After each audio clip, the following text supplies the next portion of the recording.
In the realm of the shinobi, Feiyu found himself transformed into an abandoned infant, awakening to a signing in system that bestowed upon him two extraordinary talents right from the outset. Nestled in his cradle, he was fortuitously discovered by a clone of White Zetsu, who took him back to the concealed lair of the elderly Madara Uchiha. Initially, Madara regarded him with disdain, yet he soon realized that simply holding Feiyu in his arms rejuvenated his own failing body. Moreover, Feiyu's visage grew increasingly endearing, as if imbued with a magical allure that he could not resist. Consequently, Madara adopted Feiyu as his godson, and over time, an affection blossomed between them that transcended mere kinship. Years later, Madara proclaimed, "My son, you are now capable of standing on your own. Descend the mountain." Chapter 1. The Abandoned Infant's Awakening, Attracting Two Aloe Spirits. By the heavens, Feiyu was engulfed in a whirlwind of confusion, lying helplessly in his cradle, surrounded by an alien landscape adorned with peculiar flora. It dawned upon him with a sinking realization. He had traversed dimensions and had become a mere child, utterly powerless and unable even to roll over. Most alarmingly, he found himself alone in a desolate wilderness, devoid of any other souls. It was highly probable that he was an abandoned infant. What the predicament? The college entrance examination is tomorrow. Have I truly missed it? What tragedy! While grappling with a mixture of delight and despair, Feiyu lamented his fate. Although the notion of transmigration was thrilling, becoming an abandoned infant was inherently awkward. Flailing his tiny legs, he hoped for some miraculous ability to alter his dire circumstances, but to no avail he remained an ordinary human infant. The only recourse available to him was to blink his large, innocent eyes and submit to the whims of fate. Is there a benevolent soul who might come to my aid? As he gazed at the overcast sky, a storm seemed imminent. Should the rain commence, his fragile form might succumb to the deluge. In his moment of desperation, the awaited occurrence finally transpired. Beep. The strongest signing in system is binding. Congratulations, host. Binding successful. Upon first use, you may receive a beginner's reward, an additional signing-in opportunity. Each signing-in will yield system rewards, encompassing a myriad of possibilities. And as the system level increases, more functions will be unlocked. Does the host wish to sign in now? Haha, I knew there had to be something like this. With the tempest looming, Feiyu understood the gravity of his situation without hesitation. He declared within his mind, "Sign me up." I sign. Twice. Understood, host. Beep. Signing in successful. Congratulations, host. You have acquired the talent child of destiny. Beep. Second signing in successful. Congratulations, host. You have acquired the talent life like a rock. Talent child of destiny. Possessing unparalleled beauty and fortune, along with an innate charm that draws all living beings into a state of awe. Those who behold you are entranced. Talent life like a rock. Your life force is as steadfast as stone, impervious to poison and disease. Provided there is no external interference, your lifespan may extend for millennia. Moreover, every creature that maintains prolonged contact with you will experience the effects of this talent, resulting in an extended lifespan, improved constitution, and accelerated healing of past injuries, rejuvenating them to their prime. However, should they stray from your presence for too long, the effects will gradually fade. The two streams of energy flowed within Feiyu's being. Beep. Congratulations, host. Talent enhancement complete. These two talents were indeed remarkable. One enhanced his appearance, while the other fortified his life force. Yet, Feiyu could not find joy in his newfound abilities. After all, they offered no assistance in his current plight. He yearned desperately for a human to rescue him. Yet, in this desolate wilderness, there were no signs of human habitation. What to do? Lying here was untenable. Just as his anxiety peaked, he suddenly heard faint rustling nearby. Following the sound, he spotted two indistinct figures wandering through the underbrush. Finally, I see living beings. Seizing the opportunity as if grasping a lifeline, Feiyu began to wail loudly, hoping to attract their attention. Wah wah. Upon hearing the cries of an infant, the two figures halted and slowly approached Feiyu. As they drew nearer, he finally discerned their appearance to naked men. Calling them naked men is generous. They resembled monsters with grassy patches atop their heads. Feiyu recognized them from television. They were White Zetsu. Could it be that I am in the world of Naruto?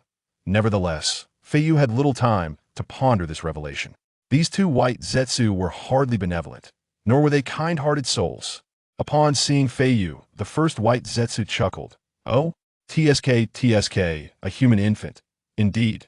The second White Zetsu remarked, "It seems he was abandoned here. How hypocritical of humans to discard their own flesh and blood." The first White Zetsu continued, "This little one is tender and succulent. What shall we do?" "What do we do?" "We shall eat him." The second White Zetsu grinned with greedy intent, his jagged teeth bared as he reached out towards Feiyu. What a calamity! Feiyu was nearly in despair. After enduring the trials of transmigration, he found himself as an abandoned infant, and to make matters worse, his saviors were two foolish White Zetsu. Feiyu old articulate no errant words, on the heart-rending cries of desperation, is fatted onspring against his outsider. Just as despair threatened to engulf him, the hand of the second White Zetsu suddenly froze in midair. The malice on his face rapidly transformed into an expression of bewilderment as he involuntarily gasped, "This child, how can he be so beautiful? His beauty is such that I cannot bring myself to harm him." The talent child of destiny was now in effect. "Huh?" The first White Zetsu scoffed. "Is there truly something that can make you hesitate? Let me see." With that, he pushed aside the second White Zetsu and crouched down to scrutinize Feiyu's face. This was an extraordinary opportunity. Feiyu seized the moment to flash a disarming smile, one that was undeniably charming. "This is indeed handsome, quite adorable." The first White Zetsu was taken aback. He had never encountered a child who captivated him so completely. Most astonishingly, the aura emanating from Feiyu made both White Zetsu feel an inexplicable sense of familiarity, akin to that of family. Both were struck with awe, convinced that this child was extraordinary. Let us take him back to show Lord Madara. That brat Obito has been a nuisance lately. It would be refreshing to care for a different child for a change. I concur. Chapter 2. Uchiha Madara. I have perished, oh? I'm alive again. Drip, splash, patter, crackle. The torrential rain began to fall. The second White Zetsu cradled Feiyu carefully, preparing to return to their base. Feiyu exhaled a sigh of relief. Regardless of who claimed him, at least now, he would not perish beneath the downpour. This child of destiny talent is indeed remarkable. Who would have thought even White Zetsu would be unable to resist my beauty? Seizing the moment, Feiyu opened the system panel to meticulously examine its functions. This system, known as the strongest signing-in system, allowed him to sign in at intervals and receive rewards. Currently, the signing interval was 1 year and the system level was 1. By completing randomly assigned tasks, he could gain experience points to upgrade the system, thereby significantly reducing the signing time and unlocking more functions and rare rewards. For instance, a system shop. The two White Absolutes moved swiftly, perhaps concerned that Feiyu might get drenched. Before Feiyu could fully explore the system's features, they arrived at the secret base. The secret base was a completely sealed space, with no openings to enter. Yet, this posed no challenge for the White Absolutes. White Absolute number 2 opened its belly, gently placing Feiyu inside, and soothingly said, "Little one, don't worry. You'll be out soon. It might feel a bit stuffy, but bear with it." White Absolute number 1 remarked, "How strange. Ever since we took him along, this little brat hasn't cried or fussed. He even occasionally chuckles. It seems he truly enjoys our company." White Absolute number 2 chuckled foolishly. "This must be fate. Let's hurry. I don't want this adorable little fellow to be stuck for too long." With that, the two Absolutes exchanged a glance and nodded before burrowing into the earth. In the dimly lit hall of the base, the two White Absolutes emerged from the ground, about to speak when the original White Absolute quickly gestured for silence, whispering, "Be quiet. Lord Madara is discussing matters of consequence with Obito." Before them stood two figures, one elderly and one youthful, both with spiky hair, one black and one white, gazing at each other. White Absolute number 1 whispered, "It seems Lord Madara and Obito are having a fruitful conversation in the illusionary space." The original White Absolute replied, "Humph. The first step of Lord Madara's plan has been accomplished." Rin is dead. Look at Obito's eyes, filled with hatred for everything. How exquisite. White Absolute number 2, uninterested, immediately released Feiyu from its belly as soon as it emerged from the earth. Ugh. Cough. Although Feiyu had been inside for only a brief moment, the confinement had left him gasping for air. After all, his small lungs were not as developed as an adult's. "It's all right now. Don't cry. Just breathe deeply." White Absolute number 2 cooed, cradling Feiyu like a caretaker. I truly don't understand. Why had you brought back a child? The original White Absolute scolded. The consciousness of the White Absolutes was interconnected, yet required the original to actively search or the clones to send signals to the original. When the clones found Feiyu, they did not send any signals to the original. Meanwhile, the original had been preoccupied watching a furious Obito slaughter the Mist Ninjas, and upon returning to the base with him, had not paid attention to the movements of the other clones. White Absolute number 2 pouted. This little guy seems to have a special connection. Let's adopt him. How absurd. What benefit do we gain from raising a human child?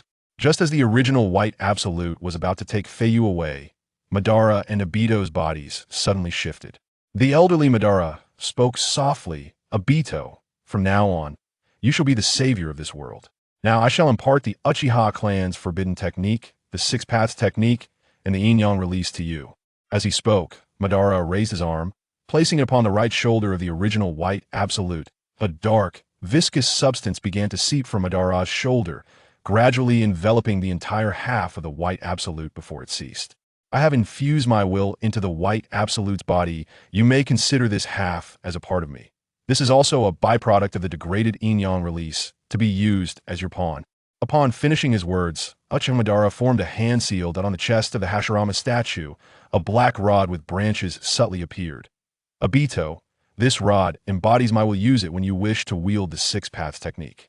Uchiha Obito said nothing, merely listening quietly to Madara's instructions.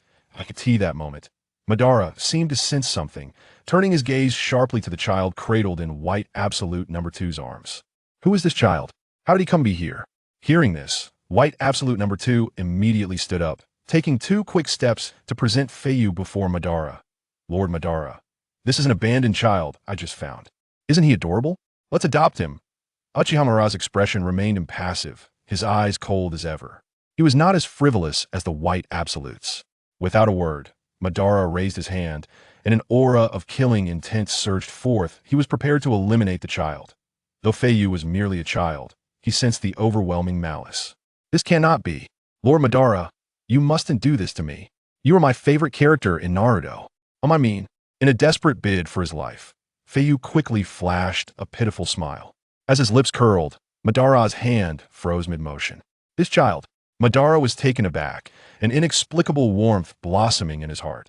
The last time he felt this way was when his brother Izuno was alive. Seeing this, White Absolute number 2 immediately recognized that Madara seemed to be swayed and directly placed Feiyu into Madara's arms. Lord Madara, please take a closer look at him. This child is truly special. Indeed, just one glance, and Madara perceived that this child was unlike any other. To be honest, he found himself somewhat fond of Feiyu. However, what good was fondness when he was on the brink of death? Madara held Feiyu, saying nothing, and slowly walked to Obito's side. The 3 chakra transfer tubes connected to Madara began to slacken, transitioning from limp to taut. Snap! The transfer tubes broke. He had survived thus far solely due to these tubes sustaining his once exhausted life force. At the moment the tubes shattered, Uchiha Madara's body tilted precariously. Feiyu was startled, gripping Madara's shoulder tightly to avoid falling. Madara staggered, collapsing back onto his throne, groaning weakly. Go now, Obito, I'm dying. During the time before my resurrection you must. Midway through his final words, Uchiha Madara suddenly fell silent. In the next instant, he sprang to his feet. This abrupt movement startled both the White Absolutes and Obito. White Absolute number 2 exclaimed, what's happening? Is he experiencing a revival? The original White Absolute responded, impossible. Without the chakra supply from the tubes, Lord Madara cannot still be alive. But Lord Madara, Uchiha Madara, was equally astonished. Instinctively raising his right hand and clenching his fist, a peculiar sensation surged through his body, vibrant and alive. Madara attempted to take a few steps. His waist no longer ached, his legs felt strong, and he walked with renewed vigor. How strange! Why am I still alive? This shouldn't be. At that moment, Madara noticed the child clinging tightly to his chest, still beaming at him with a smile that radiated vitality, even warmer than the chakra of his dear friend. Hashirama. In a moment of realization, Madara pondered, could it be because of this little brat? Chapter 3. The Moon's Eye plan will be executed by me, Uchiha Madara, personally. To substantiate his hypothesis, Madara lifted the child, Feiyu, from his chest and turned to hand him over to White Zetsu, saying, "Please hold on to this child for me." "Of course, Lord Madara." White Zetsu stepped forward to receive the child. However, mere moments later, Madara was overtaken by an overwhelming sense of fatigue, a harbinger of impending death. "Quick, bring the child back to me," he shouted with the last of his strength. Confused, White Zetsu complied and placed Feiyu back into Madara's embrace. The sensation of death dissipated, replaced by a rejuvenating force. Though subtle, Madara could distinctly feel his previously exhausted organs beginning to warm. Even his chakra, once dormant, started to stir. This was an omen of good fortune. Madara gazed intently at the child in his arms, astonished and filled with joy. This child possessed the ability to restore vitality. The more he looked, the more affection he felt, as though drawn by an irresistible charm to keep the child close and shower him with love. "Ha ha ha!" Madara laughed heartily, lifting Feiyu high. Although remnants of age lingered in his voice, it was now infused with renewed vigor. Obito, Black Zetsu, and the various White Zetsus stood in bewilderment. White Zetsu tentatively inquired, "Lord Madara, if I may be so bold, are you still facing death?" "Death? I would welcome it, but it seems I cannot die." Madara laughed again. "Moreover, I can feel my body regressing to a younger state." At this moment, Uchiha Madara was quite exhilarated. "If my conjecture is correct, it is indeed connected to this child. Ha ha! Heaven has been unjust to me for too long. Is this your gift to me before my demise? Divine Providence.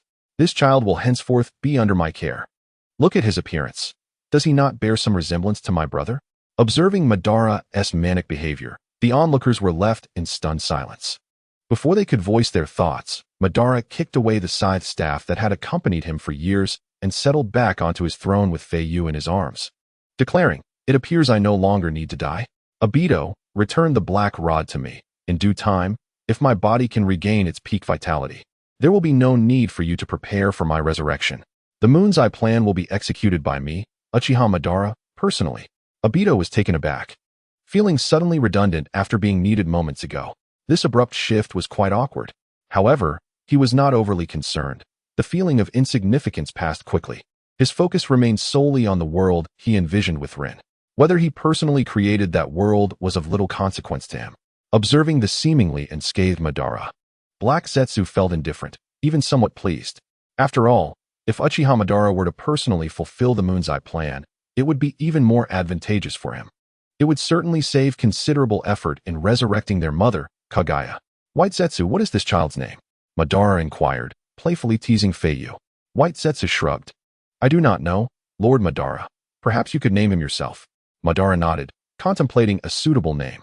At that moment, he noticed two inconspicuous characters written on the rag wrapping around Feiyu's body. Feiyu. The name slipped from Madara's lips. "Feiyu? Little one, is that your name?" Feiyu extended his small hand, his lively eyes darting back and forth as if affirming the name. "Ha ha ha.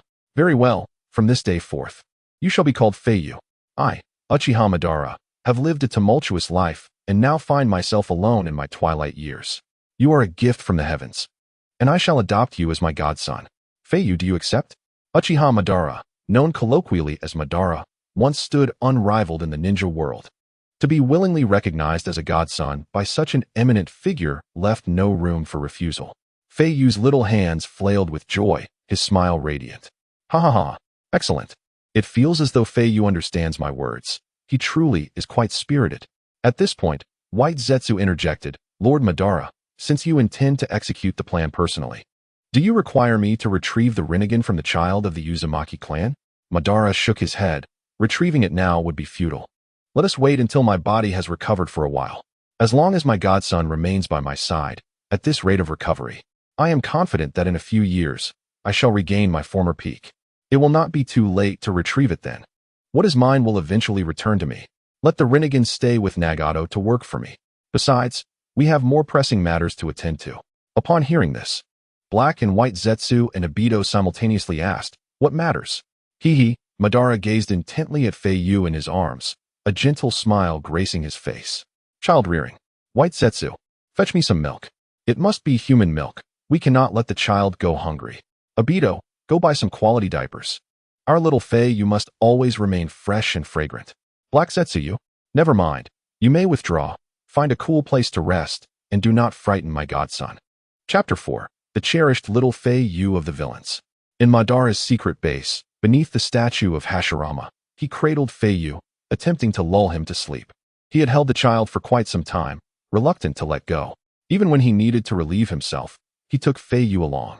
To an onlooker, it might seem Madara was unable to urinate, but with Feiyu watching, he was unperturbed, even managing to relieve himself more forcefully than usual, sending streams nearly 2 meters away. Madara nodded in satisfaction, though not as impressive as in my prime. 2 meters is commendable. This is the most direct sign of regaining vitality. Madara's close bond with Feiyu stemmed not only from his desire to recover, but also from a genuine affection that grew stronger the more he held the child. He cherished Feiyu to the point of fearing he might drop him, relishing the sweetness of their bond. For his part, Feiyu reveled in Madara's doting attention, feeling secure during this vulnerable phase of his early life. Unexpectedly, Madara revealed a tender side. However, his habit of neglecting to wash his hands after using the restroom was less than ideal. Yet, despite the enjoyment, White Zetsu and Obito's efficiency was notably slow. They had been gone for quite some time, and neither the diapers nor the milk had yet been procured. Presently, Feiyu found himself in a predicament. His mouth cried out for nourishment, while his lower half was in desperate need of relief. He longed to express himself freely, but Madara's constant embrace prevented him from making a mess on the tattered garments. In a bid to convey his discomfort, Feiyu began to smack his little belly with both hands, trying to make Madara understand his plight. Abba, Abba, Abba, Abba, Balala. Noticing his little angel's sudden restlessness, Madara quickly transformed into a makeshift cradle, rocking back and forth while soothingly cooing. Little Feiyu, what troubles you? Are you cold? Do not fear. Your godfather will hold you tightly, so we can share warmth. As he spoke, Madara tightened his grip, causing Feiyu to nearly lose his mind. His belly was ill-suited for such pressure. The combination of being squeezed while being rocked was unbearable. And what made it worse was that Madara occasionally hummed in a whistling tone, attempting to cheer him up. I'm afraid I cannot assist with that. The sound acted as a catalyst, overwhelming feathers to the point of no return.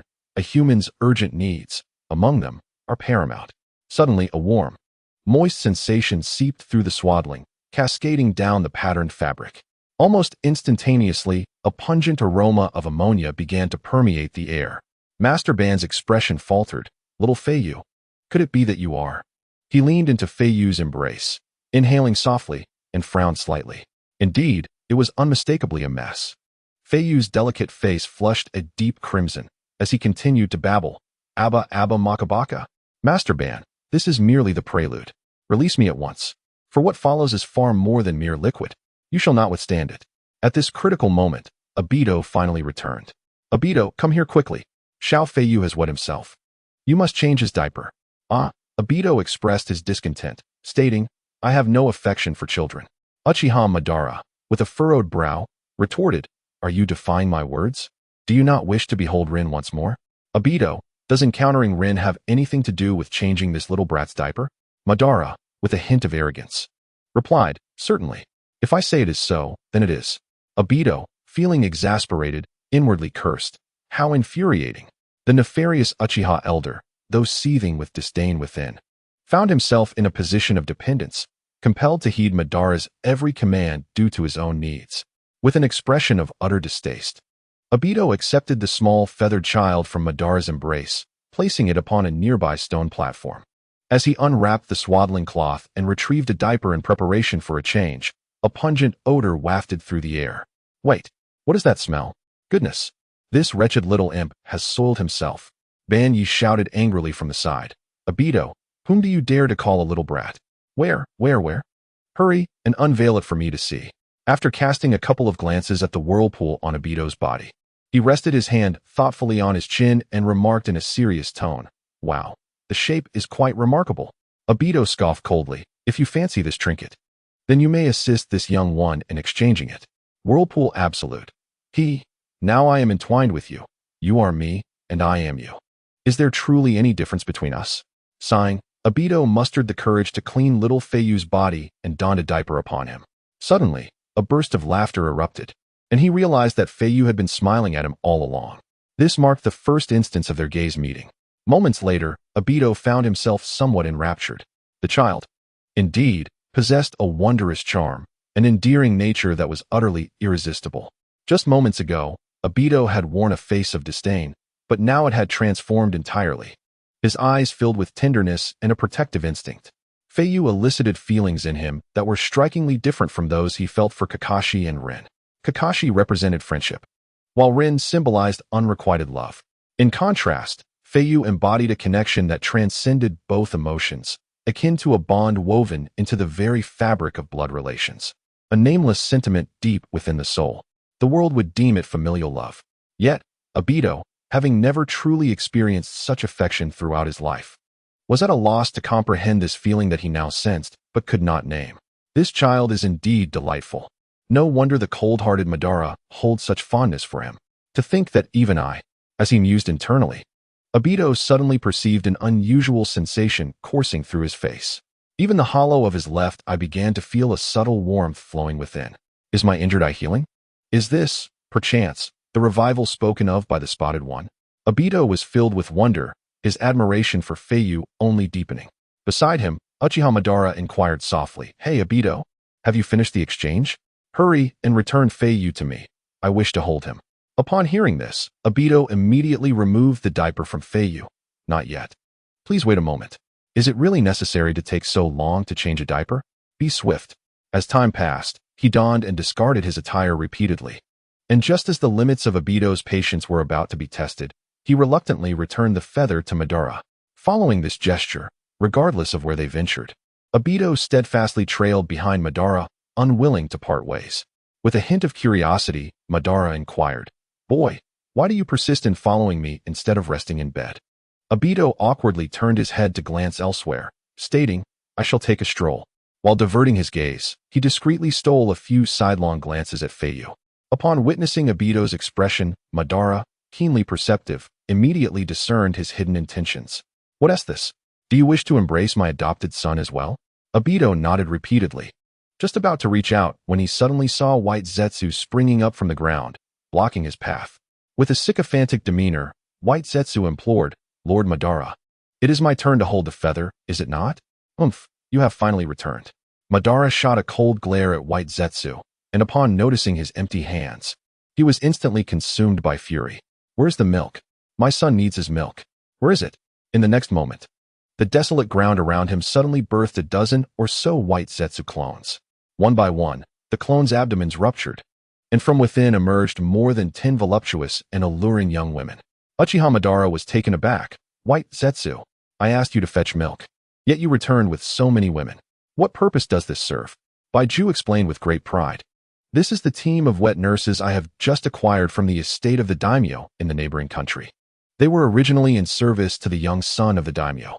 I find their quality quite satisfactory, so I brought them all back with me. Instead of searching for milk, I believe it is far more prudent to seek the source of sustenance itself. How remarkably fresh this is. Moreover, it promotes sustainable development. Little Feiyu can simply eat whenever he is hungry, ensuring he is well fed." Upon hearing Baiju's explanation, both Obito and Madara cast approving glances in his direction, exclaiming, "Well done." Chapter 5. 1 foster father, 3 caregivers, and a host of nurturers. A group of women lying on the ground gradually regains consciousness.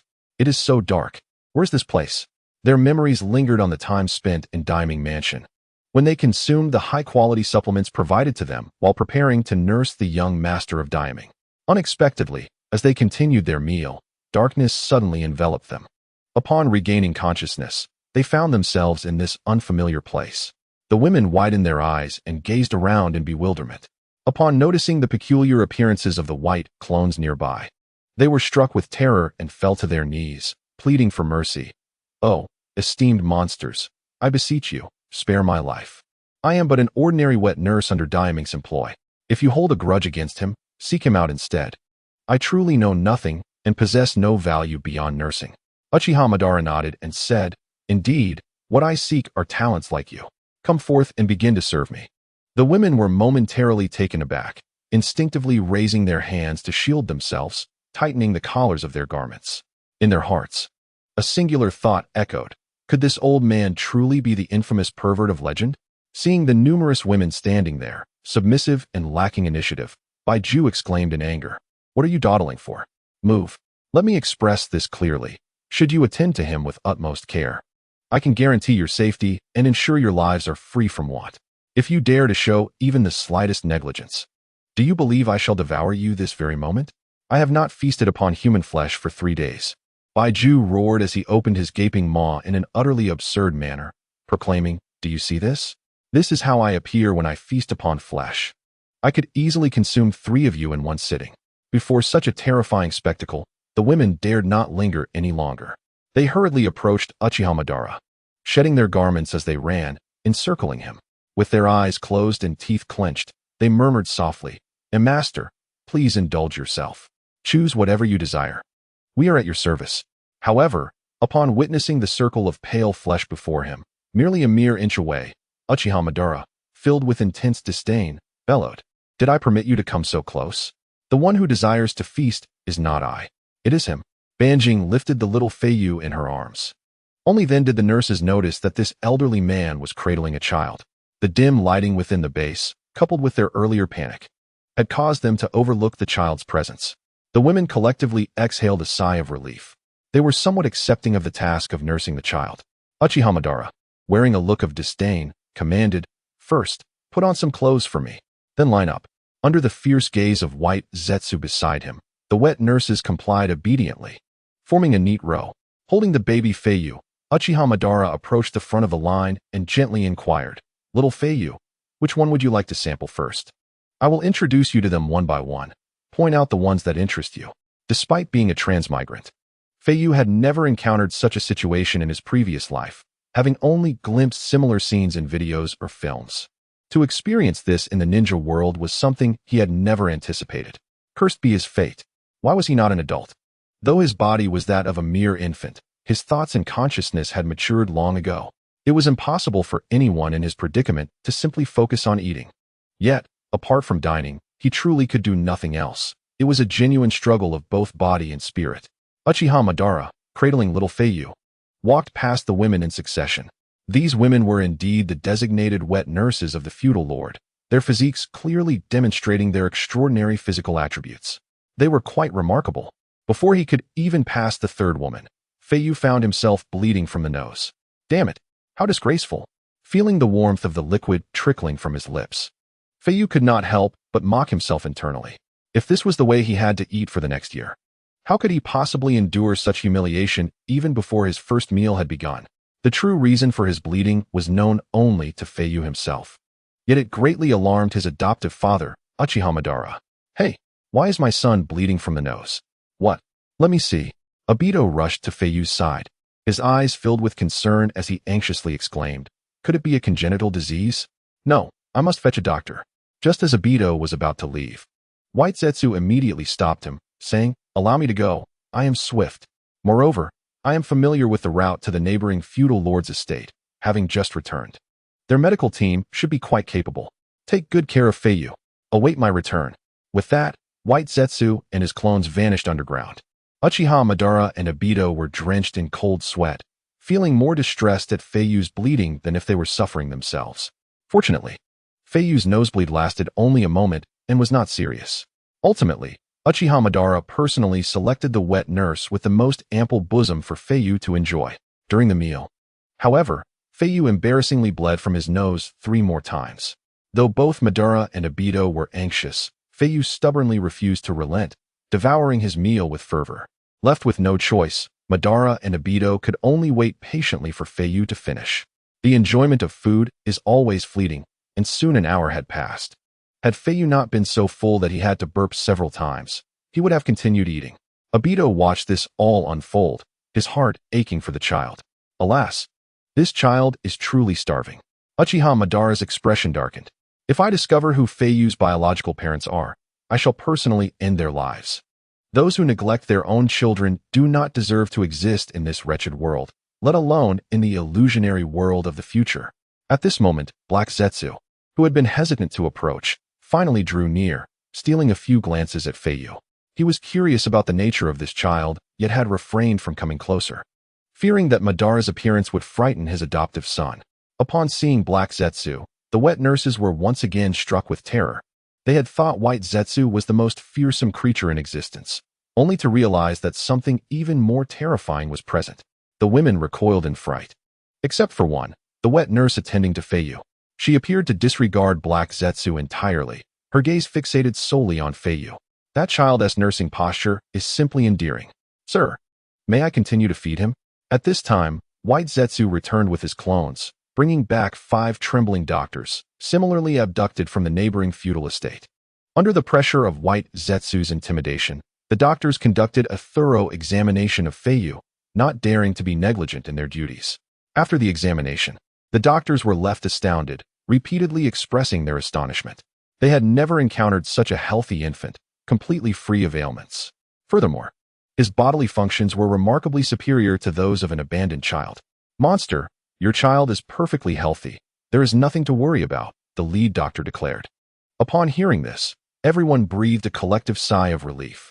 Uchiha Madara remarked, Phew, as long as my son is well. White Zetsu, see the doctors off. I have plenty of money stored in the warehouse. Reward them generously. Yes, Lord Madara. White Zetsu nodded and addressed the doctors. Follow me. I will take you to collect your payment, then escort you back. Remember, it is best not to speak of this matter to anyone. Even if you were to, no one would believe you, nor could you locate this place again. Had Uchiha Madara not been in such high spirits and issued a command to spare them, White Zetsu would likely have eliminated them all. Monster, we do not require money. May we remain here? The lead doctor tentatively inquired. White Zetsu was taken aback. You wish to stay here? Indeed. We are quite fond of that child and wish to remain by his side as he grows, ensuring he remains healthy. Of course, it would be even better if we could adopt him. Before he could finish, 5 White Zetsu clones emerged from the ground, their bellies splitting open to envelop the doctors. You should be grateful to be alive. Dare you make such excessive demands? Begone. The next moment, the clones sent the doctors back. After his meal, little Feiyu lay peacefully asleep in a cradle made of wood release. Surrounding him were Uchiha Madara, Obito, White Zetsu, and Black Zetsu, all gazing at him with smiles. Reluctant to leave.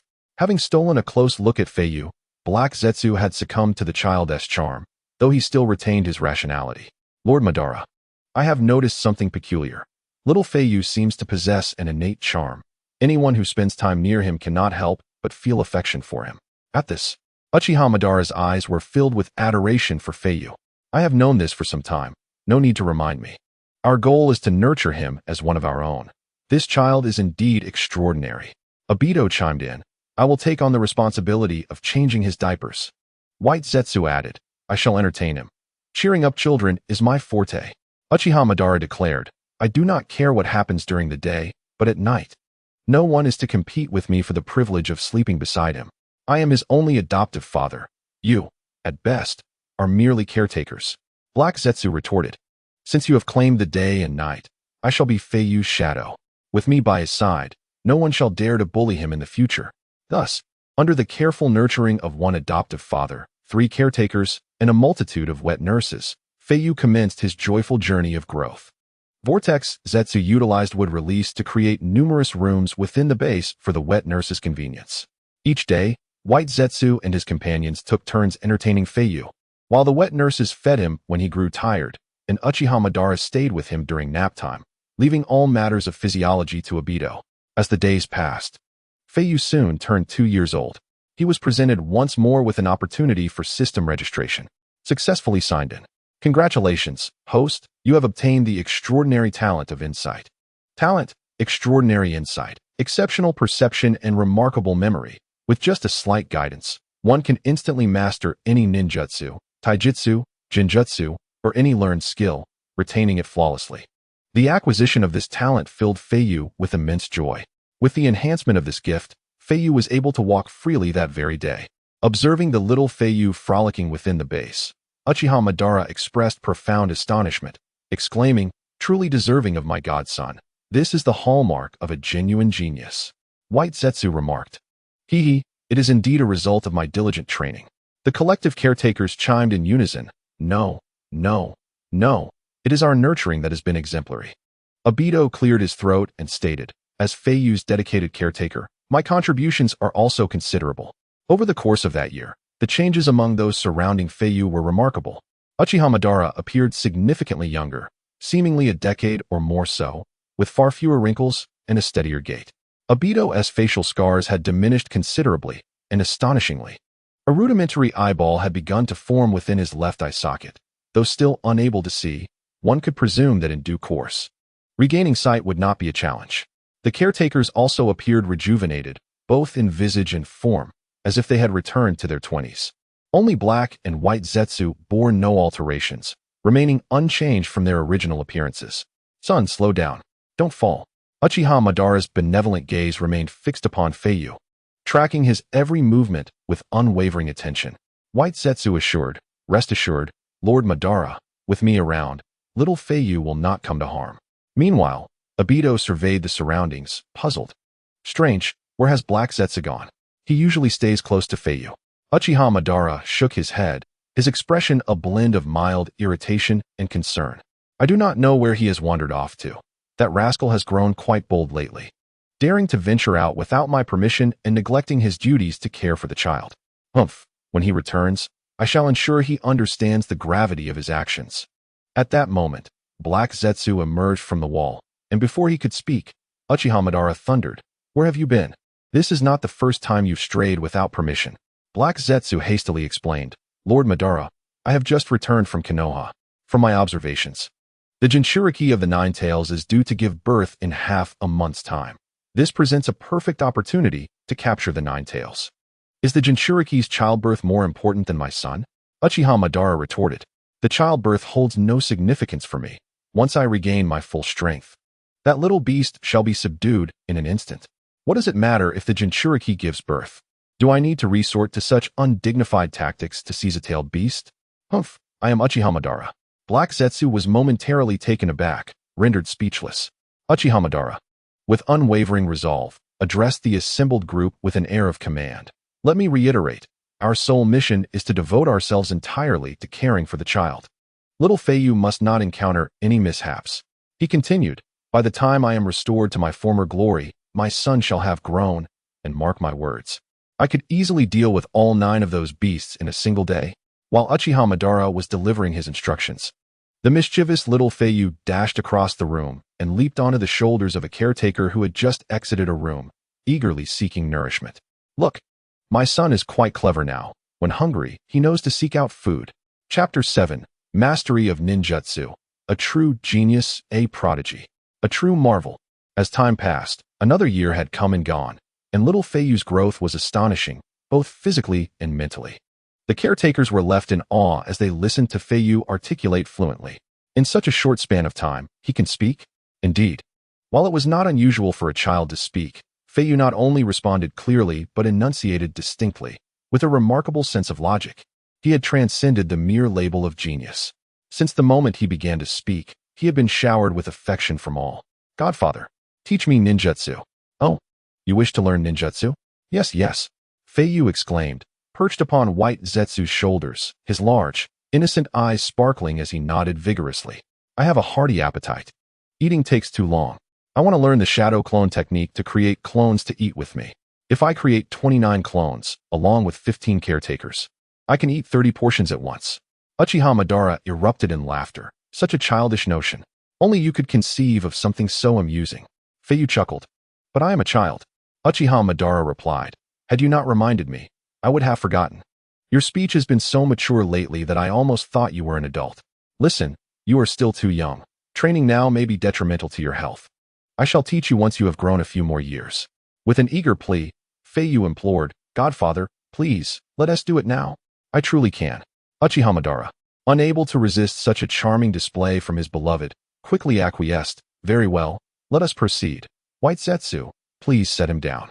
After Feiyu climbed down from White Zetsu, Uchiha Madara led him to an open area and patiently began to explain, "Before I teach you the shadow clone technique, we shall start with the basics, the clone technique, transformation technique, and substitution technique. Once you master these fundamental skills, we can progress to the more advanced ninjutsu." As he spoke, Uchiha Madara joined his hands together and slowly formed a hand sign.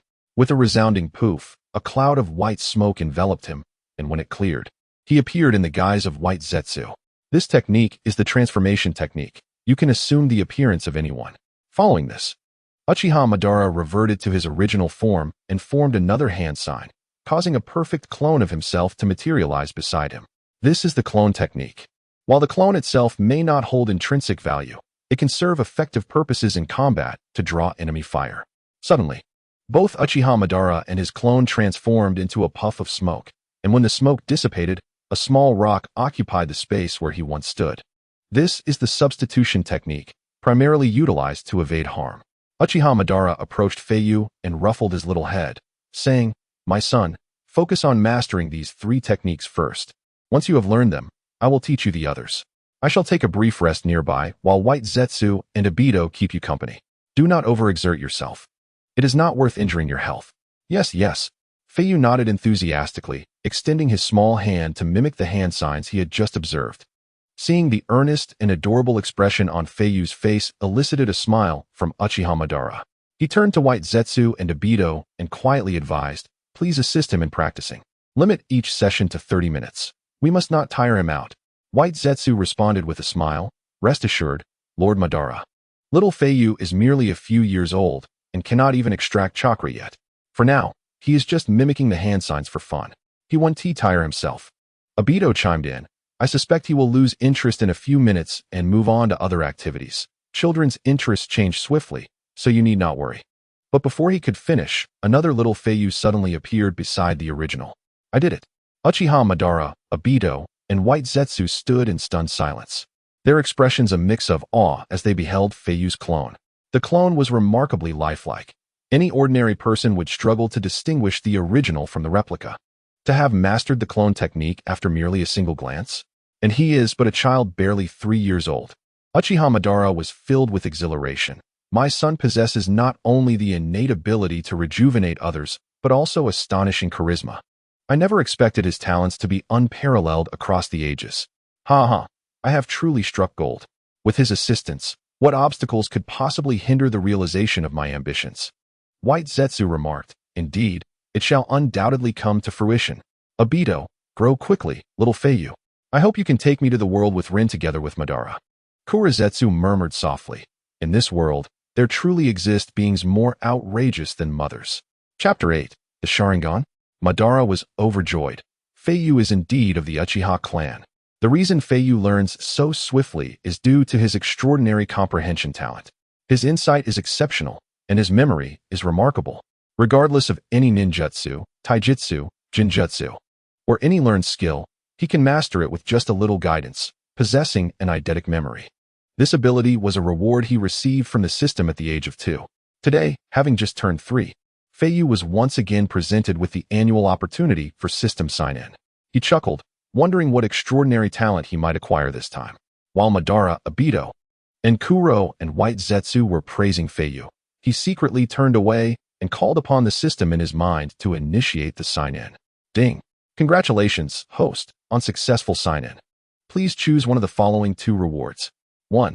3-Tomo Sharingan. Evolvable. The Sharingan possesses powerful abilities such as observation, replication, and hypnosis. It has an extraordinary perceptive ability, enabling the user to observe the flow of chakra, see through jinjutsu, and replicate taijutsu and non-bloodline limit ninjutsu. It has the ability to evolve, growing stronger with each advancement. Evolution process. 1-Tomo Sharingan, 2-Tomo Sharingan, 3-Tomo Sharingan, Manjiki Sharingan, Eternal Manjiki, Sharingan Rinnegan. Activation requires the reincarnation of Indra or the assistance of Azura's chakra or the system's support. 2. Byakugan, evolvable. Mutable. The Byakugan can see through everything before it, possessing a 360-degree field of vision, a bird in a cage. It can clearly perceive the target's chakra pathways, acupuncture points, and the flow of chakra. By using chakra, the Byakugan's capabilities can be multiplied, allowing the user to see everything within a kilometer radius. Evolution process. Byakugan reincarnation I. Activated by combining the chakra of the Tsutsuki clan with the Byakugan of the Hige clan, or fusing multiple Byakugan from the Tsutsuki clan, or through system assistance. Mutated state, pure eye. Originating from the Tsutsuki's ocular technique, the activation method is mysterious, possessing the fundamental abilities of the Byakugan, allowing one to see through superficial matters and perceive the movement of time and space, as well as the location of spatial teleportation. What the Byakugan sees is in black and white, while the pure eye sees in color, also known as the Eye of Destiny. Please make your choice swiftly. Why didn't you say so earlier? Then what am I hesitating for? I choose the sharingan. Since I'm following Madara, I must first utilize the sharingan. Moreover, prior to its evolution, the effectiveness and functionality of the sharingan are significantly superior to that of the Byakugan. Ding! Congratulations, host, on obtaining a pair of 3 Tomo sharingan. The sharingan automatically fused with the host's eyes, activating chakra in the eye area to manifest the sharingan. A fleeting surge of energy coursed through his sight. Instinctively, Feiyu activated his chakra, and when he opened his eyes again, his irises were instantly engulfed in a vivid crimson hue. Is this the sharingan? As he raised his hand, he could clearly observe the flow of chakra within his body. It was truly miraculous. Son, why are you standing there? Let your godfather see your body. Madara's voice pulled Feiyu back to reality, and he hurriedly turned around, scampering towards Madara. Son, this is your first time using ninjutsu. How do you feel? Is your body uncomfortable? Are you tired? Madara asked with a smile, holding Feiyu in his embrace with concern. While playing with Madara's long hair, Feiyu proudly replied, Godfather, I'm not tired at all. These basic ninjutsu are so easy to learn. Teach me some advanced techniques. White Zetsu remarked, TSK. As expected of the child I have my eyes on, truly impressive. Obito added, when I was his age, I couldn't even comprehend assisting an elderly lady across the street, often taking the wrong path. Indeed, Feiyu's talent surpasses even mine at that age. Madara nodded in satisfaction, but a hint of sadness flickered in his gaze. White Zetsu, have you discovered who Feiyu's biological parents are? Lord Madara, I have searched every village nearby and even those further away, but I have found no trace of Feiyu's parents. Madara pondered for a moment and murmured, forget it. No need to search. This child possesses extraordinary talent. I believe he is undoubtedly a descendant of ninjas, but there are no ninja villages within dozens of miles, and it's unlikely we will find any nearby. Obito concurred. Yes, I think it must be a female ninja from a major nation who gave birth to him. Perhaps for some significant reason, she could not take little Feiyu away and abandoned him instead. Alas, in this chaotic era, the cruel world of ninjas. It is precisely for this reason that we must change this world. Madara's tone grew noticeably heavier. Black Zetsu interjected, Lord Madara, have you noticed? As little Feiyu grows, he resembles your brother more and more. Indeed, Madara nodded. Rather than resembling my brother, it seems little Feiyu embodies the features of the Uchiha clan. Obito, what do you think? There is indeed a resemblance. Obito gazed at Feiyu for a moment and replied casually. Madara seemed to recall something and smiled helplessly. Forget it. That is impossible. No matter how much Feiyu resembles us, he cannot be of the Uchiha clan. Madara possesses a keen eye for the Uchiha offspring. When he first discovered Obito, he recognized him as an Uchiha at first glance. Yet, while Feiyu gives off a similar feeling, there is no connection or resonance of bloodline within his soul. Listening to the conversation between his godfather and the others, Feiyu felt a surge of impatience. Should I reveal my newly acquired sharingan to everyone? After all, I have it now, and I will have to show it eventually. They are my close kin with whom I will spend a long time. There is no need to hide it. Though he harbored this thought, Feiyu did not act immediately. Activating the sharingan requires a specific trigger, necessitating a strong emotional stimulus. Since he was going to reveal the sharingan, he ought to make it appear somewhat genuine. Suddenly, Feiyu spotted a cockroach ensnared in a web, being devoured by a yellow spider. The opportunity had arrived. Little strong. Feiyu exclaimed as he leaped from Madara's arms and dashed towards the spider's web. Little strong, what happened to you? You died so tragically. With tears welling up, he turned back and cried out, Godfather, my little strong is dead. I'm so sad, my heart aches. Madara and the other guardians were momentarily taken aback by Feiyu's sudden antics. After a while, they finally understood that this so-called little strong was, in fact, the cockroach in the spider's web. Alas, it seems Feiyu is still just a child. I too had such innocent antics in my childhood. Madara chuckled, intending to comfort him, when suddenly he noticed Feiyu's eyes. That crimson hue, those black tomo, there was no doubt, it was the sharingan. Son, your eyes, Madara exclaimed, quickly lifting Feiyu, and their gazes locked in a profound connection. The sharingan. Indeed, this is the sharingan. Feiyu is indeed a member of my Uchiha clan. How surprising it is to realize that I could misjudge someone. My adoptive father is overjoyed. Uchiha Madara tightly embraced Feiyu, his voice betraying a hint of suppressed emotion. It was not only Madara who felt this joy. The other guardians were equally thrilled. Obito exclaimed, "Three Tomo Sharingan." Feiyu opened his eyes for the first time to reveal the three Tomo.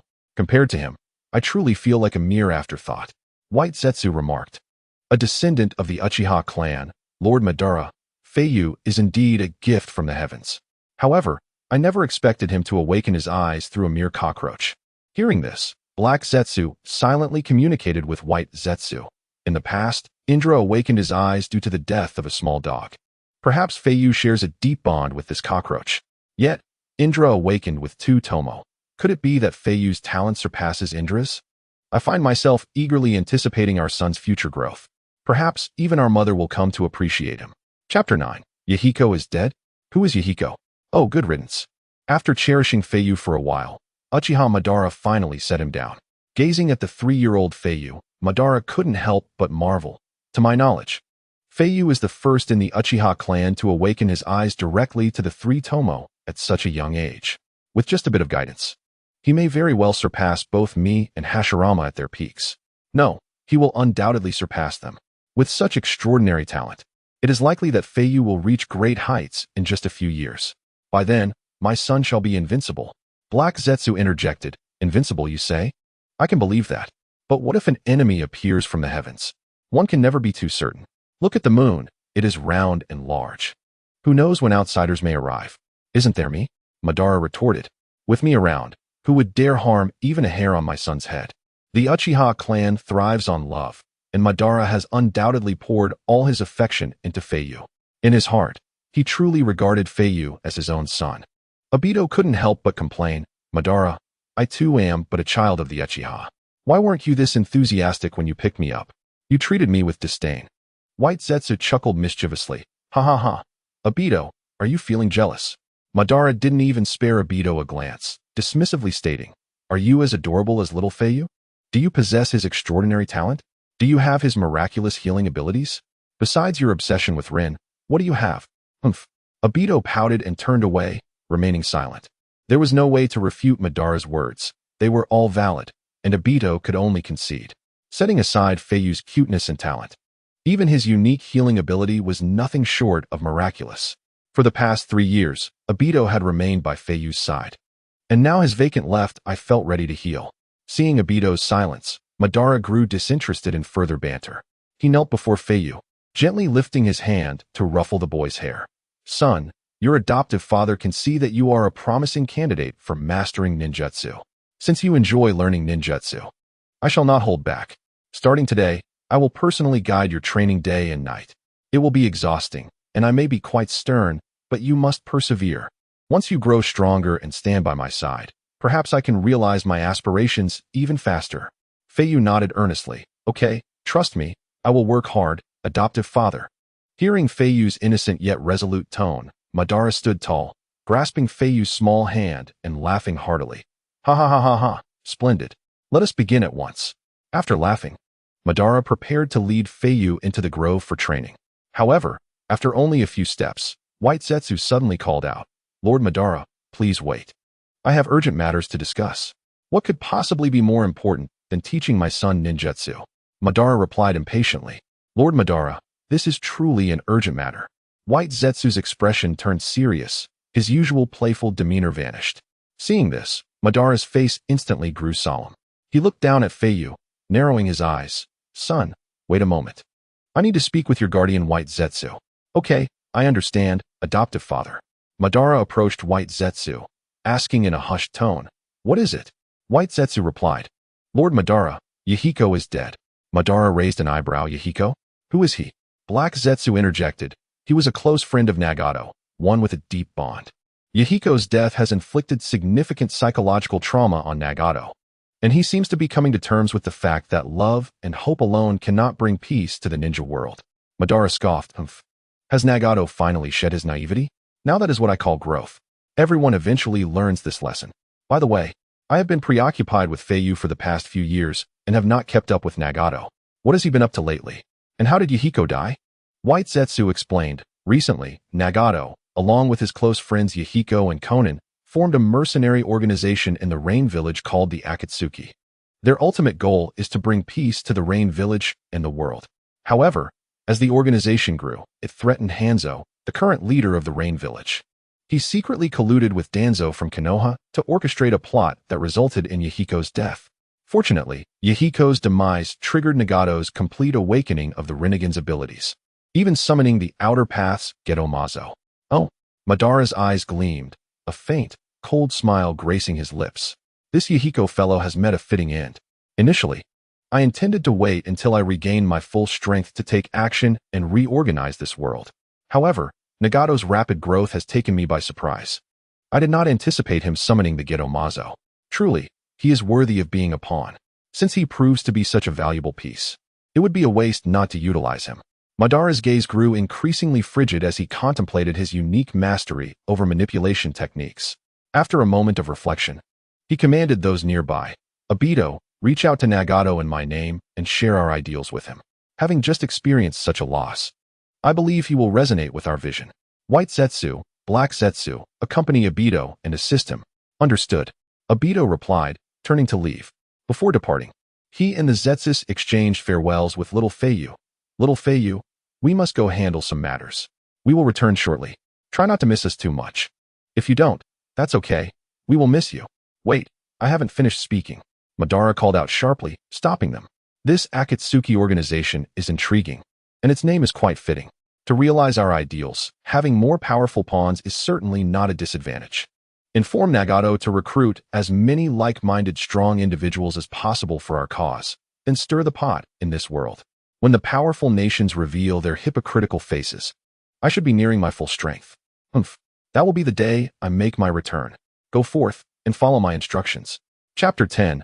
Madara is dumbfounded. My son learned ninjutsu in just one day. Time has passed since Obito and the Zetsus left to attend to their business, and Madara and Feiyu have spent the majority of the day training ninjutsu in the woods. Ever since he removed the chakra tubes from his back, Madara has been able to roam freely in the sunlight whenever Feiyu is nearby, no longer confined to the dark, dreary cave. At the outset, Madara relished the experience of training alongside his son, offering guidance whenever possible.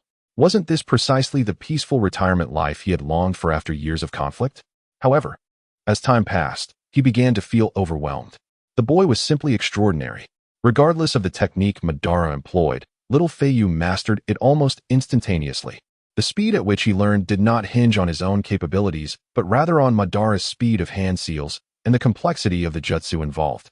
Initially, Madara demonstrated the Great Fireball technique, a signature jutsu of the Uchiha clan, one that nearly every member could execute. Given Feiyu's tender age, Madara instinctively slowed his hand seals, allowing his son to absorb the knowledge more effectively. "Watch closely, my son. This is the fundamental hand sign for the Great Fireball technique. See, Wei, Shun, Hai Wuyin." Upon completing the seals and channeling chakra to his throat, Madara prepared to unleash a fiery torrent.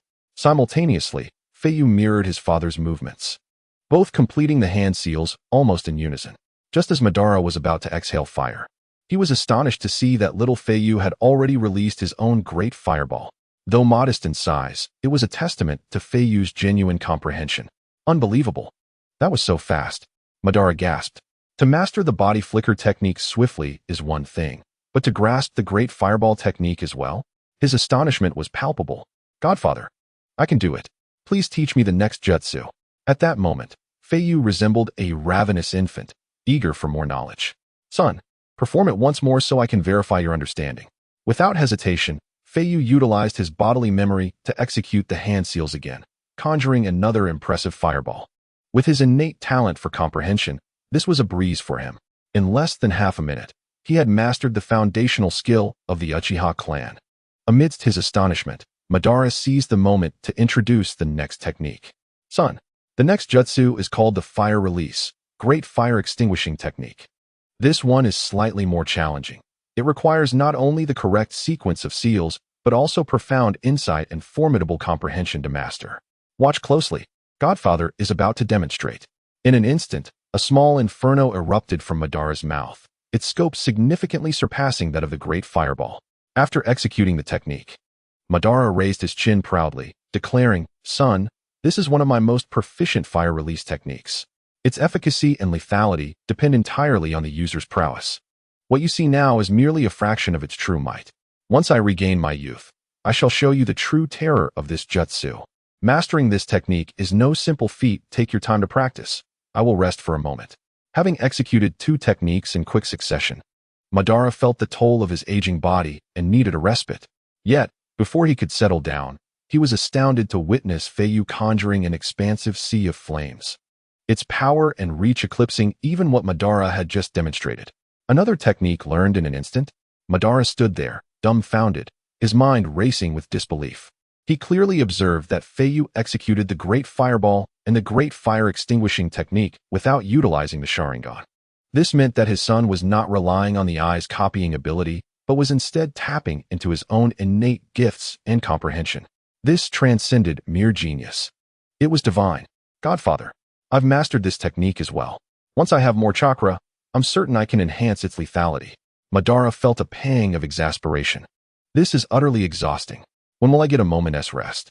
Nevertheless, he could hardly imagine the formidable presence Feiyu would become in the ninja world as he matured.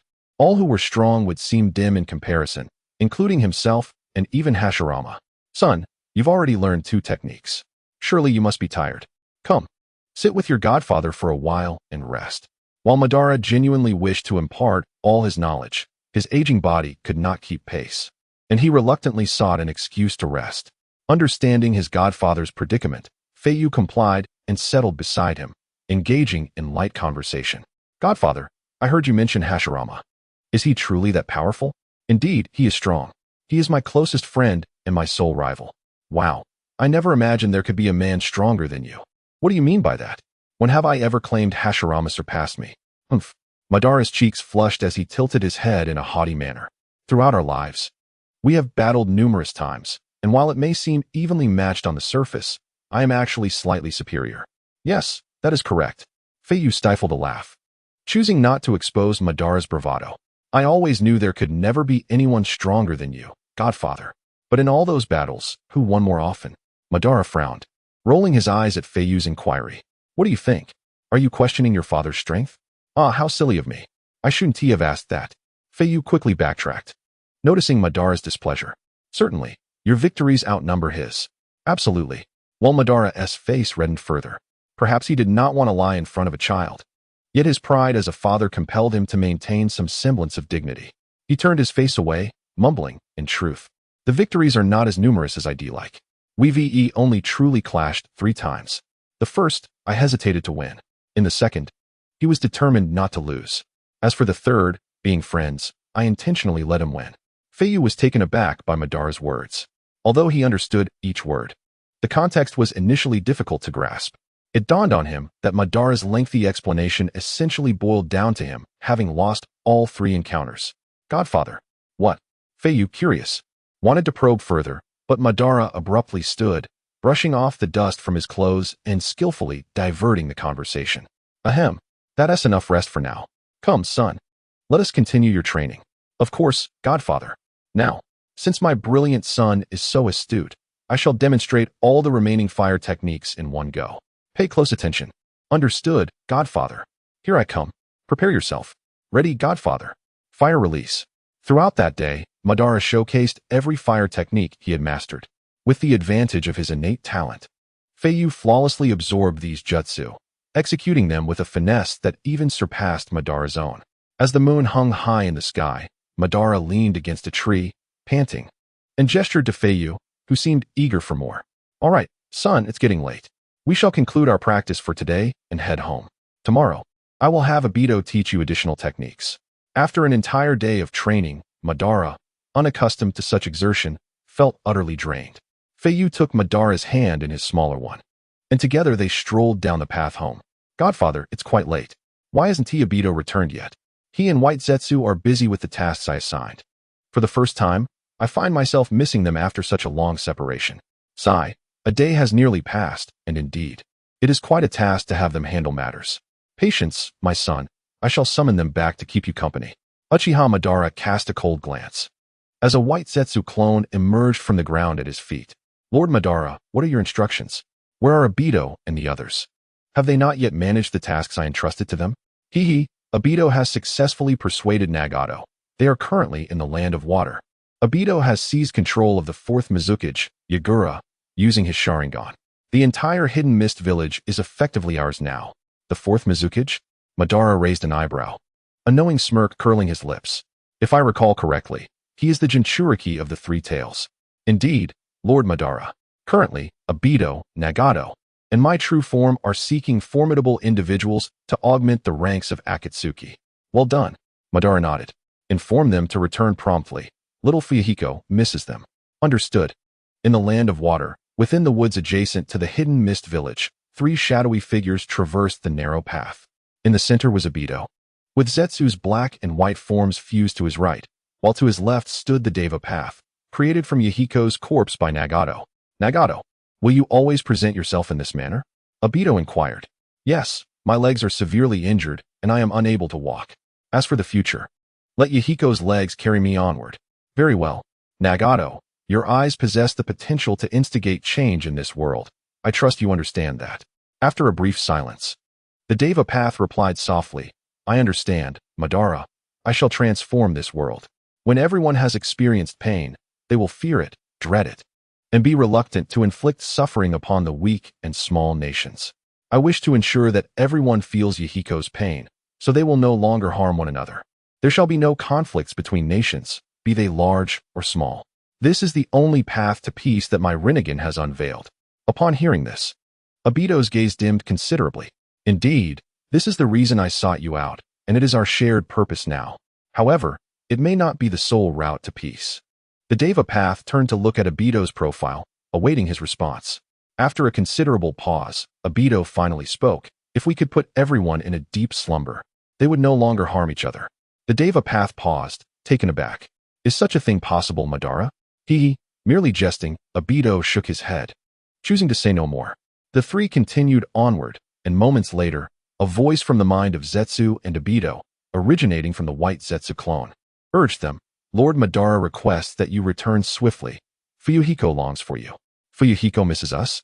Obito and Zetsu felt a surge of emotion, realizing that Fuyuhiko's affection was well placed. Nagato, Zetsu and I have matters to attend to. During this time, please proceed with recruiting new members for the organization. I shall seek you out when I require your presence. Obito halted, imparting a few instructions to the Deva path, and with a flicker of his eyes, vanished from sight. Simultaneously, Zetsu also sank into the earth, leaving no trace of their presence in the land of water. After their departure, paper butterflies fluttered around the Deva path. And as their numbers increased, Konan's half-formed figure emerged. Nagato, is this Uchiha Madara truly someone we can trust? I do not know, the Deva path replied, shaking his head slightly. What I do know is that he possesses a profound understanding of the Rinnegan and is the only one capable of revealing its deeper secrets. After all, he is a legendary figure. Konan queried, and what of our future path? Let us adhere to the current directives. Before proceeding, Akatsuki must secure a refuge. As he spoke, the Deva path's violet eyes turned increasingly cold. Amigakure is home to the three of us. Hanzo is unworthy to be the master of our homeland. Konan, have you located the 5 corpses I require? I have, and they share a commonality that perhaps is fate. Oh, what do you mean? These 5 corpses had all met our master in life. Chapter 12, Would Release, Grand Bathtub Technique Jiraiya-sensei? The Deva path murmured softly, his expression betraying a fleeting nostalgia for the past. However, it was but a momentary lapse. Once, I believed that mutual understanding could exist between people, that love could mend all things. Yet, in hindsight, it seems both Jiraiya-sensei and I were naively idealistic. Let us go, Konan. Take me to those 5 corpses. After completing the 6 paths of pain, we must return home. Konan nodded with a hint of melancholy. Very well. At Uchiha Madara's secret base, the two had labored throughout the day, especially Madara, whose aged body could scarcely endure. All he desired was to embrace little Fuyuhiko and indulge in a restful slumber. Come, my son, let us sleep. Today, your godfather shall hold you close. Seated on the bed, Madara gently patted the empty space beside him, inviting Fuyuhiko to join. I wish to bathe first. I am drenched in sweat, and it is quite unpleasant. Godfather, will you accompany me? When a son expresses a desire, how could a father refuse? As an indulgent father, Madara mustered his weary form and moved to a spacious area in the hall, smiling as he proclaimed, my son. Watch closely. I shall conjure a bath for you. Wood release. Grand bathtub technique. With a resounding crash, a massive wooden bathtub erupted from the ground, measuring 20 meters in diameter. One could easily swim within its confines. With the bathing facility established, the next order of business was to procure water. Madara remained unfazed. Deep beneath the secret base lay a hot spring, teeming with naturally warm water. Water release. Water dragon bullet technique. Though Madara had seldom employed water release, he had witnessed enemies wield it numerous times.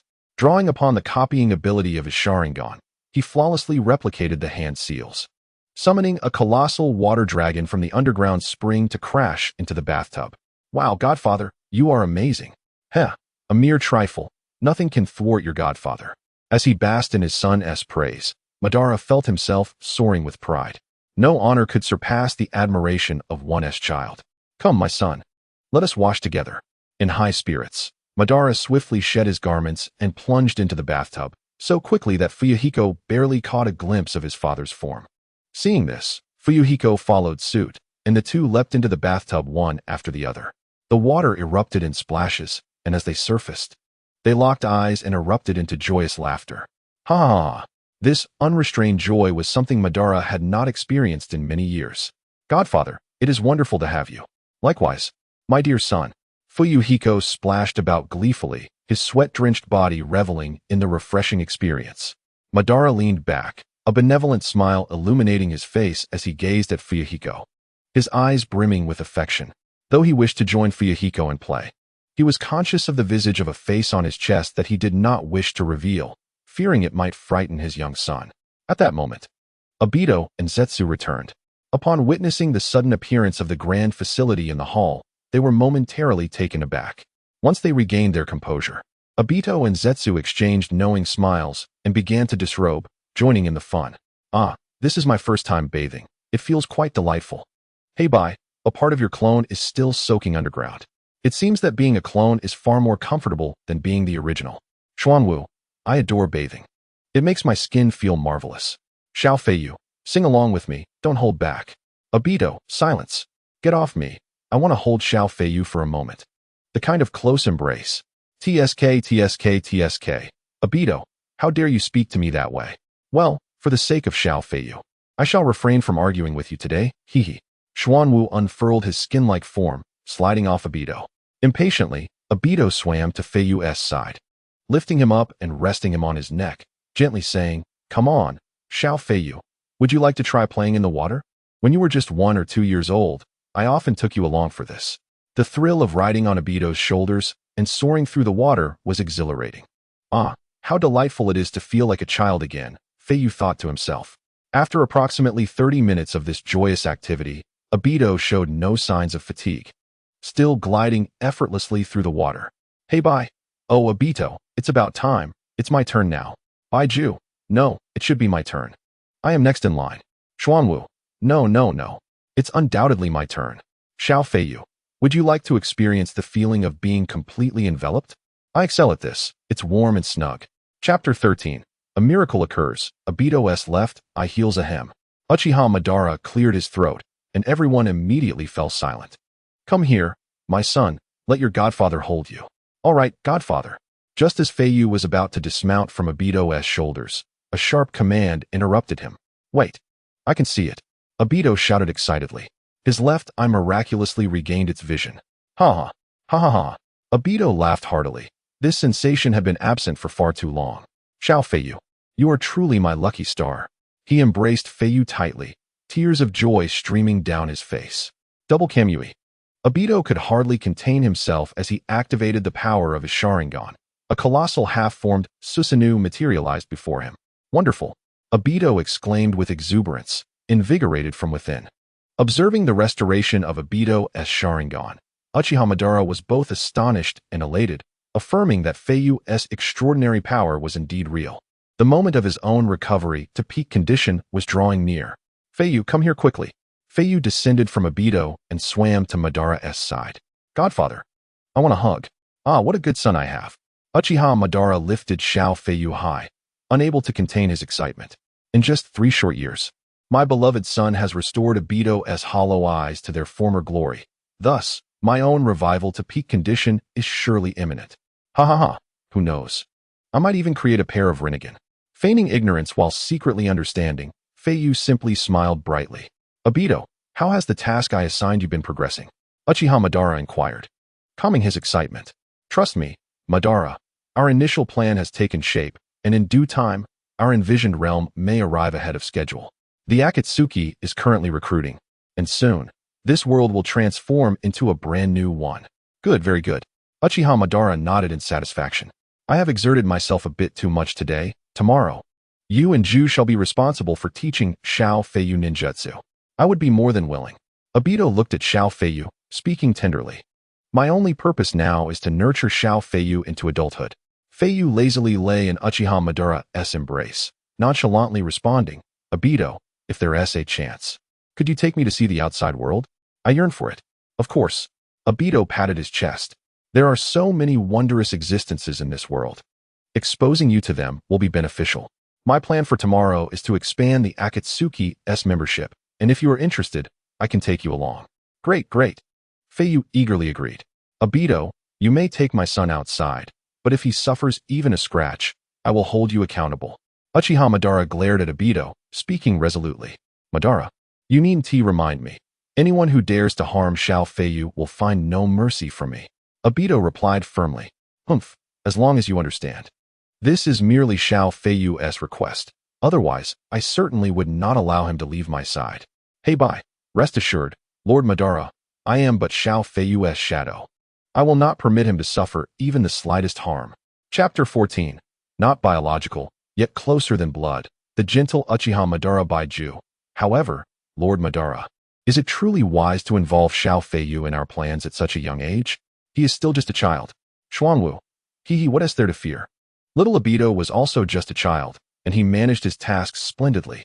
Uchiha Madara gazed at Feiyu with loving eyes, contemplating for a moment before softly speaking. My son is no ordinary child. Though he appears youthful, within him lies the heart of a mature individual. Taking him out for training would be beneficial, and it would grant me a chance to rest during this period. Upon hearing this, Feiyu felt a slight jolt in his heart. Truly, his godfather possessed remarkable insight. Before him, Feiyu began to feel as if everything about himself could be seen through. Yet, even if he were to be understood, what difference would it make? Their bond was as close as father and son, and as long as love existed between them, that was sufficient. After years of companionship and care, Feiyu finally comprehended that although Uchiha Madara seemed cold, he was, in fact, a warm-hearted man yearning for peace. In his later years, all he truly lacked was love. Feiyu's presence filled the void of affection in Madara's life. Although they were not biologically related, their relationship transcended that of blood. What a wonderful feeling it was. Son, come here. Uchiha Madara smiled and beckoned Feiyu closer. Feiyu swam to Madara's side, snuggling into his embrace, relishing the warmth of the moment. My son. You are quite the mischievous one. Uchiha Madara playfully pinched Feiyu's small nose, speaking with tenderness. For the next few days, let Obito and Ju take you out to explore the world. I'm sorry, my dear godfather cannot accompany you. My body still requires recovery. Once I am fully healed, I will personally take you on adventures, and wherever you wish to go, I shall accompany you. Sound good? All right. Feiyu nodded vigorously, his heart brimming with joy. Finally, he would be able to venture outside after being confined to the base for so long. It seemed that tomorrow, Obito would initiate the founding stage of the new Akatsuki. Feiyu was quite excited to witness the recruitment of the first male team of Hokage. Feiyu, I have one piece of advice for you, so listen closely. Obito, Ju, you both listen as well. Before Feiyu, Uchiha Madara shifted from his usual affectionate demeanor to a more serious expression. Regardless of where you go, what you become busy with, or how far you travel, no matter if your tasks remain unfinished, I have but one request. Always remember to return home at night. Your godfather will be waiting for you. I understand, godfather. Listening to Uchiha Madara's stern yet warm words, Feiyu felt a warmth spread through his heart, and the corners of his eyes began to moisten. To have arrived in this world alone, and by chance found such a father, truly, he felt immensely fortunate. Come, son. You are nearly done washing. Let us retire for the night. The following morning, at the entrance of the base, Feiyu donned a brand new purple robe, flanked by Obito and Ju. Behind them stood Uchiha Madara, who was there to see them off. Obito, Ju, you must return before dinner. If my son were to lose even a single hair, you should be well aware of the consequences. Toby turned his head with a cold snort and said, Humph. Old man, you are not the only one who cares for Feiyu, so stop worrying unnecessarily. Zetsu reassured, rest easy, Lord Madara. Focus on recuperating at home and look forward to the day you return. Feiyu added, Godfather, I will be back before nightfall. If you're not around at night, I won't be able to sleep. Such a good boy, said Madara. I will remember your words. You must not go back on your promise. Let's seal it with a pinky swear. At times, in front of Feiyu, Uchiha Madara appeared more like a child. After sealing their promise, Madara affectionately ruffled Feiyu's hair and gently said, Go now. All right, then we shall take our leave, Godfather. Chapter 15, Meeting the Six Paths of Pain. Commencement of the recruitment plan. Watching the three figures depart until they vanished from sight, Uchiha Madara reluctantly turned back towards the base. Upon entering the gate, he raised his hand and forcibly extracted his sharingan from its socket, coldly commanding, Zetsu, assist me in staunching the bleeding. The White Zetsu clones, responsible for his care, were taken aback, exclaiming, Lord Madara, what are you doing? With a blank expression, Madara responded, I can no longer utilize the eyes of others. You witnessed Toby's newly reborn left eye yesterday. Perhaps in time, I too may have that possibility. Carrying the eyes of others only hinders the rebirth of my new eyes. It is better to remove them altogether. Upon hearing this, the Zetsu clones finally grasped Madara's intention. After stopping the bleeding, the hollow eye sockets were of little concern. Madara felt a profound emptiness within. Zetsu, where have Feiyu and the others gone? I hope nothing untoward has happened on their journey. Just a few minutes after their departure. I already miss him. Zetsu, remember to keep me updated on my son's situation. Report every 10 minutes. No, every 5 minutes. On Feiyu's side, the distance was not great. To conserve time on their journey, with Feiyu's consent, Toby directly transported him into the Kamui space. Upon entering the boundless realm, Feiyu marveled, is this the Kamui space? It is not only vast, but even has air. Such a convenient ability. I wonder what my future Manjiki Sharingan ability will be. I truly look forward to it. Soon. With a ripple in space, Toby's form also appeared in the Kamui realm. Little Feiyu, we are almost at our destination. Before we arrive, I have some matters to discuss with you. What is it, Daddy? Toby replied, I have always introduced myself under the name Uchiha Madara. In the coming days, you will inevitably meet some people, and I will directly inform them that you are my son. Feiyu patted his small chest with assurance. No problem, Daddy. You can count on me. I won't let anything slip. Toby nodded in satisfaction. As expected of you. Your cleverness brings me great comfort. Where are we headed next, Daddy? To the Rain Village. It is a place that is perpetually rainy, and our most crucial piece in this game resides there. Let us go. We have arrived. With another ripple, before Feiyu could fully comprehend, they returned to the real world. They found themselves in a dim, spacious room with 7 figures clad in black cloaks adorned with red clouds standing at the center. 6 men and 1 woman. The 6 men's faces were pallid and devoid of expression, with black rods piercing their faces. The woman, with short blue hair, appeared slightly more flushed than the men, but her demeanor suggested she was not in a pleasant mood. In the corner lay a bloodied corpse, which Feiyu recognized as the deceased leader of the Rain Village, Hanzo. After all the preparations, could he finally fulfill his long-held wish? A thunderclap echoed as Toby mimicked Madara's voice from behind the 6 paths of pain. The 6 paths turned, and the leader, Devapath, spoke. You have arrived, Madara. Indeed, Toby replied, crossing his arms and nodding lightly. The internal conflict in the Rain Village has finally come to an end. Now, what remains is for us to embark on the beginning of our ultimate ambition together. Conan took note of Feiyu next to Toby and cautiously inquired, Who is this little boy? He is my son, Uchiha Feiyu. Your son? Devapath and Conan exclaimed in unison. Without further ado, Feiyu unveiled his Sharingan. A 3-tomo Sharingan. Devapath and Conan were taken aback. The emergence of the Sharingan was enough to confirm that this child belonged to the Uchiha clan, and considering his young age, such remarkable talent could only belong to Madara's son. Let us discuss serious matters. I am here to inform you of several suitable candidates for recruitment. Their abilities are formidable. Devapath replied, That suits me well. Weaklings only bring trouble to the organization. Who are they? The rogue ninja from Takigakure, the immortal ninja Kakazu. The rogue ninja from Sunagakure, The Genius Puppeteer Sasori. Chapter 16. A hunger that makes your father think you're hungry. I will provide you with detailed information and locations for these two rogue ninjas. Are there only these two? Yes, Toby nodded. I have high hopes for them. As for other recruitment targets, I will keep an eye out. If you find any you favor, feel free to bring them in, but do not gather too many. Aside from myself, gathering 10 in total will suffice. Currently, the members of Akatsuki include you, Conan, and my Zetsu behind me, 3 in total. Go and find the remaining 7 members. Upon hearing this, Devapath immediately asked, Why don't you count yourself among them? Toby replied, I shall remain in the shadows for now.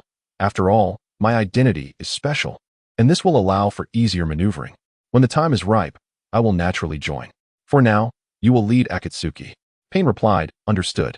Toby chuckled, spreading his arms, and said with a cold smile, For our grand undertaking, go forth. I have matters to attend to, Zetsu.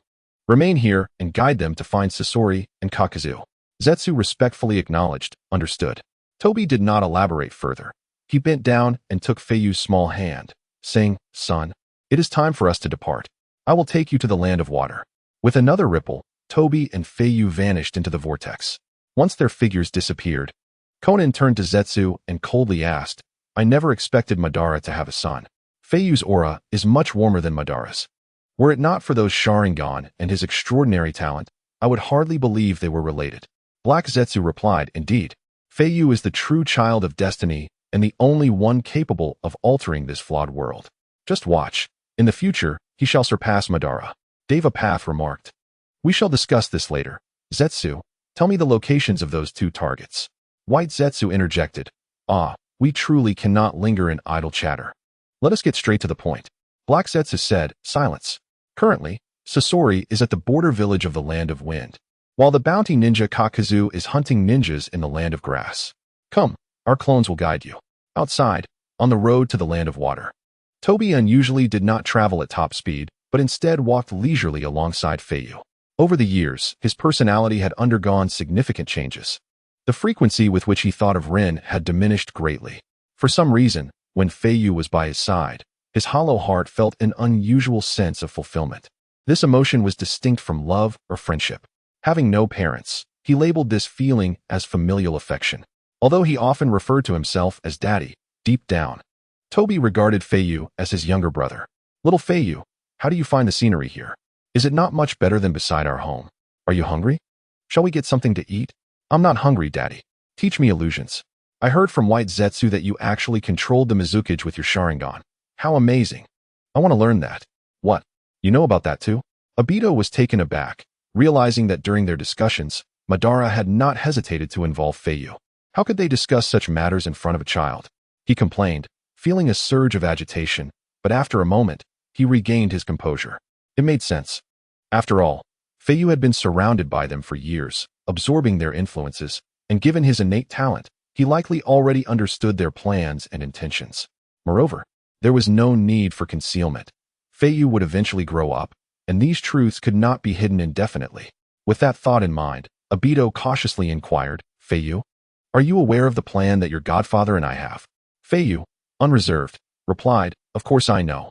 It's about ensuring that everyone lives eternally in a dream. Isn't it? Sounds quite appealing. Obito's voice grew increasingly tense. Do you agree with it? Absolutely. Feiyu asserted decisively. Your dreams are my dreams. Godfather, you White Zetsu and Black Zetsu are the most important people to me. You took me in, and as long as you are happy, that is all that matters to me. What others think is irrelevant. When I grow up, I will protect you from any harm, even if that means preventing you from hurting each other one day. Hee. Such heartwarming words nearly brought Obito to tears. Feiyu, you little adult, your words truly strike at the heart. He exclaimed, Come, let us go eat some dumplings. We'll postpone the visit to the Land of Water until tomorrow. But, Godfather, I'm really not hungry. Let us focus on teaching me illusion techniques first. No way. It's time to eat. Haven't you heard the saying that there's a hunger that only your father can sense? That's the situation we're in now. We'll eat first, and then learn, no rush. All right, then I want a large portion. Sure thing. Let us go. Obito's original intention for the day had been to go to the Hidden Mist Village to control the 4th Mizukage and enforce tyranny, thereby weakening their power while also scouting for talented ninjas to recruit. Yet, at this point, He had completely set aside his serious business. Meanwhile, the diligent Pain, guided by Zetsu, had reached a forest within the borders of the land of grass. Is he really here? Pain asked, observing the woods. Zetsu replied with a chuckle, indeed, just at the edge of this forest. He is currently engaged in battle with dozens of ninjas. Boom. Just as he finished speaking, a massive explosion resonated nearby. Amidst the billowing smoke, fresh corpses littered the ground, blood flowing like a river. A bare-chested man with short hair and a mask lifted a nearly lifeless ninja with one hand, taunting, "Is this all you've got? Doesn't tea seem worth much?" Filthy scoundrel. The ninja cursed with his last ounce of strength before falling silent. The masked man carelessly tossed the ninja aside and prepared to leave when suddenly a gigantic aloe leaf shot up beside him. "How reckless you are," he remarked, startled by Zetsu's appearance, and quickly leaped to an empty patch of land. Turning around, he saw Pain and Zetsu slowly emerging from the smoke, approaching him. "Who are you?" Kakuzu asked warily. Without wasting time, Pain stated their purpose. "Immortal Ninja Kaku. We are here to invite you to join the Akatsuki organization." Akatsuki? What is its purpose? Kakuzu had never heard of such an organization despite his long life. Zetsu interjected. TSK, Akatsuki exists to achieve true peace. Humph. Kakuzu dismissed it entirely. I have no interest in such a boring organization. The only thing that attracts me is money. Pain, with an air of authority, disregarded Kakuzu's sentiments. Regardless of your interest, you will join the Akatsuki. You really have the audacity. Angered by being ignored, Kakuzu's killing intent surged. You seem like a fool who doesn't know his limits.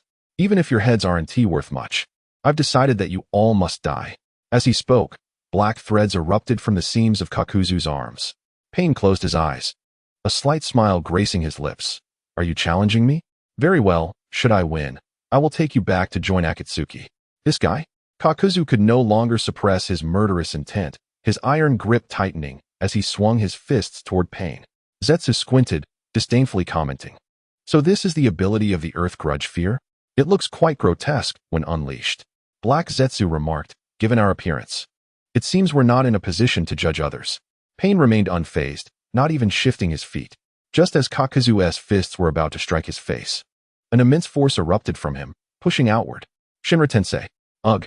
Kakuzu's physical form could not withstand the overwhelming repulsive force and was sent sprawling. What is this power? Kakuzu was bewildered. For the first time in his long life, he experienced genuine fear. The man stood still, made no hand signs, performed no actions. And he couldn't even sense his breathing. Yet, he was flung away. Kakuzu felt a chill in his heart, realizing he had encountered a formidable opponent. Damn it. Watching Pain's calm and indifferent expression only fueled his rage. He resolved to unleash his strongest technique with all his might.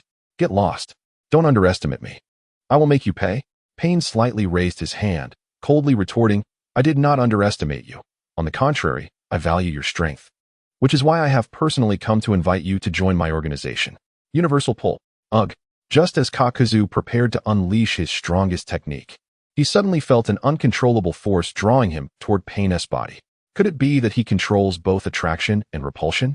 Kakuzu, possessing high combat intelligence, quickly grasped the nature of Pain's abilities and recognized their terrifying implications.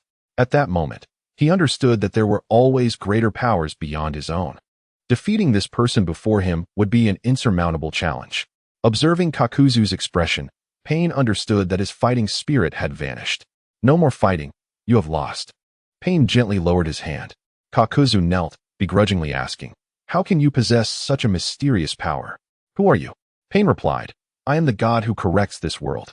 Come, I shall provide you a place to belong, one who shares the same lifespan as the heavens and the earth.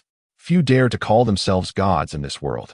One is either a true deity or a madman. The person before him was clearly not the latter. Humph. Kakuzu rose, closing his eyes and letting out a scoff. An organization that can attract someone like you certainly won't lack in high-profile targets for bounties. Thinking this way, he concluded that Akatsuki might indeed be a surprisingly lucrative organization. Since there is money to be made, I shall join. Upon saying this, Zetsu emerged from the ground, playfully replying, then it's settled. No backing out. I am Zetsu, also a member of the organization. I look forward to working with you. Kakuzu turned to the aloe plant beneath him, frowning slightly, thinking, The members of this organization seemed quite eccentric. With their objectives accomplished, the three figures vanished into the depths of the forest. At the border of the Land of Wind, before a ravaged village, a red-haired youth strolled through the desert, grumbling.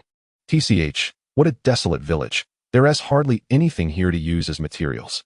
I hope the next village I encounter will yield some rewards." As the young man engaged in self-reflection, a powerful gust of wind swept through, raising clouds of yellow sand. He quickly looked up to see a figure resembling an angel, a half-woman, gracefully hovering in midair. I had heard whispers of the massacres that had transpired overnight in the small villages scattered throughout the Land of Wind. It appeared to be your handiwork, Scorpion of the Red Sand. Upon hearing this, Scorpion immediately assumed a combat stance, demanding, "Who are you? Have you come to seek revenge?" The woman shook her head slightly. "My name is Shaonan, and I am a member of the Akatsuki organization. I wish to extend an invitation for you to join us." Scorpion replied bluntly, "Akatsuki? I have not heard of it." Shaonan continued, "The organization requires your strength for future endeavors. Please lend us your assistance." With a dismissive chuckle, Scorpion lowered his head, a contemptuous smile gracing his lips. "Your tone suggests a certain disdain for others." Shaonan descended from the air, the swirling sands transforming into sheets of white paper that surrounded Scorpion. "Scorpion, I am merely trying to help you. At least you need not wander anymore. You may view Akatsuki as a sanctuary for those who have betrayed their ninja villages. No one will trouble you here, for they dare not." "Humph, your abilities exhibit a certain artistry," Scorpion remarked. Shaonan did not respond but continued, "Within the Akatsuki, as long as you fulfill the assigned tasks, you will have the freedom to do as you please." "Indeed," Scorpion mused, "it sounds rather appealing." As he spoke, he swiftly retrieved a scroll from behind him. With a loud bang, the third Kazekage's puppet materialized before Shaonan. Scorpion proudly declared, "This is my prized creation. I thought my luck was poor today, yet here you are, presenting yourself as a worthy material."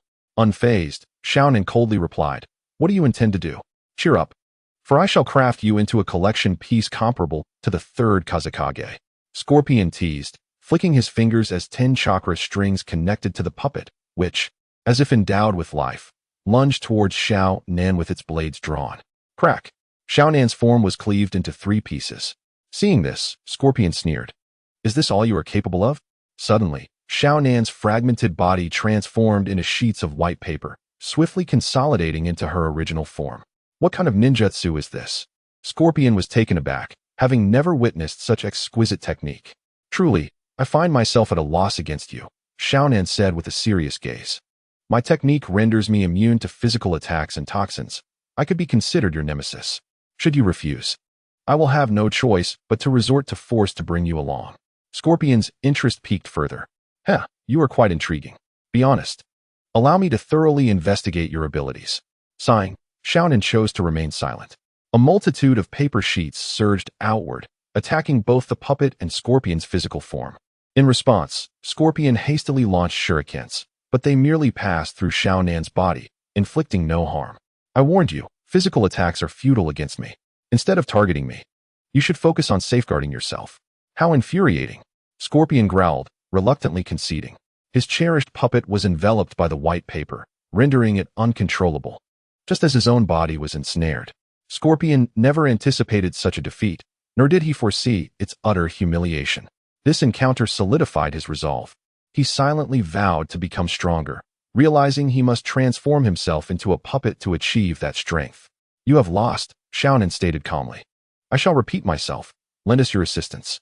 "Humph," Scorpion acquiesced, recalling the third Kazekage puppet with a resigned chuckle.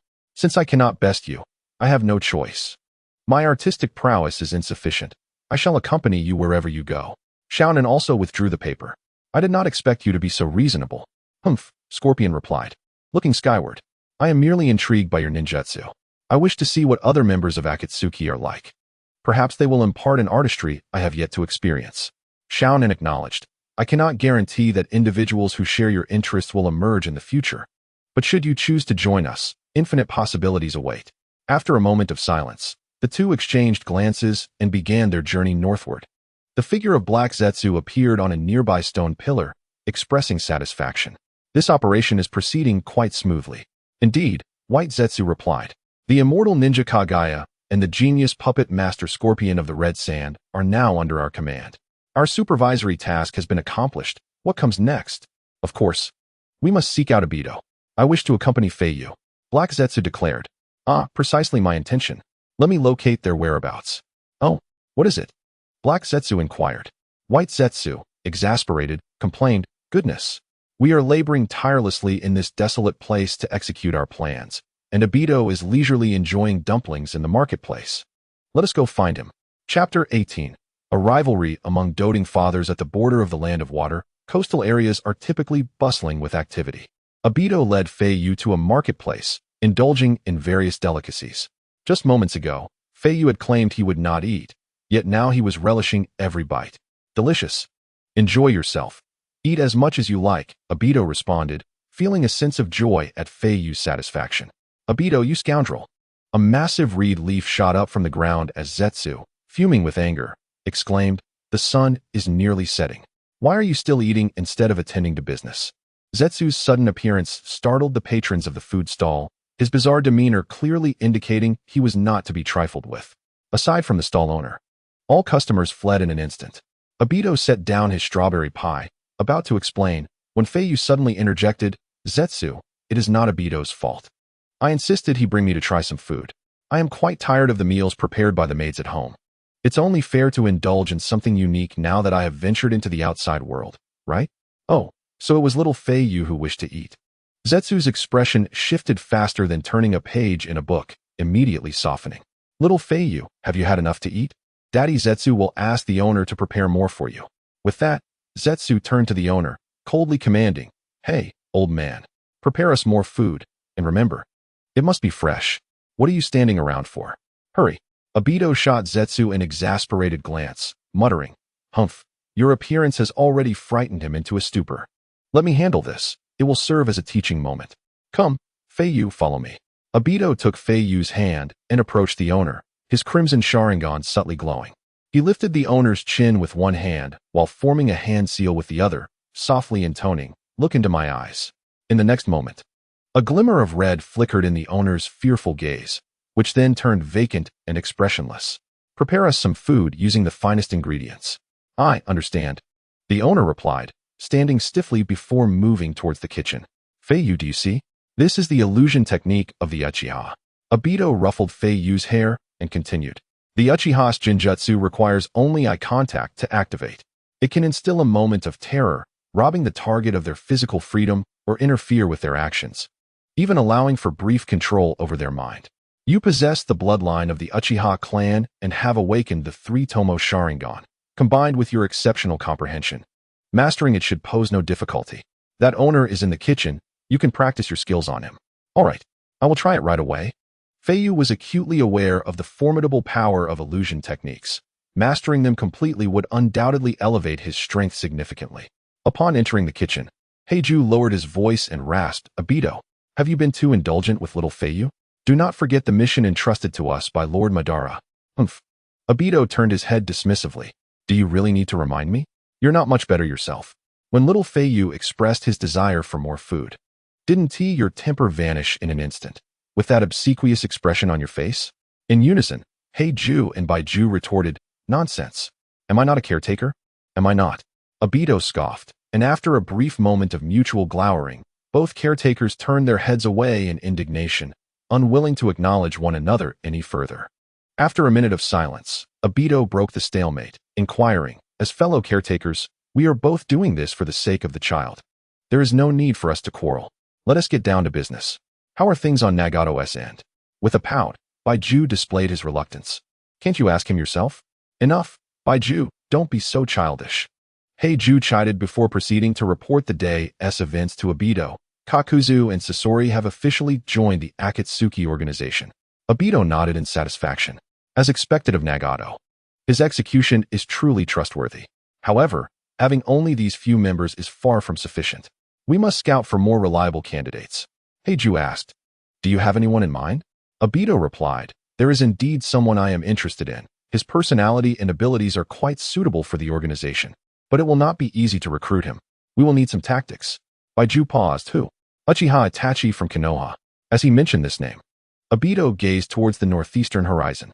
Though young, Itachi possesses a calm demeanor and exceptional abilities. He is a rare talent in Konoha. Heiju remarked. I am aware of quite a bit regarding Konoha's intelligence.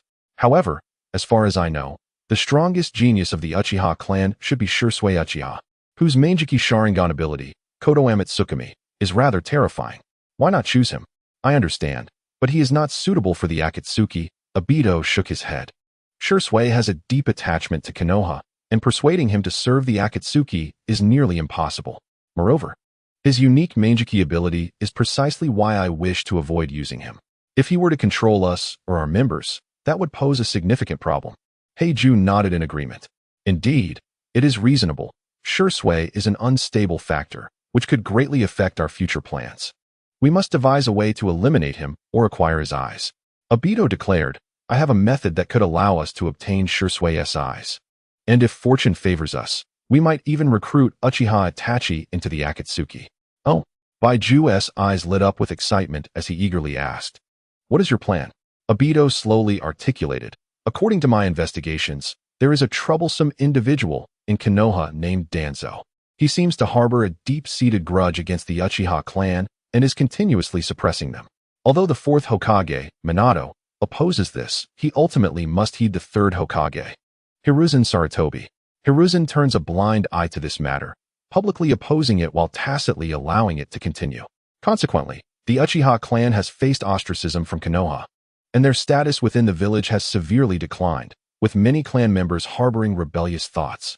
The current stability is merely due to a lack of a spark. We can exploit this situation to ignite their rebellion. Baiju, your impersonation skills are unparalleled. No sensory ninja can detect your presence. I need you to disguise yourself as a high-ranking member of the Uchiha clan and then assassinate the Hokage. If the attempt succeeds, that would be ideal. If it fails, it matters not. A spark has emerged, and a great battle between the Uchiha and Konoha is inevitable. I anticipate the Uchiha clan will be defeated, leading their members to become rogue ninjas. At that point, Itachi, as a rogue ninja, will be much easier to recruit into the Akatsuki. Upon hearing this, Heiju couldn't help but praise, a splendid plan. Obito, your intellect is quite sharp. Obito coldly snorted, umph. If only Madara had heeded my advice years ago when I suggested capturing the Nine Tails during Kushina's childbirth, we wouldn't have to deal with these troublesome matters now. I would have controlled the Nine Tails with my sharingan, and even if it had not succeeded, Konoha and the Uchiha would have developed mistrust and suspicion towards one another. Perhaps Itachi is already one of us, and Shisui's sharingan would also be in my possession. Heiju mused. Indeed, that makes sense, given the circumstances. Further discussion is futile. Obito, when do you intend to execute the Uchiha collapse plan? Obito replied, the sooner, the better. The Akatsuki must take shape promptly. Baiju responded eagerly, understood. I shall head to Konoha tonight and pay a visit to the bedrooms of those two Hokages. At that moment, Feiyu emerged from the kitchen, carrying a large bowl of steaming delicacies. Caretakers, dinner is served. Why did you bring it out yourself? What if you burn yourself? Ju quickly took the plate from Feiyu's hands and placed it into Obito's. Little Feiyu, are you all right? Did you burn yourself? Ju asked affectionately, blowing cool air towards Feiyu's tiny paws. Obito, bewildered, held the plate and asked, Hey, Ju, what do you mean by putting the plate in my hands? Aren't you afraid I might get burned? Uffed.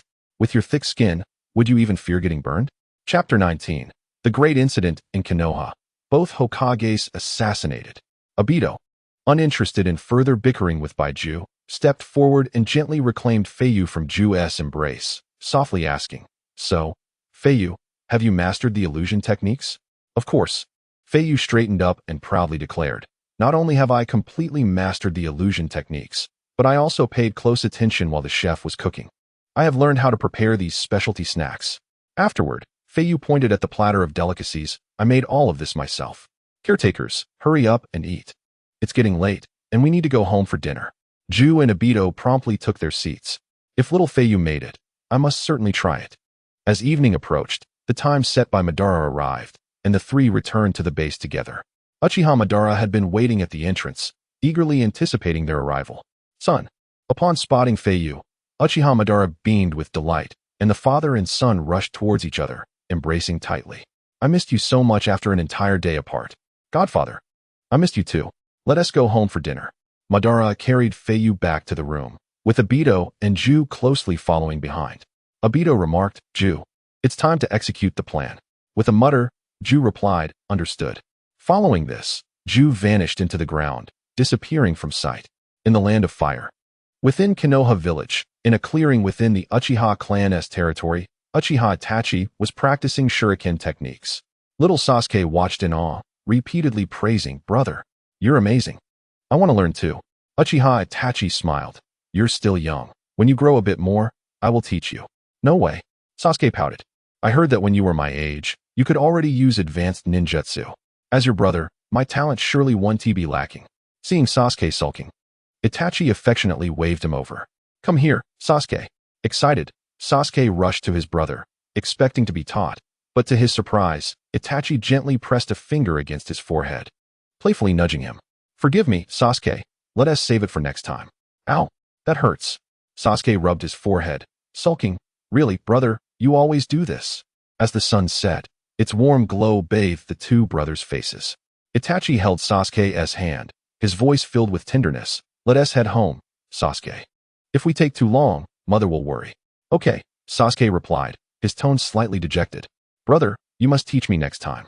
Uchiha Itachi carried Sasuke on his back, smiling as he glanced back and said, yes, it will surely be soon. The two arrived at their home. Uchiha Fugaku sat solemnly at the front hall, flanked by several high-ranking members of the Uchiha clan. Their expressions were grave, as if deliberating over matters of great importance and secrecy. Lord Clan Leader, I can no longer tolerate that old coot Danzo. He is forcing us into a corner. Today, he sent someone to demand 10 young ninjas from our clan to join his route. Is that place even suitable for humans? It would spell the extinction of the Uchiha. Thankfully, you resolutely refused him. However, this has irreparably soured our relationship with Danzo, without giving him face today.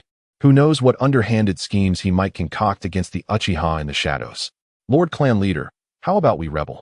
My son told me that during his mission with the police department, he unexpectedly found members of the imbued following him. It is clear that the village does not trust us. Yes, I have encountered similar situations. The imbued, when the village is in trouble, cannot be found. Yet they are exceptionally diligent in watching their own. Rather than being slowly exploited to death, it would be better to take decisive action. Let us rebel. Rebel? Such thoughts must not arise. Although the Uchiha are the strongest clan in the village, we are still insignificant compared to the formidable power of Konoha. Do not be cowardly. We are a clan that grows stronger with each battle. In combat, the loved ones or friends of our clan will inevitably suffer casualties, and with casualties comes emotional turmoil, leading to hatred. Perhaps many new Manjiki Sharingan will awaken. Moreover, we possess unique forbidden techniques of the Sharingan, which the younger generation may not know, but we are well aware of.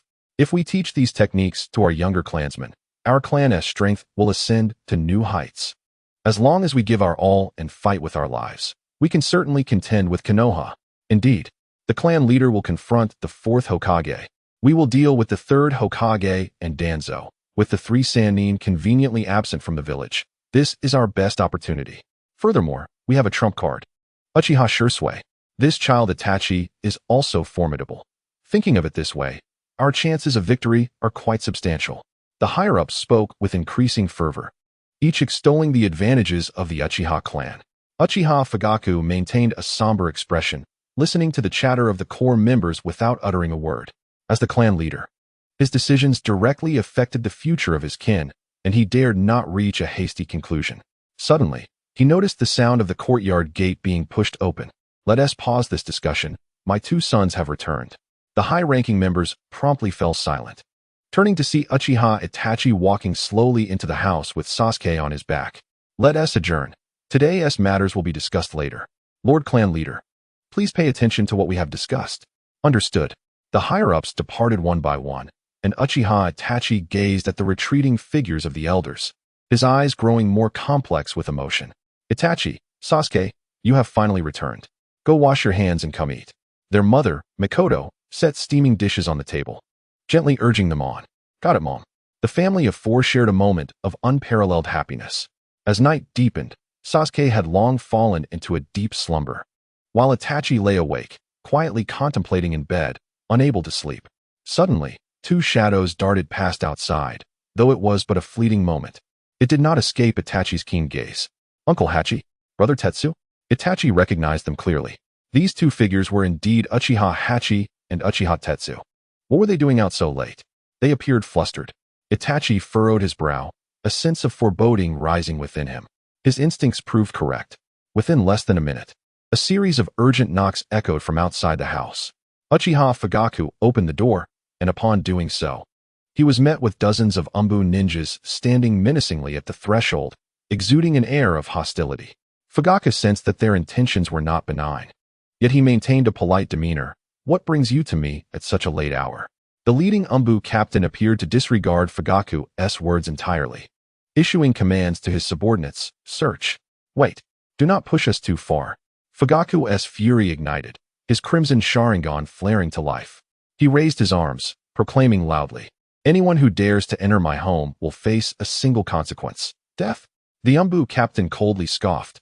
Humph. Fugaku, you are fortunate that you opened the door willingly. Had you delayed any longer, we would have barged in, charging you with the crime of harboring fugitives, without regard for your dignity. Harboring fugitives? Fugaku was taken aback. What are you talking about? Who have I harbored? Uchiha Hachi and Uchiha Tetsu. They should be at home. What crime have they committed to warrant such an action from you? What? You do not know? Was it not your order? The imbued captain's tone grew increasingly frigid, piercing Fugaku's heart like a knife.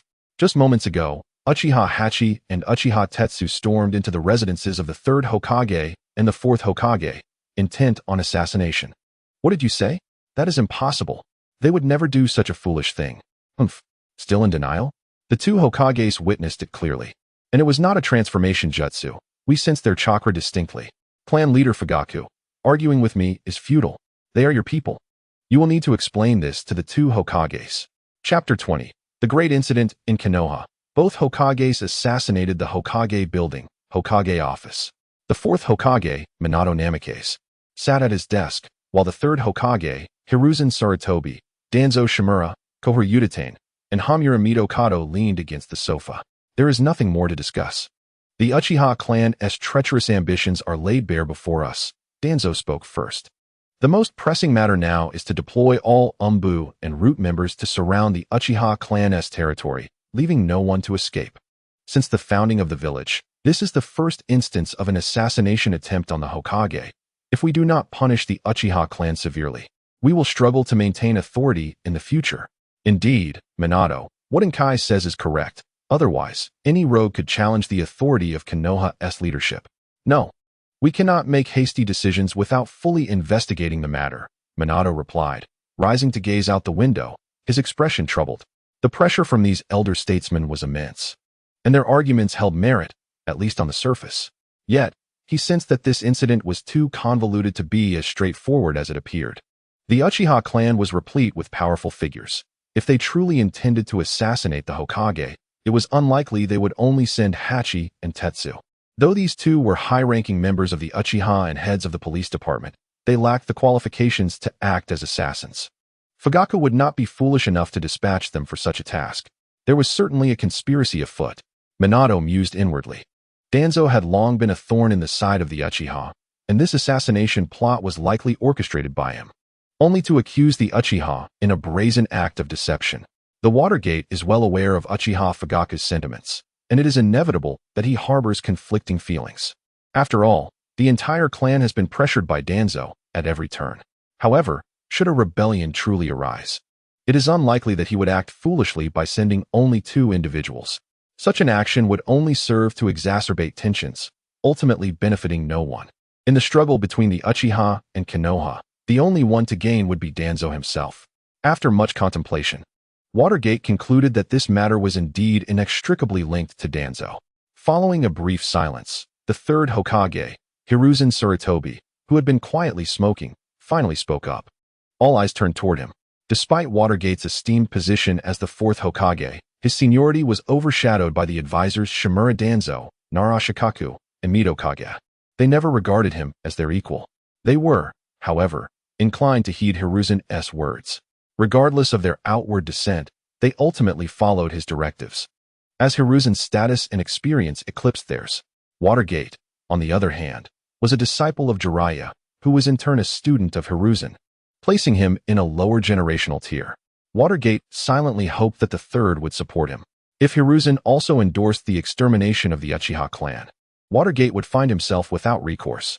Exhaling a cloud of thick smoke, Hiruzen remarked, "This situation may not be as straightforward as it appears. Perhaps we should invite Uchiha Fugaku to discuss matters face-to-face before making any decisions." "Humph," Danzo retorted coldly. "Do you genuinely believe Fugaku will comply? He may have already begun plotting a full-scale rebellion." Hiruzen replied, "If he does not show, we can act later." Seeing Hiruzen's unwavering stance, the others fell silent. "Bring him in." With a thud, a white smoke enveloped the room, and an Umbu ninja knelt in the hall. "Inform Uchiha clan leader Fugaku to come to the Hokage's office." Yes. Outside Konoha, within the surrounding forest, two lifeless bodies lay on the ground, Uchiha Toka and Uchiha Hakadai. "Black Zetsu, shall we feast on them? I want Toka. He is in his 40s, just to my taste." "You are truly ravenous, willing to devour anything." With a crackle, White Zetsu and Black Zetsu separated, each preparing to indulge in their chosen delicacies. They ensured to retain the sharingan, intending to present them to Madara, as they might prove useful in the future. As they began to savor their meal, a vortex suddenly materialized around them, and a beetle emerged from within. "How did everything go?" White Zetsu wiped his mouth, saying, "Hee, it went smoothly. My two clones disguised as Uchiha have successfully completed the assassination, and the fuse has been lit." Black Zetsu added, "Tonight, there will be a grand spectacle."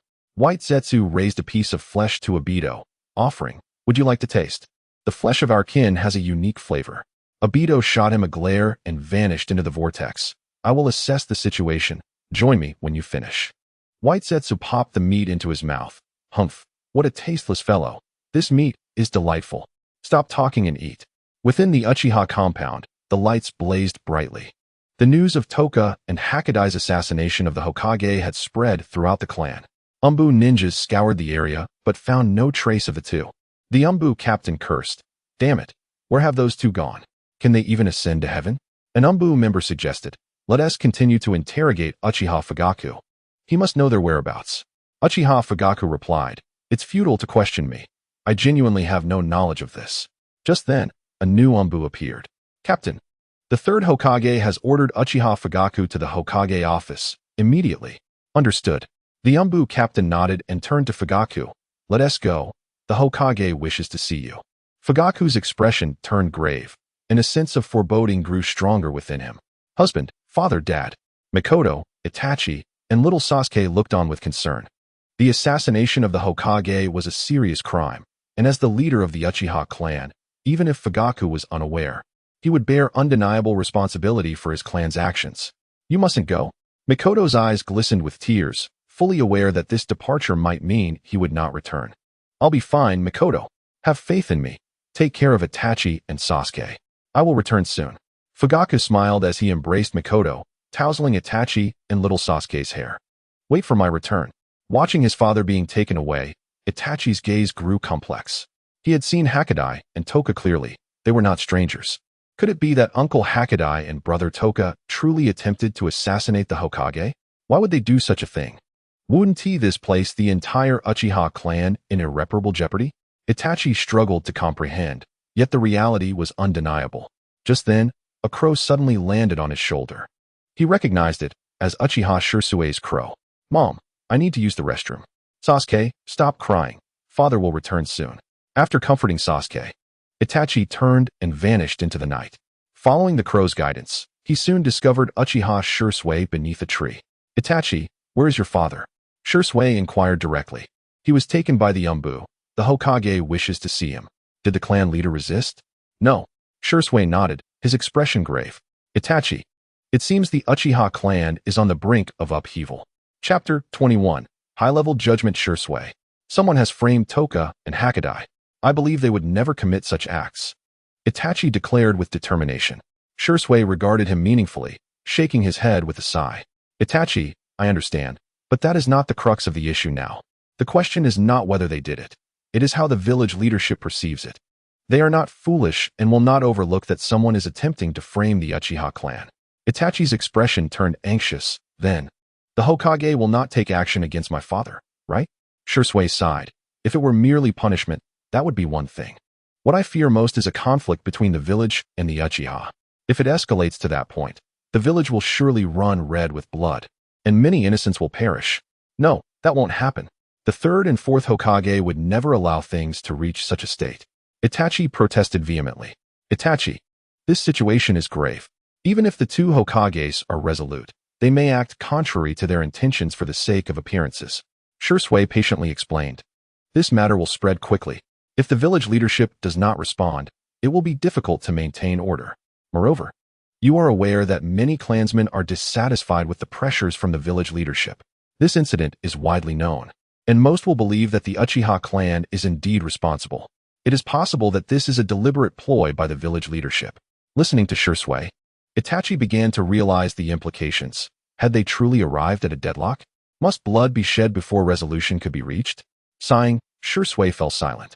At the Hokage building. In the Hokage's office, a series of knocks echoed. "Come in," called Watergate's voice from within. The door to the office creaked open, and the imbued captain entered, accompanied by Uchiha Fugaku. The third Hokage and the fourth Hokage have arrived, and the individual has been brought in. "You may leave now," commanded the leader of the imbued as he departed. Uchiha Fugaku, the head of the Uchiha clan, was asked by Mito Kazan, "Do you have anything to say?" With unwavering resolve, Fugaku replied, "Honorable third Hokage, fourth Hokage, esteemed advisors, I swear before you that the Uchiha clan harbors no treachery against Konoha, nor would we engage in any act of assassination." Shimura Danzo scoffed. "Then tell me, where are Uchiha Itachi and Uchiha Shisui now?" "I do not know," Fugaku responded. "I have already dispatched members of the police force to their homes, but found no trace of them. The imbued were also present and can attest to my words." "Of course they are not present," interjected Narashikaku. "The imbued reported that the two vanished from your very residence." Fugaku remained steadfast, insisting, "I truly do not know." "Humph." Danzo was about to retort when the third Hokage, Sarutobi Hiruzen, interrupted. "Fugaku, if you are truly innocent, would you dare to undergo an investigation? I can have members of the Yamanaka clan probe your memories. If it is indeed unrelated to you and the Uchiha clan, then neither Watergate nor I shall pursue the matter further." Fugaku fell silent. The truth was, he feared such an examination. Just that evening, Itachi and Shisui had urged him to rebel. If the Yamanaka were to delve into his memories, he could not guarantee the outcome. Danzo pressed, "Fugaku, what are you hesitating for? Do you harbor guilt?"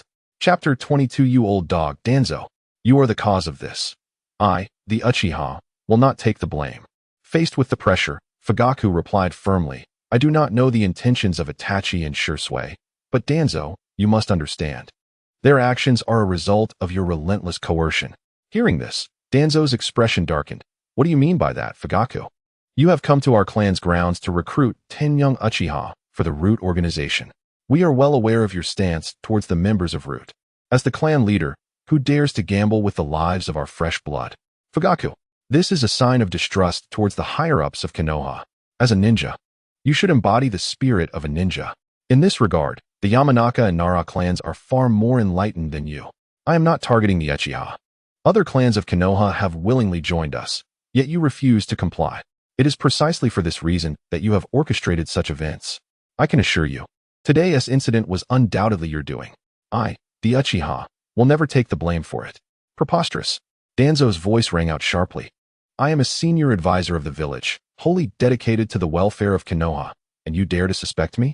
"Enough," Sarutobi Hiruzen interjected, sensing the conversation was veering off course.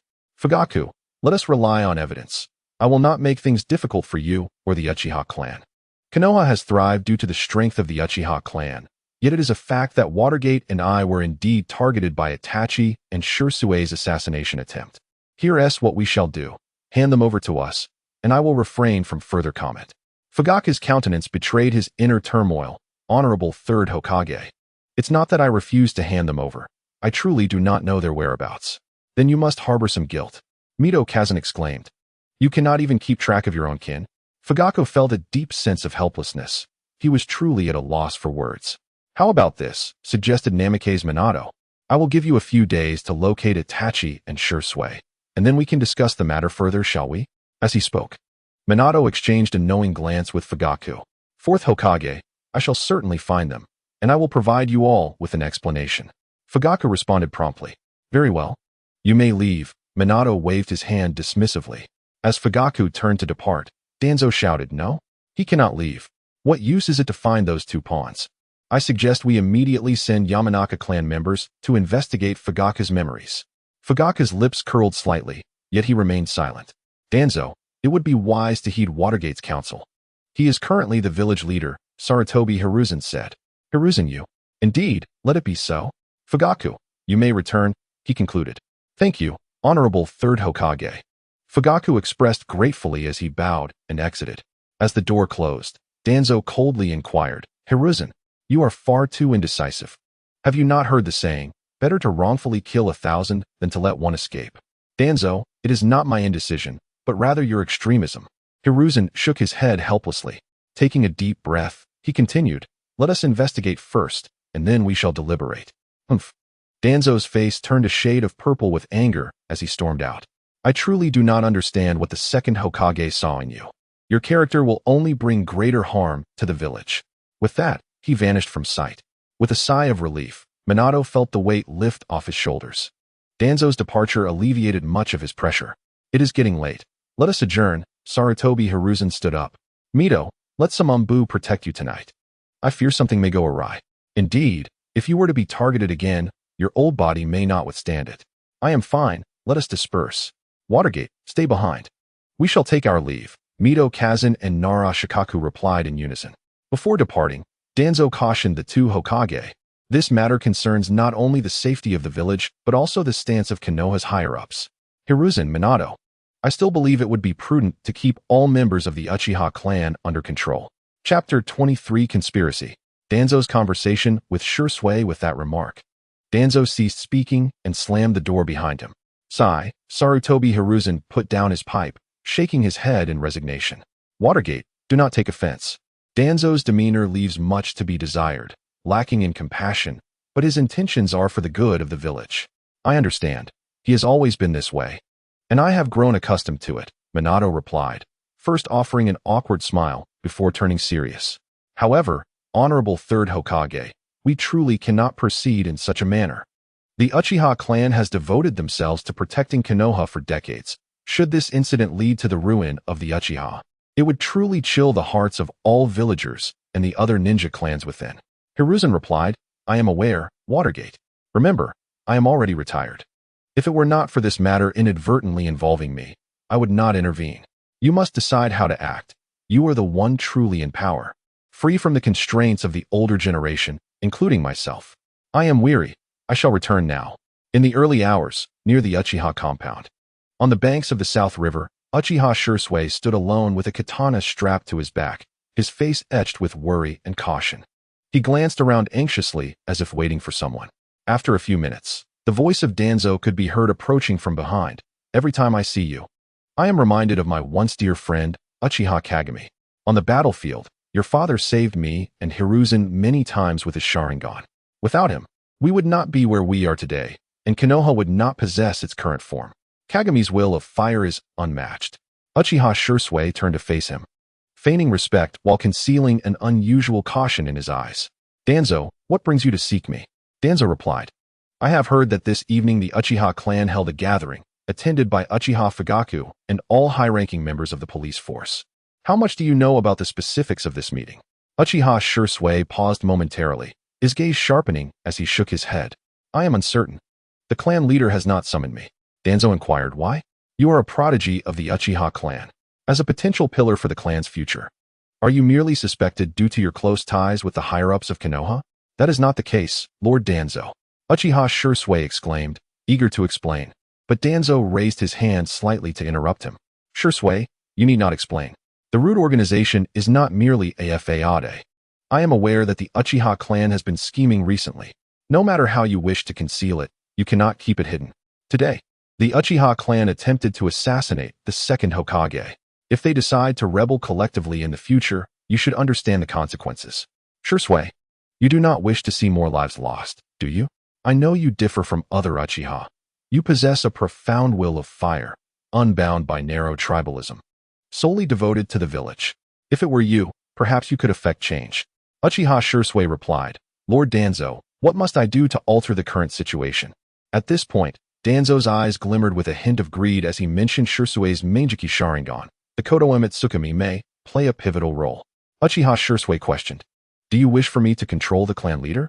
Danzo chuckled derisively, shaking his head. "I want you to subtly control Sarutobi Hiruzen and Namikaze Minato." Shirsui was taken aback. "What did you just say?"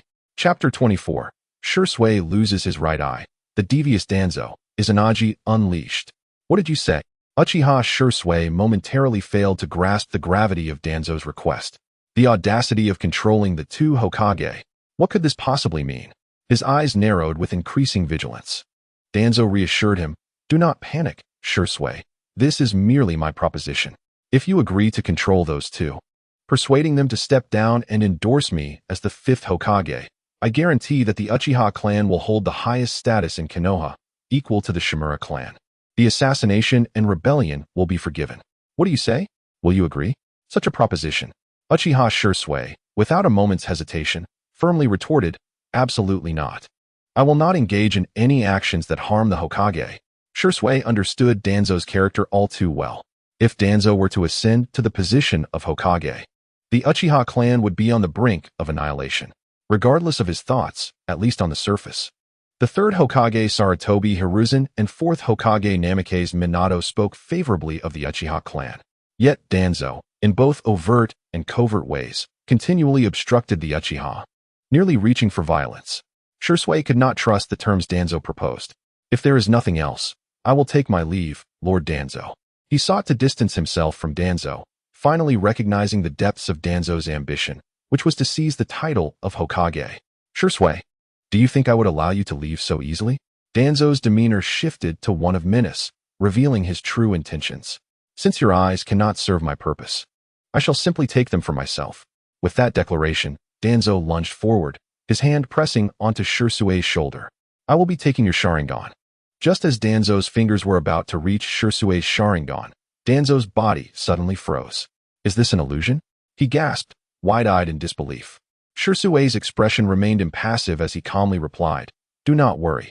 This is merely a basic genjutsu. You will awaken shortly.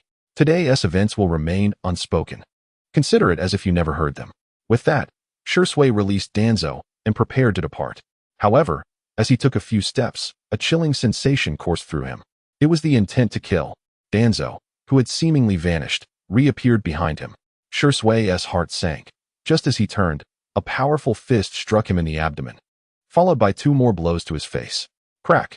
Uchiha Shirsui was caught off guard as Danzo forcibly extracted his right eye. No longer feigning, Danzo placed the removed Sharingan over his own right eye, the original eye transforming to a pale white hue. "Sharingan! Danzo, you!" Uchiha Shirsui exclaimed in shock, momentarily forgetting the pain from his right eye. "How could you possess an Uchiha's Sharingan? Whose eye is this? And did you just utilize the Uchiha clan's forbidden technique?" "Izanagi? Danzo, how much do you truly know about the Uchiha secrets?" "Humph, that is of no concern to you.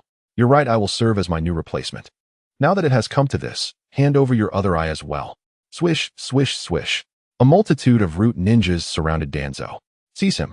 Extract his left eye," Danzo commanded. Understood. The root ninjas acted in unison, encircling Uchiha Shirsui.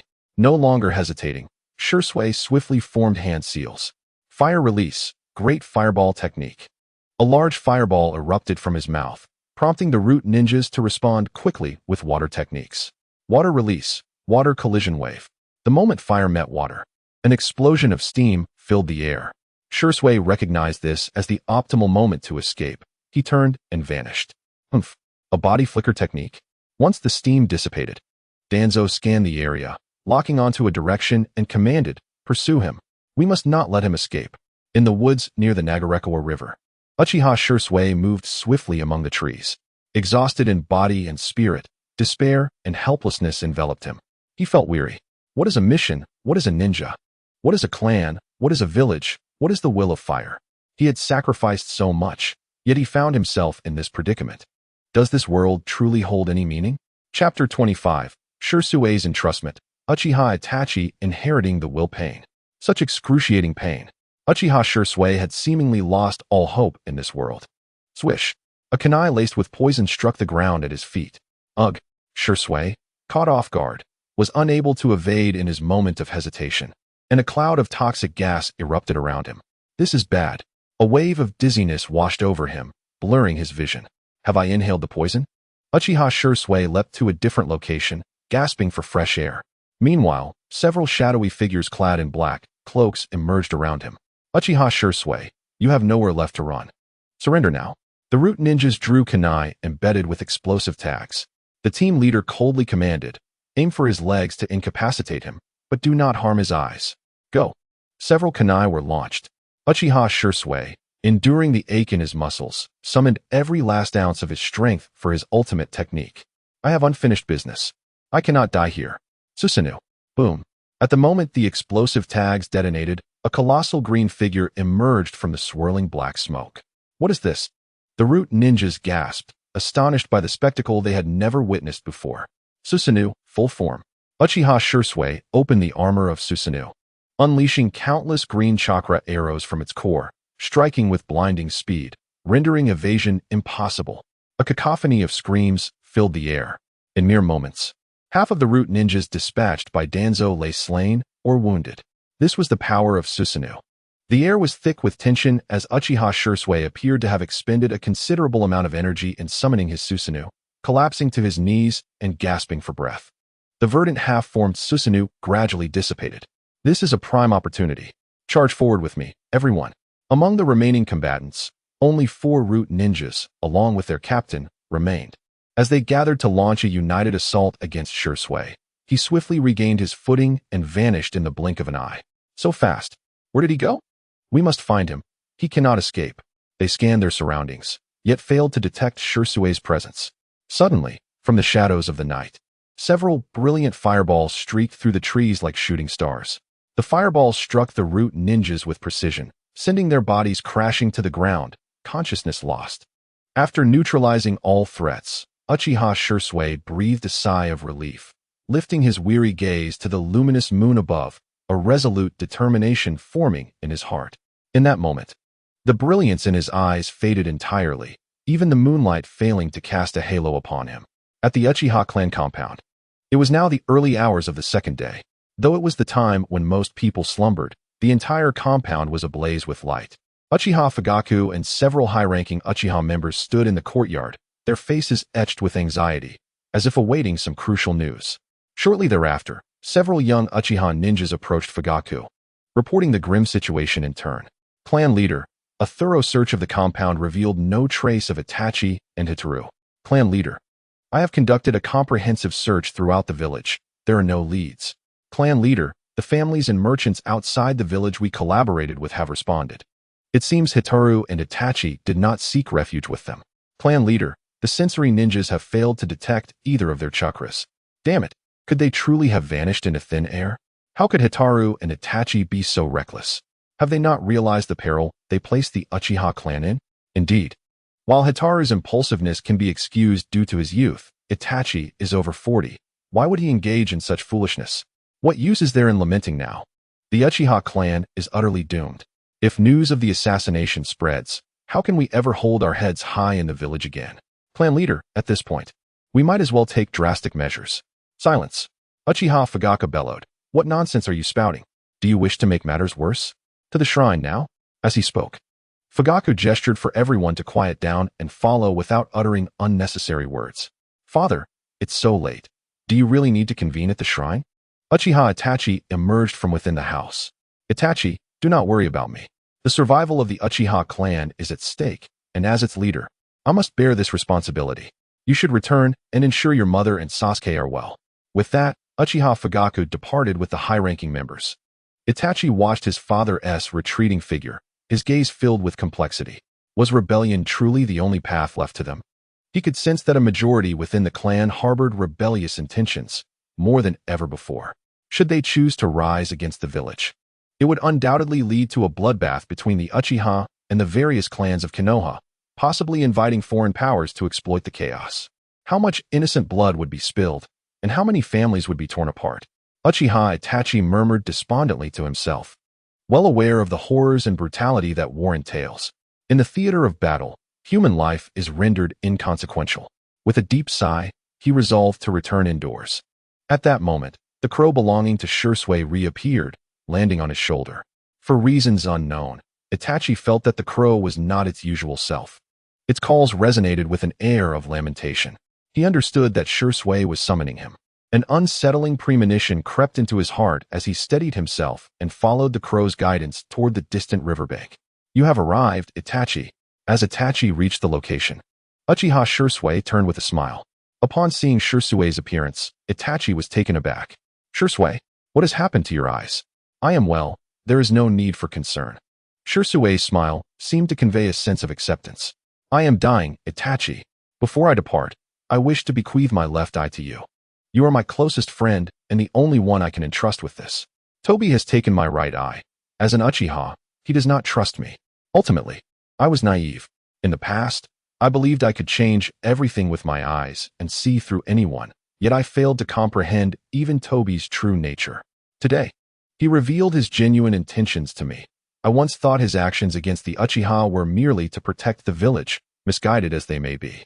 But it was the Hokage position he truly coveted. Toby wants me to use the power of the Kodohama Tsukumi to help him seize the Hokage title. I refused and confronted him. Initially, I emerged victorious, but to my surprise, he bore a sharingan beneath his bandages and could wield our clan's forbidden technique, Izanagi. "Itachi, you must not tread the same path as I have. If the village falls into Toby's hands, it will be the end. I have grown weary of it all. No matter how keen one's insight may be, it cannot rival the treachery of the human heart." Before Itachi could respond, Shisui plunged his hand into his left eye, extracting the eyeball.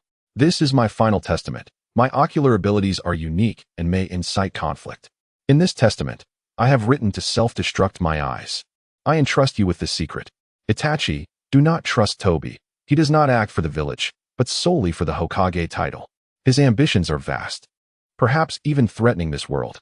After imparting his final wishes, Shisui slowly approached the riverbank, preparing to leap to his death.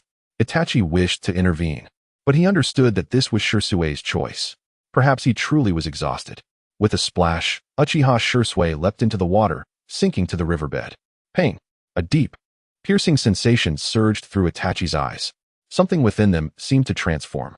"Is my sharingan awakening in response to witnessing my friend's demise?" A voice, unfamiliar yet resonant, echoed from behind Itachi. "Who goes there?" Itachi spun around, alert and wary of the mysterious figure emerging from a spatial vortex. "I am Uchiha Madara." Chapter 26. Feathered Flight. Are we not short on manpower? Let us gather the Uchiha and have them work for my benefactor, Madara. Though Itachi's exterior remained composed, turmoil raged within him. He had heard of this name, having encountered it in the ancient texts of the clan more than once. How could a legendary figure such as he still be alive? "Do you doubt me?" The masked figure tilted his head slightly, revealing his blood-red sharingan under the moonlight. The space around Madara's right eye pulsed with energy, creating a vortex that enveloped him. In an instant, he appeared beside Itachi. Is this the power of the Manjiki Sharingan? Initially, Itachi had believed this mysterious technique to be a space-time ninjutsu, but he now recognized it as an ocular technique. Within the clan, no one possessed such power. Yet Itachi still struggled to accept that this was indeed Uchiha Madara. It was simply too outrageous. If he had truly lived this long, could he have transformed into some kind of monster? "Itachi, cease your preoccupation with my identity. What you should ponder instead is why I have sought you out." As the conversation concluded, Obito gazed down the river and directly addressed Itachi. "At such a young age, your intellect and strength are truly admirable. Would you be interested in working for me?" Itachi remained silent, neither accepting nor rejecting the offer. His curiosity was piqued. This man, who claimed to be Madara, had concealed his intentions for so long. "Let us assume for the moment that you are indeed Madara. What exactly do you wish for me to do?" After a brief silence, Itachi inquired, hoping to extract more information from the enigmatic figure. Obito replied, "Join my mercenary organization and assist me in executing the Eye of the Moon plan." "What is the Eye of the Moon plan?" Itachi questioned, his brow furrowing. With a cold smirk, Obito unveiled his grand scheme: to gather all the tailed beasts, resurrect the 10 tails sealed by the Sage of 6 Paths on the moon, and become its Jinchuriki. I will reach the level of the Sage and activate the Eye of the Moon, projecting my ocular power onto the moon to cast infinite Tsukuyomi. thereby controlling every soul in the world, unifying it, and creating a false peace. Itachi's eyes widened in shock.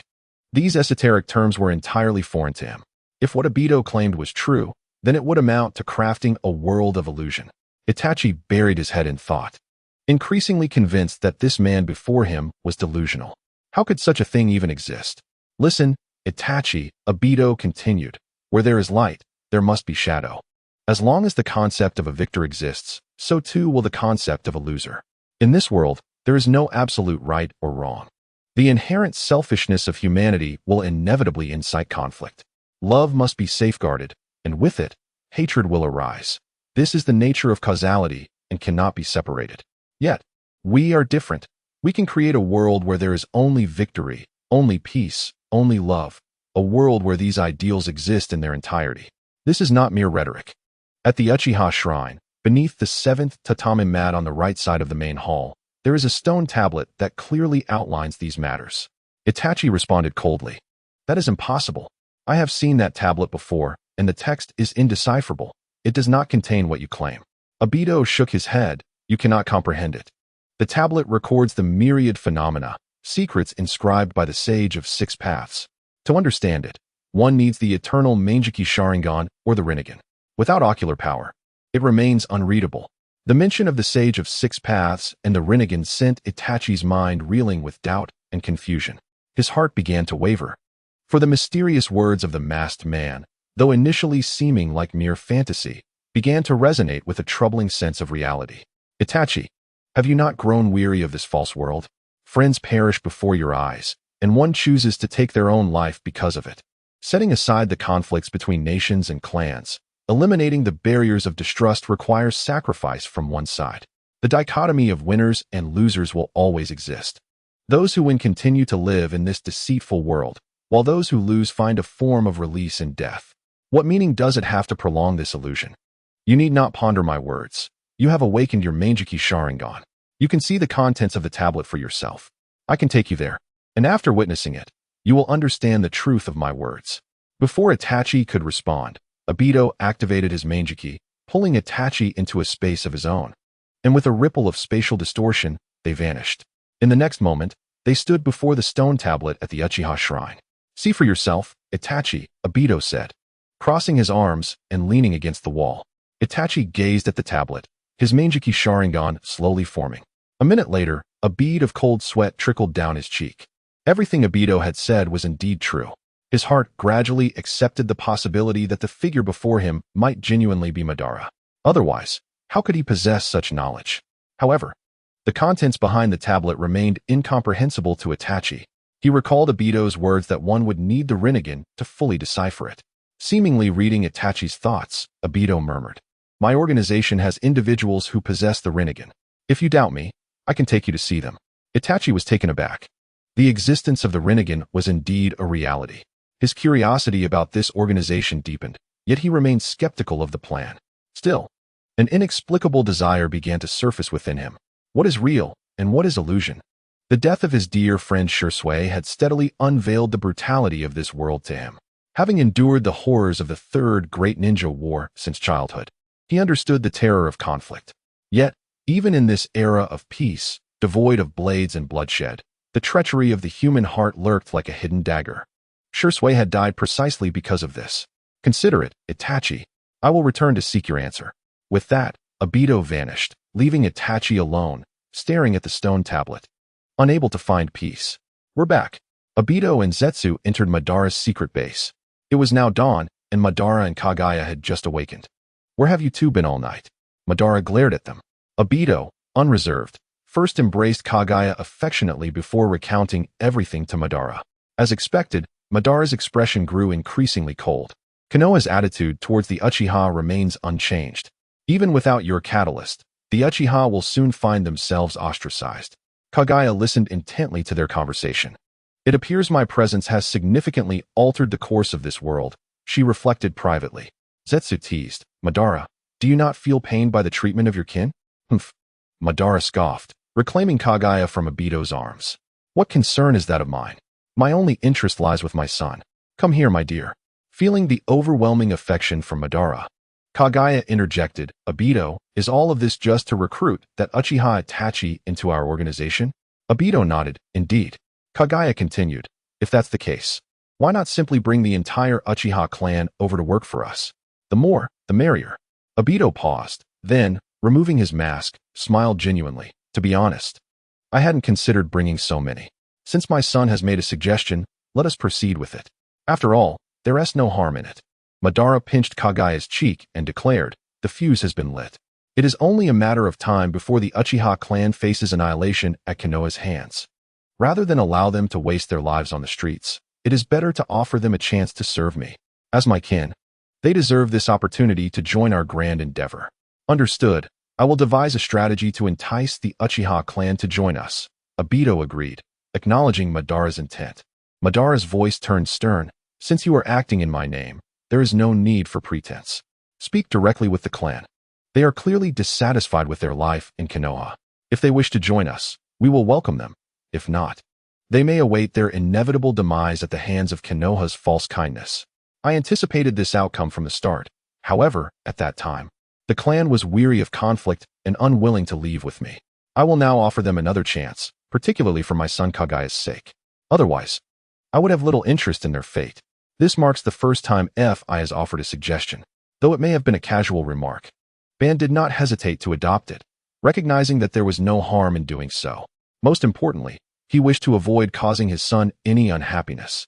To nurture his son's growth, he could not disregard any of his words. Encouragement and affirmation are indeed the most suitable educational approaches for a child's development. All right, I will first visit the Hidden Mist village tomorrow. Once I have dealt with matters there, I will reach out to the Uchiha clan, said Date. Upon hearing this, Fi interjected, Date, if you are busy, I can liaise with the Uchiha in Konoha. Trust me, I am capable of handling it. Uchiha Ban, Date. And the others were momentarily taken aback. Ban replied, Son, your godfather appreciates your desire to alleviate my burdens, but you are still too young. When you are older and capable of standing on your own, I will allow you to venture out, all right? I worry for you. Date added, Little Fi. Be a good boy and heed your godfather's words. I can manage on my own. You should focus on growing up healthy. Hakuj chimed in, Fi. Are you feeling bored these days? I won't be going anywhere tomorrow. I'll stay home and play with you. How does that sound? Kokuj eagerly said. Take me along. By the way, tonight it's my turn to cuddle you to sleep. I recently learned a bedtime story called Little Kuriko Seeks His Mother. The story is inspiring, and I believe you will enjoy it. Fi understood that they would not allow him to go out, as their deep affection for him made them fearful of potential dangers. However, he had grown increasingly bored over the years, feeling as if he were rusting away in the base. Since the system had been activated, he had yet to trigger any system tasks, which meant no rewards. The only way to earn rewards was through the annual system check-in, a long wait that Fi could hardly endure. He truly longed to venture outside. Moreover, his godfather's subordinates were akin to his own. The Akatsuki belonged to Ban, but also to him. Why not seize an opportunity that promised benefits without drawbacks? Godfather, please let me go. If you are worried, you can have Hakuj and Kokuj accompany me. Date has been tirelessly running around, and I wish to share in the burden. Fi said, employing his secret weapon, acting cute. This tactic was infallible, and Ban found it impossible to resist. The moment Fi displayed his charm, Uchiha Ban would inevitably soften and strive to fulfill his requests. Very well, Ban conceded, his heart melting at Fi's pleading expression. Hakuj, Kokuj, tomorrow. Take little Fi and infiltrate Konoha, but you must ensure his safety. Hakuj replied, Rest assured, Lord Ban, Fi is dear to me. I would never let him come to harm. Indeed, that is best. Ban turned, ruffling Fi's hair affectionately. Son, it may take years for your godfather to fully recover, and I want to be able to accompany you outside for long. Once I regain my strength, I promise to make up for the time we lost together. Do not complain about my clinginess then. I would never, godfather. Fi laughed. Let us go. Today we'll focus on practicing ninjutsu beyond fire techniques. All right, my dear. Ban responded. In Konoha, at the Uchiha compound, as the sun began to rise, Uchiha Itachi gently pushed open the door to his home, attempting to stealthily return to his room. He did not wish to disturb Sasuke, nor did he want his father to know that he had been out all night. Itachi, where have you been? Uchiha Fugaku's stern voice echoed from the main hall. Startled, Itachi turned to see Fugaku seated cross-legged on the tatami mat. arms crossed, exuding an air of authority. It seemed Fugaku had not slept at all, having been preoccupied with the clan's recent troubles, which left him unable to find peace. After a moment of hesitation, Itachi calmly replied, "Father, I could not sleep, so I went to the riverbank to practice. I just returned." Itachi chose not to disclose the truth, as he preferred to keep his feelings to himself. Fugaku, however, understood his son well. Itachi had always been this way, and he sensed that Itachi was deliberately concealing something. In the past, Fugaku would have turned a blind eye, but now he felt it was time to confront Itachi. "Did you go to the South Shrine? I received a report that someone saw you leaving there." Itachi froze for a moment, realizing that he could no longer hide the truth. "Father, I encountered a mysterious man wearing a mask last night. He possesses the sharingan." Upon hearing the term sharingan, Fugaku's eyes widened with intensity. "And what else?" "He claims to be Uchiha Madara." Fugaku was utterly taken aback. The recent peculiar events were piling up. Just the previous night, two of his trusted subordinates had foolishly attempted to assassinate two Hokage, a reckless act he still could not comprehend. Now, his son claimed to have encountered Uchiha Madara? Had everyone gone mad, leaving him as the only sane one? "Itachi, are you still unwilling to tell me the truth? If you do not wish to speak, so be it. But do not use our ancestors' name to fool me. Do you truly believe I am a fool?" Although the outcome of the Valley of the End battle left Madara's fate uncertain, it had been many years since then. Even if he had survived, it was impossible for him to still be alive now. Fugaku's emotions were becoming increasingly agitated. Itachi, wishing to avoid further explanation, recalled that when the mysterious masked man had claimed to be Madara, he too had doubted the man's authenticity. "Father, he brought me to the South Shrine and mentioned infinite Savimian Rinnegan. He claimed to have deciphered all the contents of the stone tablet." Fugaku was momentarily speechless, shock rendering him unable to respond. Itachi continued, "He stated that the purpose of the Uchiha clan's existence is to successfully activate infinite Tsukuyomi, which is the power of the sharingan. What do you think, father?" Fugaku was left in stunned silence for a long time. Finally, he spoke. "Itachi, why would he seek you out?" "I'm not sure." Itachi shook his head, feigning ignorance. He did not want to reveal Shirsui's suicide or the fact that Shirsui had entrusted him with his eyes. He had promised Shirsui to keep his death a secret. Fugaku furrowed his brow, observing Itachi's impassive demeanor. He pressed on, "Can you take me to see him? The man who claims to be Madara?" "He did not reveal where he is hiding. He merely said he would come looking for me." Fugaku lowered his head, contemplating for a moment. "Very well, when he comes looking for you next time, remember to call for me. Avoid meeting him alone. I fear for your safety." "Understood, father. You have not slept all night. You should return to your room and rest," Itachi replied respectfully before turning to head back to his chamber. Inside, Sasuke was sound asleep, a smile gracing his face as if he were dreaming sweetly. Itachi smiled as he picked up the blanket that Sasuke had kicked to the floor and gently covered him once more. "Sasuke, rest assured that regardless of what happens in the future, your brother will always protect you." Chapter 28. The Change in the Hidden Mist. The hell of bloodline ninjas the following day, in the Land of Water, at the Hidden Mist Village. Within the Mizukage Tower's conference hall, a gathering of high-ranking officials and elite ninjas awaited the arrival of one individual, the fourth Mizukage, Kurigane Yatsukura. Just moments ago, these individuals received the notification for a meeting proposed by Mizukage. Shortly after, Kagaya Shitsukawa entered gracefully and took the seat of authority. The urgency of summoning everyone was due to several pressing matters that required your attention. The first issue at hand is the alarming severity of the theft and leakage of the secret jutsu of the Mist Village, which has become a significant concern. In light of this, I have decided to adopt a policy of isolation. Isolation? The higher-ups furrowed their brows at this statement. This was no trivial matter. Once isolation is enacted, the local economy would suffer a tremendous blow. Kagaya continued, "Isolation is merely the first step. The number of clans possessing bloodline limits and secret techniques in the Mist Village is vast, frequently attracting the envy of foreign nations. As you are aware, the bodies of ninjas are regarded as the most valuable treasures. Should we allow foreign nations to capture or seize our bloodline limit ninjas, the consequences would be dire. Such occurrences have transpired more than once. Therefore, I have resolved to mobilize all available forces to eradicate our own bloodline limit ninjas at any cost. If foreign nations have long sought to obtain them, we shall eliminate the source, thereby reducing their persistent harassment." The room erupted in uproar. Is this truly the Mizukage they knew? renowned for his optimistic approach. Is such a policy befitting of a leader of a village? Mizukage, I vehemently oppose this course of action. First and foremost, isolation will devastate our economy. And secondly, the decision to exterminate bloodline limit ninjas is too extreme. The strength of the Mist Village will undoubtedly diminish significantly. How can one harm their enemy while inflicting harm upon oneself? Indeed, the reason the Land of Water holds a prominent position among the 5 great nations is due to the numerous bloodline limit clans within the Mist. If this continues, the Mist will be rendered powerless. Precisely, we cannot sacrifice our vitality merely to prevent the leakage of secret techniques and bloodline limits. Mizukage, I implore you to reconsider. Kaguya coldly retorted, it is preferable to weaken our own strength than to allow foreign nations to grow stronger. For the long-term development of our village, we must make painful sacrifices. Furthermore, I have summoned you not to seek your counsel, but to inform you. I expect everyone to act swiftly. Now, let us conclude the discussions on the first matter, and I shall announce my second decree. The current generation of talented young ninjas is not insignificant, and it is time to fill the void left by the members of the 7 ninja swordsmen. As he spoke, Kaguya glanced at the 3 individuals standing behind him, Suigetsu Hozuki, Kazashi Kuroha, and Raiga Kurisuki. The 7 ninja swordsmen have always followed the orders of the Mizukage, directly under his command.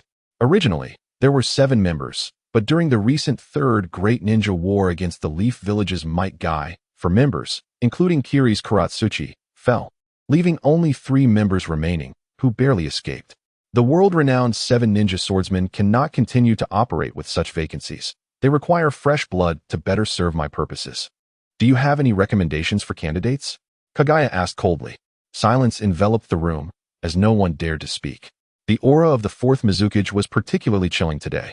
Since you have no recommendations, I shall take matters into my own hands. I have a particular interest in Hozuki Mangetsu. He will be permitted to join. As for the remaining candidates, I will deliberate slowly. That is all I wish to convey. From this day forth, every word I utter must be executed immediately and without error. With that, Kaguya stood and exited without giving the higher-ups a chance to refute. They felt a palpable sense of fear.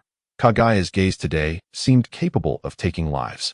A few minutes later, all members of the Mist's assassination unit gathered on the rooftop. Suigetsu Hozuki, you will lead 3 teams to the Yuki clan's territory. All who awaken their bloodline abilities must be exterminated. Leave no one alive. Kazashi Kuroha, you are responsible for the Take clan's territory. Raiga Kurisuki, you will handle the assassination of other bloodline limit ninjas. Dismissed. Ninjas are duty-bound to obey orders. Even if they are reluctant, they must suppress all emotions and become instruments of their leaders. After the assassination unit departed, Kaguya turned back and gestured for Hozuki Mangetsu to approach. With great eagerness, Mangetsu ran to Kaguya and respectfully knelt before him. Mizukage, Mangetsu, I have summoned you with the hope that you will join the 7 ninja swordsmen to serve the village. You possess a natural talent and profound understanding of the swords. Kaguya pointed to the unattended swords beside him. Choose whichever sword you desire. 4 swords were laid before them. The long sword, sewing needle, the explosive sword, splash. The blunt sword, dull cut, and the dual swords, flat butterfly. Unable to contain his excitement, Mangetsu eagerly selected one and began demonstrating his swordsmanship right before Kaguya. He showcased each sword in succession, wielding them as if they possessed a soul, exuding an aura of lethal intent. Excellent. I indeed did not misjudge your potential. Kaguya nodded in satisfaction. Mangetsu seemed particularly fond of the dual swords, flat butterfly. He sheathed the sword and respectfully stated, Mizukage, I wish to be the master of the dual swords. They resonate with me. Very well. Thank you, Mizukage. With the sword chosen, Mangetsu, I am preparing to assign you a task. What is it, my lord? Kaguya slowly approached Mangetsu and whispered coldly into his ear. I want you to monitor Suigetsu Hozuki, Kazashi Kuroha, and Raiga Kurisuki to see if they can complete their tasks with utmost effort. Should you discover any signs of leniency, you are authorized to eliminate them without reporting. What? Mangetsu's eyes widened in disbelief. He could never have anticipated that on his very first day in the position of the 7 ninja swordsmen, his inaugural task would involve monitoring his predecessors, potentially even taking their lives. Mizukage, how can I? Observing the young Mangetsu, Kaguya sternly admonished, everything we do is for the village. As a ninja, You must be prepared to relinquish all feelings. Do I need to remind you of this? I understand, Mizukichi. Good. Then you may proceed. I will dispatch an elite reconnaissance team to assist you. Yes. Mangetsu swallowed hard, feigning determination as he nodded before departing.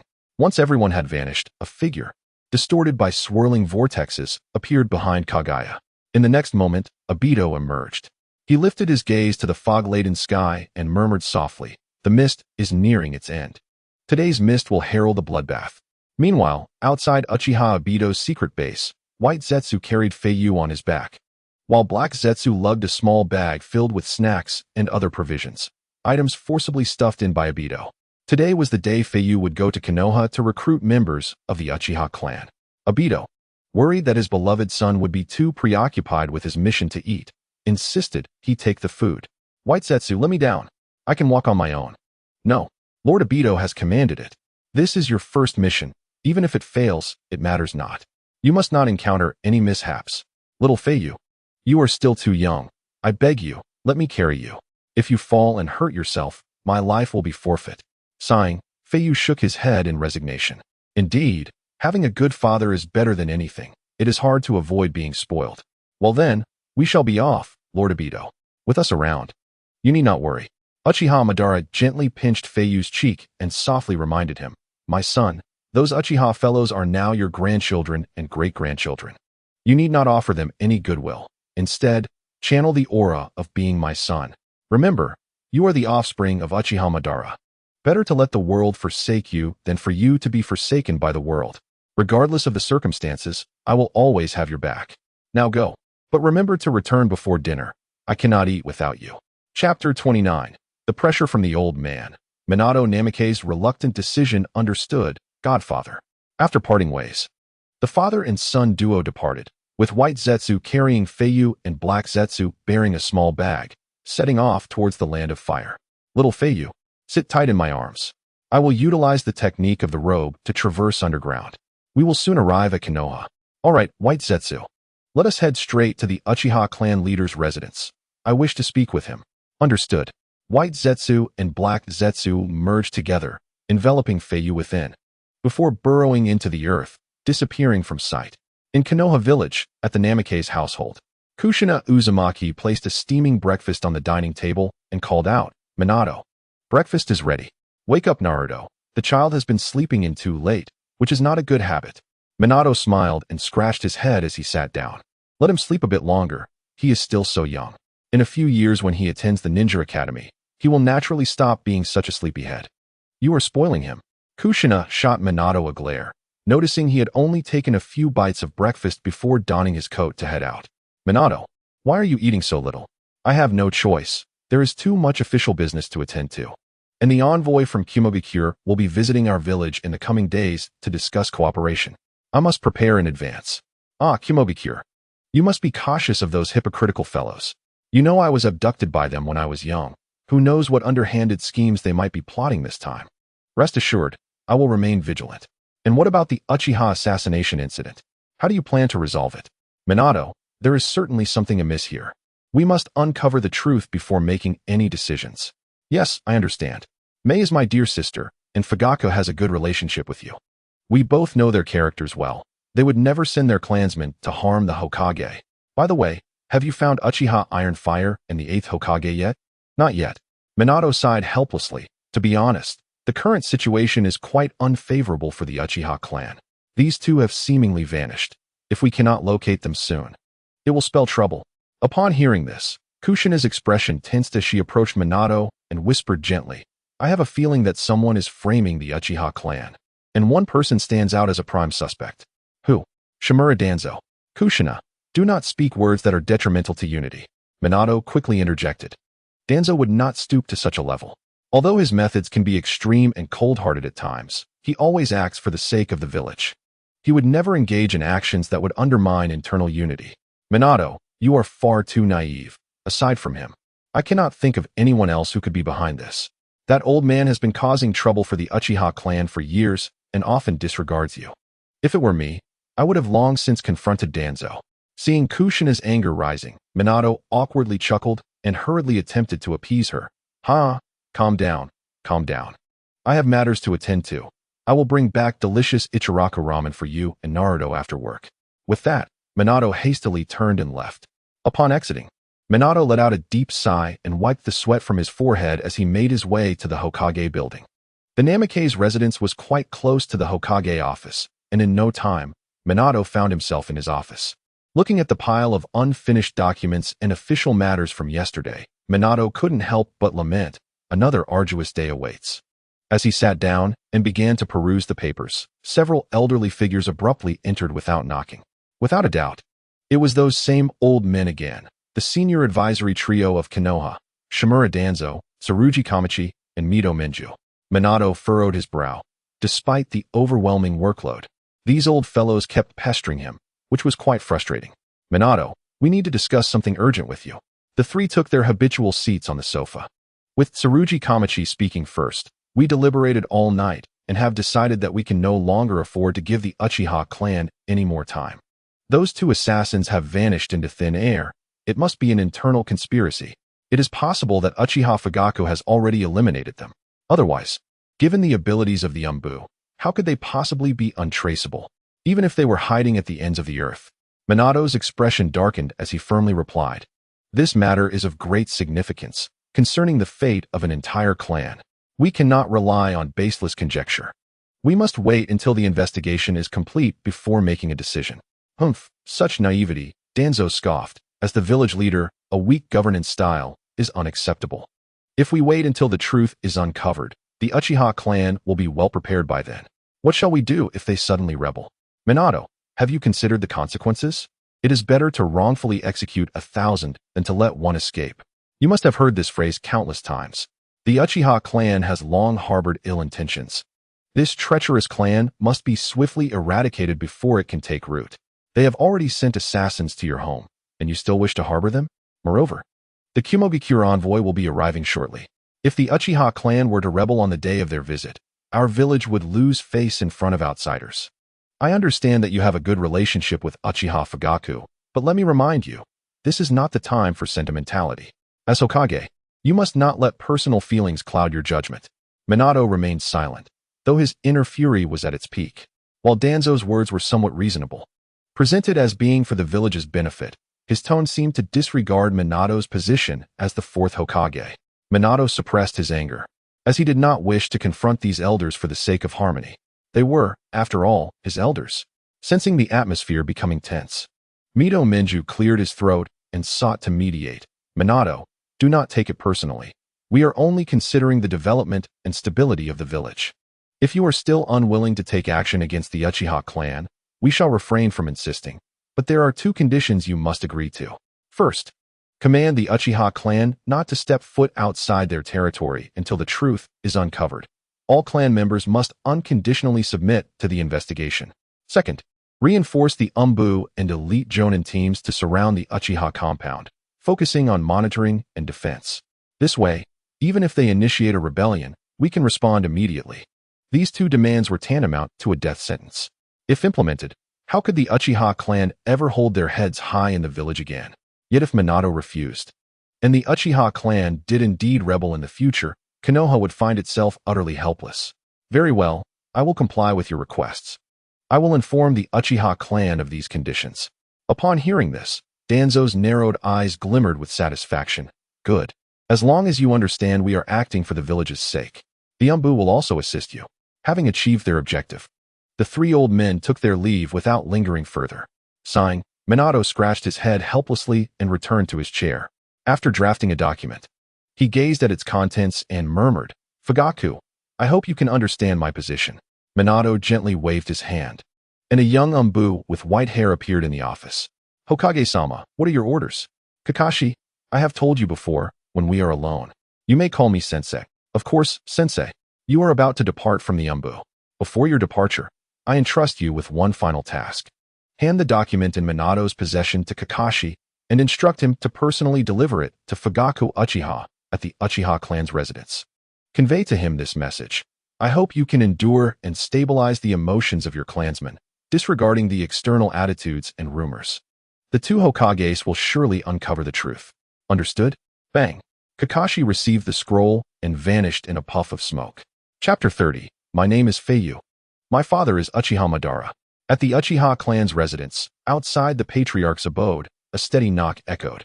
Inside, Fugaku Uchiha halted Makoto, who was about to answer the door, and whispered, "Let me handle this." He approached the entrance and opened the door, revealing a young imbued operative with white hair standing outside. "Mr. Fugaku, this is an order from Lord 4th Hokage." The imbued handed the scroll to Fugaku. "Lord Hokage wishes for you to endure and stabilize your clansmen's emotions. He and Lord 3rd will clarify the truth." With that, the imbued departed swiftly, leaving no trace. Fugaku unrolled the scroll and read its contents.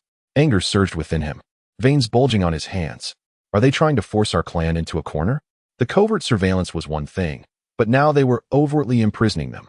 He felt an urge to explode, yet he understood that Minato was powerless in this situation. It must be the pressure from those advisors. "Minato, I know you believe in me, but I truly cannot withstand this. How am I to stabilize my clansmen's emotions after this decision?" Fugaku sighed deeply. Perhaps betrayal is the only path left to tread. At that moment, a youthful and unfamiliar voice broke the silence. "Hey, hello, Uchiha Fugaku." Startled, Fugaku turned to see a boy smiling behind him. The child appeared to be of similar age to Sasuke, just a year or two older. Fugaku was astonished. How could a child appear so suddenly without him sensing anything? What shocked him further was the boy's eyes, each bearing the 3-tomo sharingan. An Uchiha at such a young age. With eyes of this caliber. "Who are you? How did you appear? With sharingan of our clan, why have I never seen you before?" My name is Feiyu.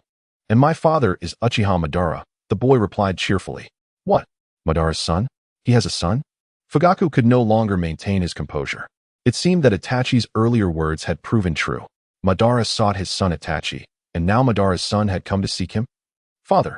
Itachi and Sasuke rushed out upon hearing the commotion.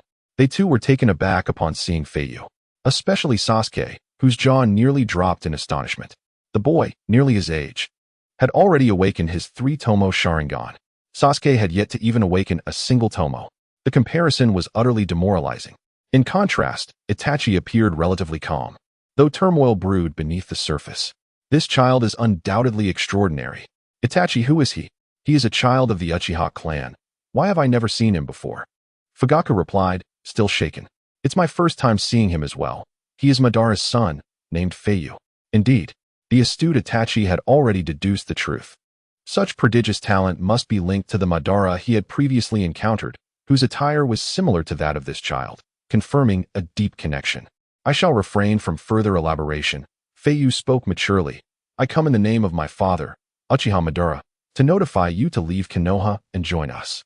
The strength of the Uchiha clan should not be wasted in servitude to outsiders."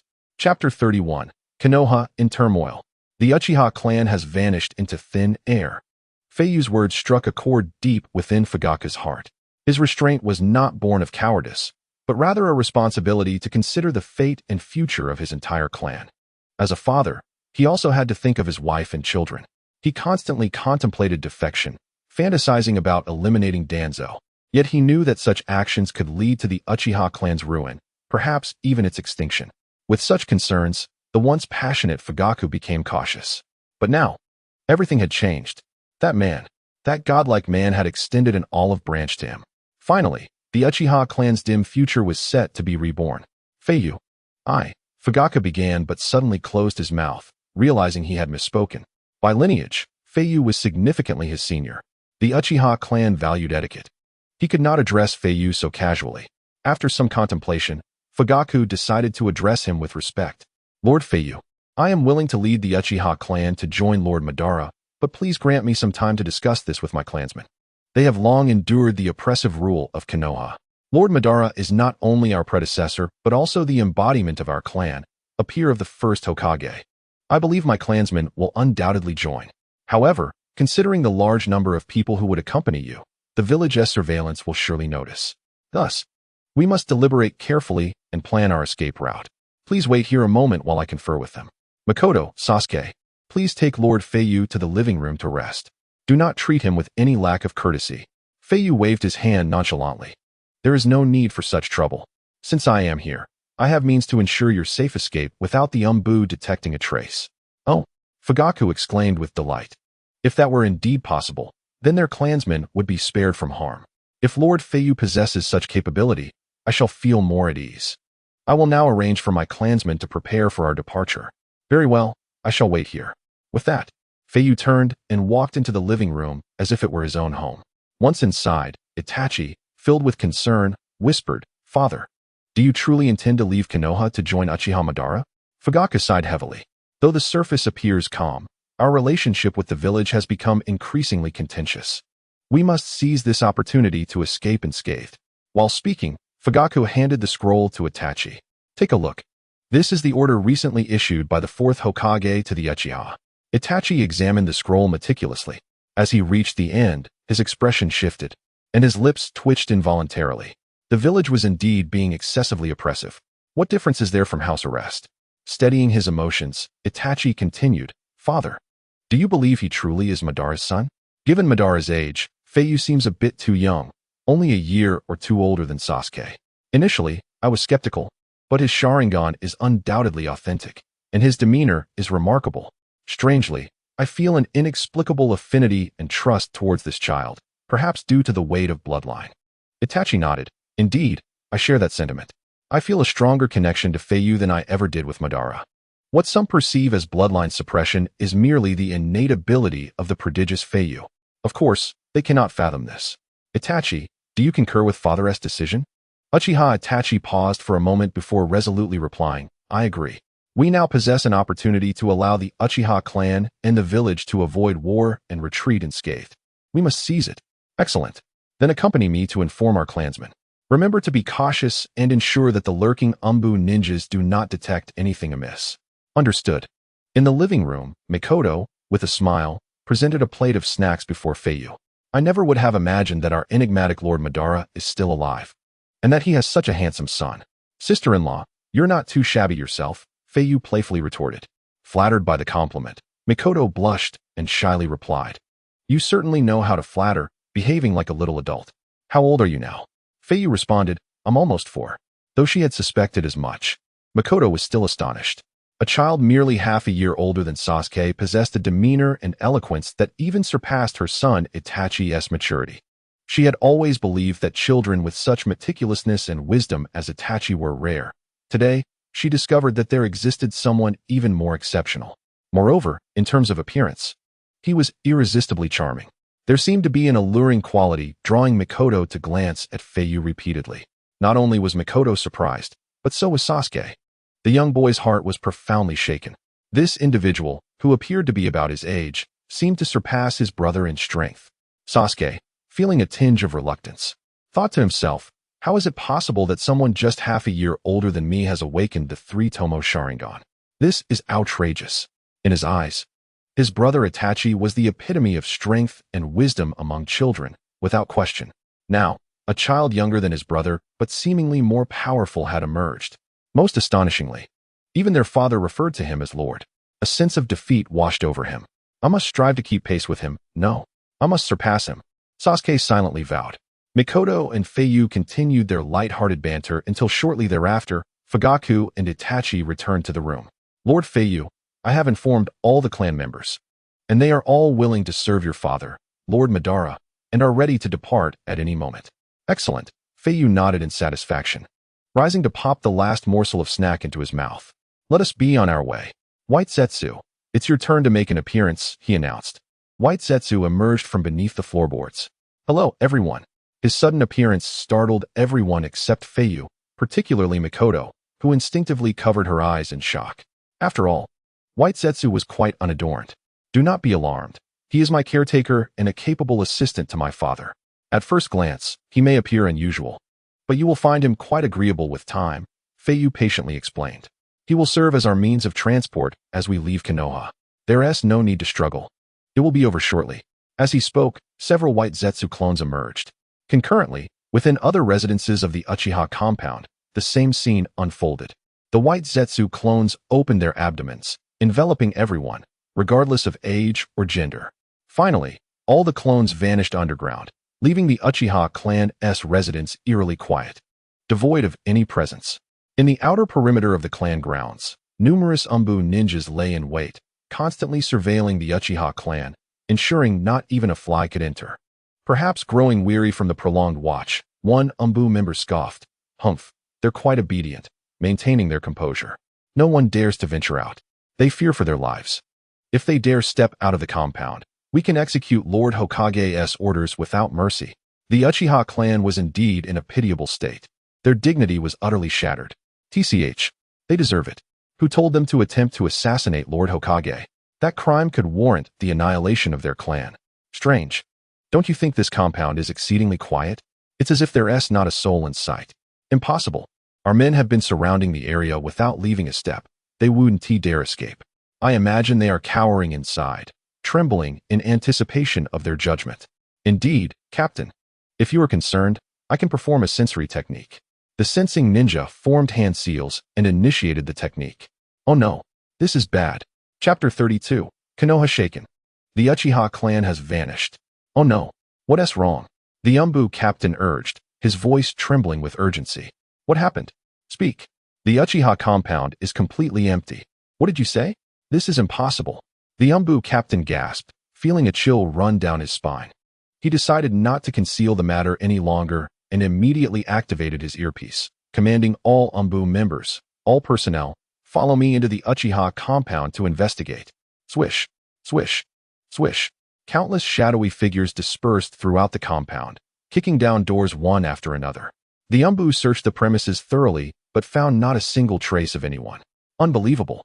The entire clan escaped right under our noses? Damn it. The Umbu captain slammed his fist against the wall in frustration. Report this to Lord Hokage. He reluctantly instructed his subordinates. The outcome of this situation could be attributed to the grave negligence of the Umbu captain. Most critically, he had no inkling of how or when the Uchiha clan had vanished. There were no signs whatsoever, as if they had evaporated into thin air. In the Hokage's office, upon hearing the Umbu's report, Minato Namake's expression darkened, his heart gripped by dread. Before he could comprehend how the Uchiha clan had disappeared, those loathsome elders barged in uninvited. Minato, the entire Uchiha clan is missing. I trust you are aware of this? Did you monitor them as I instructed? This situation has escalated to this extent.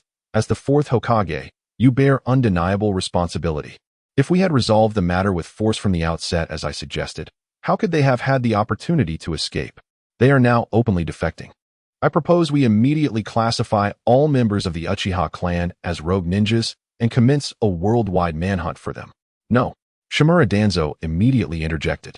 This is a family disgrace and must not be aired publicly. If neighboring nations were to learn of this, Konoha would become a laughingstock.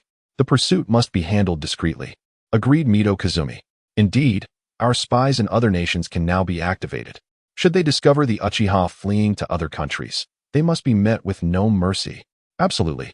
The sharingan possesses immense power and must never fall into the hands of foreign nations. Seizing the moment, Danzo pressed, "Admit it, Minato. Your directives and decisions have been far too slow, and your actions indecisive. I now question whether you possess the qualifications to hold the position of Hokage." Mito Kazumi and Shimura Danzo chimed in. "It's utterly disgraceful, Minato. Your inability to act decisively has plunged the village into crisis. All of this falls squarely on your shoulders as Hokage. Ultimately, it is evident that one is still too young. The capacity for governance and decision-making remains insufficiently mature and comprehensive, often intermingling personal emotions with actions." Namake's Minato, suppressing the fury within, refrained from retorting to the harsh words uttered by the elders before him. After all, in light of the outcomes, the responsibility undeniably lay with him. Who could have anticipated the sudden disappearance of the Uchiha clan? What transpired here? Was there perhaps external interference? Minato was acutely aware of the Uchiha clan's capabilities. Relying solely on them could not have brought about such an event. Elders, we do not have the luxury of time to indulge in blame. Locating the Uchiha clan is our paramount priority. Once the situation is resolved, I assure you that I will provide you with a satisfactory explanation. Should I fail in my duties, I shall willingly abdicate and cede the position of Hokage to someone more capable. Upon hearing Minato's solemn pledge, the three elders exchanged glances and nodded in agreement.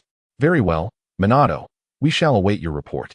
If you fail to provide a satisfactory response to us and the village, I hope you will remember the words you have spoken today.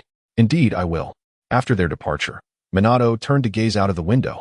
looking towards the distant realm of the Uchiha clan, murmuring softly, "Fugaku, do you still not believe in me? With so many of you, where could you possibly be going?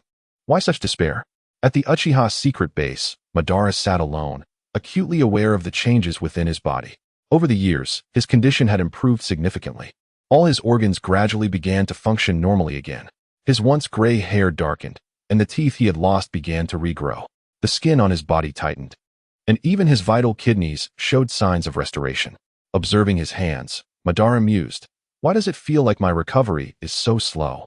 Obito's left eye has already returned to normal in just 3 years. Lord Madara, do not fret. It may simply be due to Obito's youth," replied a White Zetsu clone. Madara pondered for a moment before nodding. That is indeed a possibility, especially considering Obito's eyes are relatively new injuries. But enough of this. How is my son faring? Has the Uchiha clan given him any trouble? Madara inquired with concern. Rest assured, Lord Madara, Little Hate has successfully completed his mission with remarkable ease. They are already on their way back and will arrive shortly. Excellent, he truly is my son. Madara expressed satisfaction before his demeanor shifted to one of seriousness. And what of Obito? Has he been slacking? He is far more ruthless than Little Hate. The current Kirigakure resembles hell itself. It feels less like weakening a great nation's power and more like personal vendetta, the clone replied. That is inconsequential. Let him indulge himself. As long as my plan proceeds smoothly, nothing else matters. In the land of water, Kirigakure, the fourth Mizukige's erratic actions left the villagers in shock. A simple stroll through the streets revealed ninjas being inexplicably slain. The village was engulfed in anxiety, with both ninjas and civilians hiding in their homes, fearful of being falsely accused and subsequently assassinated. Throughout the morning, the Yuki clan and the Taketorai clan faced near extermination. Furthermore, some clans possessing secret techniques were not spared from the carnage. Within the Mizukige's office, Kurigane Yagura coldly regarded the figure of Pipa Shirzong standing before him. "Shirzong, you have disappointed me. Why did you allow so many of the Taketorai clan to escape?" Pipa Shirzong, clutching his bleeding arm, gritted his teeth and replied, "Their abilities are formidable, and I fought them alongside my team for half a day, but in the end, I was the only one left. The remaining Taketorai clan members realized they could not defeat me and began to flee. I was severely injured and unable to pursue them further. I am not interested in the details. I only care about the results. There must be no survivors from the Taketorai clan. I will send you additional personnel, and you must not rest. Go after them now. If you fail, you will no longer be fit to serve by my side. The executioner's blade in your hands is a waste. Go, and do not let me down again." Pipa Shirzong felt a chill in his heart. Was this truly the fourth Mizukige he once knew? How had he transformed into this? He was gravely injured. Yet the Mizukige showed no compassion for his subordinate and insisted he continue the mission. If he failed, the executioner's blade would be handed to another. This was an impossible task. Suppressing his anger, Pipa Shirzong lowered his head and replied, "Understood, Mizukige. Very well, you may leave." As Pipa Shirzong exited the Mizukige building, he gazed at the thick blood mist spreading across the sky, as if foreseeing his own future. This place, where he had spent a significant part of his life, seemed no longer to accommodate him. Regardless, Pipa Shirzong's expression darkened as he made a bold decision: betrayal of the village. Immediately, without even tending to his wounds, he sought to escape this disheartening place. After stepping outside, he began his solitary journey northward. Just then, a voice he had never heard before echoed behind him. "Pipa Shirzong, do you wish to join the Akatsuki organization?" Chapter 33, Recruitment of Members, Ambitious Orochimaru. Pipa Shirzong swiftly turned around, hand gripping the hilt of his sword. His gaze fixed intently on the mysterious masked figure that had appeared behind him. "Who are you?" "I am here to take you away from this hell and offer you a home," Obito replied in a calm voice. "Humph, I have no need for your help. I despise those who feign mystery." Without further ado, Pipa Shirzong swung the executioner's sword swiftly towards Obito. Yet, Obito showed no intention of evading, standing his ground. "Do you underestimate me?" Seeking death, Pipa Shirzong struck with all his might, but the blade passed through Obito's body as if it were air, without a hint of bloodshed or injury. "What is happening?" Pipa Shirzong gasped in astonishment, finally realizing that the person before him was not an ordinary individual. He scrutinized Obito closely and, through the mist, discerned the glimmer of a crimson eye. "Sharingan, are you of the Uchiha clan?" Did Konoha send you? No. I belong to no nation or village. I have established my own organization, seeking to recruit a group of powerful and like-minded companions to change this cold, hypocritical world. So, what do you say? Are you interested in joining? Pipa Shirzong was taken aback. This guy? Could he be insane? He sounds somewhat delusional, speaking in vague and lofty terms. After a moment's thought, Pipa Shirzong resolutely replied, I'm sorry, but I have no interest in your organization. Please leave me alone and seek someone else. Heh. Obito chuckled coldly. Shirzong, do you not wish to change this world? You of all people should know how flawed it is. Humph, I am well aware of that. However, the notion of changing the world is not something that can be easily achieved by just a few individuals. Follow me, and it absolutely can. Once you join us, you will understand everything. Pipa Shirzong was somewhat taken aback. Are you serious? Toby nodded slightly and remarked, since you have nowhere else to go at the moment, why not accompany me back to the organization? In due time, you may decide whether to stay or leave. Humph. Are all the members of your organization as unhinged as you? Scorpion sheathed his executioner-s blade behind him and continued, You've piqued my curiosity. Very well. I shall accompany you to take a look. With his objectives accomplished, Toby ceased further dialogue and turned, striding into the distance. Follow me. I shall lead you back. The two figures, one before the other, gradually receded, vanishing into the thick fog. Meanwhile, Pain and Scorpion arrived at a dense thicket. Scorpion, is Orochimaru here? Indeed. This is the coordinates sent by my subordinates. Leader, I will handle Orochimaru. I intend to make him understand the fate that awaits those who dare to pry into the Akatsuki's affairs. Do not be careless, Scorpion. As far as I know, Orochimaru's temperament is unpredictable, making it challenging to acquire information from him. The ease with which we have discerned his location may suggest he has ulterior motives. No sooner had he spoken than a sinister aura swept through the air. A man with long hair cascading down to his waist and a long tongue began to walk toward them, accompanied by a chilling wind. Ah, our first meeting. How about I introduce myself first? Humph, no need for pleasantries. I know who you are, Scorpion replied in a gravelly voice. I possess ample intelligence about you. Orochimaru greedily licked his lips. Oh, is that so? I am most honored. TCH. I am well aware of your current investigation into the Akatsuki. Scorpion retorted disdainfully. Orochimaru calmly placed his hand on his waist. I see. So you are here to eliminate me, then? Interestingly enough, I know much about you as well. The genius puppet master who murdered the third Kazekage, Scorpion.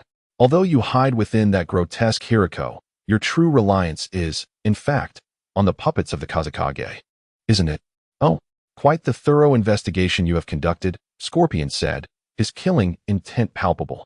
Anyone who learns my secrets and is not under my control cannot be allowed to live. He brandished the sharp tail of Hiriko, questioning. I shouldn't have leaked any information about the Kazekage. How did you know? Orochimaru replied. I cannot help but delve into matters that intrigue me. It is merely insatiable curiosity. While maintaining a cordial conversation with Scorpion, Orochimaru's gaze was fixated on Pain beside him. The Rinnegan, unmistakably. The patterns, the lines, the shape, all identical to the legendary eyes. Orochimaru could no longer conceal his avarice, excitement coursing through him. I am utterly fascinated by the Akatsuki. I long to delve deeper into its mysteries. In an instant, fierce winds howled, mirroring Orochimaru's restless thoughts. Humph. Unfazed by your fervor, Scorpion retorted, regardless of your interests, you are destined to lose your life here. That remains to be seen. I may very well capture you first. Scorpion, I intend to extract all information about the Akatsuki from you. Ha ha ha, you possess quite the audacity. With your loathsome appearance, Orochimaru, I shall not let you escape today. Having uttered his threat, Scorpion turned to Pain. As agreed, you shall not interfere. I understand.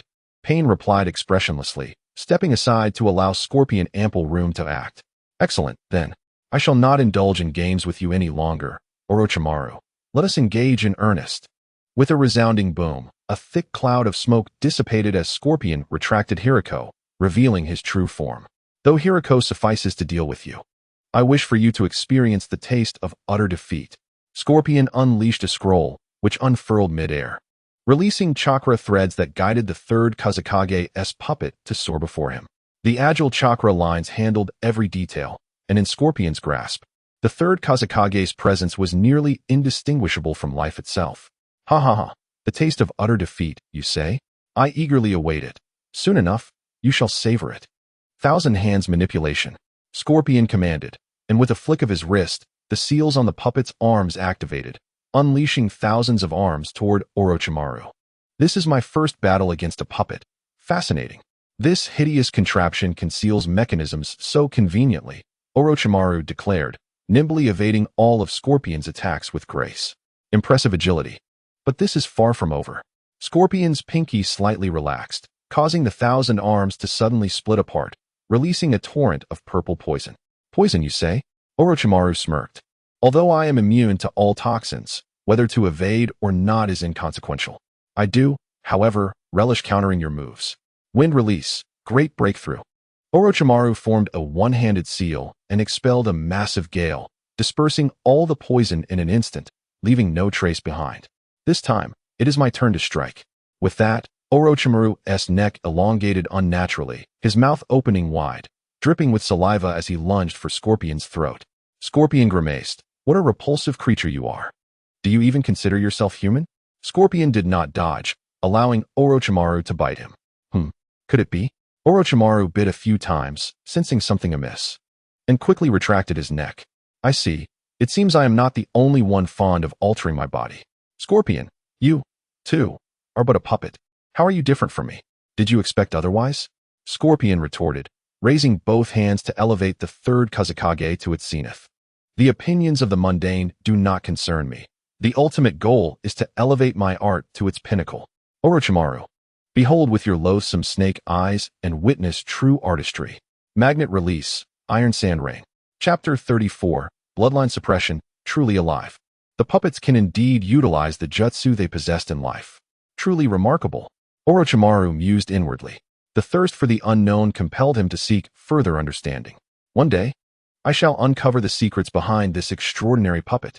Life is ever so intriguing, filled with knowledge. Orochimaru never lost sight of his ninja way, which is to learn all techniques and grasp the truths of the world. He tirelessly pursued his goals. Boom.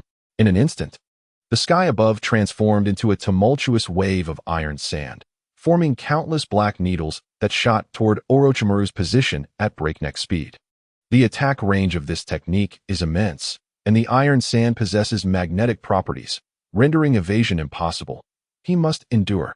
Yet who among the ordinary could withstand this enhanced iron sand from Scorpion? The iron sand rain, its lethality nearly insurmountable. Thud.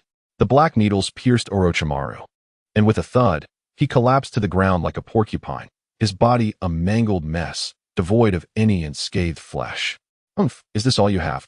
Had I known, I would have allowed you to land a few hits. Scorpion disdainfully drew the Kazekage puppet closer, a hint of pride in his gaze. The legendary Sannin is but this much. This is the fate that befalls those who covet the Akatsuki. Recognizing victory was assured. Scorpion dismissed his concerns and confidently retracted the Kazekage puppet into the scroll. Let us depart. It is over. Scorpion turned, casting a haughty glance at Pain standing nearby. At that moment, the lingering voice of Orochimaru suddenly echoed. To be able to craft a puppet with such exquisite detail is truly remarkable. Do the other members of the Akatsuki also possess interesting abilities like yours? The scowl on Sasori's face deepened. Still alive? What a troublesome fellow. Orochimaru's mouth gaped wide, and a brand new version of himself suddenly emerged, darting towards the two like a swimming dragon. Sasori assumed he was the target of the attack and hastily prepared to defend himself. However, Orochimaru completely disregarded him, zipping past and reaching for Pain's face. This unexpected assault boosted Orochimaru's confidence, and he exclaimed with excitement, "The Rinnegan is mine." Pain responded with a calm demeanor, reckless. Just as Orochimaru's fingers were about to penetrate Pain's eye socket, an imperceptible barrier unexpectedly appeared between them. What? Orochimaru gasped in shock. What is this? Pain raised his hand and coldly intoned, Orochimaru, this is a punishment for your greed. Shinra Tensei. Orochimaru was sent flying, his world turned upside down, and he let out a pained scream, feeling his head throb with confusion, unable to mount a counterattack. Moreover, the entire forest was significantly devastated by Pain's force. What kind of technique is this? What power is at play? Orochimaru was left astonished. The Rinnegan is indeed terrifying. Pain lifted his right hand, directing his palm at the battered Orochimaru. Orochimaru, there should be limits to jesting. You have crossed the line. Haha, indeed, Orochimaru awkwardly chuckled, brushing dust off his clothing. I thought I was just lucky, but I now realize it is not so simple to achieve my goal. Therefore, let me be straightforward. I wish to join the Akatsuki. May I? Huh. Sasori, who had been unwittingly caught in the chaos, emerged from the wreckage, filled with hostility, and retorted angrily. You have crossed the line with your actions. How dare you make such an unreasonable request? Orochimaru replied, as I mentioned earlier, I am quite interested in the Akatsuki. If you allow me to join, it would expedite my objectives. I am quite powerful. My inclusion would not be detrimental to the Akatsuki. Hearing this, Sasori furrowed his brow. You have already lost to me. What more are you boasting about? Orochimaru calmly responded, TSK, TSK, TSK. You could feel I wasn't taking the fight seriously, couldn't you? TCH. Sasori clenched his teeth, choosing not to retort further. He understood that Orochimaru spoke a truth. Pain closed his eyes in silence for a moment before saying, very well. Sasori was taken aback. Hey, you can't be serious about letting him join, right? That disgusting guy clearly has ulterior motives. Humph, none of that matters. Pain articulated his thoughts. It is better to keep an untrustworthy individual close than to let him roam freely, especially since he should be aware that as long as I am here, he cannot act recklessly. Orochimaru acknowledged. Yes, I am well aware. He spoke sincerely. Having just exchanged blows, he had grasped the disparity between himself and Pain. Let us go? Pain turned and departed. Sasori shot Orochimaru a disdainful glance and murmured, We may be colleagues in the future, but I must warn you, do not speak to me casually. I detest you and your ugly demeanor. The ugliness of a person reflects their abilities. Orochimaru, unfazed by Sasori's harsh words, was instead preoccupied with pondering Pain. This face felt eerily familiar. If memory serves, he seems to be that little brat he encountered before. Hee. Fate is truly intriguing, don't you think? Jiraiya. At the secret base of Uchiha Madara. Father, I have returned. White Zetsu emerged from beneath Madara's feet. My dear son, you have finally returned. I thought I would die waiting. Madara hurriedly embraced White Zetsu, pressing their faces together. Soon, White Zetsu's clones began to emerge from the ground like mushrooms after rain, each encasing a member of the Uchiha clan. Lord Madara? Uchiha Fugaku immediately spotted Madara standing in the center. Although he appeared somewhat aged, there was no doubt that it was indeed Uchiha Madara. The legendary ancestor is truly alive. The pressure stemming from their bloodline made Fugaku, the clan leader, shudder involuntarily. He struggled to suppress his inner turmoil. Had it not been for Mikoto's presence, he might have prostrated himself before Madara. Not just Fugaku, but all the clan members were rendered speechless, their earlier doubts shattered by the living embodiment of Uchiha Madara. Lord Madara. Fugaku took the initiative, leading the clan members to Madara's side. Since our clan's establishment, I am Uchiha Fugaku, the 8th clan leader of the Uchiha clan. It is an honor to meet you. Lord Madara, it is my failure that has brought shame to our ancestor's teachings, resulting in the Uchiha clan being marginalized and facing extinction in Konoha. I have come here today seeking refuge, hoping that Lord Madara will lead the Uchiha clan to reclaim our former glory. Whatever is required of us, we shall dedicate ourselves without hesitation. Enough with the superfluous words. I do not expect much, Madara coldly intoned, his hollow eyes revealing little warmth towards his clan. Despite their shared blood, long ago, Madara had foreseen the clan's unfortunate fate. The animosity from the higher-ups and certain villagers towards the Uchiha was far too severe. Thus, he chose to leave the village, regrettably finding no one willing to follow him. At that time, he felt a deep sense of shame for not being able to protect his younger brother, having promised him to safeguard the Uchiha clan, only to be betrayed by his own kin. Now, he had long since let go of all such sentiments. Between nations, villages, clans, and individuals, where is there ever true sincerity? Nothing lasts forever. Only the transient victors and vanquished remain. At present, he merely wished for White Zetsu's happiness while also pursuing his own objectives, taking each step as it comes. Your name is Fugaku, correct? Yes, Lord Madara. I have a task for you to lead the clan members to undertake. Please, command me. My son is in a growth phase and requires fresh ingredients. There is a large plot of land nearby. Take the clan members to cultivate it. Chapter 35, Cultivating Vegetables, a Clan to Repay a Debt. Cultivate. Did I hear that correctly? The esteemed Uchiha clan, wherever they go, is a coveted presence, and now returning to the ancestor, they are tasked with farming? Ninja. Not using ninjutsu, but wielding hoes? A test. It must be a test. Fugaka screamed internally. The ancestor is testing whether we truly obey. Indeed, it must be so. How could we be sent to cultivate? This is utterly absurd. I have never done such work in my entire life. Not just him, but the rest of the clan was equally astounded. Sasuke's youthful face was painted with confusion and a hint of defiance. Brother, who is that arrogant old blind man? Why does father treat him with such deference? Fugaku had always been a figure of authority in Sasuke's eyes, not only as the Uchiha clan leader, but also as the head of the police force. Within the village, aside from the Hokage or a few high-ranking officials, no one dared to disrespect their father. Even the Hokage has never treated their father with such disregard. Sasuke, lower your voice. He is an ancestor of the Uchiha clan, a contemporary of the first Hokage. The first Hokage? Sasuke's mouth fell open in astonishment. How old is he then? Itachi Uchiha shook his head in confusion. Pondering aloud, there are too many suspicious elements. Why is Madara still alive? What about his missing eyes? How is it that at such an advanced age, he has such a young son? Most importantly, Itachi buried his head, speaking softly. This elderly Madara is not the same person I met before. Clearly, the older Madara is the genuine one. So who, then, is that mysterious masked man?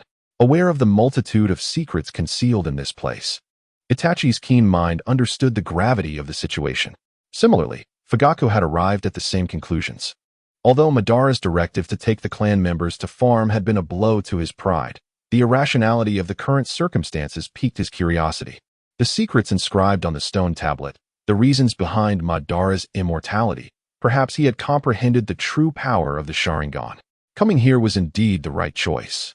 No matter what, he had to lead his clan forward, even if it meant farming. However, I doubt that Lord Madara would truly send us to do this. Fugaku held on to a glimmer of hope, thinking it was merely a test. Resolutely, he declared, Lord Madara, the Uchiha clan is at your command, even if it means farming. We have no grievances. Excellent, Madara replied, gesturing towards Black Zetsu. Go, hand him the list. Understanding. Black Zetsu retrieved a list from his possession and presented it to Fugaku. The contents herein are the ingredients for the food that Lord Madara's son, little Feiyu, loves to eat. The open land is just outside. Procure the seeds yourself and manage your working hours as you see fit. Lord Madara will only assess the results. Now, don't dawdle, get to work. Fugaku was momentarily stunned. It turned out that Lord Madara was serious. He truly intended for the Uchiha clan to farm, all for the sake of providing fresh ingredients for his son's growth. Lord Madara, Fugaku began, wanting to say more, but found that Madara had already taken Feiyu in his arms and was busy soothing him. Sighing, Fugaku shook his head in resignation. He opened the list, chrysanthemum greens, bitter chrysanthemum, baby bok choy, a plethora of vegetable names lay before him. Lord Clan Head, must we really grow vegetables? One of the clan members queried. What other choice do we have? The ancestors have given their orders, and we, as the younger generation, cannot resist. Fugaku sighed. Perhaps I have not properly developed the Uchiha clan. This is Lord Madara's punishment for me. Looking on the bright side, a pastoral life is certainly preferable to violence. At least it offers tranquility. Debts owed must eventually be repaid. Let us go and farm. Lord Clan Head, is it truly wise for us to be so overt about this? I suspect Konoha will send people to investigate our movements. Do not worry about Konoha. Black Zetsu interjected quietly. This place is quite remote, and there exists my surveillance network within a 5-kilometer radius. You may proceed with confidence. There is a small village nearby where you can purchase seeds and tools. My clone will guide you. Fugaku recalled that Madara had referred to this peculiar figure as Black Zetsu earlier. Despite his oddity, he considered that serving alongside Lord Madara was enough to justify his strangeness. Then I will rely on you, Mr. Black Zetsu. Half an hour later, in a vast expanse of land, rows of individuals clad in attire adorned with the Uchiha emblem stood in formation, wielding hoes under the scorching sun. Men tilled the earth while women sowed seeds, creating a unique tableau. Madara, holding little Feiyu by the hand, surveyed the scene from a high vantage point, accompanied by Black and White Zetsu. Who would have thought they would actually start working? Black Zetsu commented. It is the pressure of their lineage, White Zetsu replied. Lord Madara, I understand your intention. You are tempering their character, are you not? Humph, Madara scoffed. Their character is of no concern to me. I simply wish for my son to consume healthy vegetables. This growth phase is crucial and cannot be taken lightly. The Uchiha clan has indeed fallen. I can sense that only a few possess acceptable strength, and there are perhaps one or two promising individuals, while the rest are akin to waste. Compared to my era, their overall power is not even in the same league. Lord Madara, do you not intend to train them? Black Zetsu asked. After all, they carry Uchiha blood. With proper guidance, enhancing their abilities should not be an issue. Madara replied, I have no such intention. With the time I would spend on that, I would rather be with my son. With that, he knelt down and affectionately ruffled Feiyu's hair. Son, to celebrate your successful completion of your first task, tell me, what do you desire most right now? Even the moon. Your godfather will fetch it for you. Daddy, just as Feiyu was about to speak, a mechanical electronic voice suddenly resonated in his mind. Ding. System task activated. The ultimate sign-in system, solely to cultivate the host into the strongest. System task 1, Master would release. Completion reward, Sage mode of Hashirama Senju. Wow. Feiyu exclaimed in astonishment, internally exclaiming what a remarkable opportunity this was. If he completed the task, he would become invincible. Truly, the ultimate sign-in system lived up to its name. After much anticipation, he had finally triggered his first system task. Since it had arrived, there was no reason to refuse. I accept. Feiyu looked up, excitement glinting in his eyes as he gazed at Madara. Godfather, I want to learn wood release. Huh. Madara was taken aback, finding himself in a dilemma. Wood release was not something one could simply learn at will. It required the transplantation of Hashirama's cells. Many years ago, he had obtained a piece of flesh from Hashirama and, after using Izanagi to resurrect himself, had implanted it at the wound site, thus gaining access to Hashirama's cells and the power of wood release. Though it appeared seamless, the intense rejection his body experienced during the transplant was a pain only one who had endured it could truly understand. Were it not for his formidable will, he would have been consumed by the active cells of Hashirama. After all, they were inherently opposing forces. The Senju and Uchiha, two conflicting powers, became one, yielding myriad phenomena. This was inscribed on the Uchiha clan's stone tablet. It was precisely because of this phrase that Madara had resolutely chosen to bite into flesh. The suffering his own body had endured was something he could never bear to let his son experience. Moreover, Feiyu was still so young, his body would not withstand it. Son, let us choose something else. You are too small. It's not suitable for you to learn wood release just yet. Madara's expression turned pained. Wait until you are older, and I will teach you, all right? Feiyu understood Madara's concerns.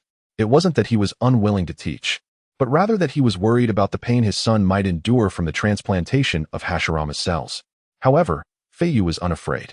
With the life of stone, talent supporting him, he would only experience minor discomfort. Death was out of the question. To earn the system's reward, what was a little suffering? Besides, he did not actually possess Uchiha genes. This pair of sharingan required a vast amount of chakra to maintain, and Feiyu's chakra was not particularly abundant, which was why he rarely activated his sharingan. Having the ability to use it at will was simply a convenience provided by the system. With Hashirama's cells, he would no longer need to fear chakra depletion when employing the sharingan in the future. Godfather, please let me learn. You promised me that no matter what conditions I proposed, you would not refuse. Have you stopped loving me? Chapter 36. Feiyu, from this day forth. You are the child connected by blood to both me and Hashirama Senju. Madara Uchiha, fearless of the heavens or the earth, found himself daunted only by the sight of his son's pleading expression. Looking at Feiyu's pitiful face, Madara could no longer resist. Very well, you may learn, he relented, biting his lip with concern. But you must understand that learning wood release requires a price. It may be quite painful. Can you accept that? Yes. Feiyu nodded heavily, his eagerness palpable as he patted his chest and declared, Godfather, trust me, I am indeed your son. What is there to fear in enduring a little hardship? I must grow stronger to protect you in the future, just as you protect me every day. His words deeply touched Ban.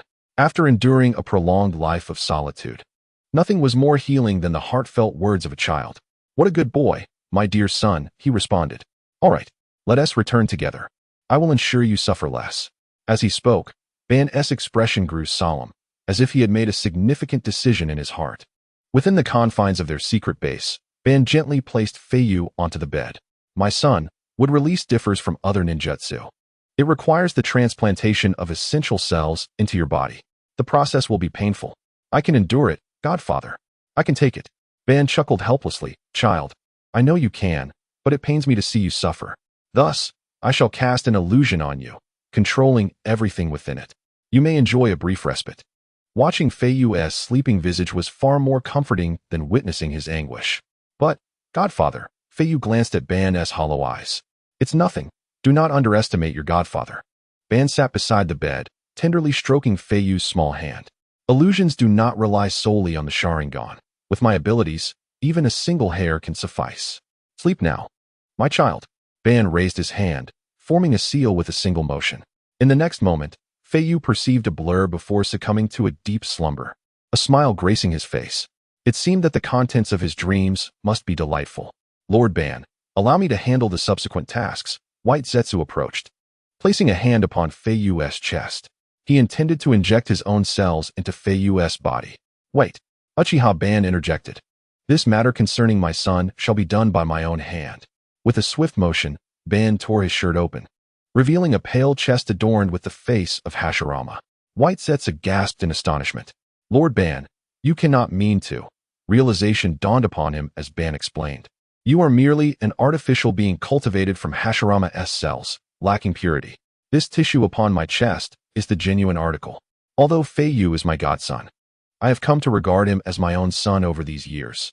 How could I bear to let him use a substandard version? Moreover, I harbor a personal motive in this transplantation. I intend to transfer both my blood and cells into Feiyu's body. He is still young, with insufficient chakra to contend with Hashirama's cells.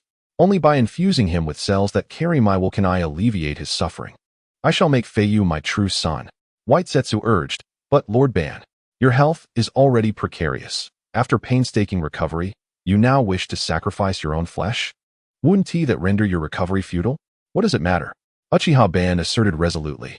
My rejuvenation these past years was a gift from my son. It is only right that I repay it. If it means my son will endure less pain, I am willing to do anything. With that, Uchiha Ban decisively struck his own chest, tearing away a bloody piece of flesh. The visage of Hashirama on his chest was left with only half. The other half lay in Ban's hand, blood still fresh upon it. Blue chakra surged from Ban's palm as he withstood the excruciating pain of his missing flesh, pressing the tissue against Feiyu's body. Lord Ban, let me help you with the bleeding. White Zetsu exclaimed. Do not interfere. The bleeding can wait. Ban gritted his teeth, cold sweat pouring down his face. Yet he remained undeterred, focusing entirely on controlling his chakra to meld the flesh into Feiyu's body. This was a delicate task requiring perfect chakra control. Ban was determined to not allow even the slightest error. The more seamless the fusion, the lesser the burden on Feiyu's body. Sensing the pain, Feiyu slightly furrowed his brow, but perhaps the dream was too vivid or Ban's illusion too potent. He did not awaken, remaining enraptured in the illusion. Endure it, my son, it will soon be over. Within you shall reside the blood of both myself and Hashirama. From this day forth, you shall be the child of our united bloodline. After half an hour, the transplantation of Hashirama and Ban's cells was successfully completed. As Ban withdrew his chakra, a wave of dizziness washed over him, his legs trembling as he nearly collapsed. Lord Ban, White Zetsu hurriedly supported him. Oh, I am getting old. I truly am losing my strength, Ban chuckled self-deprecatingly. This is not merely due to age, Lord Ban. Your excessive blood loss has caused anemia. Steady yourself. I will stop the bleeding. White Zetsu assisted Ban to a chair, urgently applying pressure to staunch the blood flow. Suddenly, a swirling disturbance appeared nearby. An Ibito emerged from the vortex. Upon lifting his gaze, he was taken aback by Ban's disheveled appearance. What happened? Ban, did you get into a fight with an old lady? How did you lose a piece of flesh? I warned you. Old ladies are formidable beings. Even you, Ban, cannot provoke them. Ibito relished the moment, finding amusement in Ban's rare plight. Ban, lacking the energy to engage him, did not even glance in Ibito's direction, instead focusing on enjoying White Zetsu's treatment. As an all-seeing battlefield correspondent, White Zetsu patiently explained, Ibito, do not jest. Lord Ban has just transplanted his own flesh into little Feiyu. Huh, Ban, why would you do such a thing? Little Feiyu desired Hashirama's cells. So Lord Ban transferred pure Hashirama cells into him, along with his own. Ibito fell silent. The disparity between them was infuriating. While he had lost half of himself, Ben had not hesitated to sacrifice pure Hashirama cells, instead opting to give away his own flesh. A wave of jealousy surged within Obito, yet it quickly dissipated. After all, it was Feiyu. If given a choice, he too would offer his most precious possessions. Before long, the bleeding ceased, and Ban's expression grew less pained. Now, it was merely a matter of waiting for the flesh to regenerate. The visage of Hashirama healed rapidly, visibly restored to more than half. Ban's own flesh would take a little longer to recover. Meanwhile, Feiyu remained blissfully immersed in his dream, indulging in the delightful illusion. Within the illusion, Godfather Ban had returned to his prime, traversing the world alongside Feiyu, commanding respect far and wide. Just as they were relishing the moment, an electronic sound suddenly echoed in the air. Ding! The system has detected the successful transplantation of Hashirama cells within the host, granting the ability to utilize would release. Mission accomplished. Reward. Sage mode of Hashirama Senju. In the next instant, a scorching surge of heat enveloped Feiyu's entire being. Ah, so hot. He instantly opened his eyes, returning to reality. Hearing Feiyu's groan, Ban, who was resting, quickly sprang up, supported by White Zetsu and Obito, rushing to Feiyu's side. My son, how do you feel now? Ban asked anxiously. Godfather, I am well, but, upon noticing Ban's injured chest, Feiyu began to grasp the extent of Ban's suffering while he reveled in the illusion. Tears streamed uncontrollably down his cheeks. Godfather, I never anticipated you would endure such pain for me. I refuse to learn would release now. Feiyu lamented his own recklessness, realizing the heavy price his godfather had paid for his desires. Ah, it matters not, my son. This is my choice and does not concern you. Obito gently brushed his fingers through Feiyu's hair. From now on, we are truly blood-related. Henceforth, let us omit the word foster. I shall be your true father. Chapter 37. The terrifying power of Obito father. The two embraced tightly. Child, you have just completed the fusion. Be cautious with your movements and take a couple of days to adjust. Father, you too must be in pain. I shall remain by your side for these few days and go nowhere. Very good, my dear son. Half a year later, within the secret base, Obito and Feiyu leisurely savored the vegetables cultivated by the Uchiha clan. Indeed, nothing compares to organic produce. It is truly delicious. Feiyu praised sincerely. During this period, Feiyu had never left Obito's side, remaining inseparable. They even shared the same bed every night. Under Feiyu's nurturing presence, Obito's body rejuvenated rapidly, appearing to have reverted to a state resembling that of a man in his 60s. The hollow void in his eyes now bore the semblance of pupils. The injury on his chest had long since healed. It is often said that prolonged close proximity between individuals leads to increasingly similar appearances. Perhaps there is truth in this. As Feiyu matured, Obito felt an uncanny resemblance in their features, even believing Feiyu to be more handsome.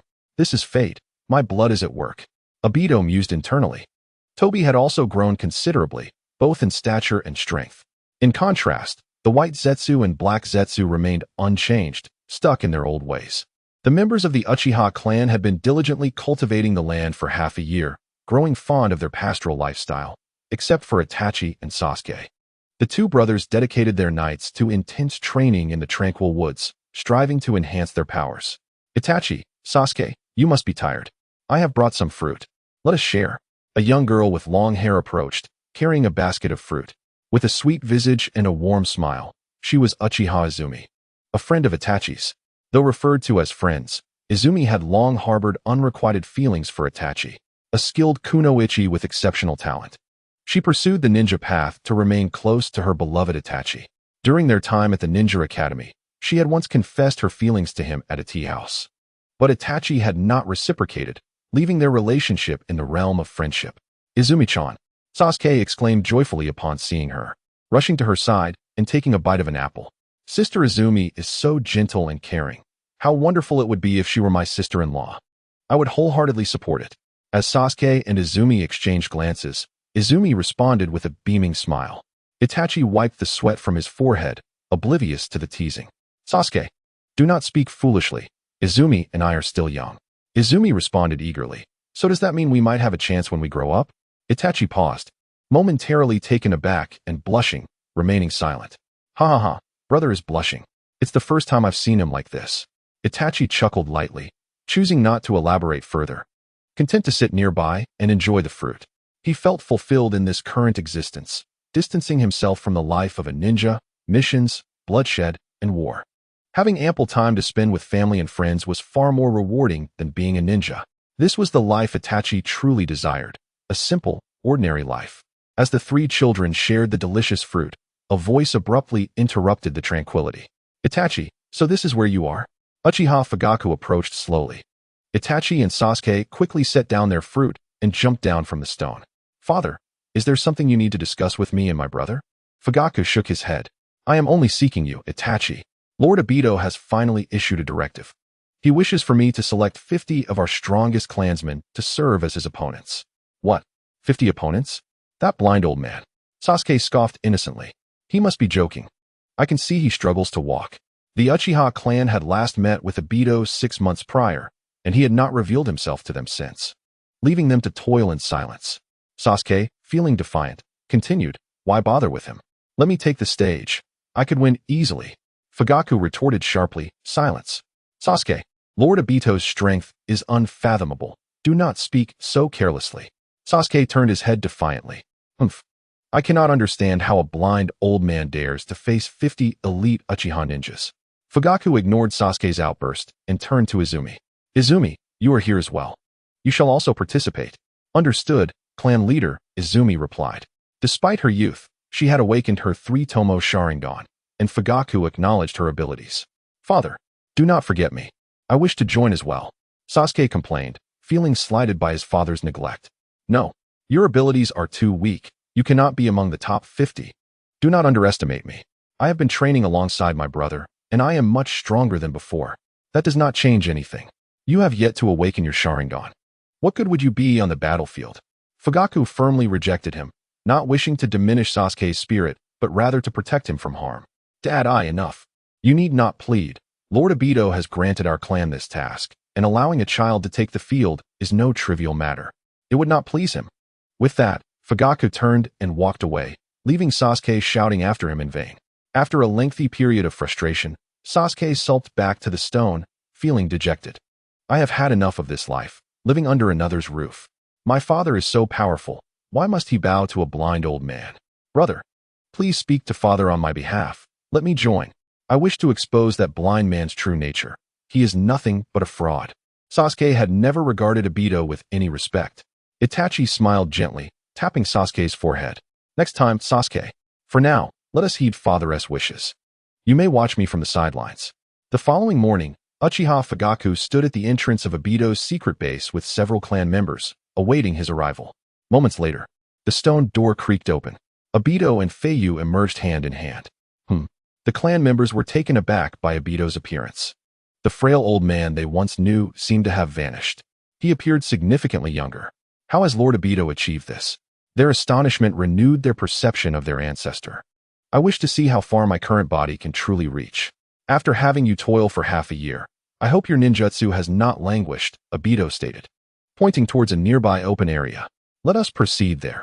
Do not underestimate me due to my age. Unleash your full power, understood? Understood, Lord Obito. The clan members followed Obito to the designated area. Father, I have never seen you battle anyone before. Today I shall watch closely. My son. Make sure to observe intently. As all participants took their places, the sparring was about to commence. Although Madara appeared rejuvenated, he still bore the faint traces of age. Feiyu stepped forward and spoke first. Lord Madara, let us warm up a bit. We can start from 11. Humph. Madara coldly shook his head. You, along with everyone behind you, come at me together. Spare me the idle chatter. I am already eager to begin. With that, Madara clasped his hands together. Fire style, great fireball technique. A colossal fireball surged forth before him. The Uchiha clan members were taken aback. They were all too familiar with the great fireball technique, as nearly everyone in the clan could perform it. Yet, the sheer size of Madara's fireball was utterly astonishing. At close range, it was large enough to blot out the sun. What immense chakra must one possess to unleash such a gigantic fireball? Is this truly the might of Lord Madara? Chapter 38. The terrifying power of Elder Madara's fireball was not only monstrous in size, but also astonishingly swift. In this life-or-death moment, the Uchiha clan members hurriedly pulled their consciousness back from their astonishment. Quick, use water style. No, Lord Madara is testing us.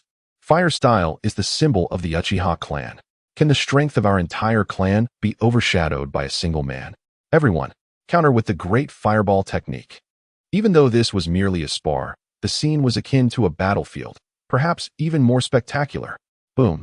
The impact of 50 fireballs colliding with Madara's fireball shook the ground thrice. Elder, Lord Madara is serious. We must strike back fiercely, or we will surely perish. The speaker was Uchiha Yakumi, Feiju's loyal assistant in the police department, unwavering in his loyalty both in action and thought. Yakumi was also one of the few medical ninjas within the Uchiha clan. Before the spar, Feiyu had cautioned everyone against being too harsh on the elderly, weak, and blind Madara, suggesting they should hold back. That was because no one had anticipated Madara could unleash such terrifying power. Now, it was clear that even merely defeating one man among them was a challenge. I am well aware of that. Feiyu nodded grimly. I underestimated my ancestor. His power far exceeds our imagination. If he is so formidable in his old age, how terrifying must he have been in his youth? At that moment, a small figure darted past Feiyu. Father, our chakra level is on an entirely different plane from Lord Madara's. It would be disadvantageous to counter with ninjutsu. Let us rely on taijutsu. Upon hearing this, Feiyu's eyes brightened, casting an appreciative glance at his son, Uchiha Itachi. Itachi's reasoning was sound. No matter how strong Madara was, his age and blindness would undoubtedly diminish his taijutsu capabilities. Another of Feiyu's confidants, Uchiha Inka, retorted coldly, Itachi, such actions are disgraceful. I will not take advantage of the weak. I wish to see what the legendary Lord Madara can conjure with this frail body, without waiting for others to dissuade him. Inka drew 2 kunai and charged forward. He had not lost his senses. He merely believed that after unleashing such an abnormal fireball, Madara's power would be significantly diminished. But Madara was no ordinary foe, unconstrained by the norms of logic. Sensing an opponent rushing towards him, Madara smirked. Humph. I truly am underestimated. A mere individual dares to confront me head-on. Whoosh. Inka flung 2 kunai straight at Madara's face. With an impassive expression, Madara turned his head, effortlessly evading Inka's attack. This is merely a feint. Forgive my rudeness, Lord Madara. Fire style, dragon fire technique. After forming the necessary hand signs, a straight, dragon-shaped flame shot from Uchiha Inka's mouth. The fire dragon moved at a remarkable speed, its power formidable. In the next instant, the dragon struck Madara, enveloping him in a plume of thick smoke. Inka, you! Feiyu exclaimed, a cold sweat breaking out on his brow. He had not expected Madara to remain unyielding, perhaps even unable to evade. Indeed, age had rendered his movements sluggish. The dragon fire technique was not a high-grade fire ninjutsu. Most clan members could perform it. Its only advantage lay in its speed, making it a formidable presence in fire techniques, often catching opponents unawares. Quick, extinguish the flames. If our ancestor truly perishes, we are doomed. Humph. Do you perceive me as so feeble? Madara's voice rang out sharply from within the smoke. As the smoke cleared, Madara stood unharmed, not even a wrinkle on his clothing. My descendants, do not disappoint me. Techniques that cannot even scorch my attire are not worth displaying. Uchiha Inka was left speechless, deeply shaken. He could not fathom that his full-powered technique had been utterly ineffective against Madara. He finally recognized how foolish his earlier actions and thoughts had been. Even in his old age, Madara was utterly beyond his reach. Humph, seeing as you are all my descendants, I shall bestow upon you something novel. As there are so many of you here, you are worthy of my testing this technique. Madara raised his hands, his expression shifting slightly. Wood style, advent of the trees. In an instant, the ground began to tremble ominously. As the clan members looked on in confusion, vast trees and vines burst forth from the earth. The trees seemed as if they were uprooted, swiftly filling the entire area with no corner left untouched. This is wood style. What in the world? Isn't this the technique used by the first Hokage? Though they were bewildered, the reality was undeniable. These trees and vines appeared to possess a will of their own, binding everyone tightly. No matter how hard they struggled, escape from the clutches of the wood style proved impossible. Is it over? Madara lowered his hands, letting out a faint sigh. In this spar, I sought to gauge my current strength and to select a few worthy descendants among you. It seems the Uchiha bloodline and talent have become diluted. Among so many, not a single one has caught my eye. Damn it! Father, brother, outside the field, Sasuke had been watching alongside the other clan members. Witnessing his father and brother ensnared in the wood style, uncertain of their fates, his fury reached a boiling point. Electric currents coursed through his mind, igniting his eyes, but Sasuke could not afford to dwell on that. His family's safety was his utmost concern. Sasuke fought against his mother Mikoto's grasp, racing frantically towards Madara. Blind old man, release your technique. Give me back my father and brother. If anything happens to them, I will not spare you. Hearing Sasuke's youthful voice, Madara paused momentarily. He sensed an aura within Sasuke that resonated with his own. Little brat, what is your name? I am Uchiha Sasuke, the son of Uchiha Feiyu, Itachi's brother. And you have an older brother? Humph, intriguing. Madara smirked. It seems there is some connection between us. I shall remember your name. Sasuke could not comprehend Madara's words. All he wanted was for Madara to retract the technique. Blind old man, did you not hear me? Release my family. Madara, unfazed by Sasuke's disrespect, responded, I am testing their mettle. If they lack the capacity, they are unworthy to serve as my subordinates. If they cannot even escape a simple wood style, then they have no place in this world. Damn it. Unable to contain his rage any longer, Sasuke's eyes blazed crimson as he charged at Madara. At that moment, a sudden cacophony erupted behind him. It was the sound of wood being shattered. Sasuke swiftly turned around, only to see several figures emerging from the piles of timber, swiftly landing beside him. Sasuke, what are you doing? Hurry back, this is not a place for you. The clan leader exclaimed. Lord, your son is quite worried about you, another voice chimed in. Brother, don't fret, we're fine. The individuals who had escaped the wood release were Fugaku, Itachi, and Uchiha Yaomi. Humph, it seems the Uchiha clan is not so degenerate after all. There are still a few worthy of cultivation, Madara muttered coldly, whether in sarcasm or praise was uncertain. He turned and retracted all the wood release back underground. I did not inflict fatal harm. Those individuals are merely unconscious. Go rescue them. Afterward, you four come to me, and I shall bestow upon you new powers. By the way, bring that one who dared to confront me alone.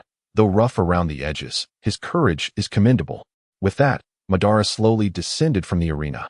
Fugaku let out a sigh of relief, feeling the weight lift from his shoulders. Brother, Sasuke cried as he threw himself into Itachi's embrace, sobbing, you scared me. I thought I would never see you and father again. Hee, Itachi replied gently, lowering his head. What foolishness you speak. How could we easily perish? We must continue to protect you. Huh. Sasuke, your eyes? Chapter 39.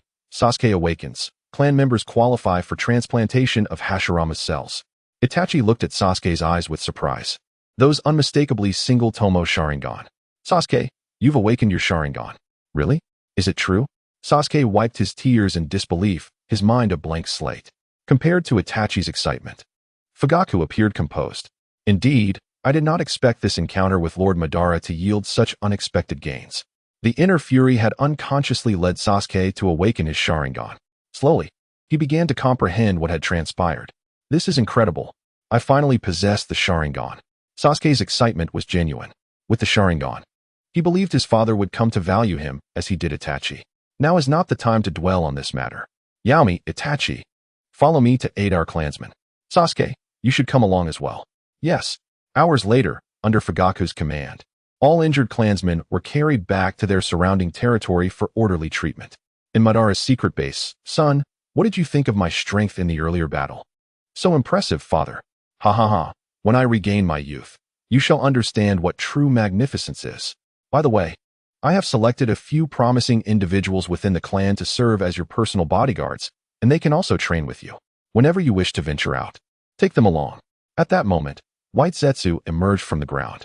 Lord Madara, Fugaku has brought 3 individuals here to see you. Let them in, Madara replied. Moments later, White Zetsu entered with Uchiha Fugaku, Itachi, Inabi, and Yaomi. Lord Madara. The 4 bowed deeply, their voices resonating with strength. The power Madara had just displayed had thoroughly subjugated them. You 4, I find satisfactory, and I intend to cultivate you intensively. As he spoke, Madara gestured toward the statue on the stone wall. You must be curious about why I possess wood release, correct? Look over there, what do you see? The 4 followed Madara's gaze to behold a statue of Hashirama Senju sculpted into the stone wall. Uchiha Fugaku's eyes widened in astonishment. Is that the first Hokage? Indeed. It was cultivated from Hashirama's cells. I can transplant those cells into you. Fugaku was taken aback, his gaze flickering with reluctance. Madara sensed Fugaku's hesitation and coldly questioned, "What? Are you unwilling to acquire the power of wood release? As the leader of the Uchiha clan, you should have seen the stone tablet beneath the Nanga shrine. I can sense that you have awakened the Manjiki. The Uchiha and Senju, united, achieve the boundless. With Hashirama cells, your strength will be entirely transformed." "Lord Madara," Fugaku replied, his face troubled, "it's not that I am unwilling. I am aware of the history surrounding Hashirama's cells. Konoha once conducted experiments on cell cultivation and transplantation. Many elite shinobi perished during those trials, and even the Senju clan members could not adapt to Hashirama's cells, resulting in their tragic demise and near extinction." "Humph," Madara scoffed. "No one understands Hashirama better than I do. The inferior research of Konoha cannot be compared to the cells I have cultivated." As he spoke, Madara waved his hand toward White Zetsu. "This fellow is a product of the Hashirama cells I cultivated. I will have him inject his own cells into you. And once you adapt, you shall gain new powers. Moreover, those of you with the Manjiki should understand that with increased usage, the burden also amplifies. With Hashirama's cells, you need not worry about that anymore. Whether you choose to accept this or not is entirely up to you. I will not force you." With that, Madara ceased further discussion. "Lord Clan Leader, I want the transplant." Just as Fugaku hesitated, Inabi turned to him with determination. "I seek revenge. Revenge against Konoha. With powerful strength. We will no longer fear them. The Uchiha clan has always been trampled beneath their feet. This time, I will make them feel what it is like to be beneath us." "Lord Clan Leader, I share the same sentiment," Uchiha Yami added. "If we do not fight for it, we will never rise again. Moreover, this is a gift from our ancestors. I believe in our ancestors' power." After pondering for a moment, Fugaku turned to Itachi. He wanted to hear Itachi's opinion. Itachi said nothing, but in his heart, he had already made his decision. He would undergo the transplant. Only in this way could he better protect his younger brother. Everything Itachi did was for Sasuke.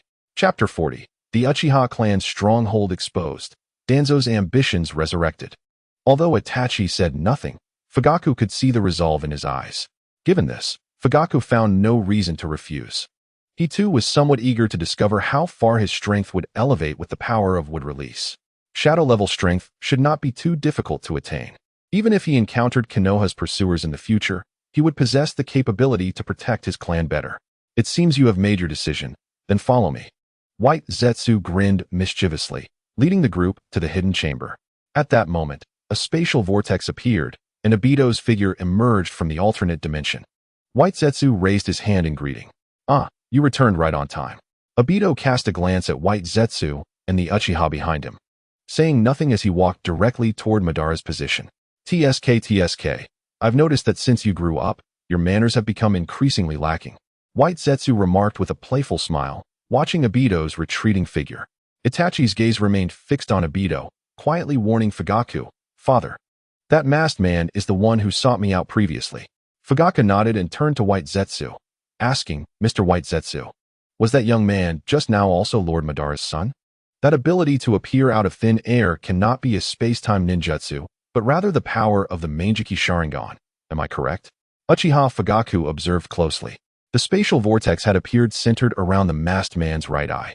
White Zetsu laughed heartily. "Ha ha, don't be ridiculous. Lord Madara has only one son, and that man was merely coincidentally working with us. By the way, you should know him. He hails from Konoha." "Oh, who is he?" Fugaku asked, surprised. "That fellow is named Uchiha Obito." "What?" The four gasped in unison. They had not merely heard of that name. They were all too familiar with it. "Isn't that the orphan who perished in the Battle of the Shinobi Bridge a few years ago? Did he not meet his demise?" "Indeed. I recall he sacrificed a sharingan. The very one residing in Kakashi's left eye." Inada and Yakumi exchanged glances, clearly incredulous. As members of the same clan, they were well aware of Tobi's capabilities, which were rather lackluster among their peers. Yet, the aura emanating from that individual surpassed theirs tremendously, merely passing by sent chills down their spines. How could a backmarker ascend to such heights in merely a few years, even awakening the Manjiki Sharingan? Who would believe such a tale? Moreover, the most compelling evidence was that he possessed a genuine Sharingan. If Tobi were still alive, he should only have one eye. Obito noticed the confusion among them and chuckled. There is no need for surprise. The story is long, and there is a reason for his transformation into his current state. His life was restored thanks to the transplantation of Hashirama's cells. Moreover, the abilities of Feiyu played a significant role throughout the journey. The loquacious Obito divulged everything as if engaged in casual conversation. Feiyu and the others listened as though they were hearing a fantastical tale, their faces reflecting nothing but astonishment. How outrageous! Madara's son, Feiyu, possesses the ability to rejuvenate and heal. They finally grasped why Lord Madara seemed to grow younger with time and why Obito's eye was restored. It was all due to Feiyu's influence. How disheartening. As a fellow Uchiha, why did my two sons lack such extraordinary powers? Feiyu lamented internally. Could it be a matter of genetics? Yet, that couldn't be the case. I, too, am a clan leader. Aside from Madara, I am the next in line. Surely, the genetics should be sound. Could it be a matter of appearance? Just as Feiyu pondered this, they finally reached the secret chamber. Obito opened the door. TSK, everyone, please enter. From this day onward, you shall be reborn. In the land of fire, within the underground base of Konoha, Danzo sat at the center, surrounded by a cadre of root ninjas clad in black cloaks. Kneeling on one knee, the Uchiha clan had been missing for half a year, with no word from them, and Minato had yet to provide an explanation. Danzo felt it was time to act. With a narrowed gaze, Danzo calmly announced, "During the regular meeting, I plan to compel Minato to step down. You will conceal yourselves near the Hokage Tower, prepared for any eventuality, lest Minato grows desperate." Understood. The root ninjas responded in unison. One of the root ninjas stood and approached, voice quivering with excitement. "Lord Danzo, I have something to report." "Speak." 2 days ago, following your orders, I pursued a ninja from the Kazekage clan to obtain their research on chakra. Unfortunately, they escaped.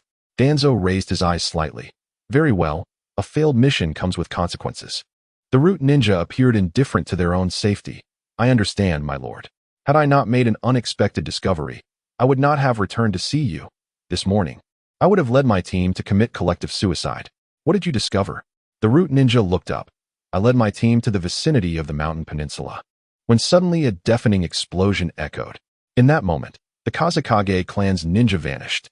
We presumed it was a distraction, so we approached the source of the explosion, only to find traces of what appeared to be Uchiha clan members." At this revelation, Danzo's eyes widened. "Are you certain?" "Certainly. I recognized several familiar faces from the Uchiha clan, along with a group of men, women, and children. However what?" Danzo pressed. The root ninja swallowed hard. Summoning courage, they were farming. Farming? Indeed, everyone I saw was engaged in agriculture, and there were even a few elite Uchiha ninjas. Danzo fell silent, though excitement coursed through him. How pitiful, the Uchiha clan, reduced to such a dismal state. I had thought they would seek refuge in other countries. Yet it seems they covet the strength of Konoha, fearing to provoke other nations. After a moment of contemplation, Danzo looked at the root ninja. "Did you engage them in battle?" The root ninja shook his head. "No, I did not wish to raise alarms. Moreover, an unknown barrier enveloped the area, making it impossible for us to enter. Indeed, it is wise not to provoke them. With only your team, you would not withstand the full might of the Uchiha." Danzo narrowed his eyes, pondering for a moment before speaking again. "Recall all root ninjas. Tonight we will secretly advance towards the mountain peninsula. I shall accompany you.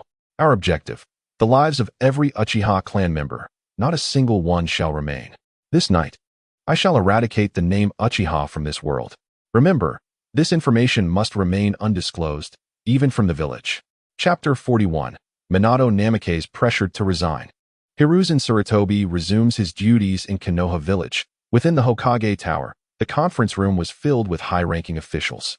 Today marked the weekly meeting, a time to summarize the affairs and policies of the week, attended by all senior officials. The fourth Hokage, Minato Namikaze, occupied the main seat, while the third Hokage, Hiruzen Sarutobi, sat nearby, listening intently with a pipe in hand. "Strange, why hasn't Danzo arrived?" Tsunade inquired, glancing at the empty seat beside her. Kakashi adjusted his glasses. Perhaps he is still managing his own affairs. "Should we wait a bit longer?" Minato offered an awkward smile, choosing not to elaborate. Just then, Hiruzen's voice broke the silence. "There's no need to wait. It's merely a routine meeting, not a matter of great consequence." With that, Hiruzen exhaled a cloud of smoke and nodded at Minato, quietly reminding him, "Remember, Minato, You are the Hokage. There's no need to worry about us old-timers. Minato, too kind, or perhaps too young, felt hesitant to act disrespectfully as Hokage. Now, with Hiruzen supporting him, he felt emboldened and stood up. Then let us commence the meeting. Wait. Outside, Danzo ambled in, leaning on his cane. Are we starting the meeting without me now? Do not forget, I am the village's senior advisor. As Danzo spoke, he took his seat. Considering the time, Minato opted not to engage in a dispute with Danzo and directly initiated the meeting. Before he could even begin, Danzo's confrontational voice resounded once more. Minato, in front of all these people, do you still remember the promise you made to us 6 months ago? Minato felt a tightening in his chest, aware of Danzo's intent. Ignoring Minato's pale expression, Danzo continued, you once made a military pledge that if the missing Uchiha clan was not found, you would willingly step down from your position as Hokage and relinquish this vital role to someone more capable. That was indeed my statement, Minato replied through gritted teeth, resigned. Excellent, Danzo smirked coldly. Minato, I have watched you grow. Out of personal sentiment, I did not wish to apply too much pressure, granting you a full 6 months to investigate the Uchiha's whereabouts. However, for the sake of the village's overall development, I must ask you today, after 6 months, have you found them? Minato shook his head, responding honestly, not yet. Humph. Danzo slammed his palm on the table. Minato, as the 4th Hokage, allowing the village to suffer the loss of the Uchiha clan's strength is one thing, but after half a year, you still cannot locate them? I genuinely question your capability to serve as Hokage. The losses incurred during your tenure are immeasurable. Do you acknowledge this? I do acknowledge it. Wolfing Watergate, aware of his shortcomings, chose not to engage in rebuttals. He hoped that you would possess the self-awareness to fulfill your promises and attain the answers you seek. Danzo, secretly delighted, moderated his tone. As long as Watergate upheld his commitment, it was highly probable that he would ascend to the position of the 5th Hokage. Danzo was uncertain about Sarutobi's intentions, yet he knew that both Tsunade and Mito would back him. Sighing as all eyes turned toward him, Wolfing Watergate released a breath of relief. Frankly speaking, he had long ceased to desire the role of Hokage. In his youthful idealism, he believed that being Hokage merely required safeguarding the village from foreign oppression and nurturing the next generation for a prosperous future. However, after several years in the position, he realized the prevalence of intrigue and deception, which was entirely at odds with his original aspirations. He yearned for the simplicity of serving as a ninja in silent devotion to the village, where the burdens of leadership would not wear him down. During this time, Watergate had visited Sarutobi multiple times, urging him to postpone his retirement and reclaim the Hokage title, but Sarutobi had consistently declined. He promised to assist Watergate, yet the specifics of that support remained elusive. Now, it was time to shed the heavy mantle before everyone. The pressures of being Hokage were immense, and he bore no grievances regarding the military orders he had established. He recognized his own limitations. Nonetheless, even if he were to step down, Watergate had no intention of allowing Danzo to ascend. That cunning old man would surely lead the village to ruin. After much contemplation, Wolfing Watergate articulated a decision that had long been brewing within him. Half a year ago, the village experienced the disappearance of the Uchiha clan, a responsibility I cannot shirk. I am acutely aware of this. Throughout my tenure as Hokage, I have felt my indecisiveness deeply. I had believed in mutual understanding among people, only to discover that my choices could lead to significant losses for the village. Perhaps I was too naive. Naive individuals are ill-suited to lead a village. Yet I hold on to the hope that one day, understanding among people will prevail, as taught by my master, Jiraiya, and this is my ninja way. Therefore, I have decided to resign from the position of Hokage and return this heavy responsibility to the 3rd Hokage. Upon hearing this, those present were taken aback. How could this be? This move by Watergate caught Danzo off guard. Mito and Tsunade withheld their opinions, secretly favoring Sarutobi. Their support for Danzo was primarily born out of fear. With Sarutobi holding the reins of power, they believed Danzo would not dare to threaten them. Sarutobi lifted his head, opening his eyes with a deep sigh. Watergate, you truly overestimate this old body of mine. However, given the circumstances, he felt it inappropriate to say much more. Very well. Watergate, I will temporarily assume the role of Hokage again. During this time, you shall stay by my side and learn. When you deem yourself fully capable, I shall return the position to you. How does everyone feel about this? Chapter 42. Danzo and Orochimaru's conspiracy with the third Hokage making such a statement. Who would dare voice dissent? Except for one. No, I absolutely do not approve. Sarutobi, you are indecisive, and with your leadership, Konoha cannot stand at the forefront of the 5 great nations. Danzo rose, expressing his dissent vehemently. Sarutobi smiled slightly and replied softly, I have never aspired to lead Konoha to the pinnacle of the world. Such accolades do not concern me. As long as the will of fire can be passed down endlessly, that is sufficient. How infuriating. Danzo gritted his teeth. Sarutobi, you will regret this. Silence. Danzo. I am the Hokage. With matters reaching this point, Danzo chose not to engage in further futile arguments and turned to leave. Where are you going? Sarutobi, taking the hat from Watergate and placing it atop his head, admonished, Danzo, the meeting is not over. Do you not wish to participate? Danzo glanced back at Sarutobi. For the village, I have more pressing matters to attend to. I shall not waste time on this frivolous meeting. Seeing Danzo openly disregard him, Sarutobi furrowed his brow.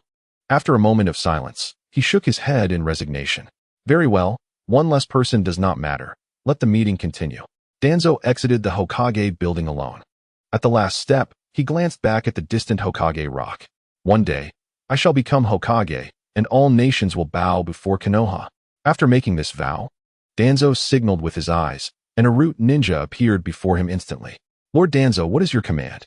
Summon that young ninja named Kabuto who remains in Konoha with Orochimaru. Tell him I have urgent matters to discuss with his master. Understood. In the evening, Danzo entered a secret temple alone. A cold wind swept through as he spoke. Come forth, I know you are here. You are late, Danzo. A phantom figure materialized before him, revealing Orochimaru. Danzo looked up, responding with a hint of melancholy. Your entrance style remains quite unique. Humph. You did not summon me merely for nostalgia, did you? Speak. What pressing matters require my counsel? I have located the hiding place of the missing Uchiha clan. Oh. Orochimaru's eyes brightened. Impressive as always. I searched for so long without success. What are your plans? I intend to exterminate their clan and utilize their eyes for my purposes. Orochimaru, if I recall correctly, you have a fondness for that Uchiha Itachi. Emphasizing Itachi's name, Danzo deliberately intensified his tone. Indeed, nothing escapes your notice. Orochimaru replied with a greedy grin. You willingly share such crucial intelligence. Do you seek my assistance? You are still conducting research on the cells of Hashirama, I presume? Orochimaru nodded, knowing well that scientific inquiry took precedence over all else. Very well, Orochimaru. Tonight, I will lead a team to annihilate the Uchiha clan. Should you wish to join, you may take Itachi's body for yourself. Understanding the implications of Danzo's offer, Orochimaru smiled knowingly, aware that there was no benefit without risk. Be straightforward, tell me what you desire. I want the cells of Hashirama, Danzo stated plainly. After we eradicate the Uchiha, I will claim their eyes for other uses. To control a multitude of sharingan, Hashirama cells are indispensable. At this point, Danzo slowly raised his right hand. Craft for me an arm imbued with Hashirama's cells, and then transplant the spoils of the sharingan upon it. Uchiha Itachi will be my reward for your diligent efforts. Orochimaru maintained a calm demeanor, though internally he was taken aback. Danzo's avarice was indeed remarkable. He sought to harness the powers of both the Uchiha and Senju clans simultaneously. However, the terms he presented were difficult for Orochimaru to refuse. Uchiha Itachi was simply too alluring. If he declined, it was likely that Danzo would not divulge the Uchiha's hiding place. Furthermore, their clandestine dealings were numerous, and to ensure their continued collaboration, Orochimaru ceased his deliberation and nodded. Very well, I accept your terms. Humph. Danzo shifted the conversation. Let me be clear. You must secure Itachi's body for yourself. All I can do is inform you of his whereabouts. This is already a significant favor, as you should know that in the world of ninjas, information is paramount. Certainly. No problem. Orochimaru displayed a greedy expression, stating, I have recently discovered a perfect specimen. He possesses a unique constitution that prevents any rejection of transplanted organs and cells. I shall use his right arm as the vessel for you to acquire the powers of the Senju and Uchiha clans. Just don't play tricks. Danzo is not inclined to linger. This evening is crucial for me, and I must hurry. Sarutobi Hiruzen had left him seething with frustration. He yearned to unleash all his pent-up rage upon the Uchiha clan. By the way, Danzo, I wish to confirm something with you. Just before departing, Orochimaru called out to Danzo. Has Hanzo of the Salamander passed away? I know you had connections with him. You should be aware of his fate. Danzo was taken aback. Indeed, Orochimaru was formidable, even aware of his past collaboration with Hanzo. Danzo did not conceal the truth. We have not been in contact for a long time. I am unsure of his current status. Very well. Upon hearing Danzo's response, Orochimaru's gaze shifted, choosing not to press further. What prompted your sudden inquiry about him? Orochimaru chuckled coldly as he walked past Danzo. It's nothing, merely a casual inquiry. During this period, Orochimaru had been observing Pain and his closest companion, Konan. Within the Akatsuki organization, he noted that nearly all of Akatsuki's secret bases were situated around the Rain Village, and Konan's chakra consistently vanished after lingering near the village. Most importantly, they wore the Rain Village forehead protectors. Orochimaru gradually became convinced that Pain, the leader of Akatsuki, must be hiding in the Rain Village. Given Danzo's response and the lack of news about Hanzo for a long time, it seemed the Rain Village had changed hands. The new master was likely Pain. This situation was growing increasingly intriguing, Orochimaru mused. Once I acquire Itachi Uchiha's youthful body, I will have the opportunity to seize the Rinnegan from the Rain Village, all while evading the Akatsuki members. That singular eye of God shall ultimately belong to me.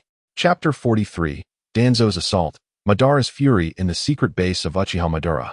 The hour had grown late. Nearby, a tranquil village lay nestled, where the Uchiha clan resided, far removed from the clamor of the world, diligently farming and gradually forgetting the malevolence of existence. Mother, why haven't father and brother returned yet? Sasuke stood by the window, anxiety etched upon his face. Perhaps Lord Madara has assigned them some task, Mikoto remarked as she prepared the bedding, approaching Sasuke with a reassuring smile. It's late, you should sleep. By the time you wake, they will have returned. No, I must train outside.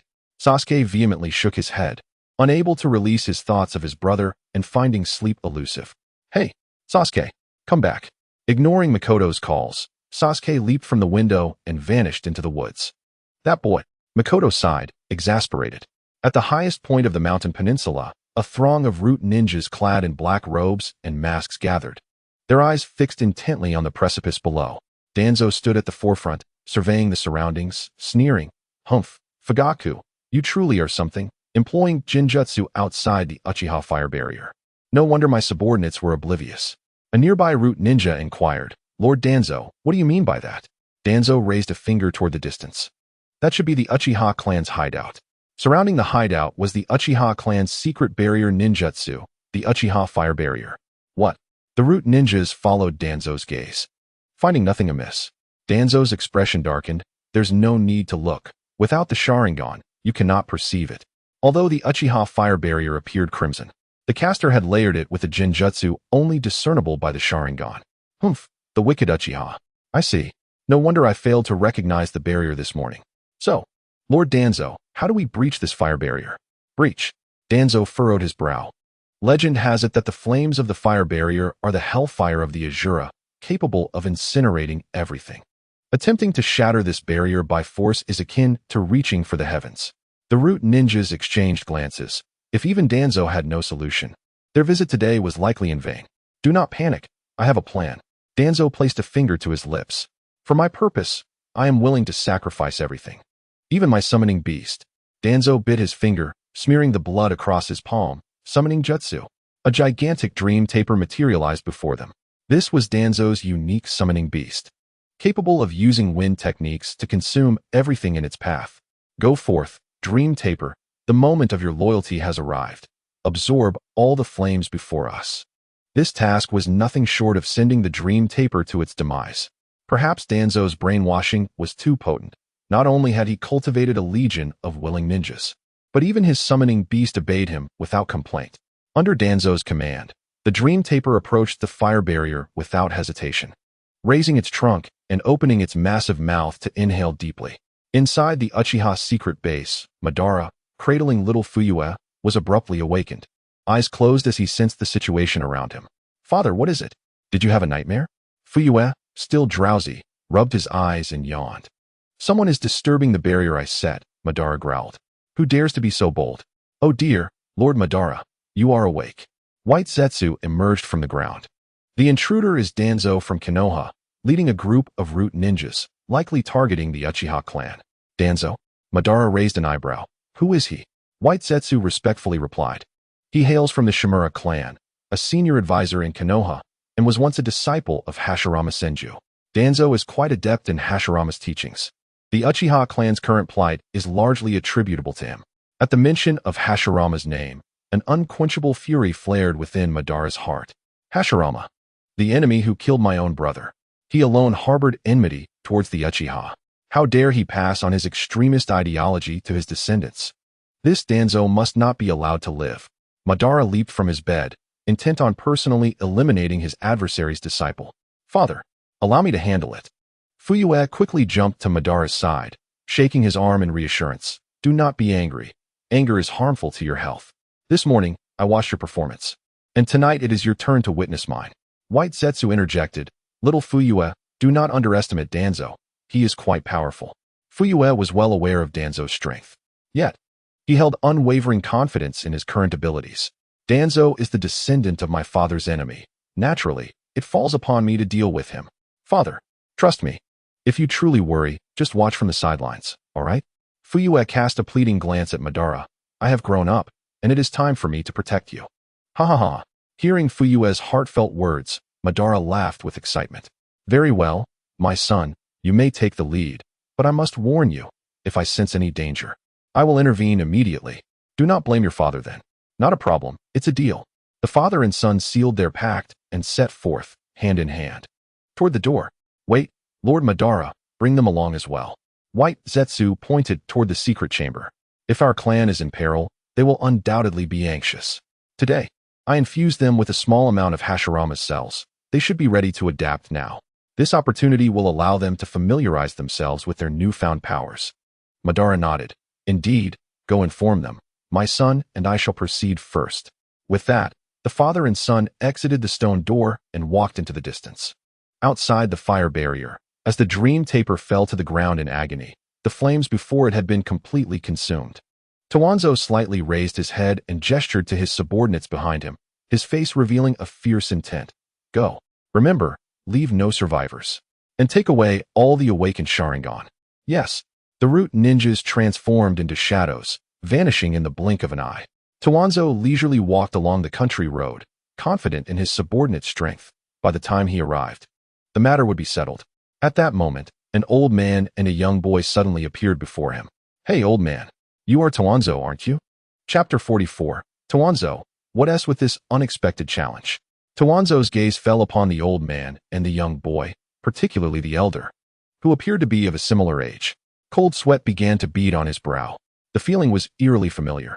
This appearance, this hairstyle, this manner of speaking, most importantly, this aura, it was Uchiha Madara. There was no mistaking it. He had encountered Madara a few times in his youth. While Madara may not remember him, Towanzo had a vivid impression of him. However, being a person of considerable experience, Towanzo maintained a calm facade despite the shock within. Madara is still alive, trying to intimidate this old man. Huh. Ridiculous. How could that be? It must be an illusion conjured by the wicked Uchiha. With that thought, Towanzo cast a disdainful glance at the two and said softly, Uchiha, do not struggle. No matter what methods you employ, you cannot alter the fact of your clan's annihilation. Oomph. Arrogant words. Madara paid him no heed. Clearly, someone trained by Tobirama is not worth much. If it weren't for my dear son wanting a one-on-one, you would have been turned to ash long ago. Go on, son, finish him off. With that, Madara sat cross-legged beside, preparing to enjoy the performance of his son, Feiyu. Towanzo furrowed his brow. You want me to face a child in combat? Where does your confidence come from? Feeling humiliated by the Uchiha's disdain, Towanzo could no longer tolerate it. As a senior advisor of Konoha, the right hand of the third Hokage, and the leader of the imbued organization, he would not be trifled with so easily. Humph. Towanzo stepped forward, drawing a kunai and swiftly charging at Feiyu. Feiyu, exhilarated by his first battle since his arrival in this world, saw Towanzo as the perfect opponent to test his abilities. As Towanzo attacked, Feiyu leaped aside, effortlessly evading the kunai. Oh, little boy, you may be young, but you are quite nimble. Let us see how you evade this. Towanzo lowered his posture, puffing out his cheeks and shouted, wind release, vacuum wave. This was a technique Towanzo excelled in, unleashing a sharp gust akin to a sickle. capable of severing flesh with ease. Feiyu smirked, activating his sharingan and leaping into the air, dodging the attack once more. This child? Tawanzo felt a sinking sensation in his heart. He hadn't anticipated that the boy before him had awakened the 3-tomo sharingan. Who exactly was this wicked Uchiha child? Tawanzo possessed the profiles of all Uchiha clan members, yet this unfamiliar boy was a first. He became increasingly serious. After 2 exchanges, he realized this child's talent was on par with Itachi. Even so, Tawanzo was confident. In terms of combat experience, he had far more than Feiyu. The previous vacuum wave was merely a feint. The real attack was yet to come. Forced into the air to evade the vacuum wave, Feiyu looked back at Tawanzo, who was now prepared for his next move. Wind release, vacuum sphere. Multiple high-pressure wind spheres, resembling bullets, shot forth from Tawanzo's mouth. Che! Feiyu recognized he could not evade this time, so he chose to endure it with his body, believing it would be manageable. All set. Now it's just that old man to deal with. Seeing Feiyu's lack of intention to evade, Tawanzo assumed he had given up, feeling assured of victory. Suddenly, a powerful gust of wind rushed toward him, dispersing his vacuum spheres. Son, remember, next time you encounter a situation like this, don't jump into the air where you become vulnerable.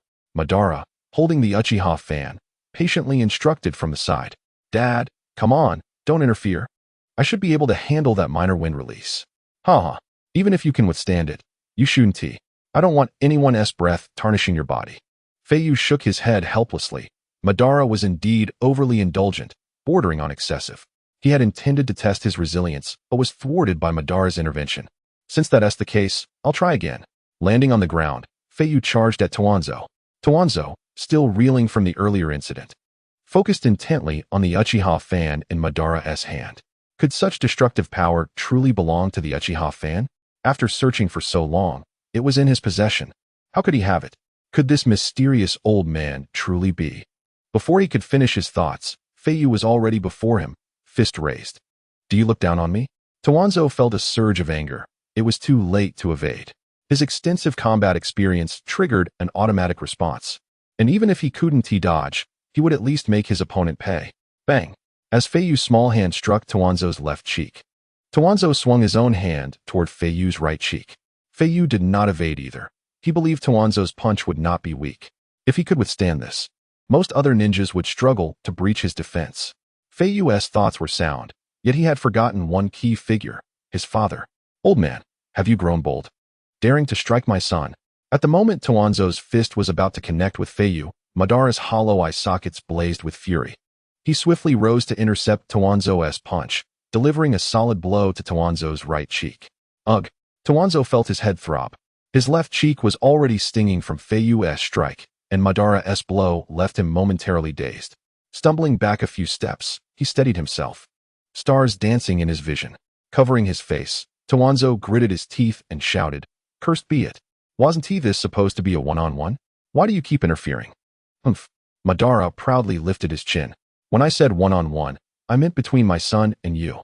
As for you, you may attack, but you cannot touch my son. Remember that. With that, Madara strode away from the battlefield and resumed his seat. All right, continue your duel. Tawanzo was left bewildered. This unreasonable old man, with such formidable power, forced him to concede that this man was indeed Uchiha Madara. Damn it, I've encountered a tough opponent. Tawanzo shook his head fiercely, gradually regaining his composure. Uchiha Madara was alive, and he had fathered a wicked offspring. What should he do now? He was no match for Madara. He needed to find a way to escape. As long as he could preserve his life, he could always seek another opportunity. Huh, you wish to flee? Feiyu, catching on to Tawanzo's thoughts, shouted. Our duel isn't over yet. You cannot leave. After such a lengthy battle, Feiyu felt he hadn't adequately tested his abilities. Tawanzo felt even more distressed. Wicked Uchiha child. Do you dare to call this a duel? Look at what your father said. What does it mean that I can attack, but not hit you, while you can strike me at will? Where is the fairness in this so-called duel for me?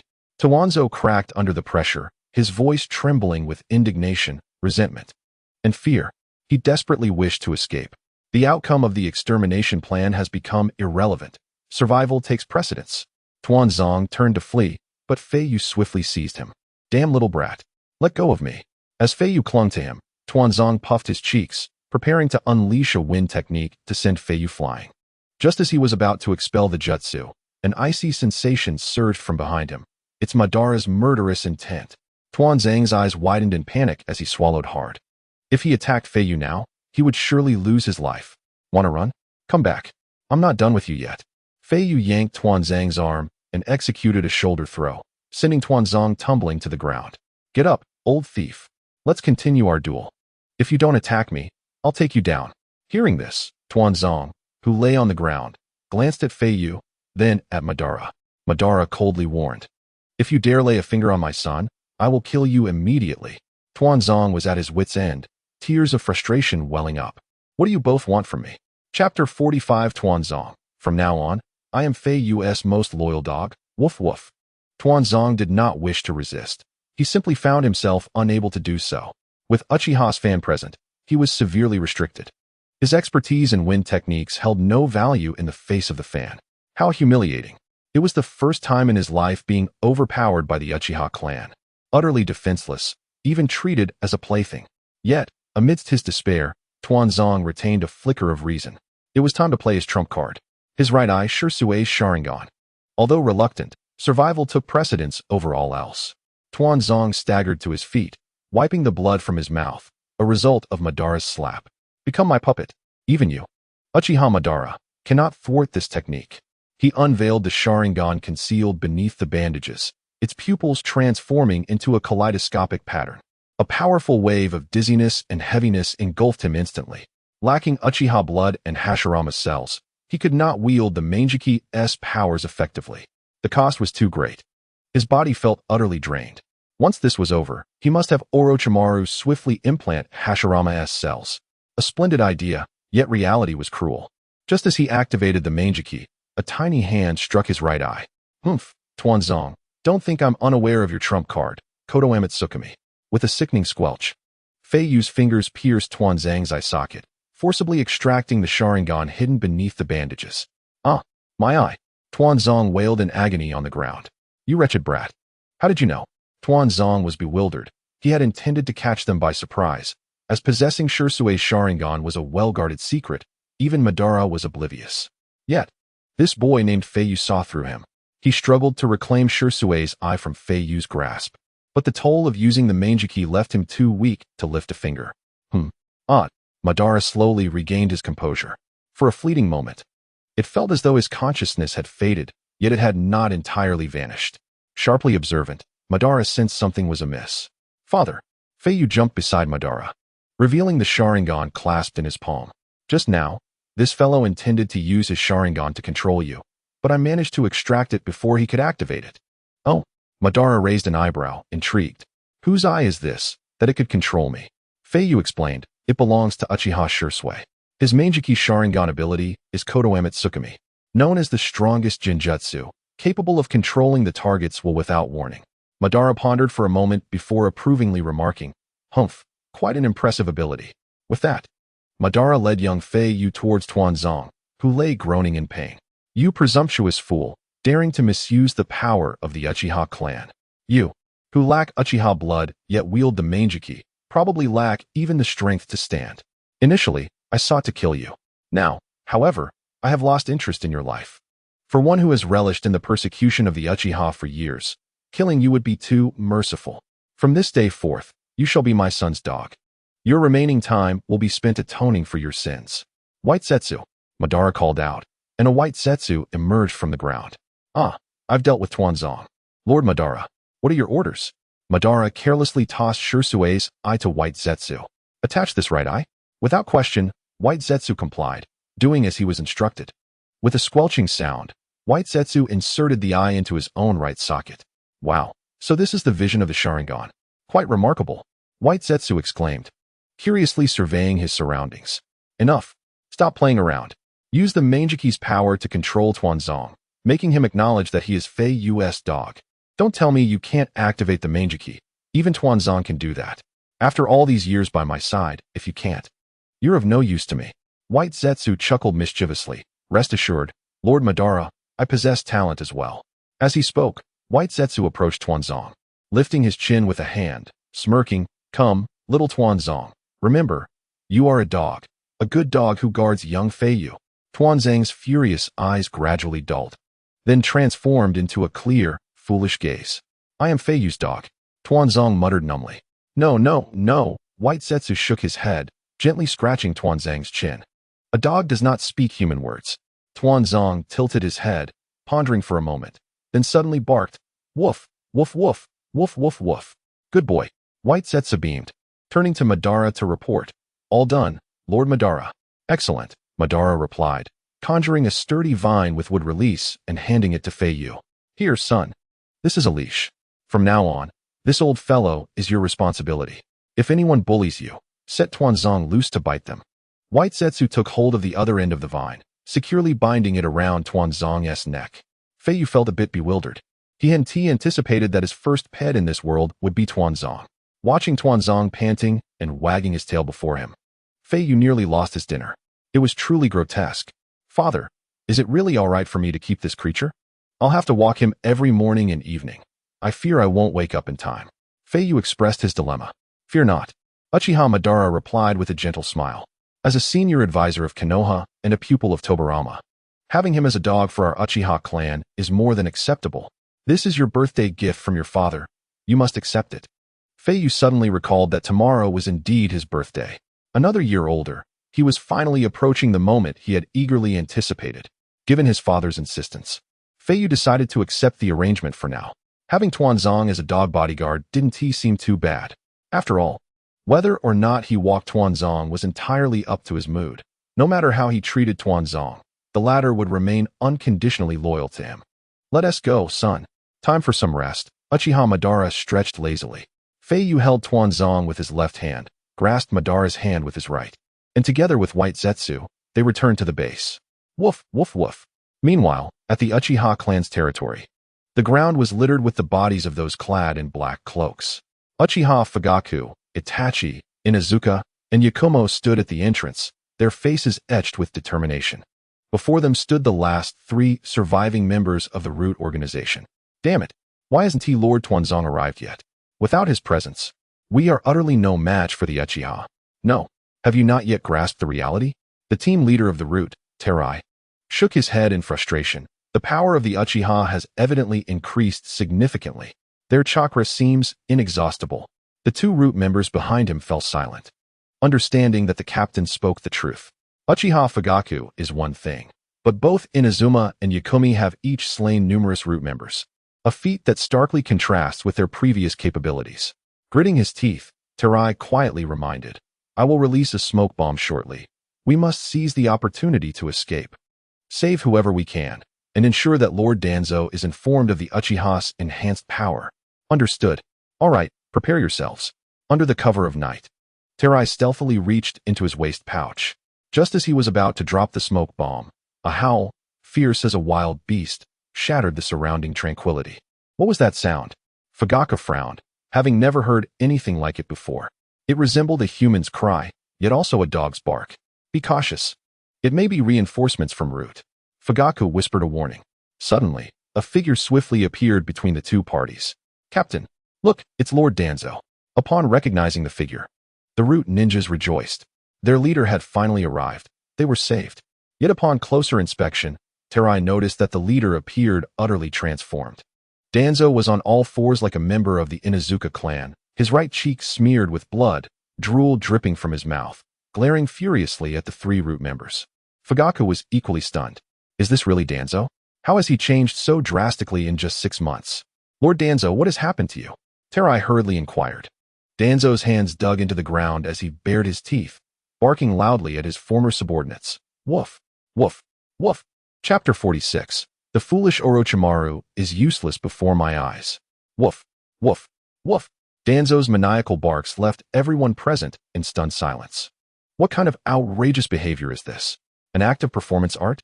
Amidst the astonished gazes of the Root ninjas and Fugaku, Danzo lunged at them like a rabid dog. Not merely a mad dog, but something far worse. My lord, what are you doing? In an instant, Danzo had bitten through the throats of 2 Root ninjas, blood gushing forth. Only Terai remained, trembling in fear at the side. Just as everyone stood bewildered, Madara and Feiyu casually approached them. Lord Madara, young master, Fugaku greeted respectfully. Uchiha Madara nodded and declared, "From now on, Danzo shall serve as a dog under my son. The grievances suffered by the Uchiha will see Danzo return in this new canine existence." So that is how it is. Fugaku and the others finally understood. Danzo's transformation was the handiwork of Madara. A great relief. Watching Danzo tear apart the root ninjas, Fugaku trembled with excitement. Madara waved his hand. "Enough, you all may return to rest.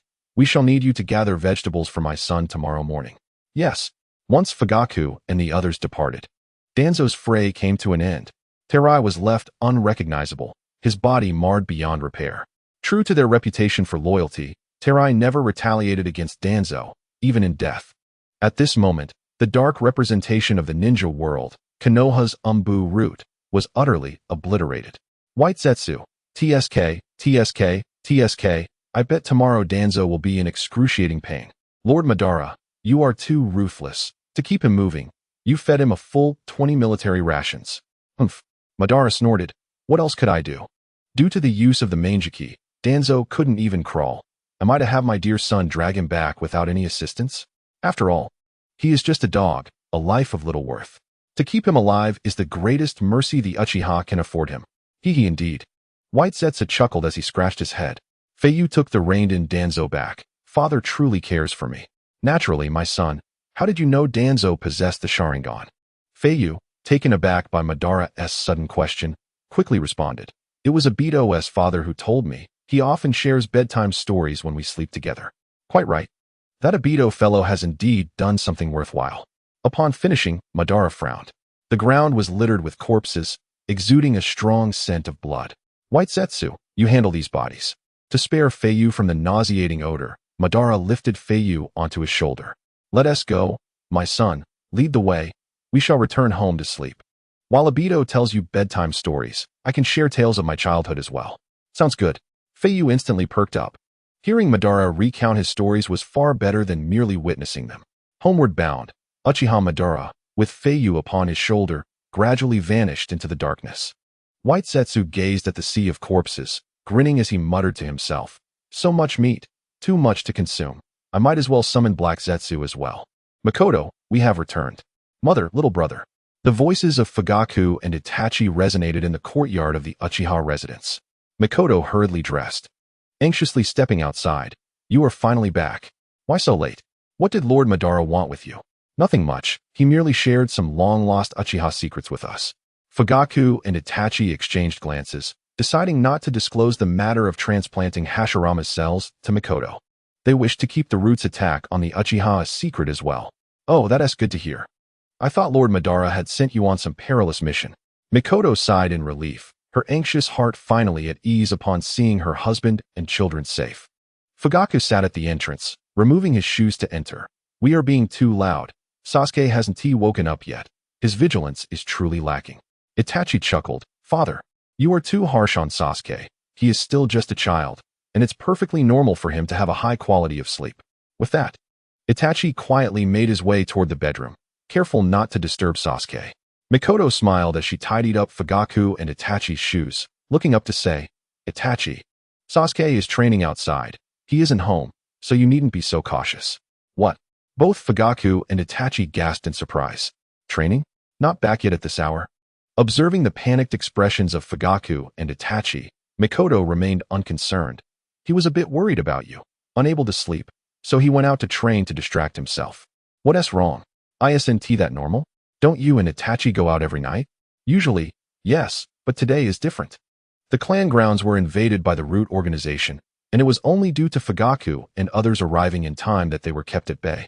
Given the Root organization's usual methods, everything around would have likely been thoroughly surveyed by now. Sasuke is likely in great danger.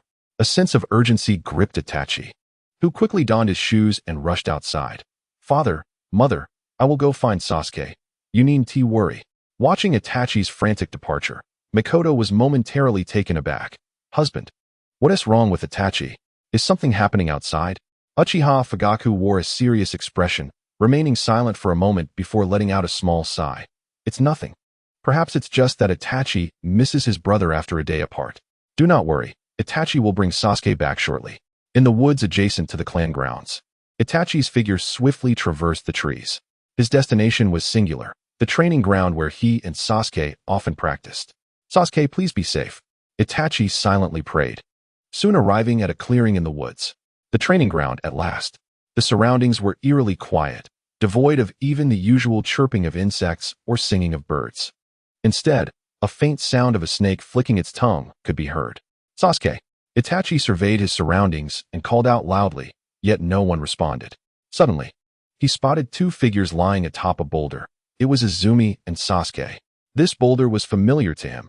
Every time Uchiha Izumi brought a basket of fruit, they would sit together on this very stone, enjoying their respite. The sight of Sasuke, so close yet uncertain of his fate, twisted Itachi's heart in anguish. He longed to rush to him, but his inherently calm mind urged him to cautiously investigate the area for any hidden traps. At that moment, a gust of chilling wind swept through, accompanied by a raspy voice that echoed with the wind. "Tsuke, Itachi. I knew you would take the bait with your brother and friend." Upon hearing this, Itachi's expression darkened. He recognized that voice all too well. It was Orochimaru. "Is it you?"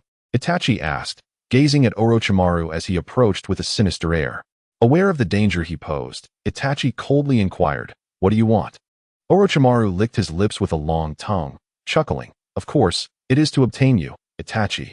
I find your body quite appealing. Let's make a deal. I will trade your brother Sasuke and that girl's life for yours." "What do you say? What do you desire with my body?" Itachi retorted.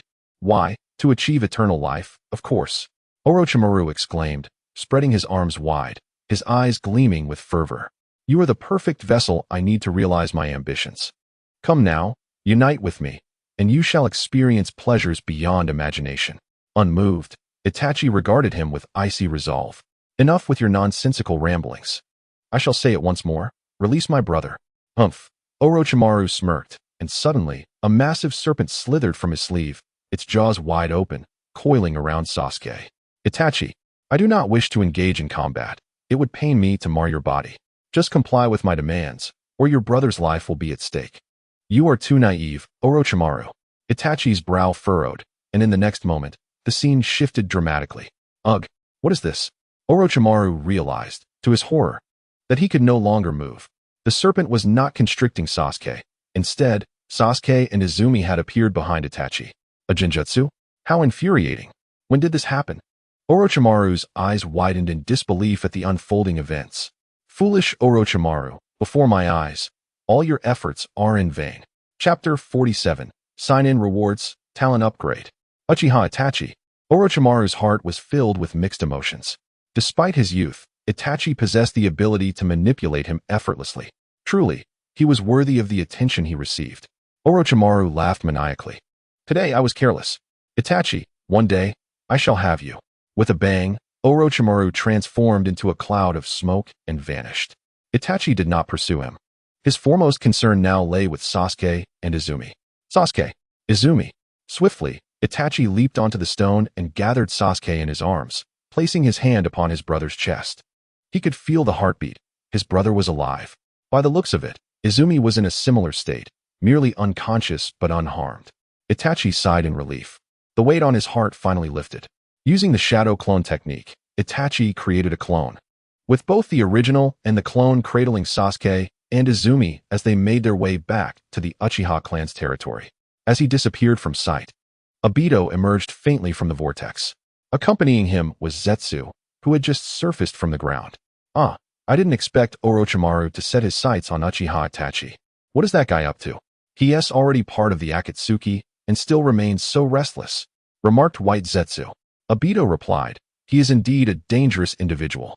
Nagato's decision to include him in the organization was likely to monitor him more effectively. Speaking of which, Itachi's strength is considerable.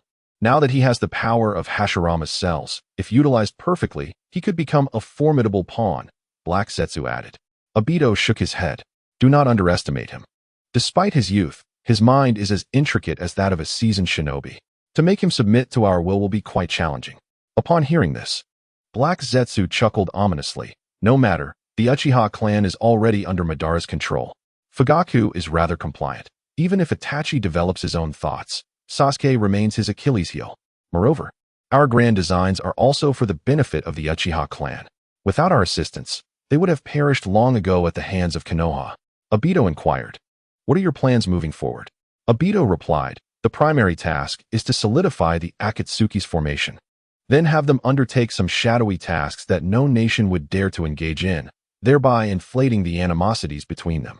The land of Water's Mist is nearly on the brink of collapse, and the other nations are not far behind." White Zetsu grinned.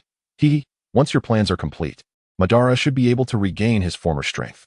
Black Zetsu added, "Indeed, this world will eventually transform into the vision we desire." Obito fell silent for a moment, feeling a flicker of doubt within him. "Honestly, it's a pity for that exceptionally gifted child, Feiyu." Black Zetsu was taken aback. "Obito, you're not considering backing out, are you? What is there to regret? In the dream, Feiyu will live just as well, and Madara will not contest him. In the dream, Rin and Feiyu will both be yours. Is that not delightful?" Hearing Rin's name, Obito's gaze regained its determination. "Yes, even if I cherish Feiyu, I have a far more significant mission, to rectify this flawed world, allowing all to dwell in dreams where strife no longer exists." Black Zetsu nodded in approval. That's the spirit. He harbored his own ulterior motives. Black Zetsu fully understood the outcome of the infinite Tsukuyomi. He too held affection for Feiyu and had secretly devised a future for him. When the infinite Tsukuyomi was activated, Black Zetsu planned to utilize Madara to resurrect his mother, Kaguya, and have her free Feiyu from the infinite Tsukuyomi. With Feiyu's countenance, Kaguya would surely take a liking to him. At that time, they could live harmoniously as a family and perhaps even foster a new world. How splendid! Black Zetsu constantly fantasized about that day's arrival. Before that day came, he had but one task: to firmly secure Madara and Obito's hearts, ensuring they remained steadfast and did not jeopardize his plans. In truth, Obito was manageable. Black Zetsu's greatest concern lay with Madara. Currently, Madara's thoughts had begun to waver. It wasn't so much a wavering as it was a simple desire to live for Feiyu. Everything else seemed inconsequential to Madara now. Unlike before when he often spoke of the flawed world, Feiyu's presence had rekindled a sense of purpose for Madara in reality. This was not a promising sign. It appeared he would need to exercise greater vigilance. Black Zetsu mused to himself. Meanwhile, in the bedroom shared by Madara and Feiyu, Madara was narrating a bedtime story to Feiyu. Yet, before long, Madara himself fell asleep. Listening to Madara's gentle snores, Feiyu felt wide awake, unable to drift into slumber. It wasn't that Madara's story was uninteresting. Rather, the midnight hour was fast approaching. He was about to turn another year older. The long-awaited sign-in moment was imminent, filling Feiyu with excitement and preventing him from sleeping. 5, 4, 3. Feiyu silently counted down. 2, 1. Ding. The familiar sound of the system notification resonated. Sign in. Feiyu could hardly contain his eagerness, feeling weary of the system's monotonous preamble. Ding. Sign in successful. Congratulations to the host. You have received 10 talent points. Talent points? Feiyu was momentarily taken aback. From this moment forth, the host may allocate talent points to enhance the abilities of acquired talents, thereby augmenting their efficacy and effects. Talent points can be obtained through daily sign-ins and system task rewards. Currently, the host possesses the following talents: Celestial Prodigy, 1, Stone-like Life, 1, and Extraordinary Comprehension, 1. The host may choose to invest talent points into their preferred talents or distribute them evenly. The maximum level for talents is 10, with the required talent points for each level increasing in a regular manner. For level 2, 10 talent points are necessary. Is this all? How disheartening. After a year's worth of sign-ins, I have only acquired a mere 10 talent points, barely sufficient for a single level up. If I wish to elevate my talents to their peak, how long must I wait? The system's sign-in rewards encompass a plethora of possibilities, with the nature and quantity of rewards entirely reliant on chance and luck. Feiyu's expression darkened, feeling powerless to counter the system's statement. It was evident that his luck had been exceedingly poor this time, resulting in a paltry 10 talent points. Nonetheless, even a grasshopper's leg is meat. It is better than nothing. Feiyu turned his attention away from the system and began to examine his talents. The first-level abilities of these 3 talents appeared formidable at first glance. If they could be fully leveled, wouldn't that enable me to soar? Feiyu decided against evenly distributing the points and resolved to focus on enhancing the talent that would be most beneficial to him. With this in mind, he directed his gaze towards Stone-like Life. The capabilities of the other 2 talents were already quite extraordinary, and further enhancement seemed inconsequential at this stage. Only stone-like life represented the most pressing need. Not only would it bolster his own strength, but it might also rejuvenate those around him. If my father were to regain his youth, I wouldn't he have to remain in this dismal place. Imagine the joy of venturing out into the world with the revitalized Madara. Thus resolved, Feiyu did not hesitate to invest all 10 talent points into stone-like life. Ding! Congratulations. Host.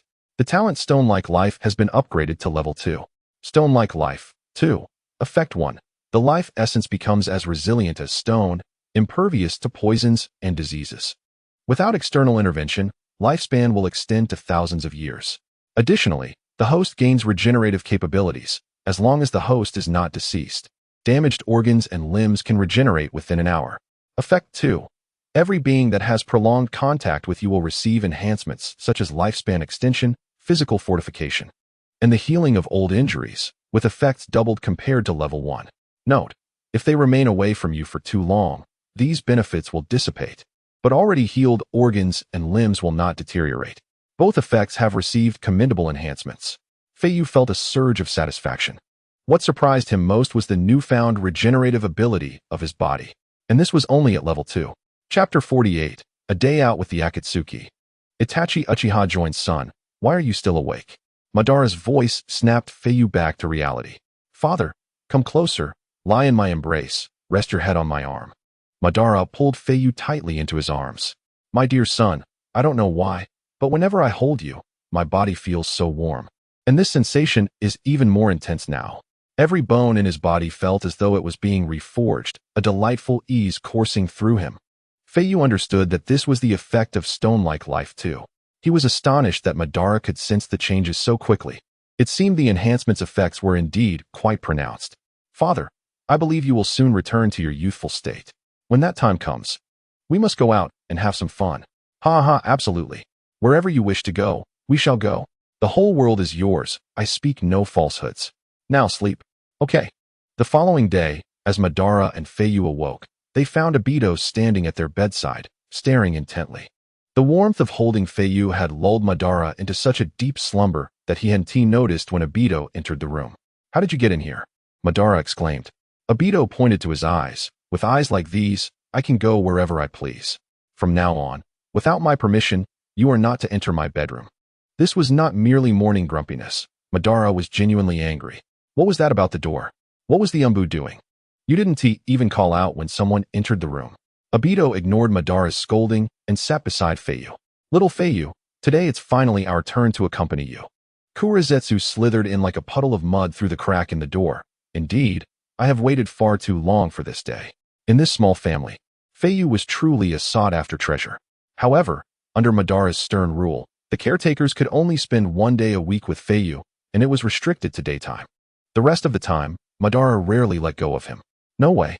Before Feiyu could speak, Madara coldly rejected Obito and Zetsu. Today is little Feiyu's birthday. You must accompany me. Old man, don't be unreasonable. Obito protested. We only have 1 day a week to spend with little Feiyu. Are you going to take away that right too? Rules should not be broken. White Zetsu peeked his head above ground. Exactly. Please, Lord Madara. Listen to the voices of the people. Madara scoffed. Humph. My rules are my rules. You evil Uchiha old man. I will personally. What did you say? Are you rebelling? Dare to say that again. I said you are evil. The two faced off, tension thick in the air, when Feiyu promptly intervened. Father, caretakers, please don't fight. Today is my birthday. Upon hearing Feiyu's voice, Obito ceased his protest. He and Madara exchanged glances, their gazes crackling with unspoken energy. Humph. Both turned their heads away, unwilling to acknowledge each other. Sighing, Feiyu shook his head, feeling helpless. On one side stood his father, and on the other, the caretakers. Achieving a perfect balance seemed exceedingly difficult. Father, please don't be angry, Feiyu began to appease Madara. The caretakers have valid requests. They genuinely care for you, my son. We only have this 1 day a week, so let me spend some time with them. I promise to return before sunset, and we can celebrate my birthday together. After speaking, Feiyu turned to Obito and Zetsu. Caretakers, my father simply wishes to celebrate my birthday with me. You know his nature. He is not one to act arbitrarily. Has he not acted arbitrarily before? Obito and Zetsu thought in unison. However, they understood that Feiyu was making a concerted effort to ease tensions and speak on their behalf. Seeing Feiyu gesturing at him, Obito reluctantly admitted to Madara, Madara, I was wrong to call you an old man earlier. That was my mistake. You. Madara erupted in fury. Is this how you apologize? If it weren't for you being Feiyu's caretaker, do you think I would hesitate to send you to Rin? As the situation escalated, Obito quickly activated Kimui, absorbing Feiyu into another dimension. Madara, sensing Feiyu's presence vanish, realized Obito was up to no good. You brat. Return my son to me. Immediately. With a grin, Obito replied, according to your own rules, little Feiyu is with White Zetsu and me today. I will return him to you tonight. Until then, ignoring Madara's protests, Obito activated Kimui once more, his form disappearing from sight. Lord Madara, if there is nothing else, I will take my leave as well, White Zetsu said as he slithered out through the door.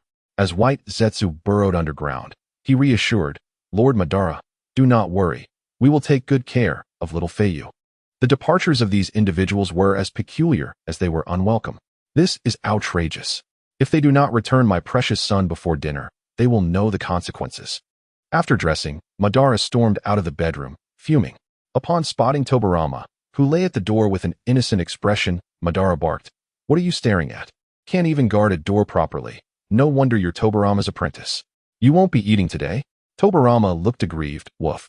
At the entrance of the Uchiha clan grounds, a space vortex appeared out of nowhere, and Obito emerged, cradling Hakui. Dad, where are we going to play today? Obito affectionately pinched Hakui's little nose, saying, Once I finish my tasks for today, wherever you wish to go, I shall take you. Let's go eat some local delicacies. Absolutely. As they chatted, they strolled into the Uchiha territory. The Uchiha clansmen, upon seeing Hakui, would stop and greet him enthusiastically. Good morning, Lord Hakui. Thank you for your hard work in the fields. It's no trouble at all. As long as you're happy eating, we find solace in that. Since Madara had showcased his immense power, the clansman's attitude towards him and his son Hakui had undergone a dramatic transformation, from superficial reverence mixed with skepticism to genuine admiration and respect. Madara's overwhelming strength had completely won them over. Having such a father naturally brought glory to his son. Before long, the pair arrived at the doorstep of Fugaku Uchiha's home. Dad, what brings us here? I need to speak with Itachi about joining my organization. Inside, Fugaku, Mikoto, and others were gathered in the living room, alongside Kabuto, who had come to tend to Sasuke and Izumi's injuries. After employing medical ninjutsu, Kabuto respectfully stated, Lord Clan Leader, they will awaken shortly. They were merely affected by a sedative, and their condition is not serious. That's a relief, Fugaku sighed. Fugaku's anger flared as he reflected on Orochimaru's unexpected reappearance after vanishing for so long and his audacity in targeting Sasuke and Izumi. What could he possibly want? Standing silently nearby, Itachi concealed the fact that he had not shared Orochimaru's interest in him with his family, wanting to spare them worry. He felt guilty for the trouble his existence had caused Sasuke and Izumi. Suddenly, Fugaku sensed someone approaching and turned to see Obito walking into the living room, holding Hakui. Lord Hakui, Obito? Fugaku's expression was complex as he gazed at the man before him, struggling to reconcile his current demeanor with the once infantile boy he remembered. Fugaku, I need to speak with you directly, Obito began. I lead an organization called Akatsuki, established for Madara's grand vision. We require your son Itachi's strength. Starting today, I wish for him to join us. Before Fugaku could respond, Itachi interjected, I'm sorry, but I do not wish to go. Madara's plans do not concern me. Itachi's sole desire was to remain by Sasuke's side, vigilantly guarding him. Obito's eyes narrowed slightly as he glanced at the unconscious Sasuke, saying softly, Itachi, you will join us. Orochimaru is a member of Akatsuki. Do you not wish to see him again? At the mention of that name, a flicker of barely perceptible killing intent flashed in Itachi's eyes. After a moment of silence, he spoke softly, Very well, I will join. Chapter 49. A day tour of Akatsuki. Itachi joins at the border of the Rain Village, in a concealed rocky area. Obito, holding Hakui's hand, along with Itachi, arrived at the stone gates. Here we are. This is the Akatsuki base. It seemed that someone inside had sensed Obito's arrival, as the massive stone door slowly creaked open amidst rumbling sounds. Beyond the door lay endless darkness. As they walked, Obito cautioned, Within this organization, I will refer to myself as Madara. In the future, I may utilize other names when necessary, so I hope you will cooperate and avoid revealing my true identity. Itachi nodded silently, choosing not to respond. Obito paused, intrigued. Aren't you curious why I must conceal my identity? Itachi, his expression calm, replied. You have your reasons for doing so. I am uninterested in matters that do not concern me. When you wish to share, you will do so without my prompting. Obito mused internally. This guy is truly enigmatic. Soon, they reached the main hall. Before them stood a colossal statue. Itachi's gaze was entirely captivated by the sculpture, and he hesitantly inquired, what is the purpose of this statue? From the darkness, Pain and Konan gradually appeared. Pain responded, this is the outer path golem, the shell of the strongest war weapon, the Ten Tails. The Ten Tails? Itachi was taken aback. The legendary creature indeed existed. However, he was even more astonished by Pain's eyes, purple with spiral patterns. The individual Obito had spoken of, who possessed the Rinnegan, must be him. Today, he bore witness to both the Rinnegan and the Ten-Tailed shell, legendary entities materialized before his eyes. Though his heart roiled with tumultuous emotions, Itachi's expression remained impassive. You are Itachi Uchiha. Welcome to our ranks. I am Pain, the leader of Akatsuki. Pain approached Itachi, introducing himself. This is Konan, also a member of our organization. Konan regarded Itachi coldly. Frowning slightly, you should alter your forehead protector. With a swift motion, a white paper slice grazed Itachi's forehead. He did not flinch, recognizing that Konan meant him no harm. In an instant, a deep mark marred the symbol of Konoha on his forehead protector. Konan retracted the paper, murmuring, now it looks much better. With that, Pain and Konan turned to leave. Itachi, follow me. I will introduce you to the other members of the organization. You will be assigned a partner, and from now on, you shall execute missions as a duo. Itachi said nothing and quietly followed behind. Before long, only Hakui and Obito remained in the hall. All right, little Hakui. My work here is done. Let's go get something to eat. Wait, Obito dad. Let me take a look inside. I want to see the other members of Akatsuki. The aura of Akatsuki was undeniably powerful, and Hakui felt thrilled by the earlier presence of Pain and Konan. So cool. If anyone lacked the protagonist's halo, these individuals could undoubtedly achieve great things. Obito would not refuse Hakui's request. Very well, if you wish to see, I shall take you to meet them. Inside, as the door swung open, the current members of Akatsuki came into view. Haiden, Deidara, Orochimaru, and Kakazu. Beside Kakazu stood a rather bumbling figure, tall and broad, with an expression reminiscent of a mere supporting character. Hakui tugged at Obito's clothing, signaling him to lower himself. Obito bent down, and Hakui whispered curiously, Dad. Who is that guy? Obito shook his head. I'm not sure. He was recruited by Pain recently, and is now partnered with Kakazu. Oh, I see.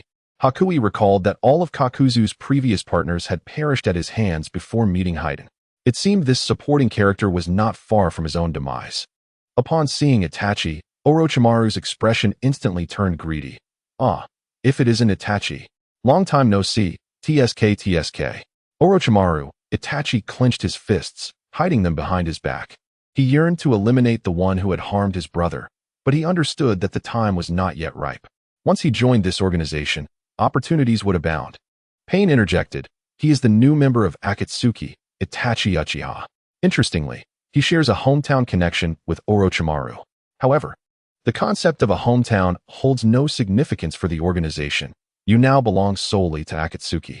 As a member of Akatsuki whose ultimate aspiration is to usher in genuine peace across the globe. Therefore, we do not inquire about one's origins. We only seek to recruit exceptional ninjas. We cast aside the notion of a homeland, forgetting and denying it altogether. Akatsuki shall rise above all nations and villages, ultimately ruling the entire world. As this impassioned opening statement concluded, Pain turned his gaze toward Zetsu. Zetsu, Itachi is now your partner. With that, he added, I have said all I needed to say. You may now proceed with your missions, for the sake of our grand endeavor. Dismissed. Chapter 50.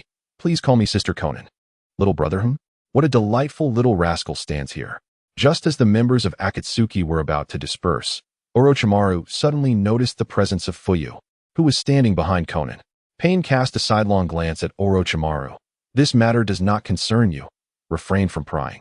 Hearing Orochimaru's reprimand, the scornful voice of Sasori emerged from within his crimson shell, filled with hoarse mockery. After being chastised, Orochimaru remained silent, merely raising the corners of his mouth in an awkward smile. Bang! Bang, bang. The members transformed into a cloud of smoke and gradually vanished. Pain addressed Obito. Madara, I sense that your son possesses remarkable talent. Would you entertain the idea of having him join Akatsuki? Obito, upon hearing this, retorted sharply, join? Please clarify your words. This organization already has a place for him. While the two conversed, Feiyu and Konan were engaged in lively chatter. As Konan gazed at Feiyu's countenance, she felt a growing sense of familiarity. Little Feiyu, do not call me Auntie. From now on, simply refer to me as Sister Konan. All right, Sister Konan. Such a well-behaved child. Konan gently pinched Feiyu's cheek, smiling as she praised him. Obito turned his attention to Pain, speaking solemnly. Now that Akatsuki has reached a certain scale, the number of members remains insufficient. Pain nodded in acknowledgement. I am aware of this. I have already been scouting suitable candidates. Deidara from Awagakure is quite an exceptional ninja.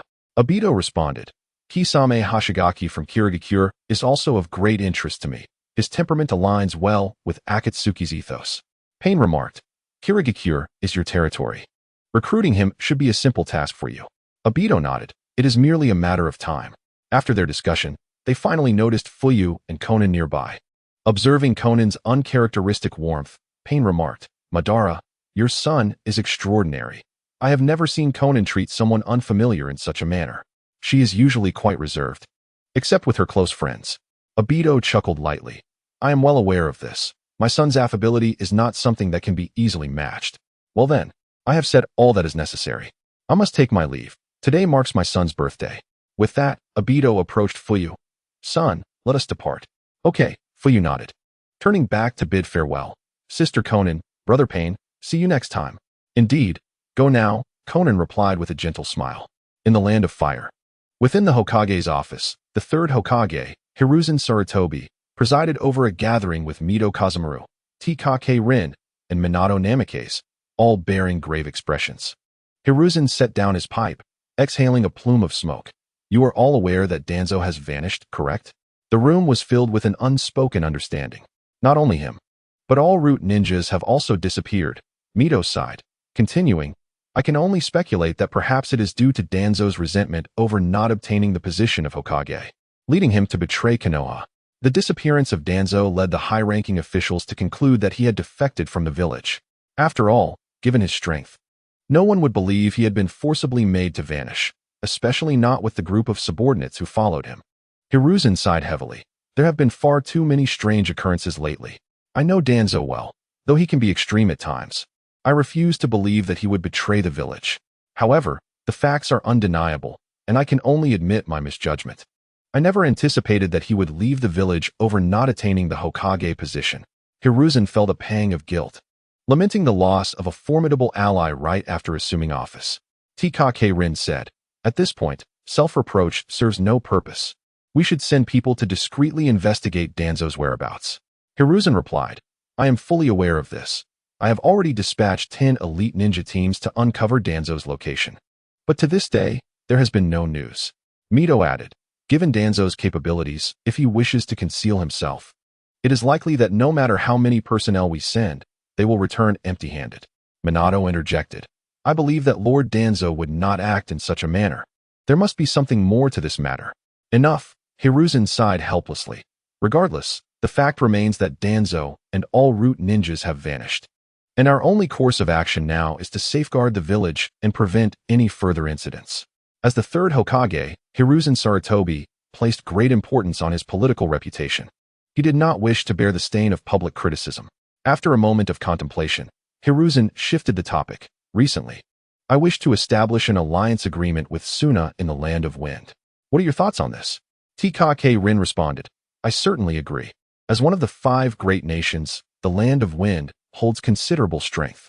Moreover, I have heard that the 4th Kazekage, Raza, possesses the ability to manipulate gold dust, making an alliance beneficial for us. Mito concurred. K-Rin is correct. I share the same supportive stance.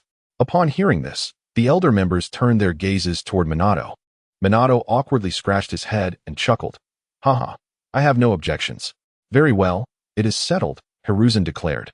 Picking up the handwritten letter from his desk, if there are no objections, I will prepare to implement this cooperation immediately.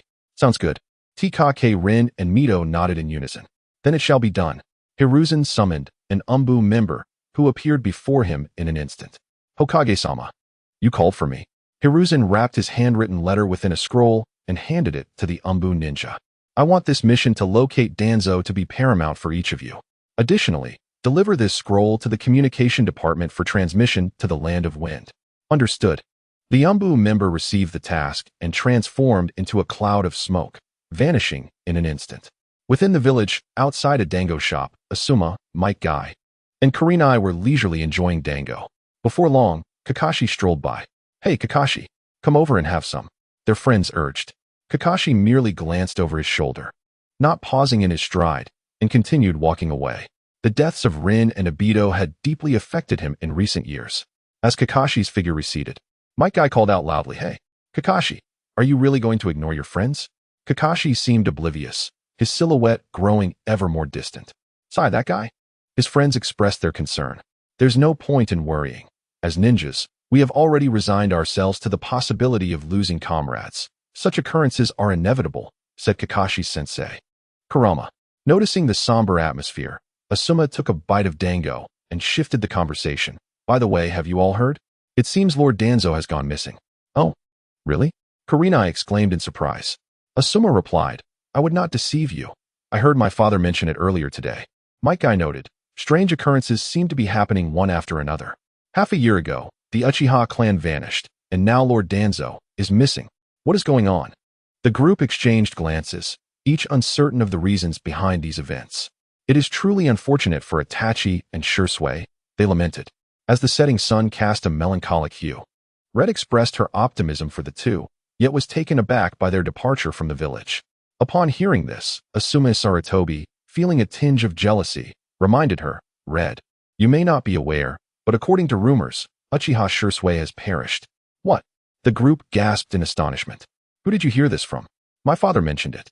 Albeit as a mere conjecture, she replied. Given that the third Hokage speculates such a thing, it likely holds some truth. The others fell into deep contemplation. What is this pessimism you all harbor?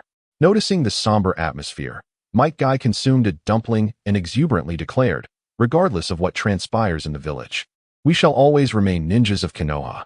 With the will of fire in our hearts, we cannot afford such despondency. Come on, everyone, let us embrace the vigor of youth. Chapter 51. The heartfelt words of Pai Pa Shirzong at the border village of the Land of Water, within a bustling street lined with food stalls. Feiyu and Obito relished a magnificent feast of seafood, while Black Zetsu and White Zetsu silently accompanied them. Hey, you two aren't going to eat anything? Feiyu asked, cradling a gigantic lobster. White Zetsu chuckled, these delicacies do not suit our tastes. We have a preference for human flesh. Ha ha ha. Black Zetsu reprimanded. Stop speaking such absurd truths in front of the child. White Zetsu, tone it down. Soon, another lavish seafood spread was presented. Feiyu, bewildered, exclaimed, Obito. Why did you order so much again? There's no way we can finish it. Obito, with a doting gaze, replied, Today is your birthday. It's on me. Enjoy the freedom of seafood to your heart's content. Feiyu grinned. Well, since you insist, I shall not hold back. Boss, bring me 2 more bowls of shark fin. Certainly. Right away. The boss beamed, nodding eagerly. He was thrilled to serve such esteemed customers, as their expenditure equated to a month's income for his small establishment. Here come the shark fins. Soon, the proprietor personally delivered 2 servings to their table. Feel free to ask for anything. We have everything that swims in the sea. Oh, do you have anything that runs on land? White Zetsu shrugged. The boss, initially intimidated by White Zetsu's peculiar demeanor, softened when faced with the prospect of lucrative customers. Of course. What kind of meat would you like, sir? White Zetsu smirked, revealing his jagged teeth. Do you have human flesh? The boss faltered, chuckling awkwardly. You truly have a sense of humor, sir. Ha ha ha. Not wishing to pursue the matter further, White Zetsu waved the boss away. As the proprietor departed, Feiyu and Obito continued to feast voraciously. Obito, your isolationist policies have even affected the border of the Land of Water. Obito scoffed. What does that have to do with me? Although each nation is governed by its daimyo, ultimately, it is the village leaders who hold the true power. The other nation's leaders simply fail to grasp this. The leader of the Land of Water is relatively compliant. Otherwise, I might have taken control of him directly. All right, gentlemen. It is my birthday today. Can we refrain from discussing work? Feiyu was unconcerned, as long as he was having fun. Obito remarked as he observed Feiyu devouring shark fin. Let us not talk about it, little Feiyu. But speaking of shark fin, it reminds me of Kisame Hashigaki from the Mist Village. If we could persuade him to join the Akatsuki, he would significantly bolster our combat strength. Black Zetsu snorted. You are truly intent on exploiting the Mist Village. After recruiting Pai Pa Shirzong, you now wish to enlist Kisame. White Zetsu suggested, since we are already in the land of water, shall we pay a visit to the Mist Village to find him? Sounds good, Obito agreed. Feiyu, having finished his meal, proposed, shall we go now? All right, little Feiyu. Do you wish to accompany us? Feiyu nodded vigorously. Of course, Obito. The Akatsuki that you have nurtured will one day be mine too. I must make an acquaintance with my future associates. Then let us depart at once. As soon as he finished speaking, Obito activated his Kimui space, drawing both Feiyu and the seafood into the vortex, and vanished in an instant, leaving Black Zetsu and White Zetsu exchanging glances. Did you bring any money? Black Zetsu inquired. White Zetsu shook his head. Money is a foreign concept to me. Looks like we are dining and dashing, Black Zetsu remarked. It appears we have no other choice. I fail to comprehend why people in this world trade in currency, White Zetsu mused. With that, the two Zetsus burrowed into the ground without a word. After a brief moment, the boss emerged from the kitchen carrying dishes. Where did everyone go? Not a single soul remained at the table, save for the remnants of seafood and a stack of bills left by Obito. At the border of the land of water, Pai Pa Shirzong and Itachi Uchiha traversed through the woods. Hey, Konoha ninja, do you know someone named Might Guy? Itachi replied. I am only familiar with a ninja named Might Guy. Oh, that little fellow? I recall him. I was once one of the 7 ninja swordsmen of the mist. Due to Might Guy, our ranks were reduced to 3. I never imagined that the one who wields no ninjutsu could execute such forbidden taijutsu. Therefore, there is something I must clarify. I am not interested in your reasons for joining the Akatsuki, nor do I care to elaborate on mine. Itachi, I only wish to know why you chose to betray Konoha. As far as I know, the village of Konoha is quite accepting of ninjas. Itachi remained silent for a long while, perhaps, but that village is particularly intolerant of the Uchiha clan. Pai Pa Shirzong scoffed. Compared to Konoha, my village is truly terrifying. A place where even comrades cannot trust one another is not worth longing for. Itachi, let me be clear. Since we are assigned to the same team, you are my partner. While ninjas may be cold-hearted, I am not. I only show indifference to my goals. As for my comrades, I am willing to give my life for them. I do not care how you perceive this. I just want to make my intentions clear. Itachi Uchiha replied. I can see you are a good ninja. I fall short in comparison. Humph, Pai Pa Shirzong retorted. Do not misunderstand. I am merely someone unwilling to accept fate. Before long, several figures emerged from the woods, carrying a palanquin. The target has arrived. Get ready, Pai Pa Shirzong commanded. And the two instantly appeared before the palanquin. Who are you? Get out of the way immediately. Are you seeking death? A guard beside the palanquin barked. Pai Pa Shirzong disdainfully unsheathed his executioner's blade. You claim that the ninja villages should pursue peace and stability, yet you are constantly worried about your village's diminishing power, secretly plotting to weaken others while bolstering your own strength. However, you do not wish for other nations and villages to discover your schemes, thus increasing the workload of the Akatsuki. You hypocritical fools. Although I have no grudge against you, your fate is sealed. With that, Pai Pa Shirzong charged at the guards with his executioner's blade raised. In mere moments, all the guards became victims of the blade. Itachi Uchiha had no opportunity to intervene. It was Pai Pa Shirzong alone who effortlessly resolved the task at hand.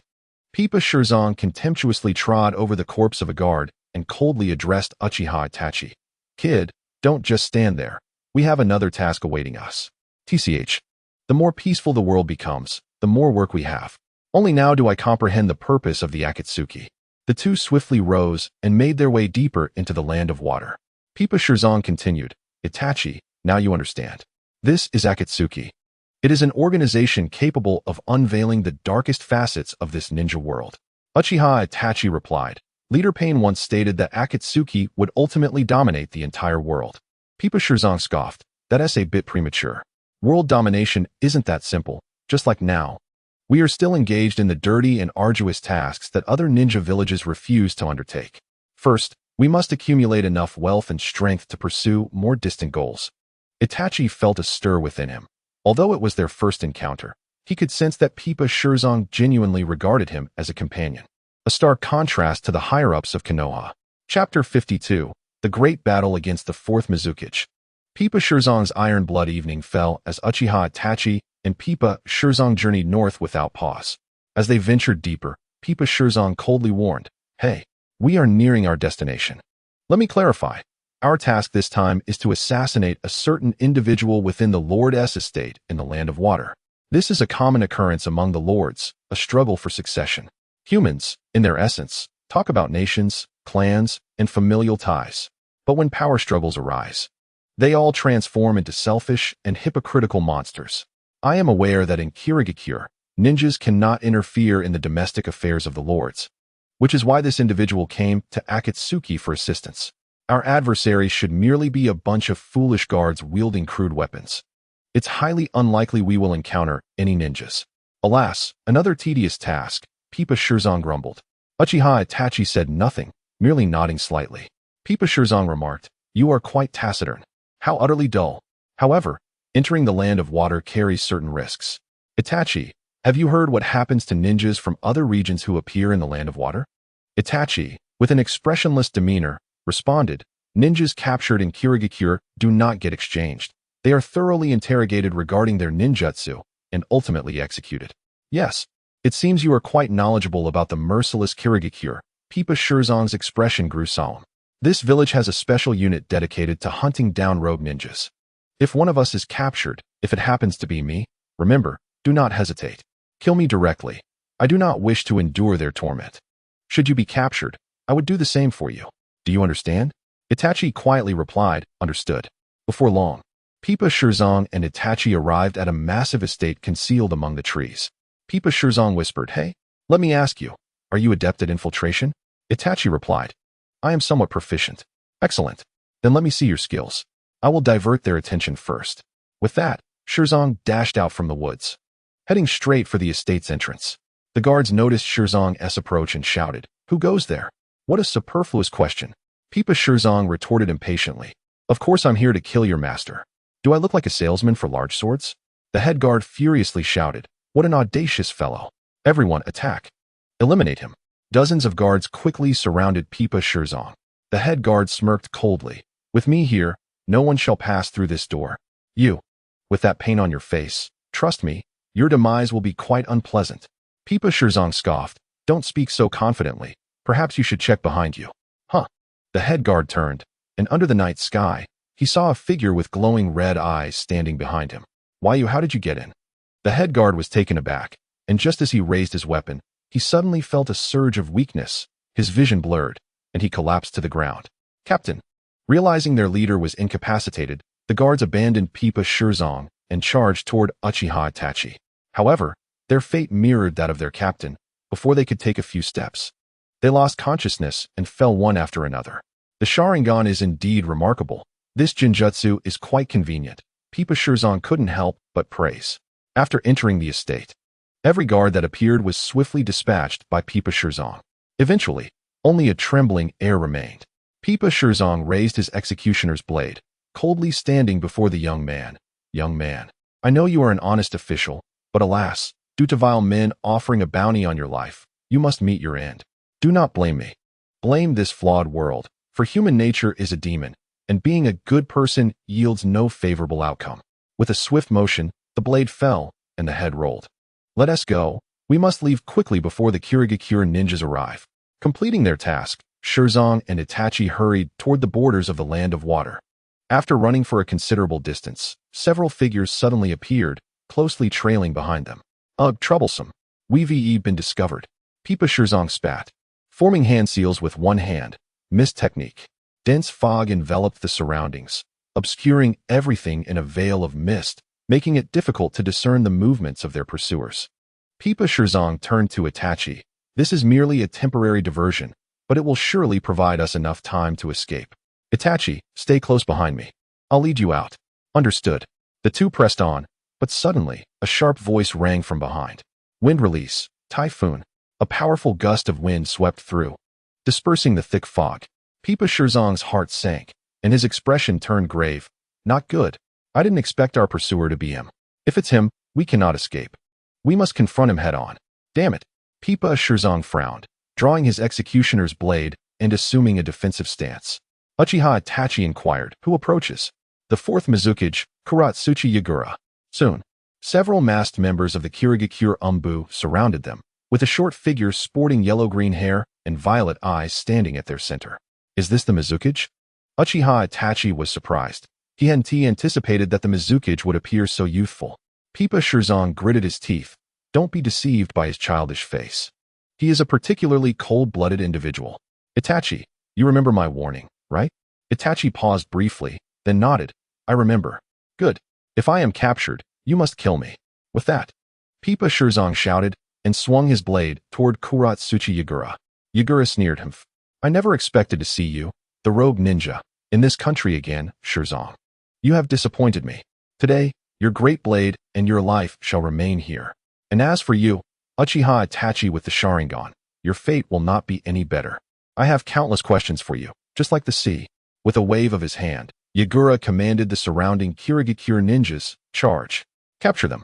With so many of them, it would be difficult for the two to manage. In less than a minute, Pipa Shirzong was seized by two Kirigakure ninjas. Itachi, don't forget your promise. Pipa Shirzong shouted fiercely. In the next moment, Itachi appeared in front of Shirzong, thrusting a kunai directly into Shirzong's chest. What's happening? Itachi's action stunned the Kirigakure ninjas.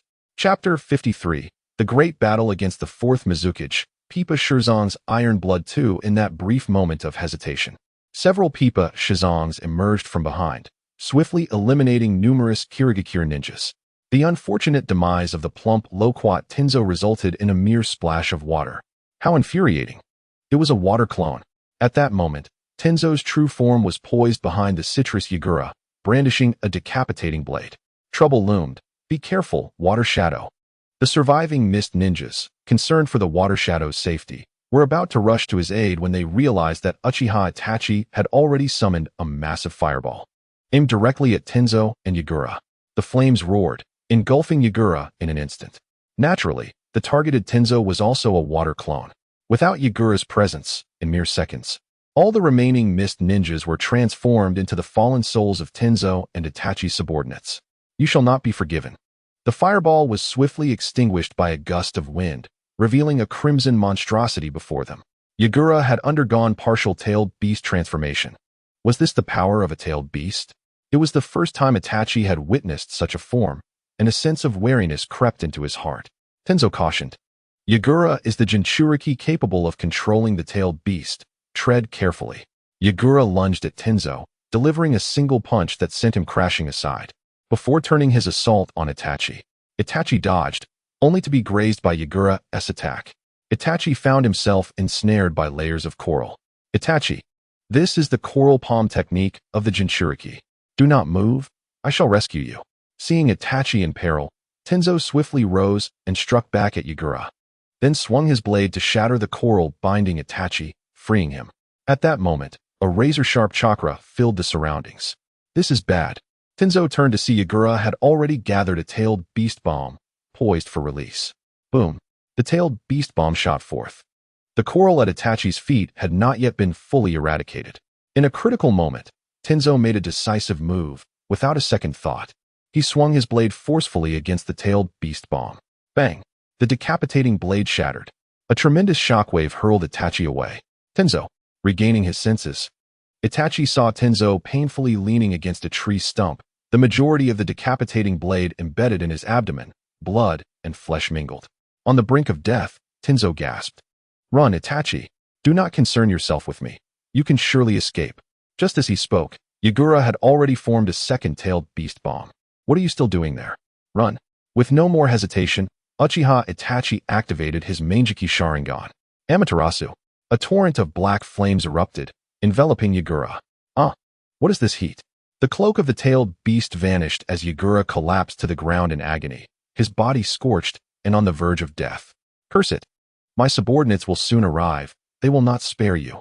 With those words, Yagura fainted, his fate uncertain. Cough. Cough. Itachi, did you kill the water shadow? Tenzo wheezed bloodily. No, he should still be alive, Itachi replied, shaking his head. The tailed beast cloak absorbed most of the damage from Amaterasu. Then you must flee. Reinforcements for the village are on their way. But your wounds. Itachi gazed worriedly at Tenzo's abdomen. Ha, ha, I am beyond saving. Tenzo grimaced, clutching his wound. Even you.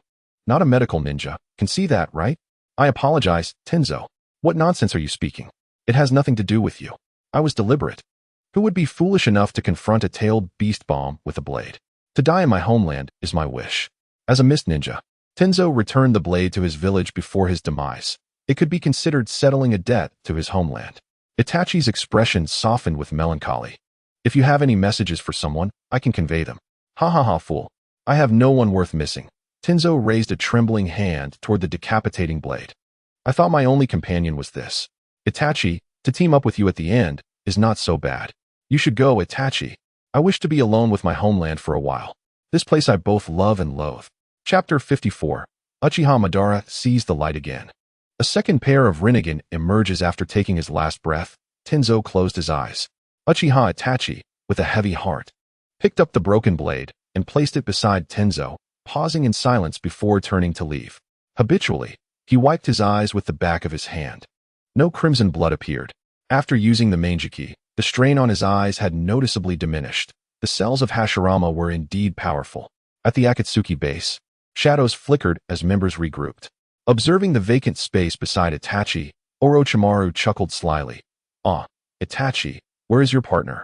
Itachi said nothing, not even casting a glance at Orochimaru. Pain spoke up. Tenzo has been killed. The adversary was the three-tailed Jinchuriki. Orochimaru replied. So, Itachi managed to retreat unscathed after confronting the fourth Mizukage. His strength is commendable. Itachi stated, Pain. Today, another member has also been killed. As he spoke, he directed his gaze at Kakuzu. Kakuzu turned away with pride. Humph. Kagaya remarked. Rather than being killed, it would be more accurate to say he was betrayed by his own. Kakuzu retorted, What does it matter to me? He was dragging his feet. White Zetsu interjected, TSK, you all can judge for yourselves. As he spoke, a scene appeared before the members, depicting Kakuzu executing a mission alongside his partner. In the imagery, Kakuzu's partner struggled in an intense battle with an enemy. Suddenly, Kakuzu appeared from behind, unleashing a powerful fire release that incinerated both his partner and the enemy. A second later, the scene concluded. The members reacted. Chiyo, it was clearly intentional. Orochimaru, indeed. It was premeditated. Kakuzu huffed. He could have just dodged. If he was foolish, what could I do? Orochimaru smirked coldly. TSK, your relationship with your partner seems lacking. You've wanted to kill him for a while, haven't you? Kakuzu shrugged indifferently. Indeed. So what? Chiyo responded, It's nothing. It's quite normal. I've had thoughts of killing my partner before, more than once. Orochimaru teased. Ah, are you still upset with me? The sad master of art. Pain interrupted. Let us end this idle chatter. The Akatsuki operates in pairs. For now, Kakuzu and Itachi, you two will temporarily form a team until suitable partners are found. Kakuzu replied. Humph, I don't mind, as long as this guy doesn't annoy me. Whoever bothers me, I'll kill them. After a long silence, Uchiha Itachi finally spoke. I do not understand how to please you, nor am I interested. Kakuzu growled, Don't understand? I'll teach you when we're paired up. You'll understand. Wait, Itachi should be paired with me. Orochimaru interjected suddenly. Chiyo protested, Hideous snake, do you dare look down on me? Pain opened his Rinnegan, emanating an authoritative aura. Silence. As long as the task is completed, personal grievances and vendettas are yours to resolve. The Akatsuki needs new members. Once they arrive, we will discuss these matters. At Uchiha Madara's residence, Father, I have returned, came the voice of Feiyu from outside. Uchiha Madara burst forth. My dear son, you have finally returned. Come, see your father's eyes. Gazing into Madara's eyes, Feiyu's joy knew no bounds. The once vacant void was now filled with two vibrant pupils, a brand new pair of three-tomo sharingan. Father, your eyes are finally healed. Indeed. It just so happens that it is your birthday today. Thus, everything seems to be destined. You are my lucky star. Uchiha Madara, filled with excitement, lifted Feiyu into his arms, a mysterious expression gracing his features as he continued. My dear son, let me perform a magic trick for you. As he spoke, Madara winked playfully. See, these are indeed my sharingan, but in the next moment, I shall transform these eyes into another form. With that, Madara opened his eyes wide. A pair of genuine Rinnegan appeared on his face, marking the emergence of the second pair of Rinnegan in this world. Both pairs belonged to Uchiha Madara. Son, this eye is incredibly powerful. When you grow up, I shall procure a pair for you. Feiyu nodded vigorously in agreement.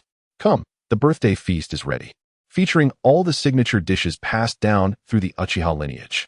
Though Fugaku may not be the strongest, he has managed to prepare the family recipes quite well. Today, let us savor them together. Despite having eaten abundantly throughout the day with Obito, Feiyu's stomach was full, yet the allure of the signature dishes was irresistible. It has been ages since I last indulged in authentic Uchiha cuisine, Obito commented, closely trailing behind Madara, ready to sneak a bite.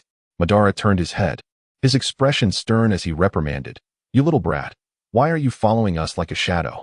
Obito, taken aback, retorted, "What do you mean? I'm here to eat." Madara replied sharply, "Did I ever say I would take you along? There's work to be done, so hurry and get back to it. Your portion isn't prepared." Fuming with indignation, Obito was about to snap back when Zetsu suddenly blocked his path. "Obito, you do have matters to attend to. Nagato is looking for you."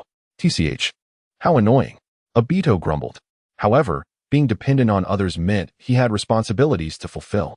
Besides, Nagato's summons indicated the urgency of the situation, as he rarely spoke up without cause.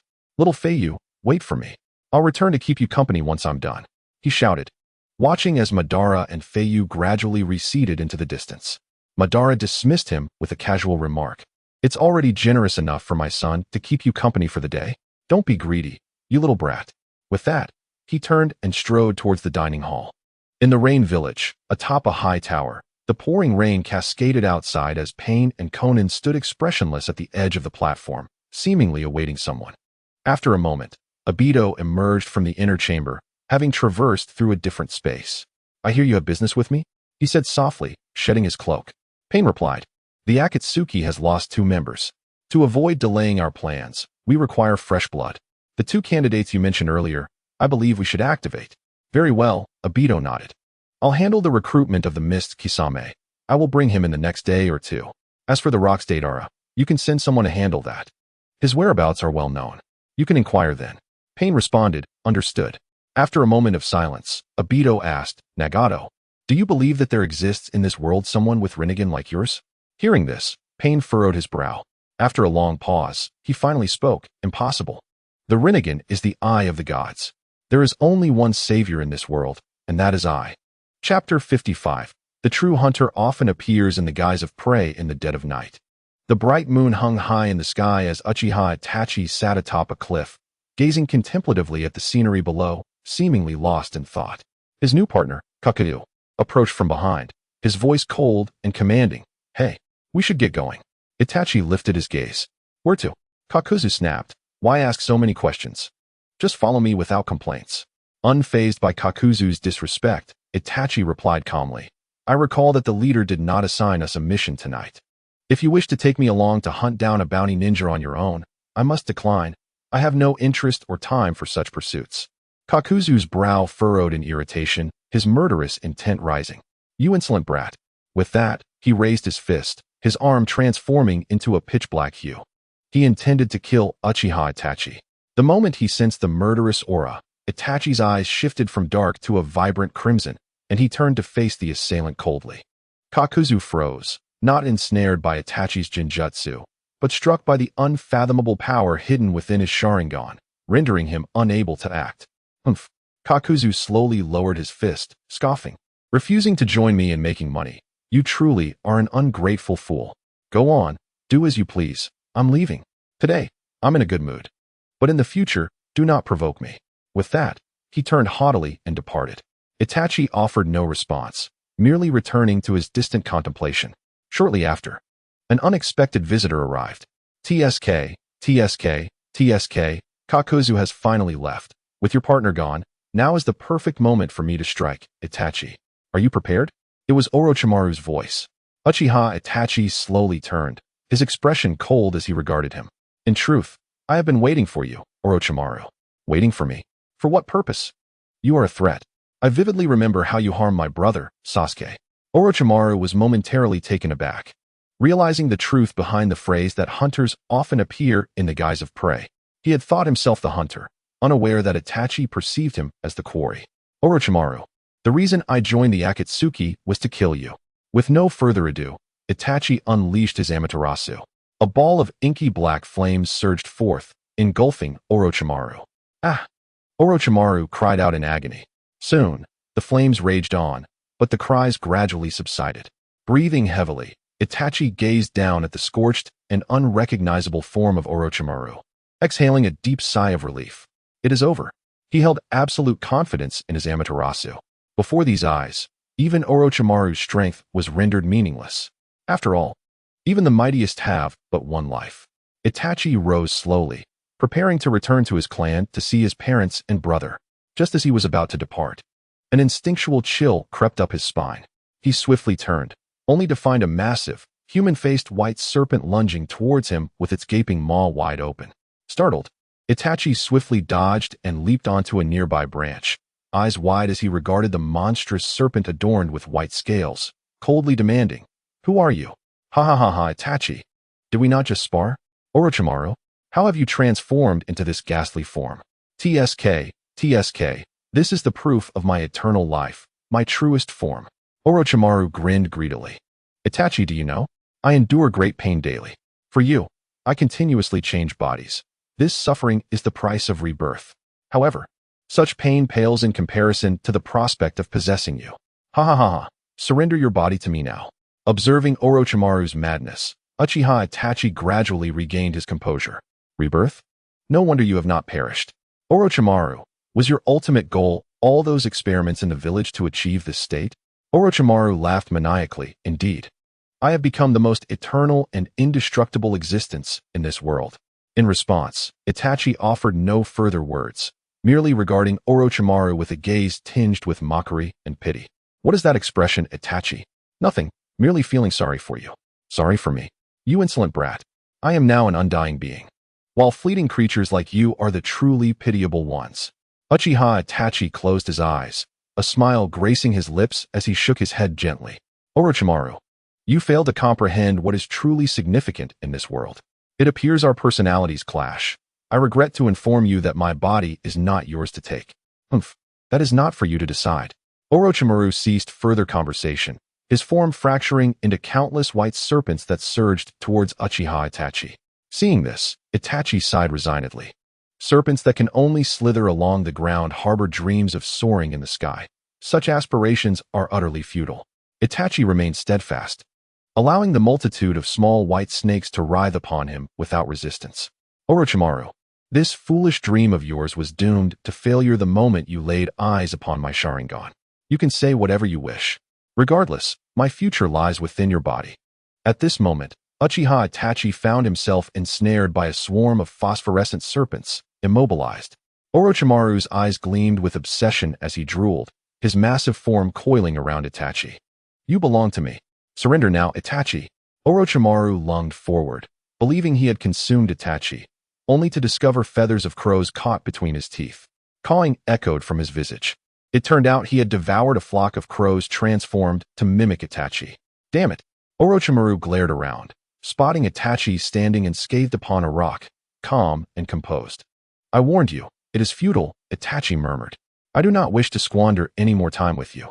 He slightly opened his eyes, preparing to invoke the power of his Mangeki Sharingan once more. Suddenly, Itachi's body trembled slightly, an overwhelming dizziness washing over him. "TSK, TSK, TSK, Orochimaru sneered. "It seems the effects are taking hold.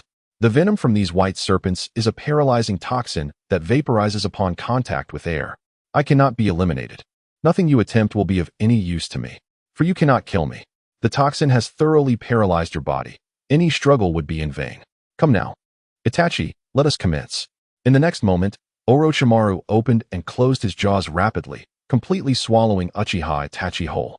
Upon regaining consciousness, Itachi found himself standing upon a vast expanse of pulsating flesh, the surroundings stretching endlessly. "What is this place?" he wondered. "This is an alternate space within my body." Orochimaru's voice echoed nearby. Soon, the writhing walls of flesh began to rise and morph into Orochimaru's likeness, enclosing him tightly. "The reincarnation ritual is about to commence here, Itachi." As the words left his lips, tendrils of flesh began to sprout from Itachi's body. Almost immediately, various figures wrapped in flesh emerged around him, bodies that Orochimaru had once possessed. Gazing into Itachi's eyes, Orochimaru could not help but exclaim, "Such powerful eyes. They are truly magnificent. I am finally going to possess you, Itachi. Do you know how long I have awaited this day? Rest assured, I will not mistreat you. At least until I acquire Pain's body, I will endeavor to utilize yours." Is that so? Just as Orochimaru was about to make contact with Itachi, the flesh-colored tendrils on Itachi's body began to darken and fall away. From beneath his feet, black tendrils rapidly spread, engulfing the alternate space and darkness. Orochimaru was taken aback. "No, this cannot be. This is my created space."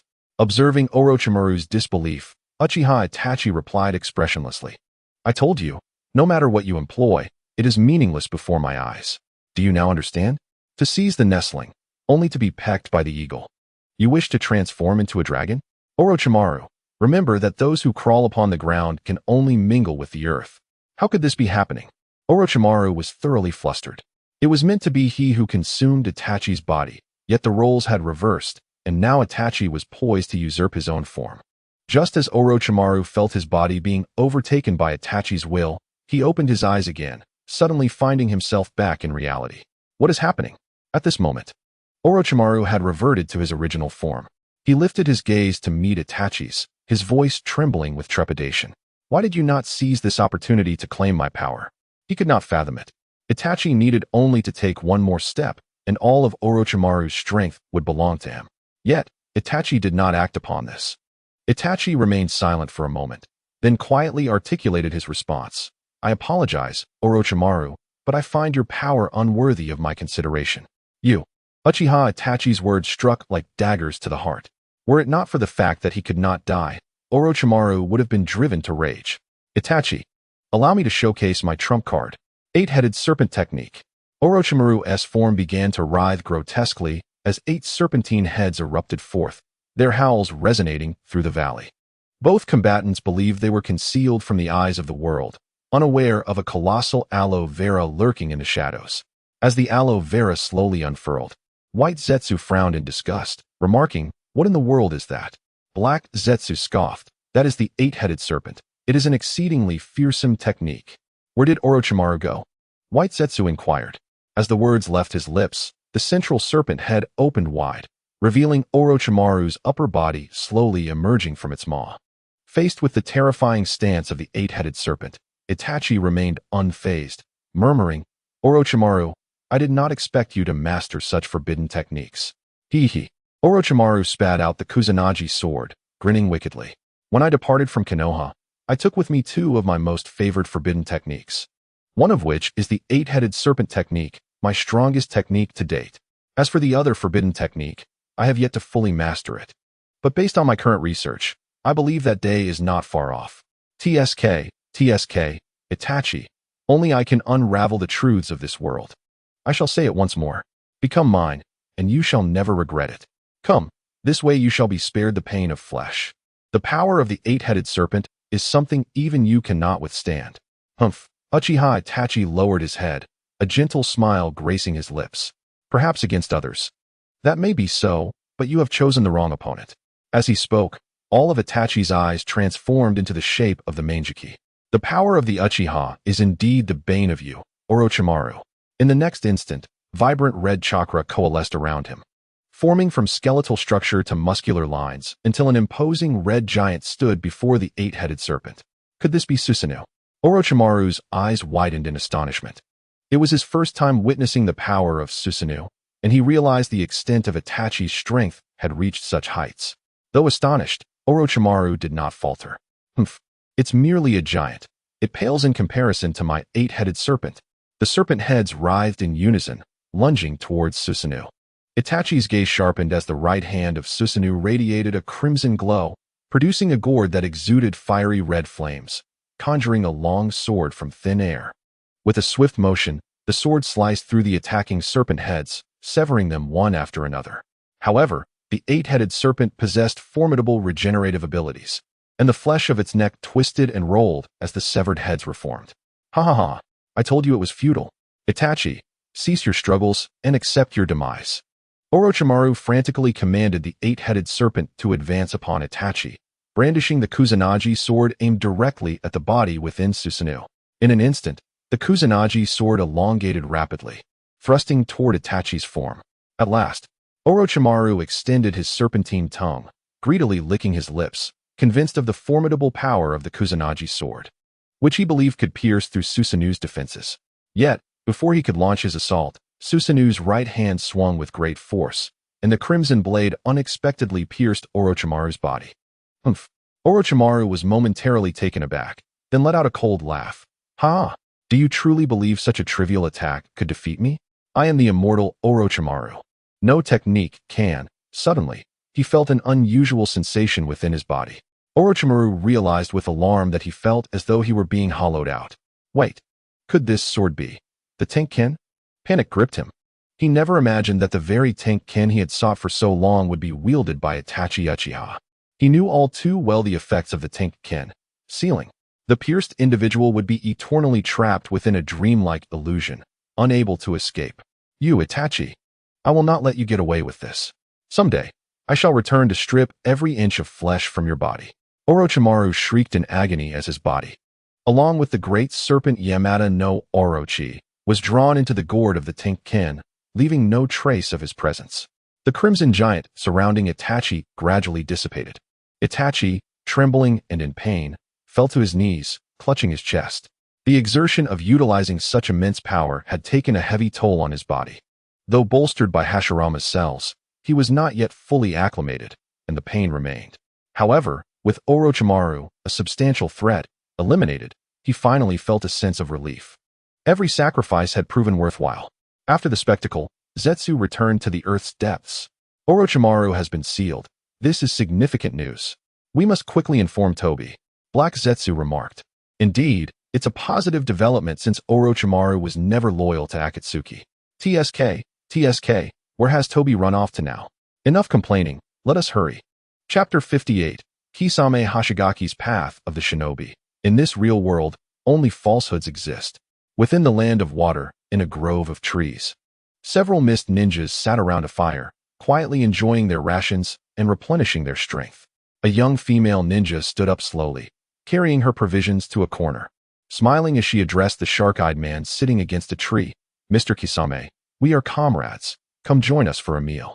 Please do not come too close, Kisame replied, taking a sip of water, politely declining her invitation. The nearby ninja scoffed, hey, just ignore him. He has always been so out of place. Indeed, he looks down on us, the refined code breakers. The female ninja retorted angrily, we are all on the same mission. Our respective divisions should not create divisions amongst us. Humph. The intellectuals deciphering codes and the muscle-bound guards can never relate. You're too naive. A portly male ninja sneered, just as the female ninja was about to respond. Kisame suddenly noticed the vibrations of a wire nearby, his expression turning serious as he stood and commanded, move out. Back to the village. We have pursuers. Seeing Kisame's grave demeanor, the others did not hesitate, swiftly erasing the signs of their fire and vanishing into the forest. On the way, the female ninja walked beside Kisame, her gaze warm as she said, Mr. Kisame, after the mission, how about we have a meal together? Kisame stared blankly at her, offering no response. It was the first time a girl had invited him to dine. Could it be that she has feelings for me? But as a ninja, especially from the mist, romantic pursuits are hardly feasible. It felt unrealistic. Kisame lowered his head, lost in thought. This mission, ostensibly to escort the codebreakers back to the village, held a more sinister truth. His superior, the pufferfish demon of Suigetsu, had instructed him that regardless of the outcome, even if the entire unit were to perish, no information could escape. Should any unforeseen incident arise, Kisame was to eliminate all his comrades. This had been his role all along, erasing his own comrades. Suddenly, a kunai embedded with explosive tags landed near the squad, shattering Kisame's reverie. Run, he shouted, swiftly drawing his katana to cover the retreat of his comrades. Boom. The explosive tags detonated one after another, echoing through the grove, and a few lagging codebreakers were caught in the blasts, sustaining grievous injuries. Help me, please, help. The ninjas cried out in pain, and soon, a figure appeared before them. It was Kisame. Without hesitation, he dispatched his comrades. ensuring they were put out of their misery with a swift strike. There are too many pursuers for me to handle alone. It seems I have no choice. Kisame's expression hardened as he made his way towards the distance. Soon, he caught up with the codebreakers, only to find themselves at the edge of a cliff. They had nowhere to escape. The female ninja, pale with fear, gazed into the abyss and cried, "Mr. Kisame, what should we do?" At that moment, anguished cries echoed from behind. Ah! The female ninja turned to see Kisame had already slain their comrades, approaching her with his weapon drawn. With a swift motion, she fell to the ground, disbelief etched on her face. "Why?" Kisame, expressionless, replied, "Slaughtering my comrades is my designated task." Hearing this, the female ninja managed a faint smile, murmuring, "Mr. Kisame, your life must be filled with pain. I truly hope that one day we can." Kisame's lips twitched in irritation as the pursuing forces closed in. He had no time to listen to her final words. With another strike, she breathed her last. The leader of the pursuing team, Marino Ibiki, stepped forward, addressing Kisame. "Why did you kill your comrades?" "Why? You question me?" Kisame withdrew his blade, revealing a serrated grin. "You must understand.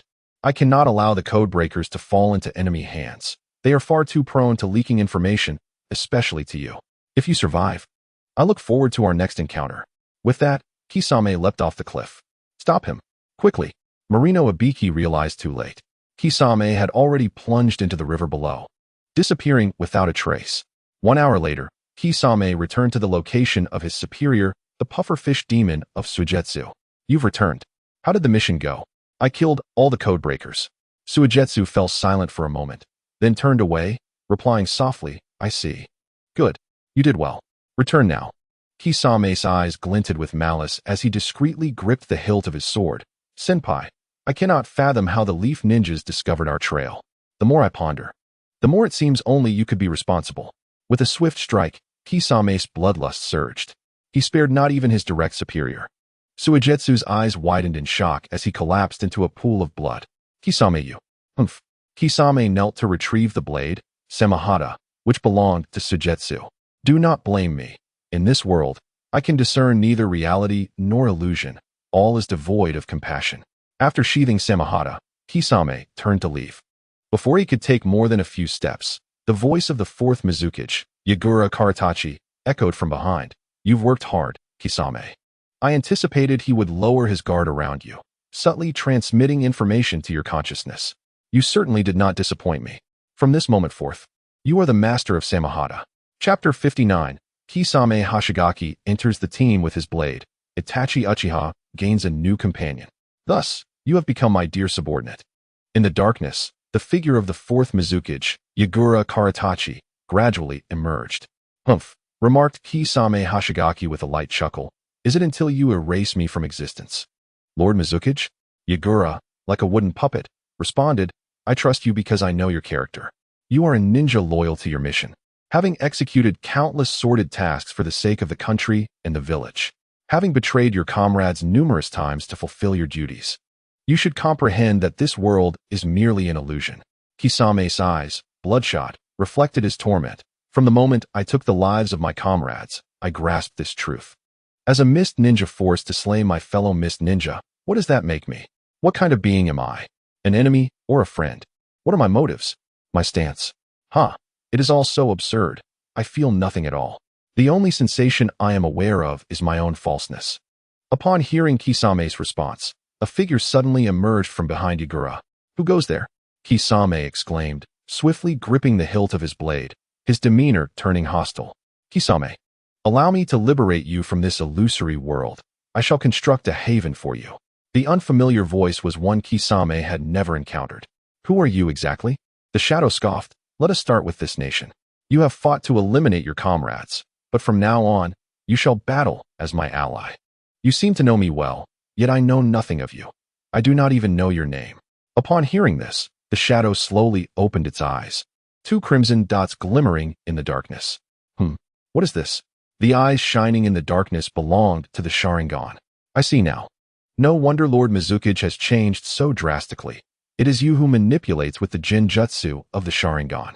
Kisame shook his head with a bitter smile, realizing that the one he had been loyal to was also an illusion, truly outrageous. Then, Contemplating cautiously, Kisame inquired. But to possess the ocular power to control the fourth Hokage. Who exactly are you? I am Uchiha Madara. What? Kisame gasped in astonishment. That legendary figure has long been dead. I cannot trust you. The shadow smiled faintly, removing the swirling mask to reveal its true form. Whether you believe it or not, I am indeed Madara. Subsequently, Obito unreservedly divulged his entire Moon Eye plan to Kisame. You can't be serious. How could such a thing be accomplished? Kisame retorted dismissively. If it were me, it would absolutely be possible. Don't you yearn for it? That is where a true, unblemished world lies, and you can rediscover your most authentic self. Kisame smirked. Your words intrigue me. I do indeed wish to see that world. Very well, I shall lend you my support. Obito nodded in satisfaction.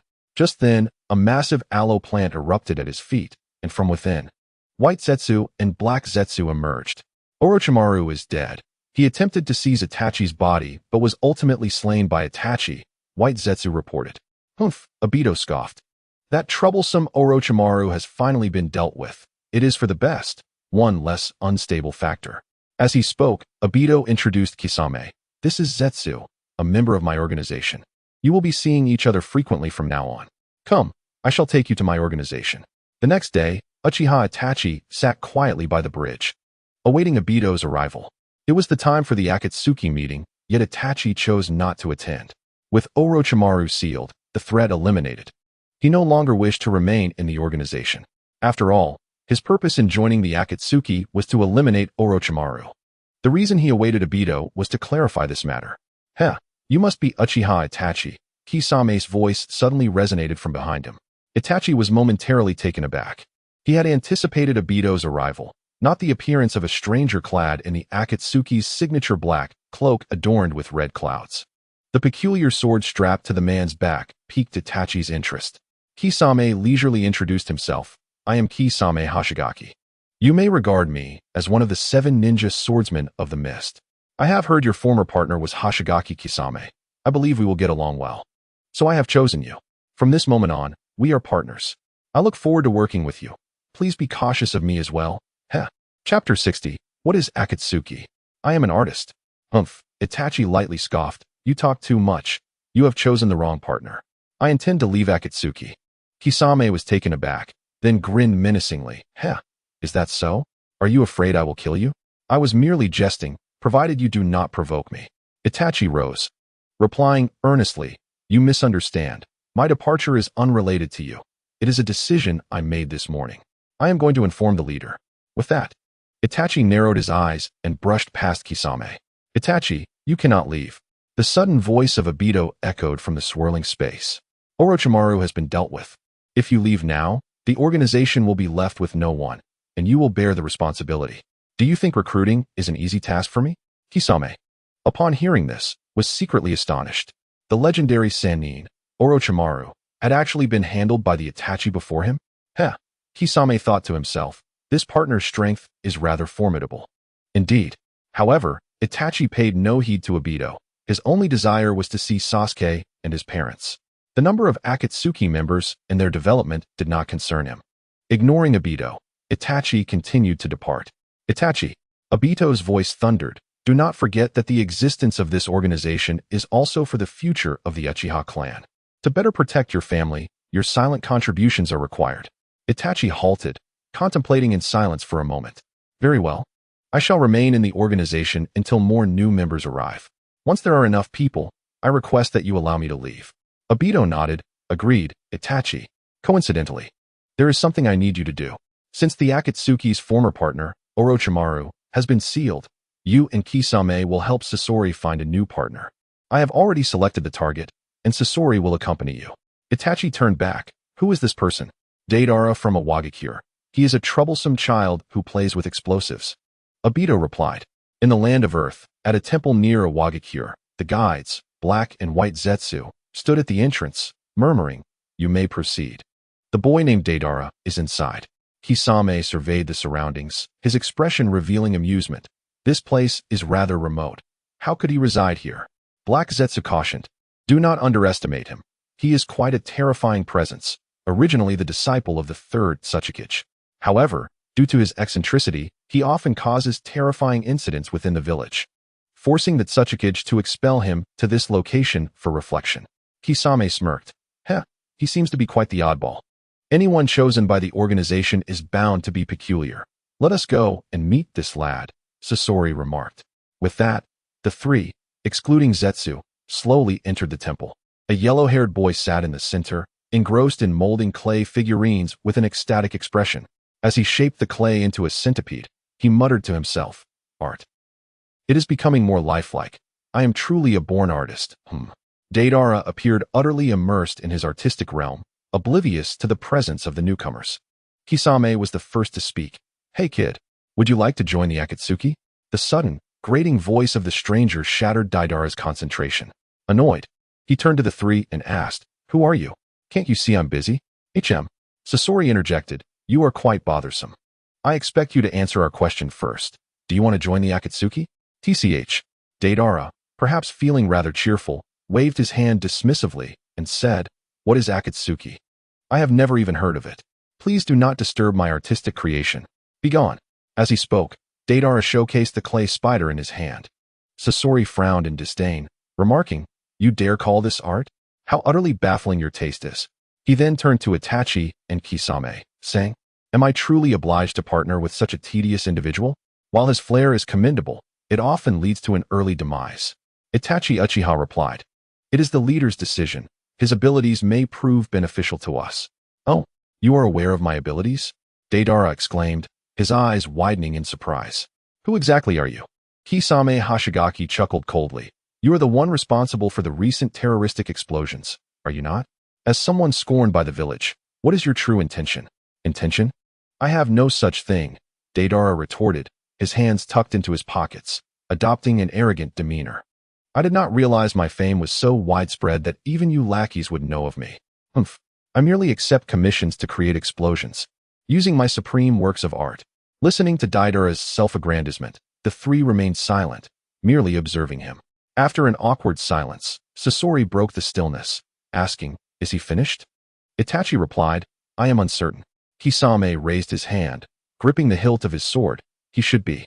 "Goodness, I am running out of patience." "Very well. Let me handle this," Itachi said as he stepped forward, revealing his crimson eyes. "Deidara, engage me in combat.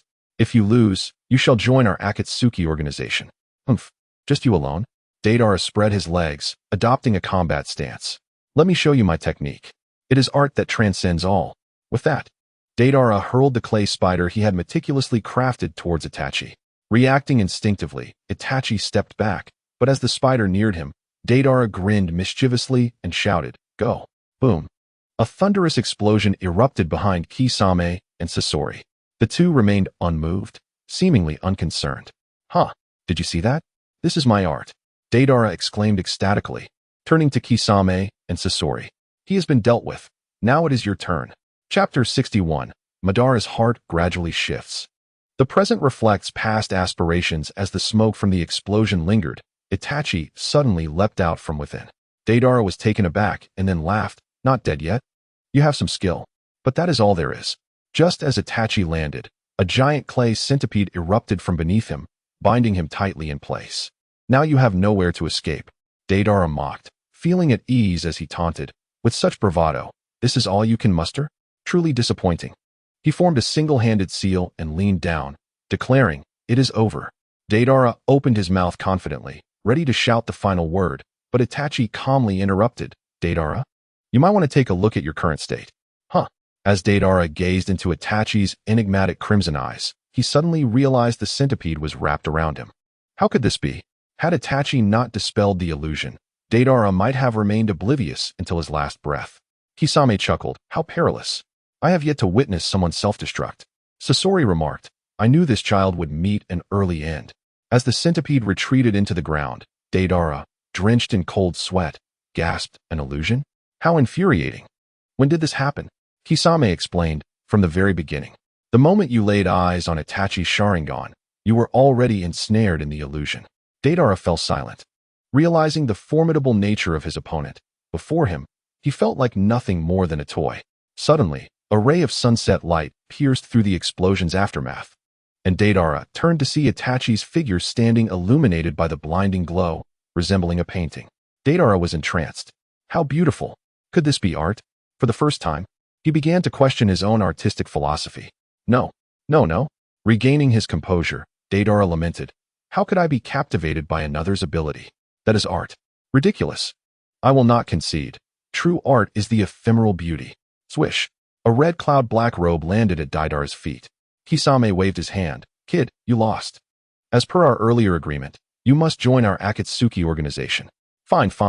I accept my defeat. Deidara picked up the robe and wrapped it around himself. But let it be known, I shall never abandon my pursuit of art. Sasori replied, do as you please, just ensure you fulfill the tasks assigned by the organization. By the way, your so-called art is quite dull. Immortality is the true art. Sasori casually tossed a ring into Deidara's hands, which he opened to reveal a ring inscribed with azure lettering. TCH. What do you know? Deidara was disinterested in arguing with Sasori. After putting on the ring, he glared at Itachi, declaring, rest assured, I will remember you, and from this day forth, I vow never to fall victim to your illusions again. Itachi responded, now that you are a part of the organization, I suppose I shall refrain from using illusions on you, unless you provoke me. Defiantly, Deidara retorted, what did you say? Shall we have another match? Enough already, kid. Sasori rolled his eyes at him. You are with me. We must proceed to execute our mission. Meanwhile, in Madara's secret base, ever since his eyes had regained their full power, his heart had grown increasingly restless.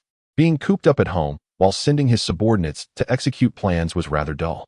Thankfully, he had his son, Feiyu, by his side. Otherwise, he might have ventured out immediately.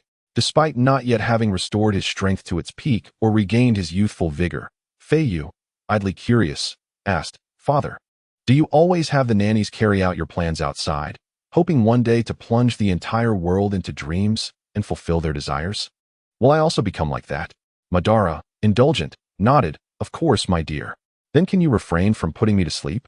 While you in dreams are wonderful, it is not reality. I do not wish to become that way. Foolish child, in dreams, everyone around you will treat you exceptionally well. You can do whatever you desire. But my life is already like this. Why would I want to pursue an illusory dream? Perhaps one day I might awaken. And isn't it better to hold you every day in reality? Feiyu's words left Madara momentarily stunned. There was undeniable truth in them. Indeed, it seemed that way. Once disillusioned by reality, Madara now found genuine happiness since Feiyu's arrival. At times, he even experienced a sensation that everything in the present was illusory. After all, he was truly happy. Why pursue a false sense of happiness when he already possessed authentic joy? Madara's aspirations suddenly began to shift. Chapter 62. Establishing a foundation for his son, the Uchiha clan officially forms a ninja village. After much contemplation, Madara decided to abandon further thoughts. The Moon Eye plan had been in preparation for quite some time. To suddenly halt, it would be a great loss. After all, he had endured considerable hardship for this plan. Instead of discontinuing it, why not grasp both realities? Let both the real and the illusory develop towards the best possible outcome. In reality, he would prepare the finest for his son, and in fantasy, he would also create the best for him. In this manner, the Uchiha clan could be further developed. I had once promised my brother Izuna that I would safeguard the Uchiha clan. In the past, my clan had inflicted wounds upon me, and no clansman was willing to leave with me. However, times have changed. The younger generation now regards me as the cornerstone of our clan. Having gained their recognition, it is only natural that I take action. The words establish a hidden village suddenly emerged in Madara's mind. The Leaf Village, which I had once founded with my own hands, left me with many regrets. But this time, it would be different. There would be only one leader, and that is me. This would also serve as a foundation for my son, a twofold benefit. Yes, let us proceed with this plan. Good son, I have suddenly made a decision regarding the development of the Uchiha clan, which will significantly impact your future. Would you like to hear it? Of course.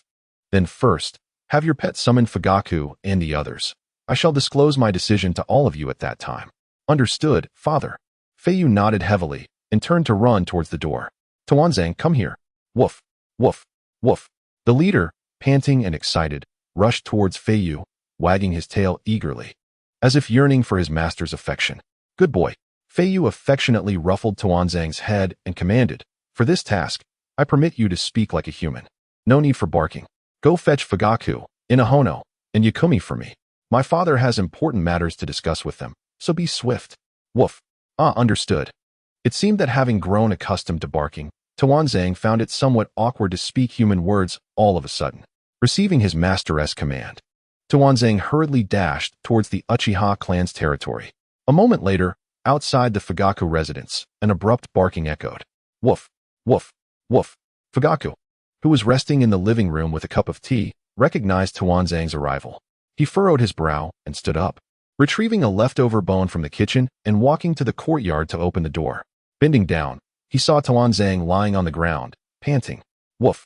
The master commands you to immediately bring Inahono and Yakumi to Lord Madara. Fugaku's expression was quite complex. Although he believed he had grown accustomed to Tawanzang's current state, he still felt a wave of discomfort each time he saw him. It was indeed rather repulsive. A former leader reduced to this state was a sight that elicited a sense of nostalgia. Understood, we will head over immediately. Here. This is your reward for your hard work. As he spoke, Fugaku tossed the bone onto the ground.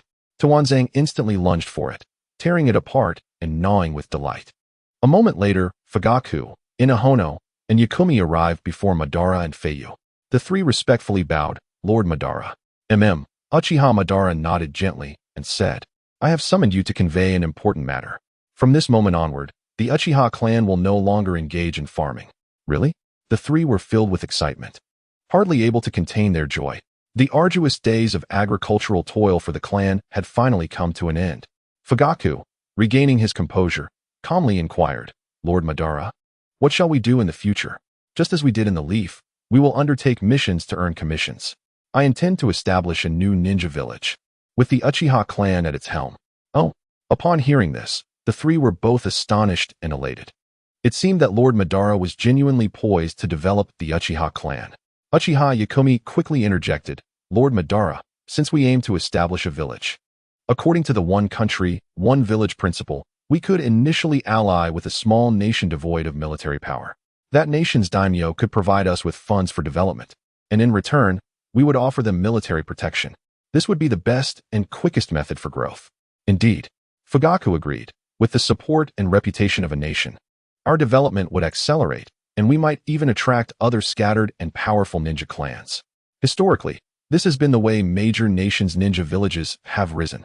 Inahono added, if our development proceeds smoothly, with Lord Madara's strength and our assistance, perhaps we could elevate this small nation to the status of the sixth great nation. At that time, the daimyo of this small nation would surely express their gratitude towards us. Uchiha Madara furrowed his brow, about to speak when Feiyu suddenly exclaimed, Nonsense. Do we, the esteemed Uchiha, need to become mere dogs for another nation's daimyo? What right does a daimyo have to command us, Uchiha?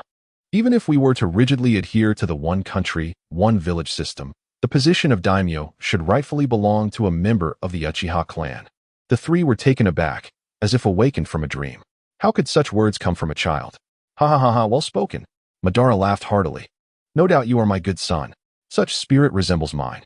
Had it not been for Hashirama's insistence, I would never have allowed Konoha to join the Land of Fire, making our ninja village subject to the whims of its daimyo. I have made my decision. The Uchiha clan's village will not be subordinate to any nation. We will seize land, claim resources, and grow our population. If any nation dares to defy us, we shall confront them. The more Madara spoke, the more fervent he became, standing up and declaring, if this is to be a ninja village, then it must have an impact. The Uchiha clan, known for its ocular prowess and fire release, has had the title of Hokage snatched away by Konoha, and I have no desire to use it. I shall derive a title from our ocular power instead. After a moment of contemplation, Uchiha Madara's eyes suddenly brightened. Yes, eyeshadow. We shall adopt this name. I, Uchiha Madara, will establish the ninja village Kajian village under the title of the first eyeshadow. From this day forth, we shall officially commence. Chapter 63. Kurizetsu is in a panic. Truly plans cannot keep up with changes eyeshadow. Upon hearing this title, Feiyu felt a slight discomfort. It oddly resembled a term from cosmetics. However, given that it was a name his father had painstakingly devised, he refrained from voicing any objections. Eyeshadow it is. As long as it conveys the essence of being a shadow, that suffices. Madara's words inspired Fugaku and the others. The thought of the Uchiha clan, once subjugated and voiceless, now poised to establish an independent village, filled their hearts with exhilaration, and their trembling hands could hardly contain their emotions. Madara shrugged and said, "Fugaku, I give you 1 year. You will handle the village's commercial development, mission sources, housing planning, regulatory systems, and management personnel. Discuss these matters among yourselves. I shall not inquire further. In summary, within the time I have stipulated, you must ensure the village operates normally. During this period, accomplish what you can diligently, and for what you cannot, bear down and achieve it. Should you encounter any troublemakers that you cannot handle, report them to me immediately, and I shall deal with them. My demands are not unreasonable, are they?" Upon hearing this, Fugaku shook his head repeatedly. "Not unreasonable at all. Not in the slightest. Thank you, Lord Madara. No, thank you. First Eyeshadow, for your trust. I will certainly work diligently to build Kajian Village.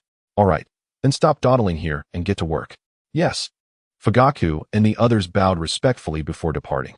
"Son," after the crowd has dispersed, Uchiha Madara embraced Feiyu and spoke softly. "You understand that I have now established 2 forces.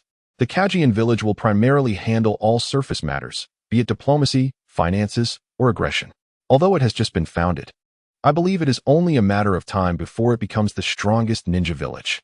The second force is the Akatsuki organization, which is responsible for all dark, underground affairs. Any actions that cannot be conducted openly can be accomplished through it. In the future, there may be times when I am not around.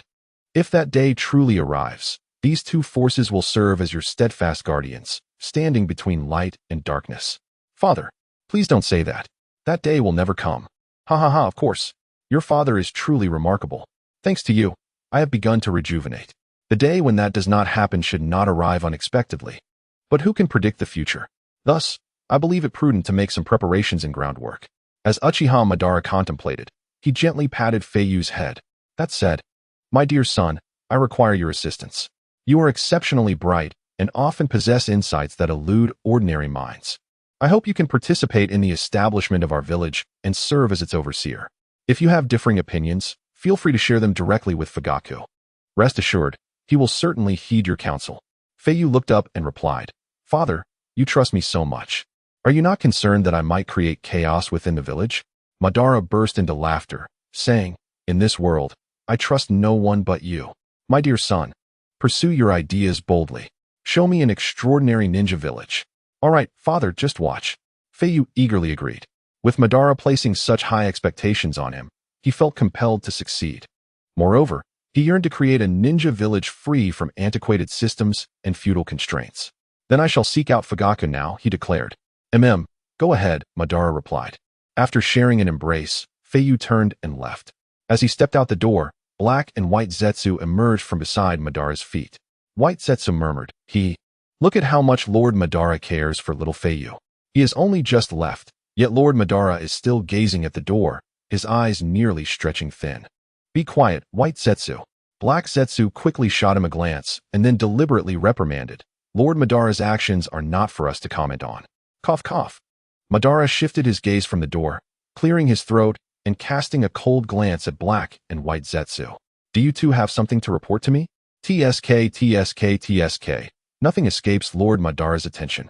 White Zetsu responded with a smile. "Aside from myself and Obito, the Akatsuki now boasts 7 elite members, each nearly possessing the strength of a Kaga-level ninja." "Oh, that's quite commendable," Madara remarked nonchalantly, closing his eyes and leaning back in his chair, seemingly preparing for a brief respite. Seeing Madara remain silent, Black Zetsu hesitated before asking, "Lord Madara, I believe the Akatsuki's strength is sufficient by now. Should we not proceed with the final step of our plan and have them capture the tailed beasts?" Black Zetsu had been waiting for this day for a long time. Once the capture of the tailed beasts commenced, the day to initiate the infinite Tsukuyomi and resurrect Mother Kaguya would not be far off. Black Zetsu looked at Madara with anticipation, awaiting his response. Madara's expression remained inscrutable as he kept his eyes closed, softly stating, "There is no rush to capture the tailed beasts. We shall wait." "Huh?" Black Zetsu queried, perplexed. "Lord Madara, now is the perfect time. You have these powerful pawns at your disposal. Capturing the 9 tailed beasts would be effortless. By the time Nagato seals all the tailed beasts, your body should be nearly restored, and it would be just right."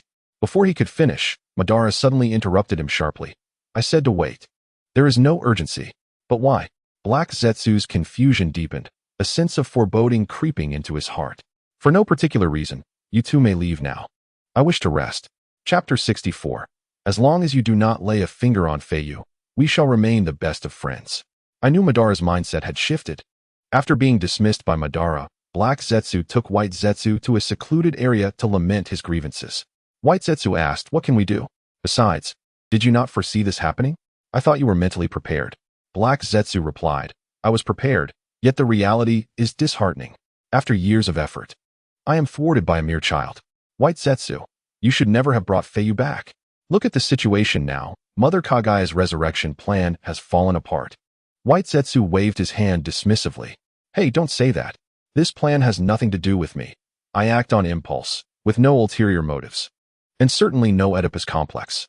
White Zetsu, you dare accuse me of an Oedipus complex? Black Zetsu exclaimed, his expression one of despair. He had intended to share his woes with White Zetsu, but found his friend's words to be more piercing than Madara's. All right, White Zetsu said, splitting from their combined form and patting Black Zetsu on the shoulder. Don't overthink it. Who can predict the future? You know Madara's nature. Once he experiences intense emotional stimuli, he will plunge back into darkness. For now, Feiyu has brought him light. If anything were to happen to Feiyu, Madara would surely revert to his former self. Upon hearing this, Black Zetsu shouted, that cannot happen. I will absolutely not allow anything to befall Feiyu. White Zetsu said with a knowing smile. Just remember, should anything happen to Feiyu, your mother will be close to revival. Black Zetsu furrowed his brows and fell silent for a moment before murmuring, well, I'll consider that further. To sacrifice Feiyu for my mother's resurrection. I am hesitant. Although I have long pursued my mother's revival as my primary goal, Feiyu now holds a position in my heart that rivals Kagaya's. All right, take your time to think it over. I'm off to find Feiyu, White Zetsu said, uninterested in further comforting this mama's boy, preparing to depart. Wait, White Zetsu, I need to clarify something first. Speak. Black Zetsu stared intently at White Zetsu, quietly asking, if one day, hypothetically speaking, I were to turn against Feiyu, would you still assist me as you have in the past? At his words, White Zetsu narrowed his eyes, a playful smirk on his face as he shook his head.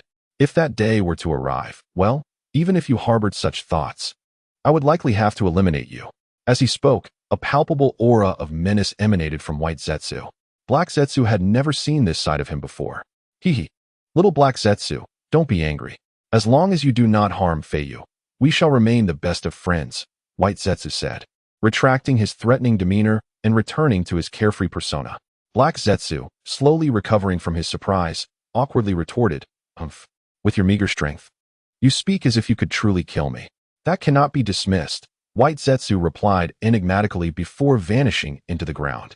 Only Black Zetsu remained in silence, deep in thought.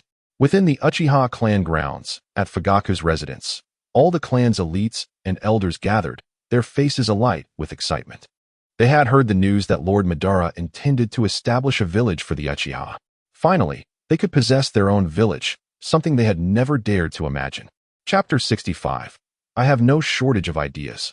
I can also construct a home, but Lord Madara has not provided me with the funds to build a village. Cough, cough.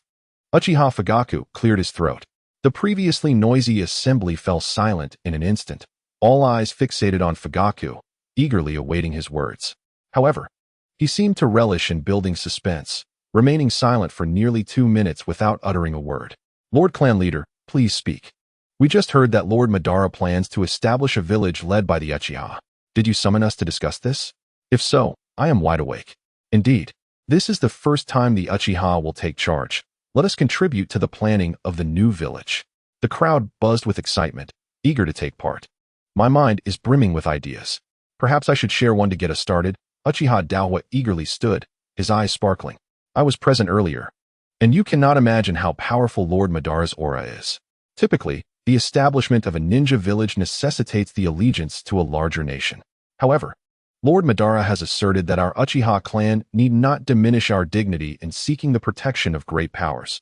We are wholly self-sufficient, as the Uchiha possess this strength. Any nation that dares to challenge us, he shall lead us back with force. This declaration elicited a chorus of cheers from the audience. Indeed, well said. Truly, Lord Madara is commendable. To follow Lord Madara means abundance in our days. The Uchiha clan shall no longer bow our heads in subservience. From now on, I shall eat beef whenever I desire. Absolutely no issue. Everyone, please pause and allow me to finish my thoughts. As the crowd became ever more exuberant, Uchiha Daihua raised his voice, exclaiming, "Enjoyment is a matter for the future. We must first establish the village before we revel. Allow me to articulate my vision. Firstly, regarding the site for our village, I believe the land beneath our feet is quite suitable. Though it lies within the jurisdiction of the land of grass, for miles around, it is virtually uninhabited. The government of the land of grass regards this area as idle land, with little interference. We can boldly construct homes, a commercial street, and a food market, while also establishing a reputation to attract more patrons. Naturally, we are ninjas, and we must not forget our roots. The mission system, as a primary source of income, is also essential. We can initially send a contingent to promote our cause, organizing activities to seize missions from the small nations that are under the dominion of larger powers, emphasizing our value. Over time, our reputation will spread, and I believe our development will flourish without hindrance. What do you all think of my proposal?" With this, Uchiha Daihua raised his chin proudly, seemingly awaiting the accolades of his peers. "Well, I think it's feasible. After all, we are just beginning, and there is no harm in being modest." "I agree. Let us proceed accordingly." "Agreed. As long as I'm not farming, I'm willing to do anything. I shall turn my land into a grand residence." "Absolutely. I want to build as well. Just to clarify, the land I cultivate is mine. No one shall contest it." As the discussions grew increasingly absurd, some even began to argue over land. "Enough. Silence." Uchiha Fugaku's commanding voice resonated throughout the hall. "Are you all foolish? Have your dreams clouded your judgment? Why do you think I have remained silent? I have no shortage of ideas. I can build as well. Lord Madara has entrusted me with the village's establishment and development, assigning all critical responsibilities to me, except for one thing. That is money, the startup capital for the village. Without it, our dreams are mere fantasies." Upon mentioning money, the room fell into silence. The clan leader seemed to have spoken the truth. The Uchiha clan possesses strength in numbers, yet we lack funds. When fleeing from Konoha, our clan members were swiftly wrapped up by the White Zetsu, leaving in haste without a penny to spare. Only a meager amount of silver remained, which was spent on seeds and tools for farming. As it stands, one could say every household's pockets are emptier than their faces. Since aligning with Lord Madara, we have labored extensively, yet not a single coin has graced our hands. They had not complained, as this currency had been of little use until now. However, the situation is different now. To establish a legitimate new village, we undeniably require startup funding. Normally, one would seek economic support from allied nations. Yet, Lord Madara's vision is clear. We rely solely on the Uchiha. Sighing heavily, Uchiha Fugaku's face clouded with worry. "Lord, what if we approach Lord Madara again to discuss the matter of funding?"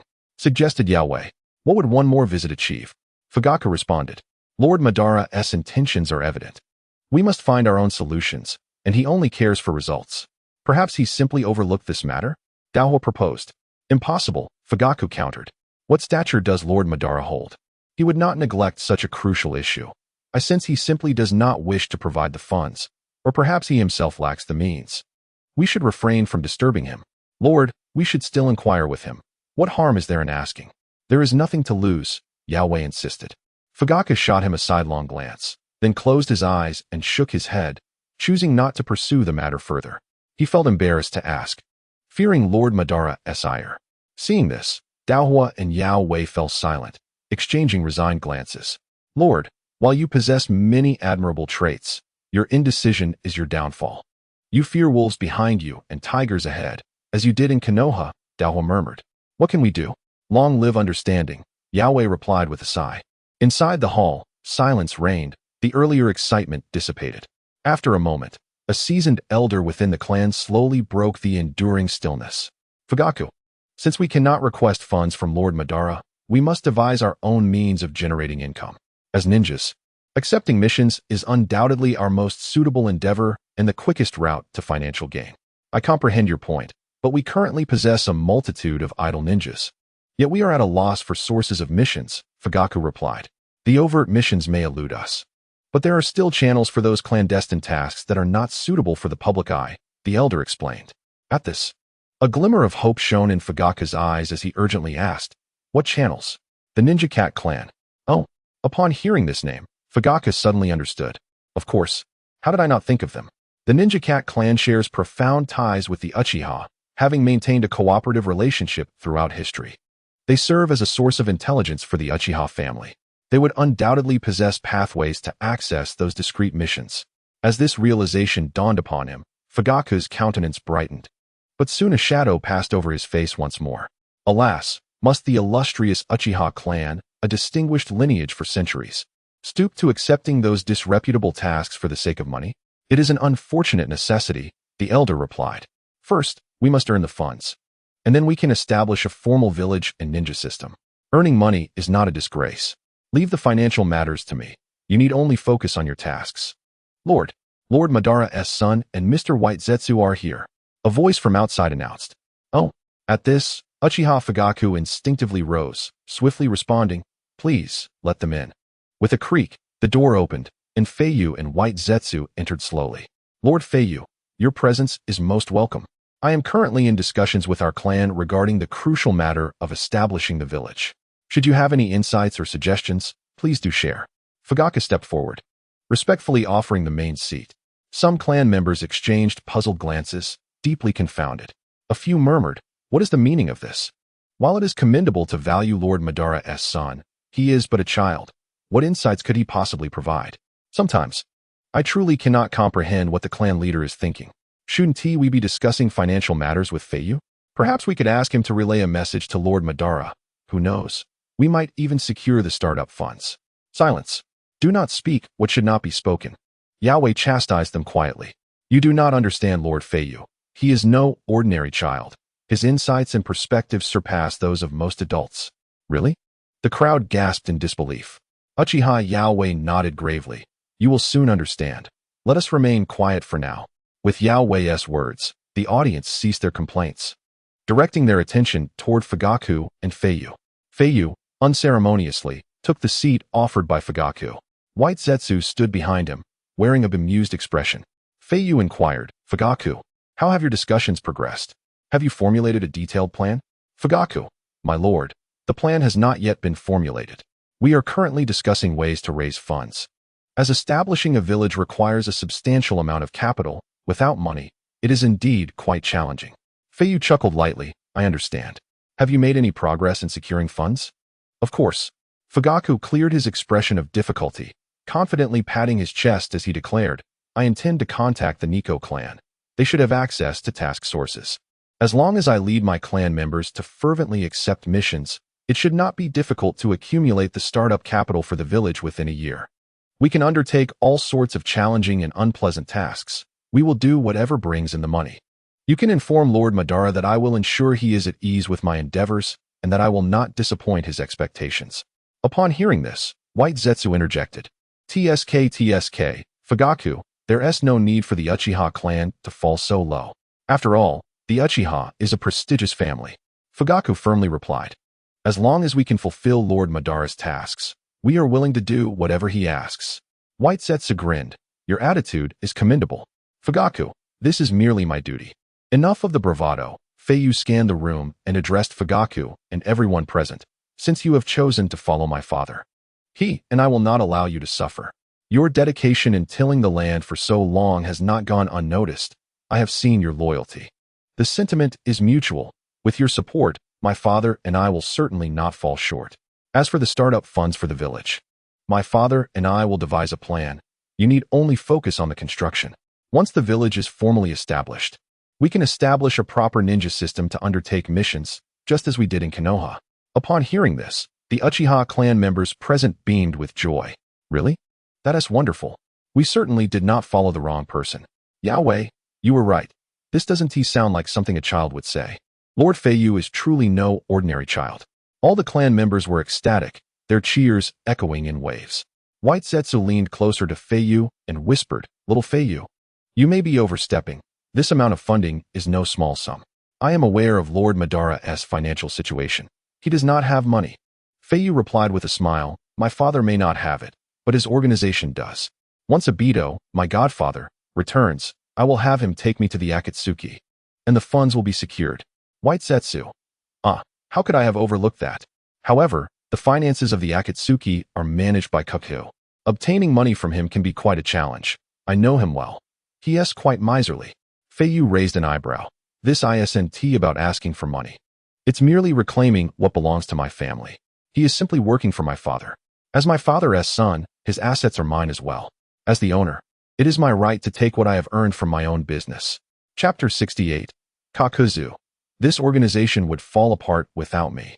Meanwhile, at the Akatsuki secret base, Kakuzu returned to the main hall carrying a money box, just as Itachi and Kisame were about to leave. Kisame flashed his toothy grin. Have you been doing part-time work again? You truly work hard, Kakuzu-senpai. Part-time? I'm here to collect debts. Oh, you're responsible for debt collection too? Humph. Kakuzu coldly replied. Without me, this organization would disband. As the financial supervisor, it is my duty to collect the outstanding debts. There are always a few short-sighted small nations or clans that, relying on their own power, refuse to settle their mission fees. Those who owe money do not deserve to live in this world. Hearing this, Kisame gleefully remarked, is there really anyone brave enough to owe the Akatsuki money? Senpai, if you encounter such individuals again, just let me know. I've been quite bored lately, and my sword, Samahata, is itching for action. Itachi interjected, Kakuzu. You know I have a debt to settle. It pertains to the client from your last mission. Kisame, what? I recall the last client was a wealthy tycoon from the hidden hot water. They are hardly short of funds. Kakuzu. Often those who are the wealthiest are the most stingy and greedy. With that, Kakuzu lost interest in chatting with Kisame and turned to walk deeper into the hall. Wait a moment, Kakuzu. Itachi suddenly spoke. Kakuzu paused in disbelief and turned back. Hearing Itachi speak was indeed a rare occurrence. Itachi, you can talk? It's been so long since I've heard your voice. I almost thought you had become mute. Kakuzu squinted his eyes, asking quietly, what do you want? Is there something you need? Itachi softly stated, the missions that Kisame and I undertake are solely at the behest of the leader and Konan. She is responsible for liaising and assigning tasks to us. As for whether the client pays or not, Kisame and I are unaware. We only focus on completing the tasks. Kakuzu, you need not explain this to me. I understand. If I cannot recover the debts, I hold neither you nor Konan accountable. Regardless, the rewards I obtain from those I eliminate for refusing to pay will far exceed the mission fees. Itachi, the leader has just given us a mission to go to the hidden hot water. Accompany us to collect the debt from that evading tycoon. Upon hearing this, Kakuzu was taken aback, then scoffed, huh? I thought you would say something of substance. You want me to be your free enforcer? Humph. I rather prefer you keeping quiet. Kisame chimed in. Senpai, don't say that about Itachi. The leader intended for you to join us. We've been waiting for you for quite some time. Kakuzu raised an eyebrow. You mean the leader? Kisame mischievously nodded. Akatsuki members typically work in pairs. You've been alone for quite a while. The leader has found a suitable partner for you, who is currently in the hidden hot water. Of course, this mission will not be without compensation. Capturing him is a request from the daimyo of the land of water, and your future partner has killed quite a number of people in the hidden hot water. Kakuzu contemplated for a moment before speaking. You want that person to be my partner? Humph. Then I shall see what sort of character he possesses. But let it be known, if I am dissatisfied, I may very well end his life. Even if you try to stop me, it will be of no use. Chapter 69. It turns out we are of the same kind in the land of water, amidst a rural path beside the forest. 3 shadowy figures flashed by. Kakuzu, is this the place? Kisame, the coordinates are correct. It's strange, though, why hasn't he my sword, Samahata, reacted? Logically, someone chosen by the organization should possess ample chakra. If he were nearby, Samahata would have given me feedback. Kakuzu, humph. Perhaps the leader can also misjudge at times. Itachi slowly opened his eyes. The target is a killer who specializes in eliminating those who pass through this area.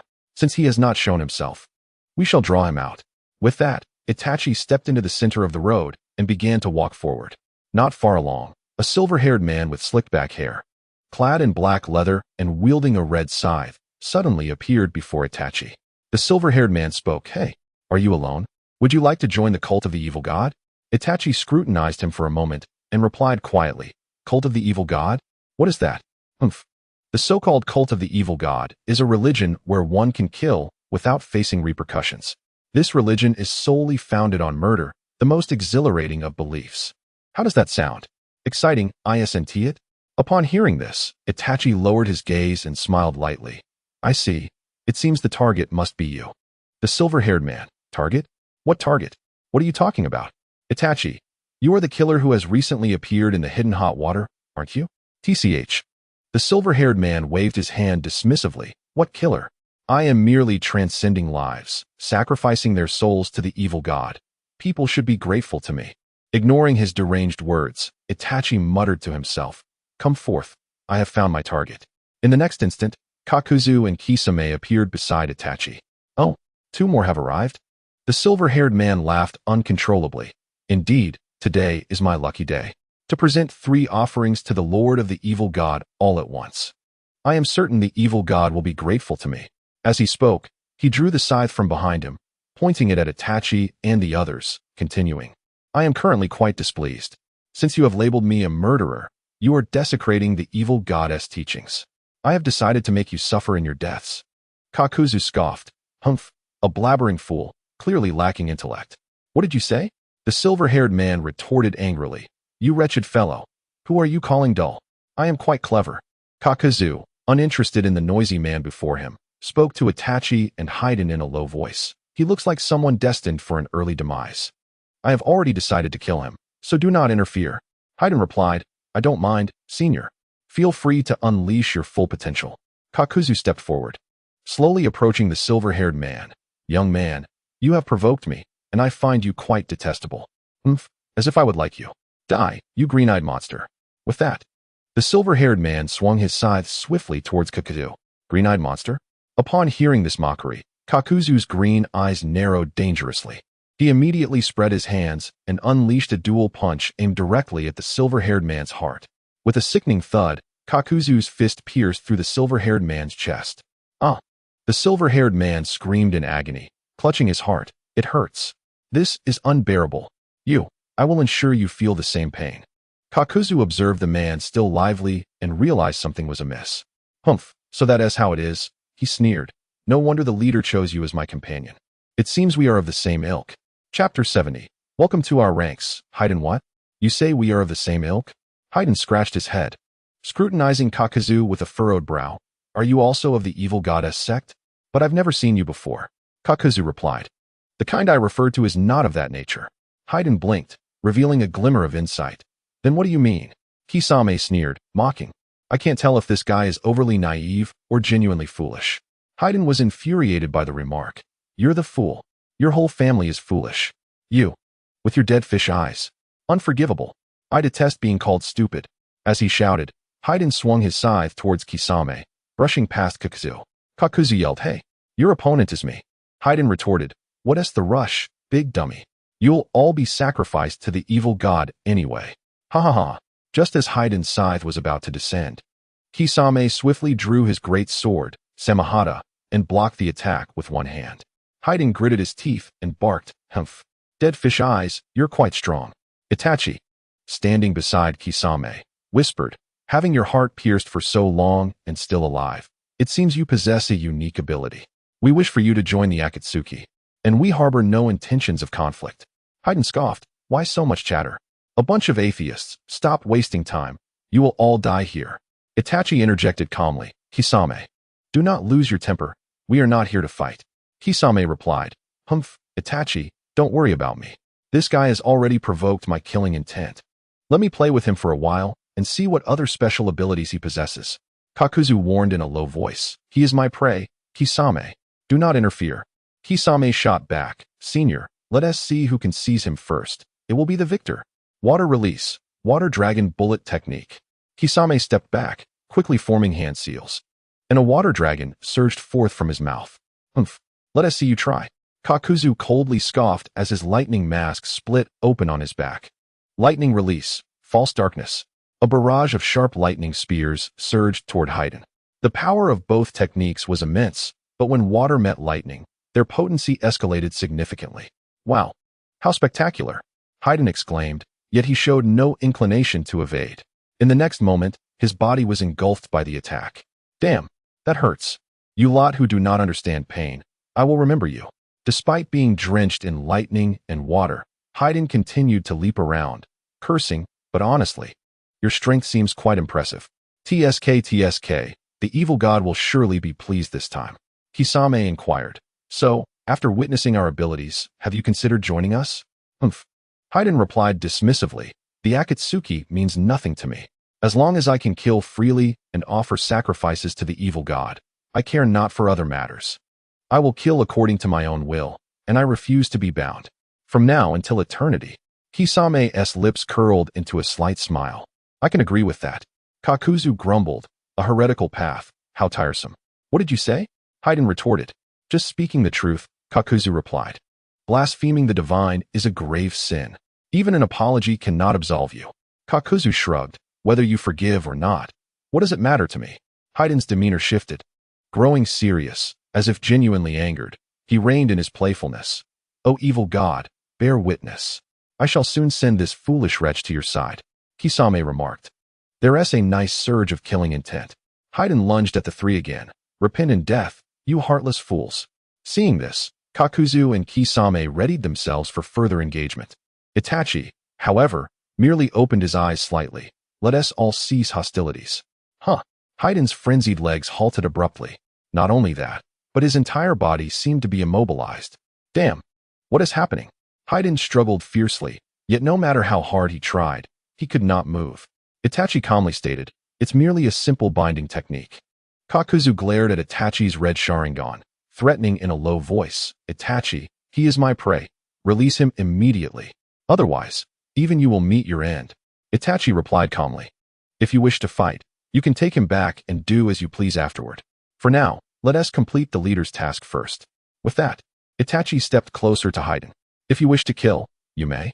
However, aimless slaughter, driven only by instinct, will eventually draw the attention of the great nations, and you will lose your escape routes. Even if you are immortal, being bound or sealed as you are now will render you unable to act freely.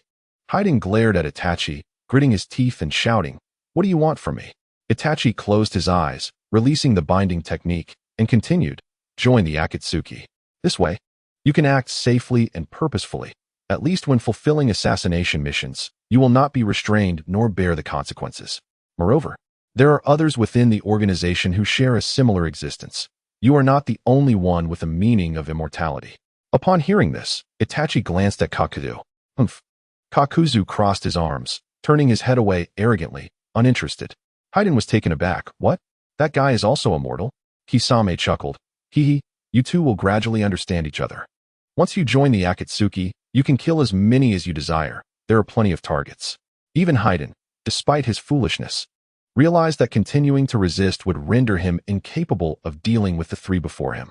Fine, I shall join, as long as it does not hinder my mission. Itachi concluded, then the negotiation is settled. Welcome aboard. What is your name? Feiyu pointed at himself with a thumbs up, declaring, I am Feiyu. Uchiha Itachi replied, yes. This is Kakuzu. You two will be working together from now on. Feiyu protested, you want me to team up with this guy? Are you questioning my abilities? Kakuzu shot Feiyu a fierce glare, warning, do you believe I could bury you? Come on, who is afraid? Feiyu retorted. Hoshigaki Kisame tossed a red cloud black robe to Feiyu, saying, enough, Feiyu. Trust me, Kakuzu is the most suitable partner for you within the organization. He is currently tasked with eliminating a prominent family in Takigakure, which means there will be plenty of targets for you. Oh, at these words, Feiyu's interest peaked. His mood shifting rapidly. He donned the black robe with haste. What are we waiting for? Let us go. Which family are we going to kill? I know Takigakure well. I can lead the way. Chapter 71. Truly my adopted son. So understanding Kisame responded. The target family's leader is the owner of Inazuka Onsen. Inazuka Onsen? Feiyu tilted his head, pondering briefly before his eyes lit up. I know that place. It's just ahead in the small town. They're incredibly wealthy. And their hot spring business is among the best in town, with numerous family members. As he spoke, Feiyu grew increasingly excited, his eyes gleaming with fervor. Lord Evil God, it seems I can offer you an abundance of sacrifices this time. Joining Akatsuki was indeed the right choice. Less chatter. Let us move, Kakuzu interjected impatiently. I want that fool to understand the consequences of owing money to Akatsuki. Within the Uchiha clan grounds, The village planning meeting continued smoothly at Uchiha Fugaka's residence. Feiyu and White Zetsu emerged, ready to embark on a more pressing mission, acquiring funds. This task could not be delayed. The sooner they secured the money, the sooner the village would be established, and the Uchiha clan could return to its rightful path. Feiyu casually rode on White Zetsu's shoulder and inquired, "White Zetsu, where is Dad Obito right now? Can you help me contact him? I wish to see him." "Sure, just a moment." White Zetsu closed his eyes and communicated telepathically with Vortex Zetsu. "Hey, let Obito know to hurry back. Little Feiyu misses him." Moments later, Vortex Zetsu's voice echoed in his mind. "What a coincidence. Obito also misses little Feiyu. We'll be there shortly. We're on our way back." White Zetsu replied, "Obito will arrive soon. Let us wait here for a bit." "All right." In just 2 minutes, a swirling vortex of space suddenly appeared beside Feiyu. "Little Feiyu," Obito exclaimed. "It's been a while. I've missed you." He swiftly lifted Feiyu from White Zetsu's shoulder and placed him on his own neck. "What have you been busy with lately?" "I've been in the land of water, where there's much to be done. But let us not dwell on that. Come, I'll take you to have some fun." "Wait, we can discuss fun later. I have something very important to tell you." Feiyu jumped down from Obito's shoulders, his demeanor suddenly serious. "Obito, I need money. Lots and lots of money." Obito was taken aback. "Little Feiyu, what do you need money for?" White Zetsu interjected. "You may not know, but Lord Madara just decided this morning to establish a new village led by the Uchiha, completely independent of any nation. Since we cannot seek support from other countries, we must gather the funds ourselves." "Oh," Obito frowned. "That old man is truly unpredictable." Feiyu added, "Obito, Dad did this specifically for me." Understanding Feiyu's point, Obito ceased his complaints. "All right, I'll return to the Akatsuki base. I need to come up with a good reason for needing funds when I speak to Nagato. After all, the money is tightly controlled by Kaku. He won't part with a single coin unless it serves the organization." "I agree. I have never encountered anyone who loves money more than him. Acquiring funds from him is like asking for one's life." "Then take me with you. I want to interact more with the organization. If I can establish direct contact with Kakuzu, it will save me from troubling you for money in the future." Obito feigned anger. "Little Feiyu, you're being overly polite. I'm your dad. What I say, little trouble. If you keep this up, I might just get upset." "Hee, you're so busy." "I'm just worried about you overworking yourself," Feiyu replied, holding on to Obito's hand with a smile. "I know you care about me, but I care about you too. Truly my adoptive son, so understanding." Obito affectionately pinched Feiyu's cheek, reminiscing, "When I was your age, I was utterly clueless, unable to even help an old lady cross the street." "All right, I'll take you to the Akatsuki base." With a ripple in space, they vanished into the vortex, leaving White Zetsu standing alone. "Hey, what is going on? Aren't you taking me along? Have you forgotten me?" Chapter 72, The Dog and Cat Festival. The sudden appearance of Obito and Feiyu in Takigakure, Uchiha Itachi, Hoshigaki Kisame, Kakuzu, and Fadewan strolled down the bustling street, flanked by throngs of people in colorful attire. "Welcome. Would you like to try Inuzuka's onsen? Satisfaction guaranteed." "Ha, that sort of thing is outdated. Nowadays, everyone adores the charming little kittens. Come, visit Nico Suka Onsen, where cat girls offer back massages." "Don't listen to him. Come. The silly dogs are humanity's best friends." "Humph. It's the independent-minded cats that reign supreme." Amidst the raucous calls of vendors, Kisame remarked, "This village is far too noisy. I much prefer the bloody quiet of Kirigakure." Kakuzu responded, "It's only noisy for a few days. This is a unique festival in Takigakure, known as the Dog and Cat Festival, or Nikko Inu Matsuri." "Ha, who would have thought you, a foreigner, would know that?" Fadewan laughed heartily. "He speaks true. This festival has existed since the peace, to commemorate the hot springs." Kisame mused. "No wonder they're all wearing dog and cat masks. It makes sense now. But it seems we've arrived at an inopportune time. With so many people, it may be difficult to act." "Humph." Kakuzu shot a glance at Kisame. "What of the crowd? Those who owe me money must die today." Kisame grinned. "Aren't you worried that the multitude of eyes might expose our identities? Let us not forget, we are all rogue ninjas." Kakuzu scoffed. "What? Are you afraid of being hunted by your enemies?" Kisame chuckled. "Oh, dear senior, you jest. My enemies are all dead, not a single one survives. I merely worry that the existence of Akatsuki might be revealed in front of the masses." Kisame's concerns were not unfounded. After a brief moment of silence, Kakuzu turned to Uchiha Itachi, stating, with Itachi's sharingan, we need not worry about that. Let us move. Inazuka Onsen is just ahead. Huh. Feiyu was taken aback. Kakuzu. You knew where Inazuka Onsen was all along. Why did you make me lead? Kakuzu snapped back. I merely wanted you, the useless fool, to have some worth. Stop dawdling and move. What did you say? Feiyu retorted furiously. I can't stand your mouth any longer. I'm going to take you down. Kakuzu's gaze turned icy. Humph. Do you think I find you appealing? It seemed a confrontation was imminent between the two in the bustling street. Just then, a swirling vortex appeared beside them. In the next moment, Obito and Feiyu emerged from the space vortex, standing before the four. Obito? Kakuzu questioned, puzzled. What brings you here? As he expressed his confusion, he couldn't help but feel astonished. This was his first time witnessing Obito's ability to materialize from a vortex.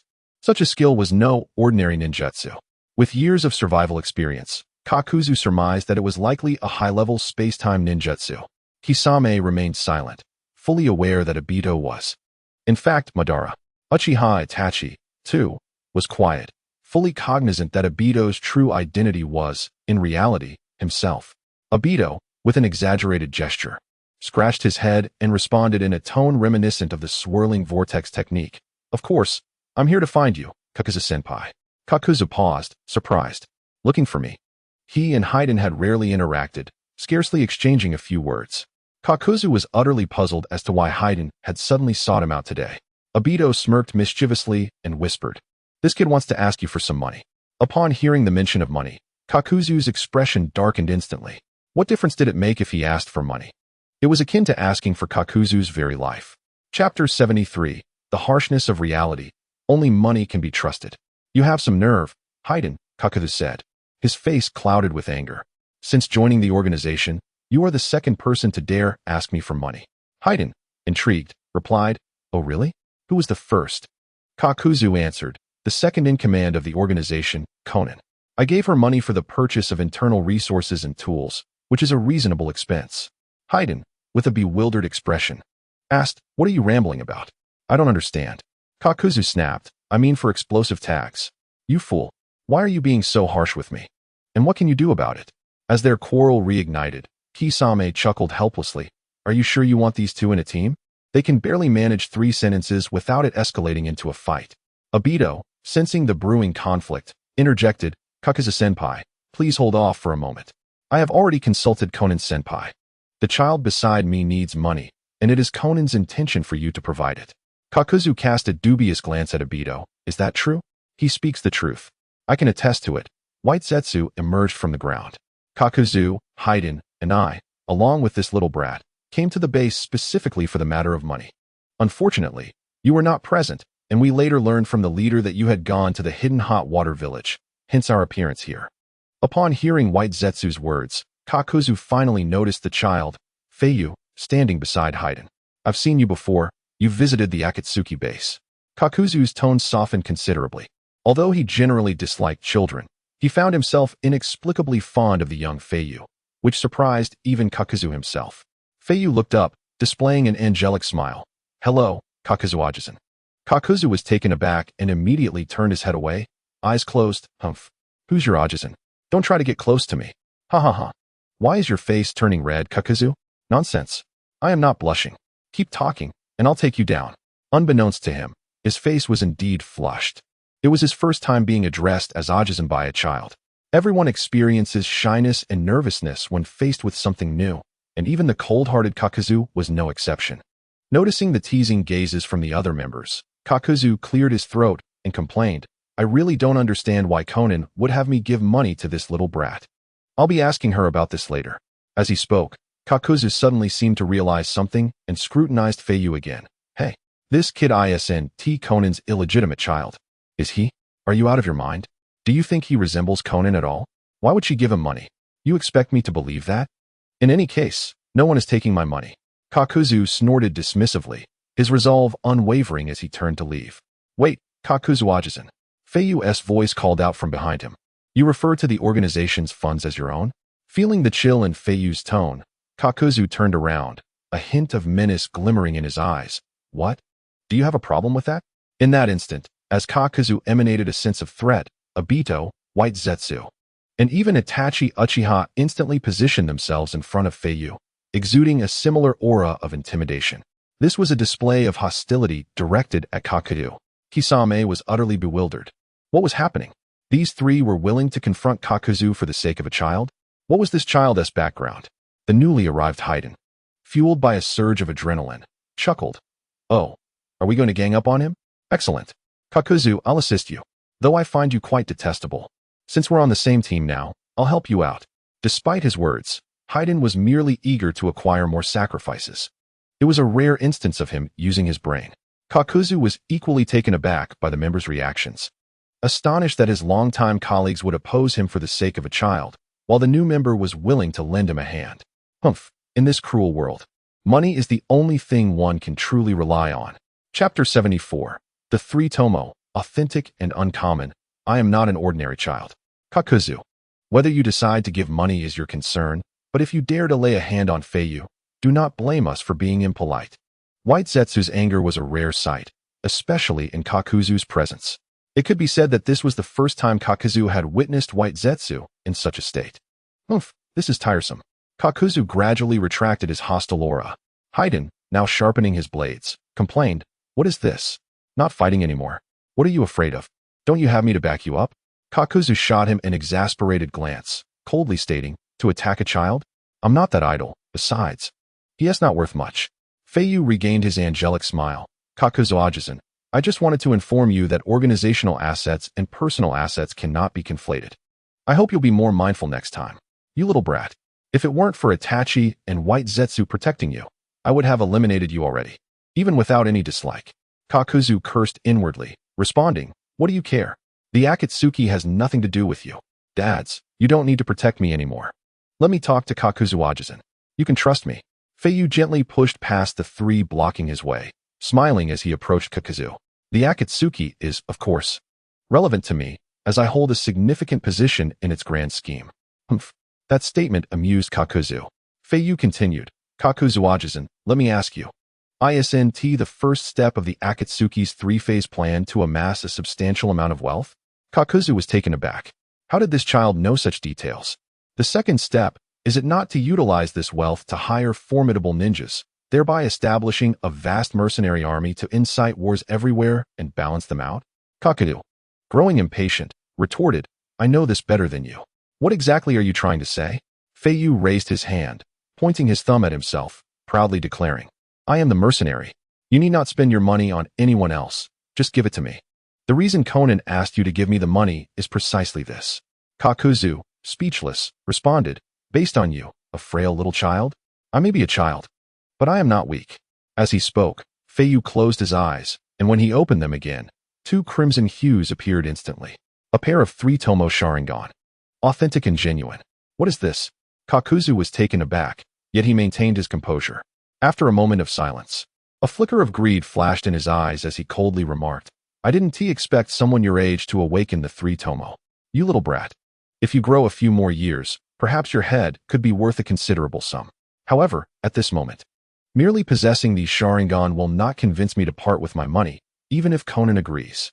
Feiyu seemed to have anticipated Kakuzu's refusal, a smirk gracing his lips as he replied, what if the entire Uchiha clan were to join? Humph, are you jesting with me? This is no jest, Kakuzu-ajisen. I am quite serious. The information regarding the Uchiha clan's defection from Konoha, while suppressed, must have reached your ears.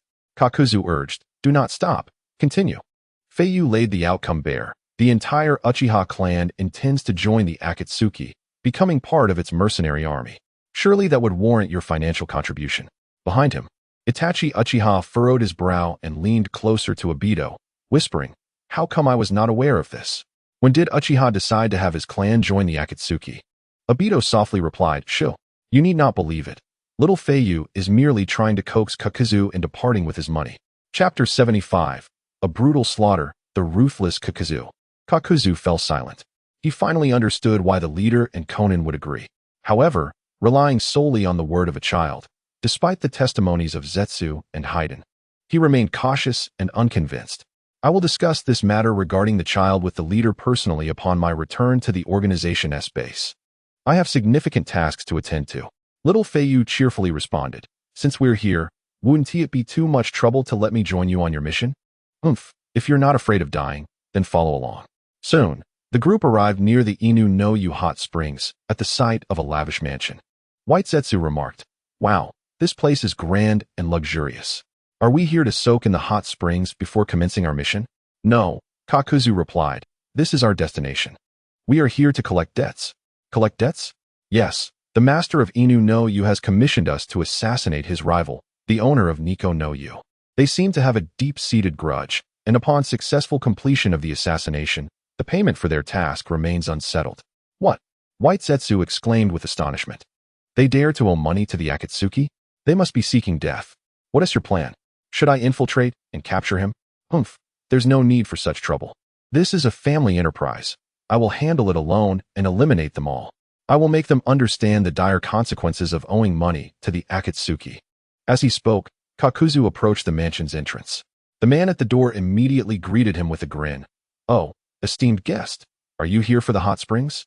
The springs are just through the side door. Let me show you the way. You truly have discerning taste. Choosing Inu no Yu was a wise decision. I am here to collect a debt."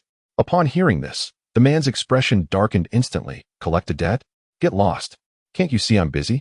I must tell you, my master is." Before he could finish, Kakuzu, without even glancing at him, struck, piercing through his heart with a swift motion. The man was left bewildered, witnessing Kakuzu holding his own pulsing heart, before darkness consumed him, and he could no longer open his eyes. Boom! Kakuzu discarded the heart and delivered a powerful punch, shattering the opulent entrance of the mansion. The occupants inside were momentarily stunned, their gazes drawn to the fallen man and the shattered heart on the ground, and they screamed in terror. "A murder has occurred. Quickly, report to the master. There is an intruder." Countless black threads erupted from Kakuzu's arms. Anyone within his line of sight was ensnared by the deadly threads, meeting their demise. Haiden complained, "Hey, leave some for me. I still need to make sacrifices." Kakuzu shot him an exasperated glance. There are plenty inside. It's first come, first served." The two swiftly advanced into the mansion, where blood-curdling screams echoed relentlessly. Feiyu and the members of the Akatsuki stood outside, perplexed. "Aren't we here to collect a debt? Why are they killing everyone instead? If they kill them all, who will they collect money from?" Itachi Uchiha replied, "This is Kakuzu's unique method of debt collection. He eradicates the entire family of the debtor and then loots everything, treating it as repayment." Feiyu sighed lightly, shaking his head. How can that yield any money? He then strode confidently into the mansion. White Zetsu hurriedly asked, "Little Feiyu, what are you going to do?" "Wait here for me, White Zetsu. I shall return swiftly. The affairs of the Akatsuki are my own. Merely paying with lives is insufficient. I intend to make this family pay a lifetime of dues to the Akatsuki, not just for generations." Chapter 76. A single feast cannot compare to a continuous supply. What I desire is stability and continuity. Inside the mansion, Feiyu walked through a scene of carnage, where corpses and scattered pieces of flesh littered the ground. Truly, it was a large family, and there were indeed many members. Obito and White Zetsu, unable to shake their concern for Feiyu, trailed closely behind him. Soon, they arrived at the door of the largest chamber, where anguished pleas for mercy filled the air. "Please, spare me. I swear I will pay the outstanding task fees. No, I will pay 10-fold, 20-fold. As Feiyu and the others entered, the grim scene inside far surpassed that outside. Numerous guard corpses were pinned to the ground by Haiden's black scythe, resembling skewers of freshly grilled meat, exuding a pungent and rich scent of blood. "What a fascinating method of killing," Hoshigaki commented with a smirk. Both he and Itachi having followed along unbeknownst. The only surviving member of the family was the master of Inu no Yu, Goba, who was currently being hoisted high by Kakuzu, desperately screaming for help. Kakuzu paid no heed to his pleas, his gaze cold and filled with disdain. "Mark my words. In your next life, do not owe money to the Akatsuki." With that, the black threads from Kakuzu's right arm surged forth once more. Just as the threads were about to pierce Goba's chest, Feiyu's youthful voice suddenly rang out from behind Kakuzu. "Stop!" Kakuzu turned, casting an impatient glance at Feiyu. "What do you want now?" "Nothing much. I just think it would be a pity to kill him." "Is he someone you know?" "Not really." "Then why the pity?" "Because by killing him, you forfeit the money owed to the Akatsuki, which is a substantial amount." Kakuzu scoffed dismissively. Do you really think that by killing him, I will lose that money? That essay laugh. I would never be so foolish as to make a trip solely for his death. I will take all the money in this mansion, and along with the lives of this entire family, it will serve as adequate compensation for me. The money here far exceeds the task fees. Though Kakuzu was indeed fond of wealth, he adhered to a code of conduct in his pursuit of it. He did not steal or rob, but relied solely on his diligent hands to execute missions or assist others in relocating their heads for a bounty. Under normal circumstances, he would not kill anyone outside of his targets, except for debtors. He did not consider his actions against debtors as robbery, but rather as a lesson, which did not violate his principles of acquiring wealth. It also served as a warning to others. Debts owed to the Akatsuki must not be taken lightly. Feiyu chuckled lightly. Uncle Kakuzu, even if you take all the money from this family, you are only taking what is visible to you. What about the unseen wealth? Wouldn't it be a waste to leave it behind? Unseen? Indeed. Feiyu nodded. If the money visible in this house is likened to a bowl of water, then the unseen wealth is a vast river, endlessly flowing. With proper management, it can never be exhausted. Uncle Kakuzu, you must understand that a single feast cannot compare to a continuous supply.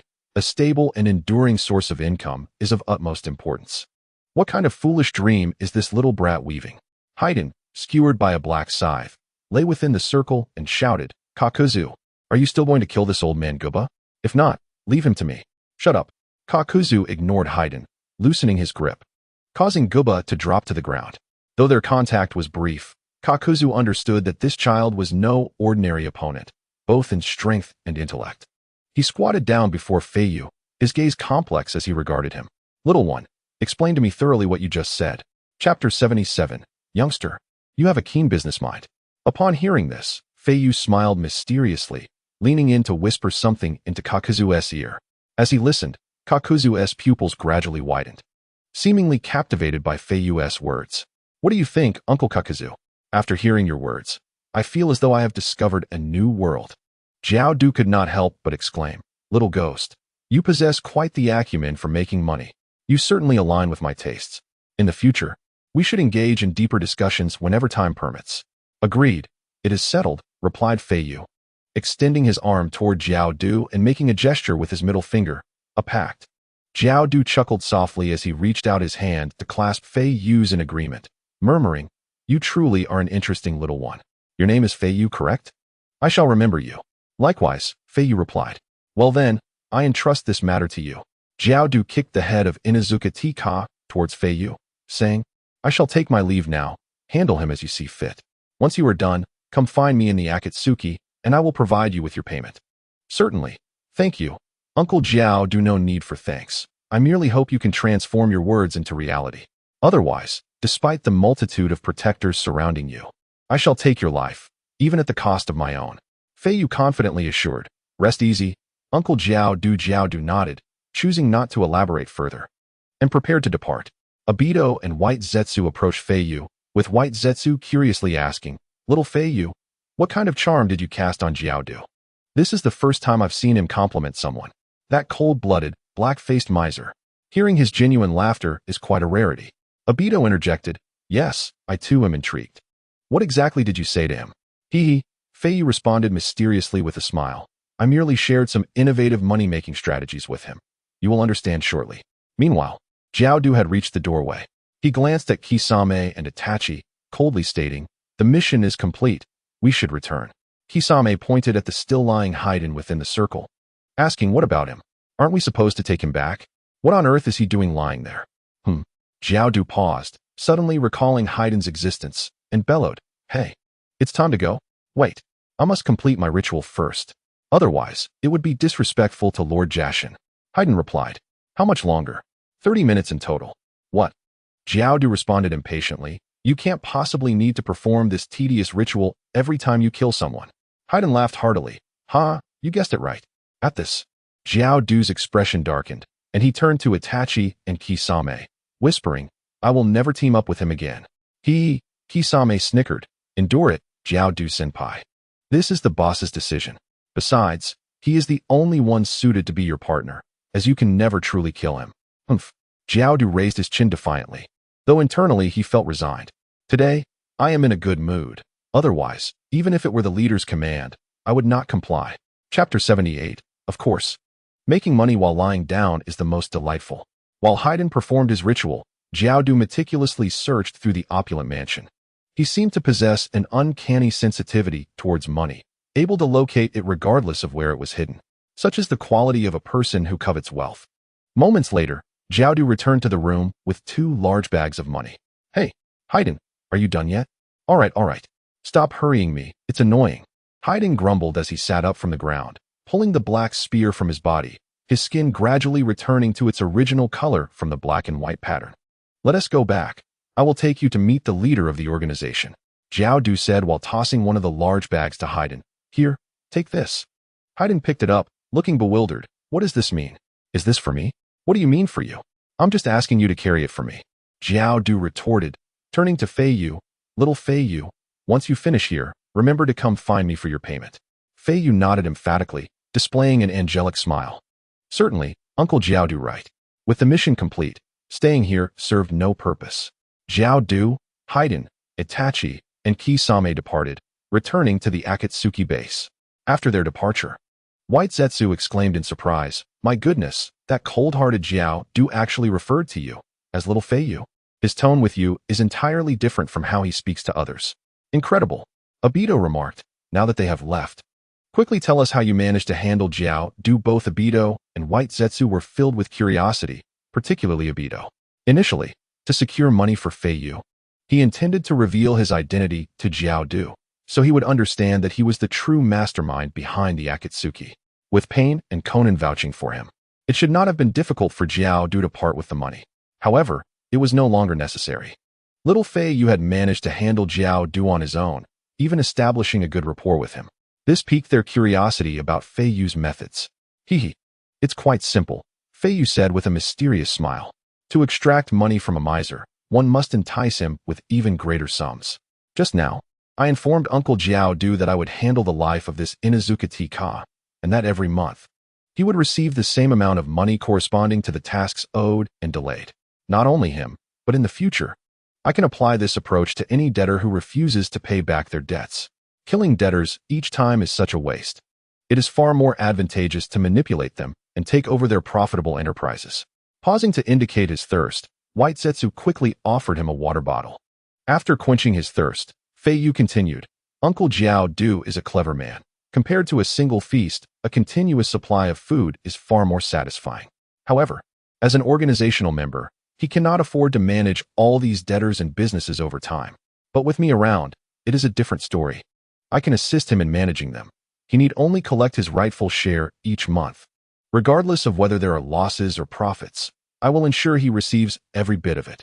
In this way, Uncle Jiaodu stands to gain a considerable amount of money without any effort, effectively earning it while reclining, so of course, he would be willing to partner with me. Furthermore, I do not lose anything by giving him money. This is profit for the organization, and ultimately, this money still belongs to me. At this point, White Zetsu and Obito fully comprehended the situation. As they grasped the concept, they were even more astonished. Little Feiyu not only possessed extraordinary talent in ninjutsu, but also exhibited a unique perspective on making money. What was even more remarkable was that he managed to win over that cold-faced miser without resorting to force. Truly exceptional. Chapter 79. I trust my own eyes more than others. Thank you, this young child. No, this young man. No, this adult. Inuzuka Tika was so terrified he could barely speak, still reeling from the encounter. After calming down for a moment and confirming that he was no longer in danger, he began to plot. With a cunning glint in his eye, he said, My lord, please, believe me, you have saved my life. I will certainly act as you instruct. All future profits from Inuzuka Tika will be yours. Though he spoke thus, his thoughts were quite different. To surrender all future profits? How could that be possible? Recognizing the situation, Inuzuka Tika resolved to first placate the little ghost before seeking other mercenary organizations or powerful ninjas to protect him. This way, even if Jiaodu or other members of the Akatsuki came looking for trouble in the future, he would have no reason to fear. Watching Inuzuka Tika's extreme obsequiousness, Feiyu chuckled coldly. Though I may be young, I generally do not trust the words of others, especially those of merchants. I trust my own eyes far more than anyone else. Two streaks of crimson blossomed in Feiyu's eyes, before Go-Ba could comprehend the unfolding events. The moment he beheld the sharingan, his thoughts and consciousness gradually dissolved into nothingness, until he became utterly oblivious. Go-Ba's will had been deftly manipulated by Feiyu's sharingan. Success. Feiyu turned to Obito, a triumphant smile gracing his lips. What do you think, Obito?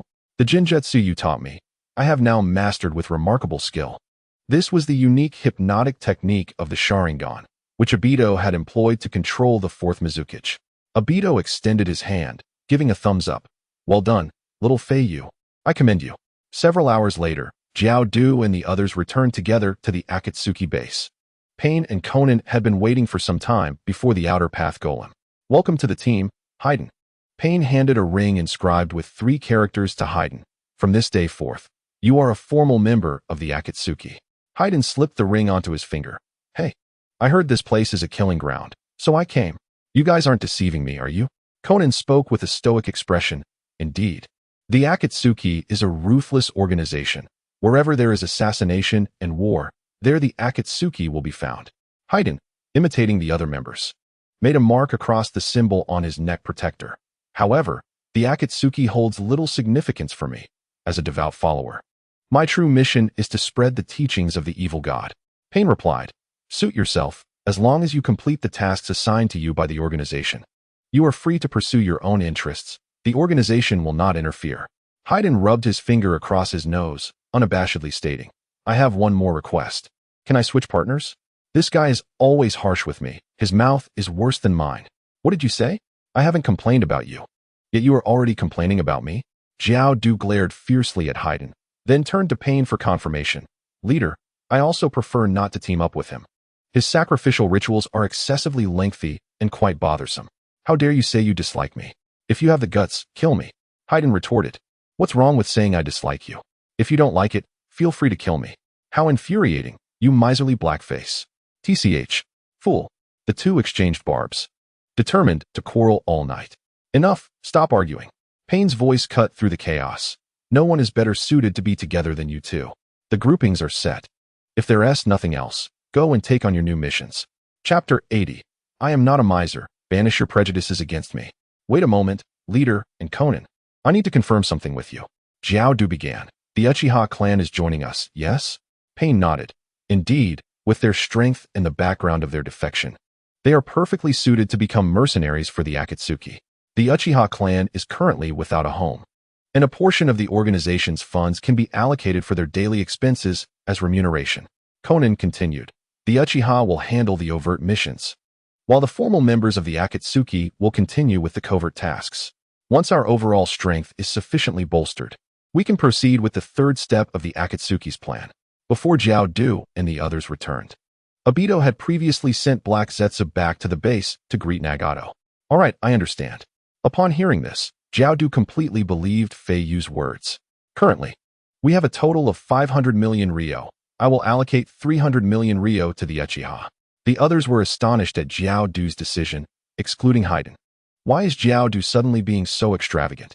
He is offering such a large portion of the funds to the Uchiha, which is completely unlike his usual miserly self. Whenever Conan asked Jiao Du for money, he would always grumble, giving as little as possible. Why was he so generous this time? Sensing the peculiar gazes of his comrades, Jiao Du huffed disdainfully. Surprised, are you? Humph, that is your stereotype. As the Akatsuki's treasurer, as long as the funds are used wisely, I can indeed be quite generous. From now on, cast aside your prejudices against me. Hey, what are you all chatting about? It's so lively, let me join in. Deidara's voice echoed from afar. He and Sasori had just returned from a mission. Oh, this big, white-haired oaf is new. Deidara scrutinized Haydn. Haydn scoffed. Who are you calling stupid? Deidara, with a hint of pride, replied. Speak with respect. Though you may be older, you should still refer to me as the esteemed Deidara-senpai. Huh? Just because you're a little brat? Haydn's anger flared, but Pain intervened. Enough. Quiet down. Deidara, Sasori, have you completed your mission? Sasori responded. Yes. I single-handedly dealt with that country. Henceforth, its existence will be erased from the world map. Kisame interjected. TSK, one person annihilating a nation. No wonder you are hailed as the genius puppet master. I would love the chance to spar with you. Noting Kisame's challenge, Sasori replied with a glint of menace in his eyes. If you wish to tempt fate, I am always available to grant your request. I am also curious to see how much weight the title of tailed beast truly carries. Kisame chuckled. Heh, how about now? My great sword, Samahata, has never dulled a puppet. As the two seemed ready to clash, Deidara's interest peaked. He turned his attention to Itachi. Itachi, our partners are about to duel. You and I should have a match too. Let us see whose art is superior, mine or your reliance on the sharingan. Defeating Uchiha Itachi was Deidara's dream. He had faced crushing defeat once, and during this time, he had been creating techniques capable of overcoming Itachi. Not only that, but he had also equipped a miniature telescope in his left eye, allowing him to concentrate chakra there, enabling his pupils to shrink at will. He had trained for this purpose, to see through Itachi's illusions. Now that the opportunity presented itself, he could not afford to miss it. Sensing Deidara's fervor, Itachi remained unmoved, coldly replying, Sorry, I'm not interested. Kisame, we have missions to undertake. Don't waste time here. Chapter 81. I will create a world without war leader. Please inform us of any new tasks using your technique from afar. With that, Itachi turned and left the base without looking back. He had not returned to his clan for a long time and was eager to know what had transpired within. More importantly, he longed to see his brother, Sasuke. He was anxious about how Sasuke had been faring in his absence. Kisame said nothing, merely loosening his grip on his great sword, Samahata, and casting a disdainful glance at Sasori before following Itachi out. Boring. That guy Itachi, Deidara cursed, his enthusiasm extinguished in an instant. Sasori consoled, Don't worry, little Deidara, there will be other opportunities. As he spoke, Sasori maneuvered his puppet, the H-ton, toward his workshop. Leader, the previous mission cost me some puppets. I need to seclude myself for a day to replenish my artwork. We can discuss the tasks to be assigned to our group once I emerge from seclusion. Deidara replied. Then I shall return to my room to continue researching my new techniques. That infuriating Itachi. Next time I absolutely will not let you escape. With that, the artistic duo retreated to their respective quarters to pursue their endeavors. Conan said, Come along, Haiden, I will first show you your room, which is right next to Jiaodu's. Haiden remarked, I don't care about the room. Didn't you say there were tasks? Hurry and give me some. I didn't get enough killing earlier. Jiaodu interjected, What is your rush? Be patient. Our group cannot take on missions for now. There are more pressing matters to attend to. Haiden raised an eyebrow. Oh? What matters? Jiaodu, if all goes well, Feiyu will come here to collect the money. And at that time, I plan to visit the current location of the Uchiha clan. Jiaodu's thoughts are meticulous and careful. After all, this is a substantial sum of money. Even with the endorsement of the leader and Shao Nan, he still feels uneasy. He wishes to personally see whether the members of the Uchiha clan truly possess the strength to become mercenaries for Akatsuki. If money is to be spent, it must be done with peace of mind. Half an hour passed. With a swirl of energy, Obito and Feiyu appeared in the base's hall. Baiju followed closely, emerging from the ground. Welcome back, Pain said expressionlessly, turning his head. Ban, the task you assigned to me has been completed. Jiaodu is currently waiting for you in the finance room, or rather, he is waiting for Feiyu. Obito nodded in satisfaction. Good. Xiaonan affectionately approached Feiyu, not concealing her maternal smile. Lovely little Feiyu, we meet again. Do you remember what you should call me? Feiyu looked up, Sister Xiaonan. Very obedient. Xiaonan joyfully embraced Feiyu. This child grows more charming with each glance. The fragrance of blue roses wafted into Feiyu's nose. Xiaonan truly smells wonderful. Feiyu felt almost intoxicated, her face turning crimson. Obito cleared his throat. Ahem. Xiaonan, please put my son down. Time is of the essence. And we have serious matters to attend to. Reluctantly, Xiaonan set Feiyu down, and Obito took his hand, leading him toward the finance room. Watching Feiyu's remarkable figure, a fleeting sadness crossed Xiaonan's eyes. Nagato, if this world were free of war, I would imagine my child would be this age by now. Indeed, do not worry, Xiaonan. I will create a world without war for you. This is Yahiko's dream. Chapter 82. Jiaodu's on-site inspection. What the heck? Would release. In the Akatsuki base, finance room. The door creaked open as Obito, Baiju, and Feiyu entered. You guys are quite prompt, Jiaodu remarked, gesturing toward the cabinets against the wall. There are 10 boxes here, each containing 30 million ryo, totaling 3 billion. Feiyu smiled. Thank you, Uncle Jiaodu. I want to be polite. Wait. Just as Obito prepared to absorb the cabinets into Kimui's space, Jiao Do suddenly spoke. You can take the money, but I need you to agree to one condition. Feiyu and Obito furrowed their brows in unison. Could this miser be changing his mind? Hadn't they just had a pleasant discussion? Baiju, known for his playful nature, began to lose patience. Jiao Do, what are you up to now? Jiao Do replied solemnly. My request is simple. Take me to meet the Uchiha clan members. Upon hearing this, the trio instantly understood Jiao Do's intentions. His distrust is evident. After all, it is indeed questionable whether a child like Feiyu can represent the entire Uchiha clan. As expected of Uncle Jiao Do, his thoughts are thorough. This request is reasonable, and I have no grounds to refuse. Feiyu waved dismissively. Then let us set off now. I'll take you there. Shouldn't we bring hiding? That guy annoys me. It's not a mission, so there's no need to bring him everywhere. With that, the four of them officially set off. The Akatsuki base and the Uchiha clan's territory are not too far apart. During the brief journey, Baiju whispered almost incessantly into Feiyu and Obito's ears, sharing unflattering remarks about Jiao Do. This miser, extracting money from him is truly a challenge. I only gave him the position of finance minister out of respect. And he really thinks he is in charge. Obito, when we return, tell Nagato to remove Jiao Do from his position. We might as well kick him out of Akatsuki. I've never liked him. Always with that stern face, as if everyone owes him money. Feiyu chuckled. Baiju, don't be so angry. Uncle Jiao Do is fine.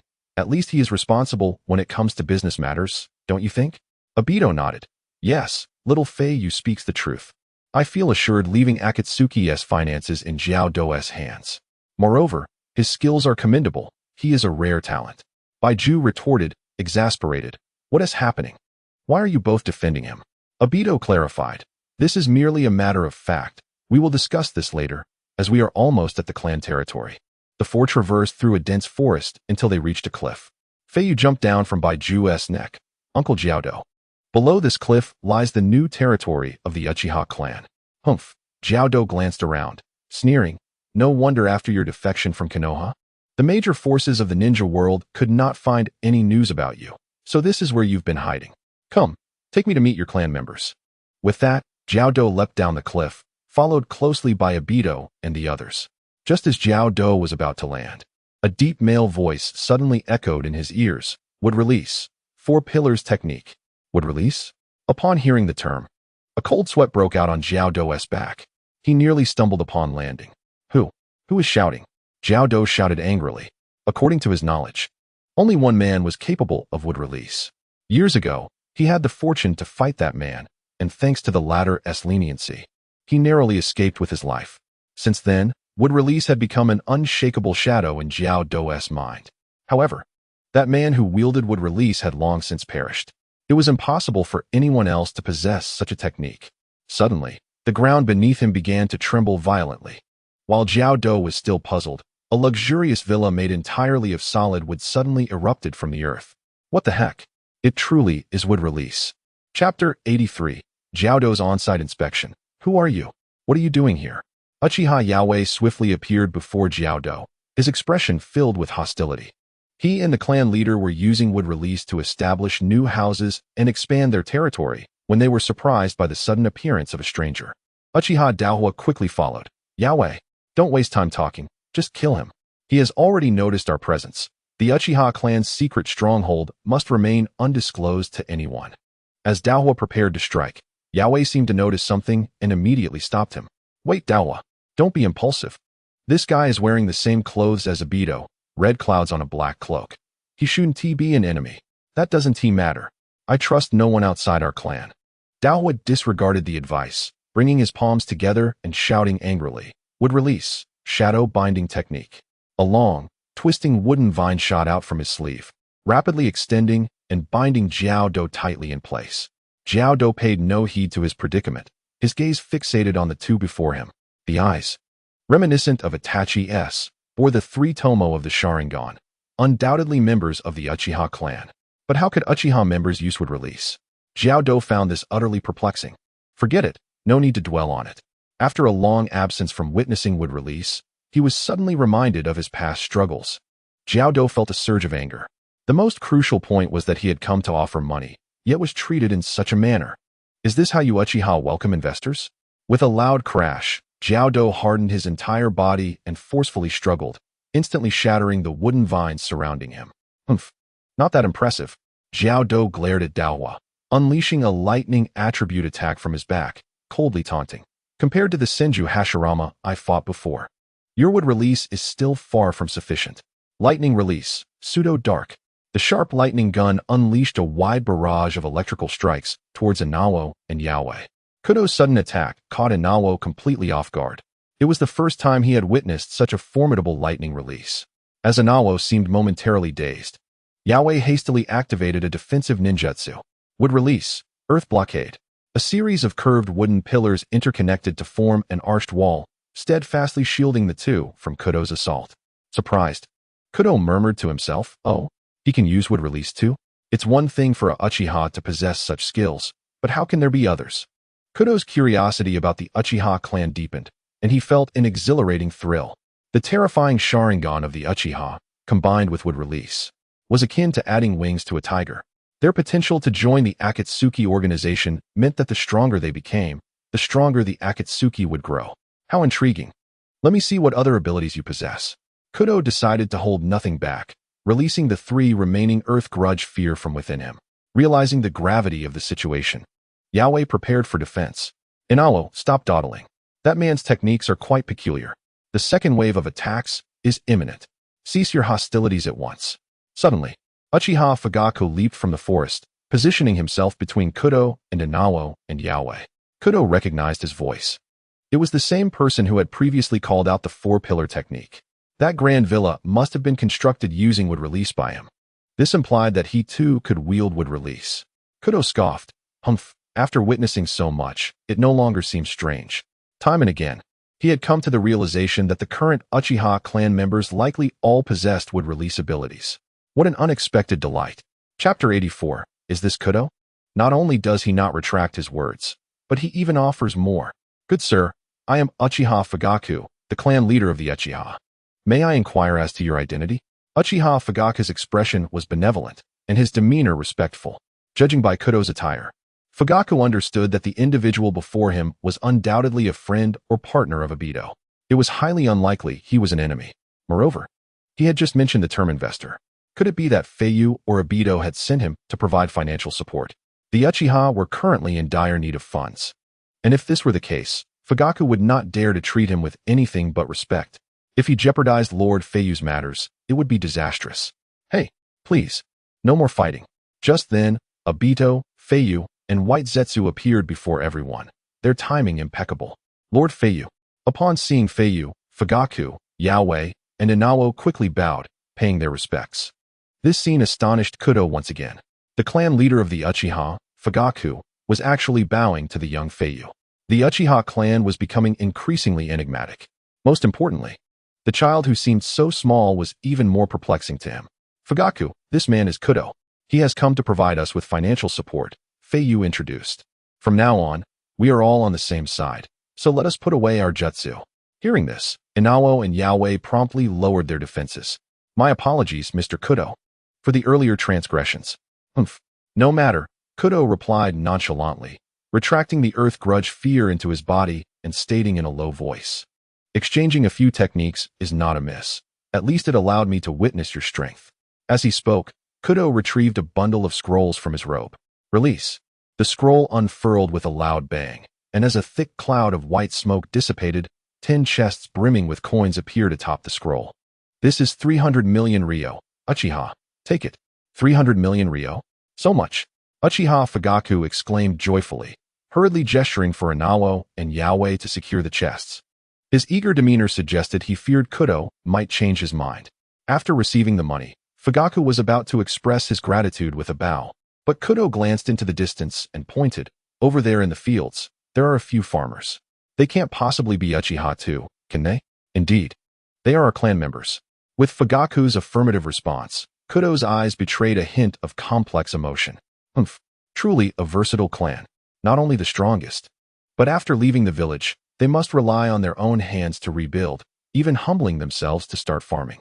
They construct their own homes using ninjutsu, achieving self-sufficiency.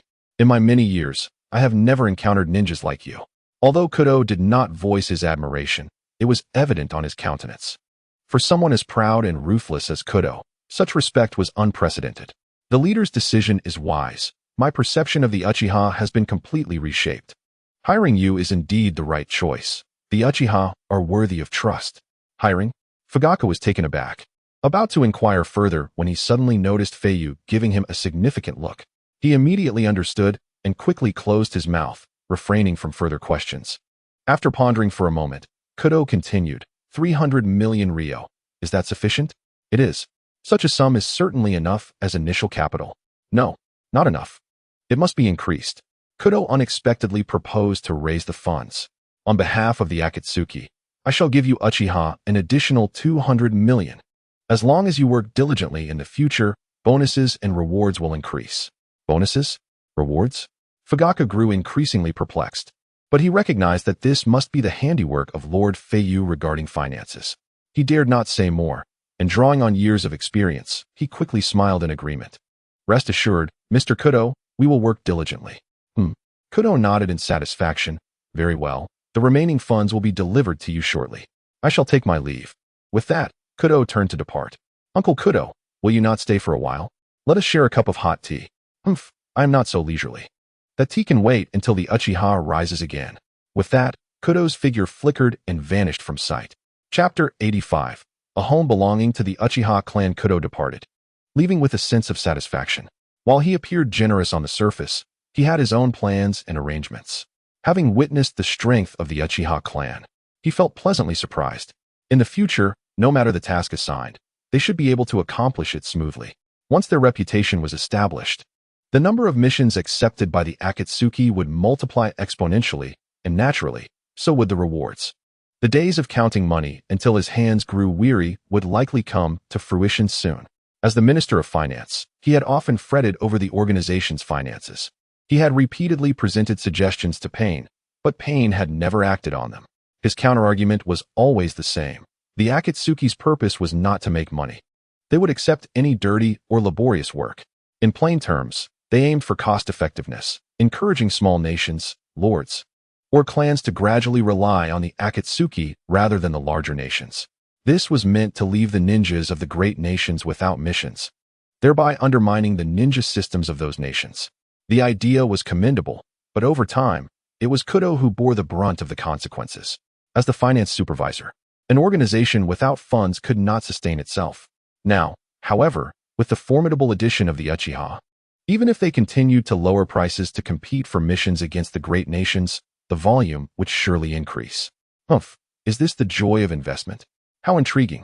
It seems I should also consider changing my approach to generating income. Previously, he had always relied on hard work to earn wealth. Since coming into contact with Feiyu, he had suddenly grasped the principle of making money from money. The future is promising. Kudo radiated happiness as he hurried towards the organization's base. Meanwhile, on the Uchiha clan's side, Fugaku appeared bewildered. This money, why does it feel somewhat off? Lord Feiyu, I can't shake the feeling that this investor has misunderstood something. What did he mean by saying to work diligently and mentioning rewards and bonuses? Listening to him, I always felt that this money was meant to purchase our Uchiha clan, rather than to provide us with funds for village construction. Ha ha ha ha. Upon hearing this, Feiyu laughed heartily. No worries, there's no need for concern. In any case, we've received the money, so let's use it generously.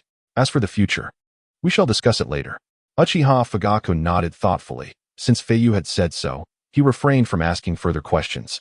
Rest assured, we will make good use of this money. Within 2.5 years, we shall present Lord Madara with a satisfactory report. Feiyu nodded.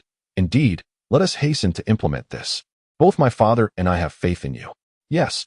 After exchanging pleasantries, Fugaku and his men prepared to return and meticulously plan the allocation of funds.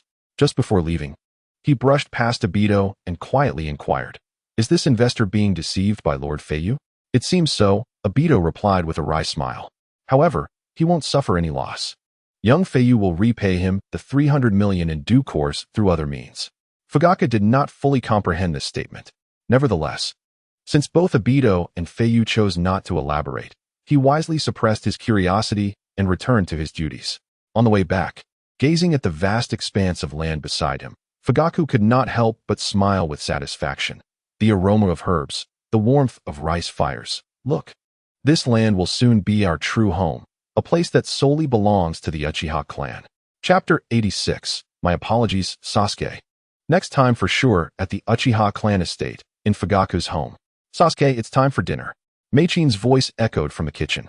Sasuke, did you hear me? After calling several times, Sasuke still did not appear. Meichin placed the prepared dishes on the dining table, wiped her hands, and entered Sasuke's bedroom.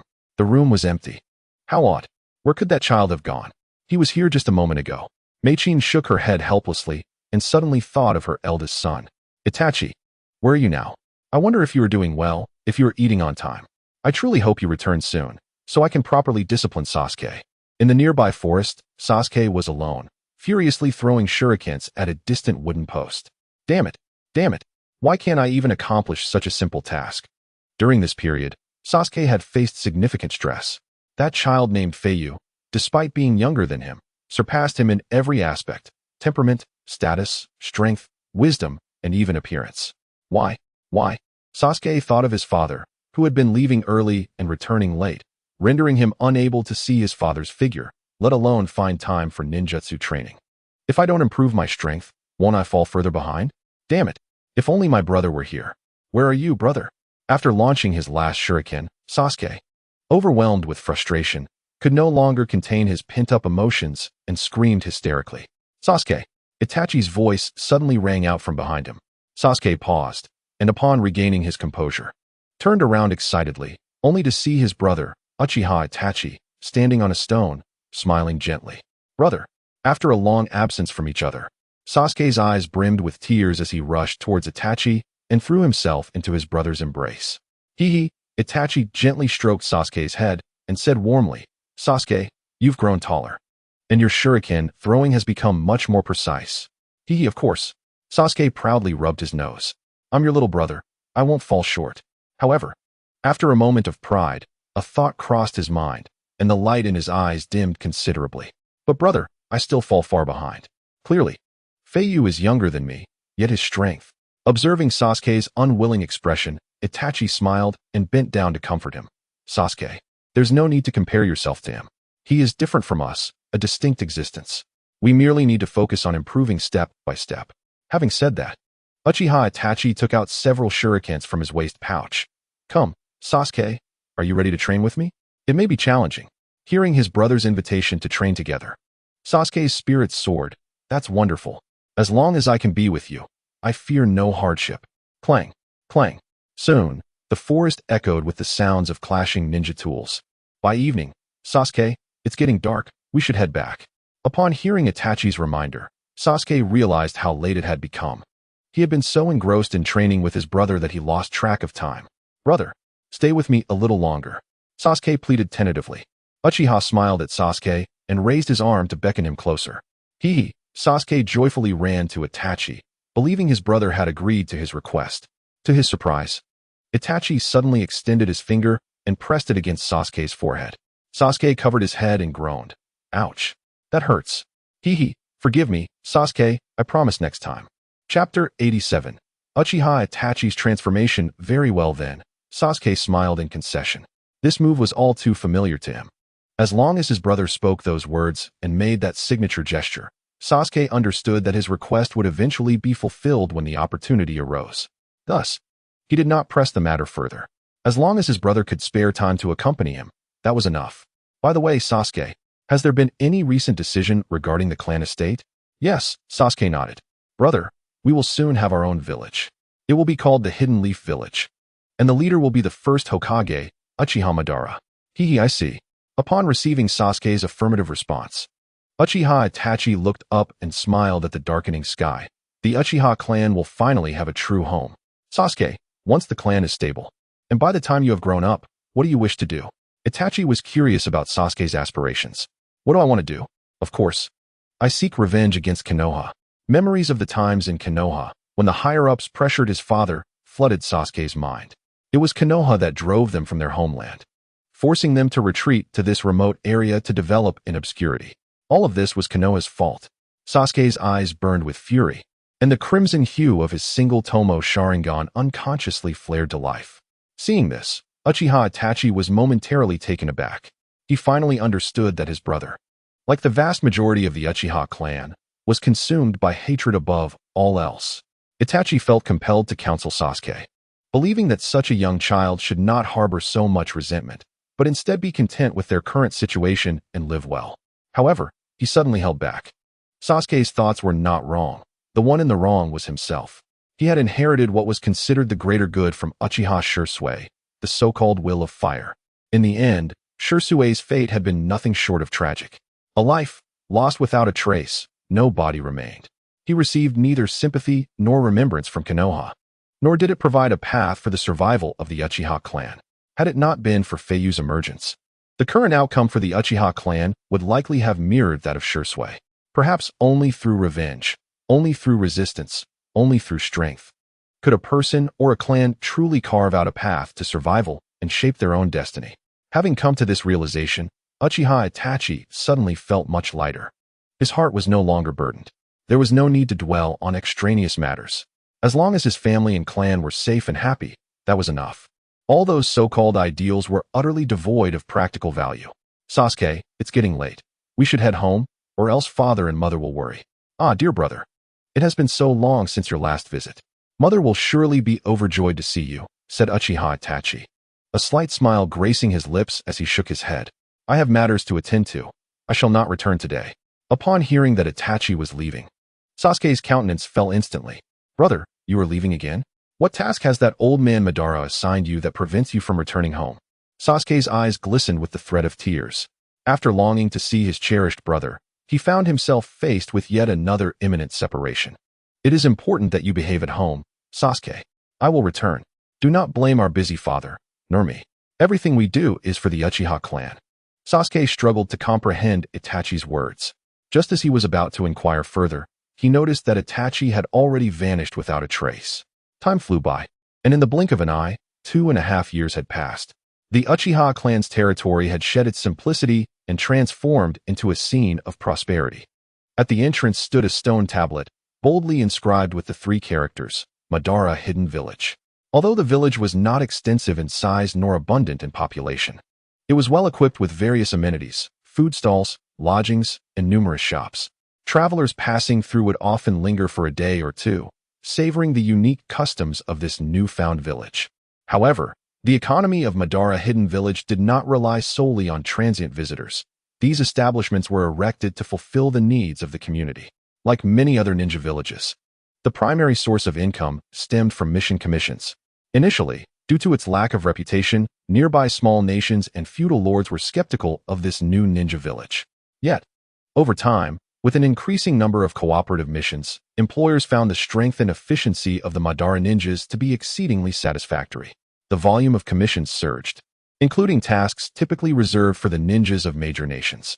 In the past, employers preferred entrusting high-difficulty missions to the ninjas of the 5 great nations. However, things had changed. Those who had collaborated with Madara Hidden Village discovered that entrusting significant tasks to them yielded completion rates that surpassed those of the major nations. And the commissions were comparatively economical. While the savings were modest, this exemplified the advantage of cost-effectiveness, a principle that individuals generally favored. With the increasing number of missions, Madara Hidden Village flourished, and the support provided by the Akatsuki was instrumental in this growth. The progress achieved over these 2.5 years greatly pleased Uchiha Madara. The Uchiha clan had evolved into the vision he had always yearned for since childhood. He held no fondness for conflict. Who would dislike a peaceful world where his clan could thrive? This desire for an eternal illusion was the very reason Madara sought the infinite Tsukuyomi, and today, that wish had become a reality.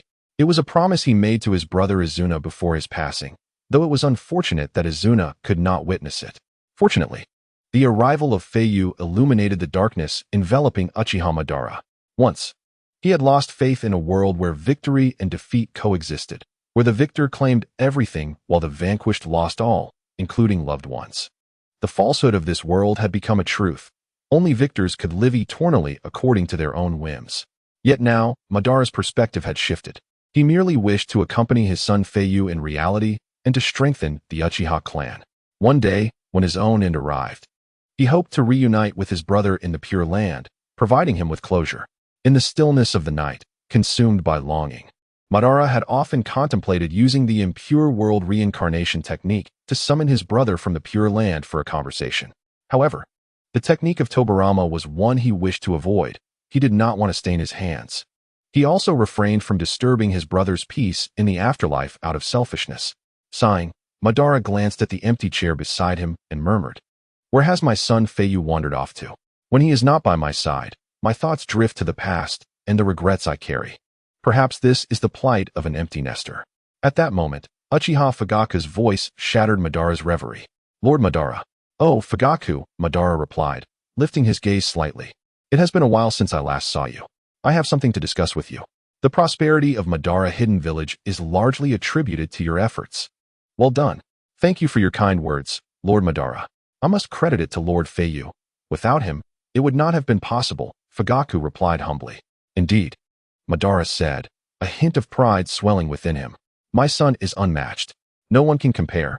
"Yes, Lord Madara speaks the truth," Fugaku quickly concurred, not merely flattering, but genuinely acknowledging Feiyu's intellect and abilities. Initially, Fugaku believed only Itachi was exceptional, but after meeting Feiyu, he realized that there were indeed greater talents beyond his imagination. "By the way, Fugaku, what brings you to me today?" "Ah, Lord Madara, it is regarding Lord Feiyu. He has gone on a mission with Yukumi and was unable to report to you in time. I was sent to relay a message." "Is that so?" Madara responded, momentarily taken aback. "What is the situation?" Since the village's establishment, tasks had always been completed by the clan's ninjas. This was the first time Feiyu had voluntarily requested to undertake a mission. "Yes, Lord Madara. It seems that he has taken an interest in a significant mission. He heard that our village received a high-level task and hastened to volunteer." Madara fell silent for a moment, then inquired gravely, "What type of mission is it?" "It is a commission from the Land of the Trees. The Cloud Village has stolen their ancestral secret ninjutsu scroll, and the Land of the Trees hopes we can retrieve it from their grasp." "Humph, the Cloud Village? Those despicable scoundrels," Madara scoffed. "They have always coveted the secret techniques and bloodline limits of other nations."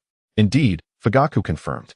"According to intelligence, a few years ago, they attempted to seize the Byakugan from the Hyuga clan in Konoha. If it hadn't been for the intervention of the Hyuga clan leader, the Byakugan would have likely fallen into their hands." "Oh, what was Konoha's response?" Madara inquired, his interest piqued. Fugaku chuckled wryly. "They had no strong reaction at all. In fact, they even sacrificed an important member of the Hyuga clan as a form of apology." "Why an apology?" "During the defense of the Byakugan, a Cloud Village ninja was killed.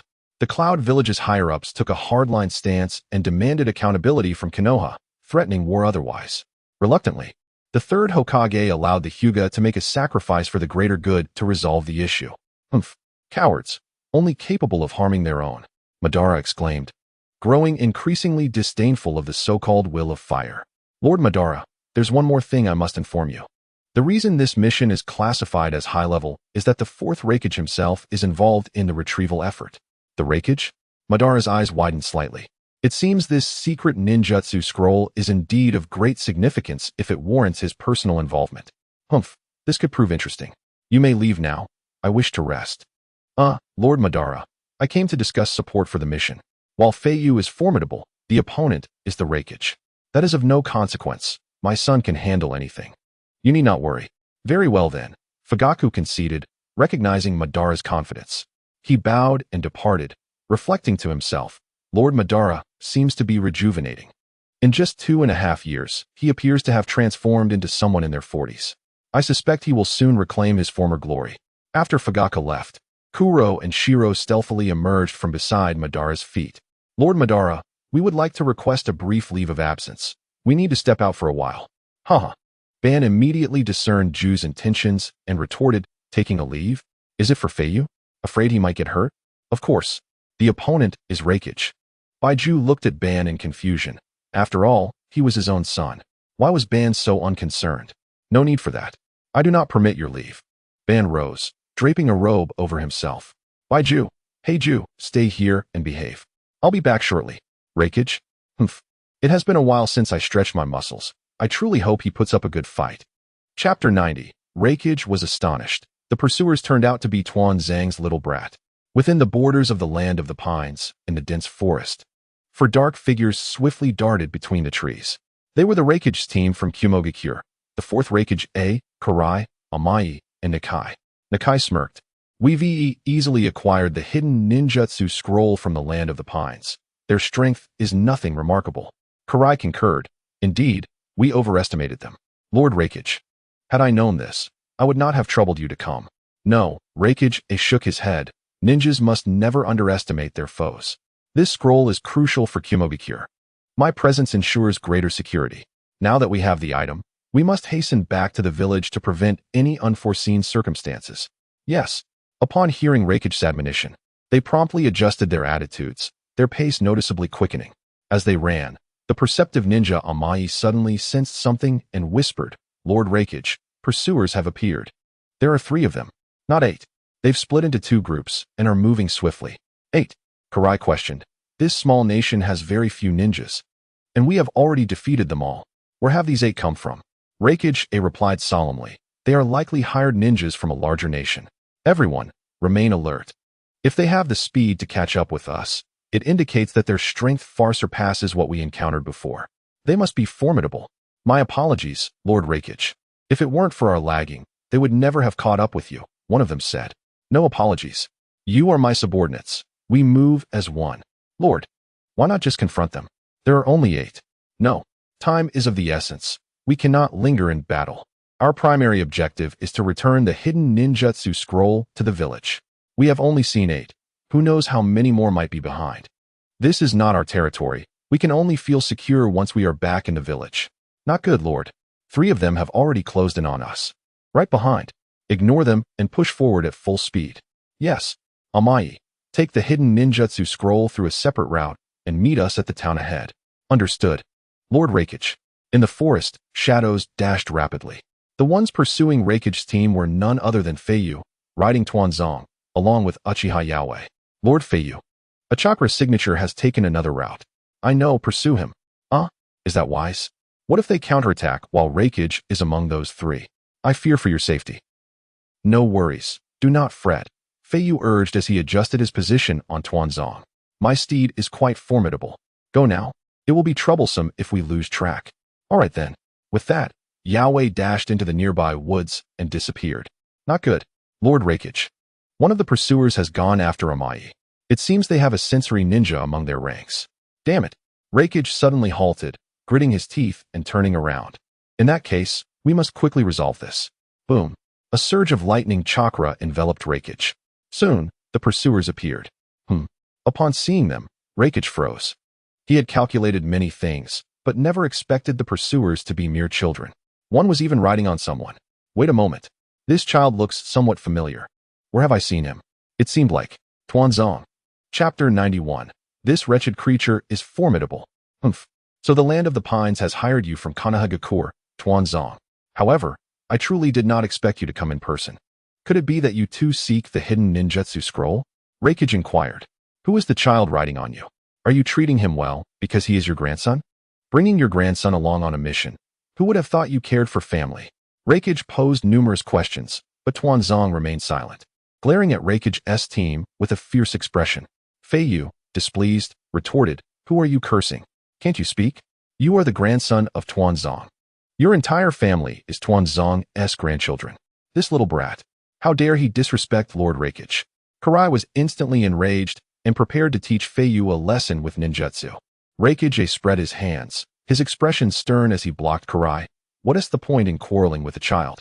Reserve your chakra and focus on Tuanzong. He is our true adversary. Nakai, curious, asked, Lord Reikage, is this one-eyed old man Tuanzong really that powerful? I've heard of many formidable ninjas in Konoha, yet this is the first time I've encountered his name. This wretched creature is indeed formidable, Reikage admitted, albeit with disdain. Tuanzong's strength is unfathomable. He rarely shows himself. I once happened to see him on the battlefield as a child, following my father. Moreover, he was a contemporary of the third Hokage. They were both disciples of Senju Tobarama. Senju Tobarama? The second Hokage who could single-handedly contend with the legendary brothers Kin and Jin, even forcing them to perish together? Nakai and Karai finally comprehended why Reikage was so serious. Tuanzong was highly likely a ninja of the Kage level. Furthermore, there was no intelligence regarding his abilities. Huh? Reikage shouted, an immense surge of chakra erupting around him, crackling like lightning. I shall handle this old man. You all stay back and support me. Understood. Karai recognized that if she entered the fray, it would only become a burden for Reikage. Such a battle was beyond her and Nikai's capability. Reikage assumed his stance, preparing to launch an attack when Nikai suddenly interjected, Lord Reikage, time is of the essence. Combat is not our goal. Preserving the hidden ninjutsu scroll from the land of the pines is our primary objective. You are protecting us by not allowing us to engage. Yet, Tuanzong also has a burden beside him. A ninja who has long concealed himself in darkness allows a child to brazenly ride him. Even if that child is not his grandson, his life must hold great importance to Tuanzong. Nikai's words awakened Reikage. Indeed, this was the most prudent strategy at present. Defeating Tuanzong might require time and effort, possibly leading to mutual destruction. However, capturing that child would be much simpler. In truth, Reikage had already contemplated this.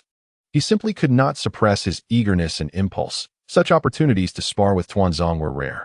During the confrontation, he would also have the chance to uncover the abilities and techniques Tuanzong had long concealed from the world. Sigh, never mind. This time, I shall not act rashly. Everyone, target the child on Tuanzong's back. Capture him alive. Charge. Chapter 92. The System's Mission and the Kage level battle. Lightning Release. Lightning Rat. Karai took the initiative, unleashing a barrage of small lightning orbs from his hands, resembling electric rats as they shot toward Tuanzong and Feiyu. Roar. Tuanzong, grounded, bared his teeth and let out two fierce growls, subsequently puffing out his cheeks. Whoosh, whoosh, whoosh. Several air chakra bullets shot forth from Tuanzong's mouth like a machine gun. All the lightning orbs were instantaneously shattered by the air bullets. How infuriating. This fellow actually employs wind release. The nature transformation of ninjutsu operates on a principle of mutual restraint, and wind release perfectly counters lightning release. Unless there is a significant disparity in their levels, Danzo is indeed the nemesis of any lightning release user. Nikai felt a surge of apprehension and suddenly recalled something. Hastily warning, I remember Amaya saying there are 8 enemies in total. We have only seen 3 so far. If we continue to engage, their reinforcements will only increase. Boom. The chakra surrounding Reikage EI surged once more. What of wind release? What of support? What of Danzo? Our objective is to stop them here, preventing them from pursuing Amaya. Nikai, do not be afraid.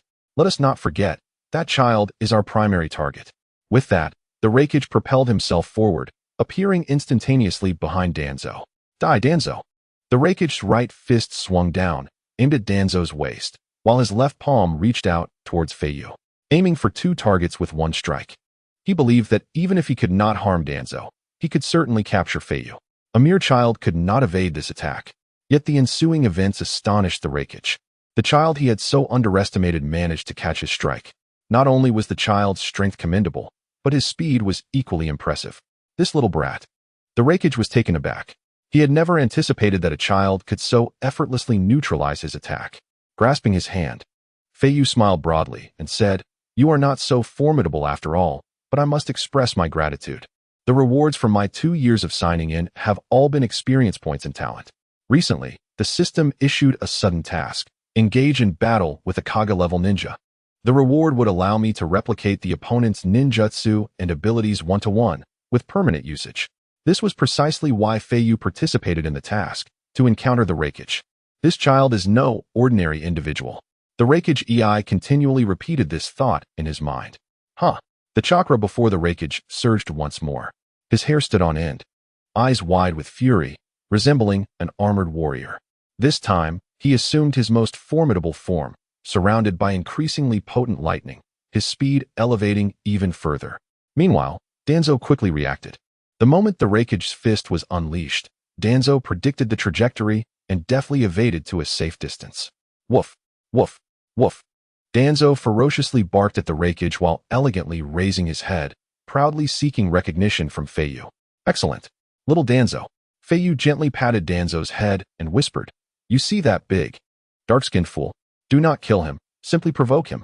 The more techniques he uses, the more I can master. Woof. Understood. Chapter 93. Having stealed from others. Little did one expect to be stolen from the spirited barks of determination erupted from Danzo. Reikage, Karai, and Nikai stood bewildered. What is this nonsense? Ever since they laid eyes on Danzo, he had not uttered a single human word, only barking like a dog. Could it be a peculiar quirk? A fondness for role-playing? That fierce gaze, the drool at the corners of his mouth, and his stance on all fours resembled nothing less than a canine. It could only be said that his performance was utterly convincing. Do not underestimate him. This could very well be Danzo's strategy. Reikage quietly cautioned. I recall that the Inuzuka clan of Konoha rose to prominence through beast imitation ninjutsu. Danzo is likely utilizing that technique. So that is how it is. Karai and Nikai numbly nodded in agreement. They genuinely believed it. There was little choice, as Danzo's abstract behavior was far too enigmatic. This was currently the most logical and sole explanation. However, the two were genuinely puzzled as to what purpose Danzo's technique served. Was he perhaps concealing some grand move? Regardless, I shall continue my assault. You two support me. The Reikage understood that mere analysis would yield no results. Only through relentless combat could they prevail. Rather than speculate on Danzo's abstraction, he was more concerned about the child on Danzo's back. The speed and movement the child displayed while evading his attack felt eerily familiar to the Reikage. It seemed almost identical to his own. Though it was merely a fleeting moment, the Reikage had sensed it, albeit unwilling to acknowledge it. I must observe it once more. This time, he heightened his body's activation to its utmost. In the blink of an eye, the Reikage transformed into a streak of lightning, appearing above Danzo. He concentrated his lightning release chakra in his foot, striking down like a colossal axe with tremendous force. This time, I shall see if you can evade. The lightning axe of justice. Just as his attack was about to descend, Feiyu turned his head, a mischievous smile gracing his lips. In the next moment, a surge of lightning release chakra erupted from his body, his state mirroring that of the Reikage. His smile had yet to fade, yet he had already vanished. Feiyu's speed was no less than that of the Reikage. Indeed, this time, I witnessed it clearly. A chill seeped into the Reikage's heart. There was no retracting his attack. The Reikage's leg axe crashed heavily into the ground. Boom. The earth fractured as if shaken by an earthquake, creating a massive crater. Though the force was immense, that was all it accomplished. Feiyu emerged unscathed, carrying Danzo to the opposite side, the lightning release chakra enveloping him gradually dissipating. Little brat, how did you come to possess my technique? Speak clearly.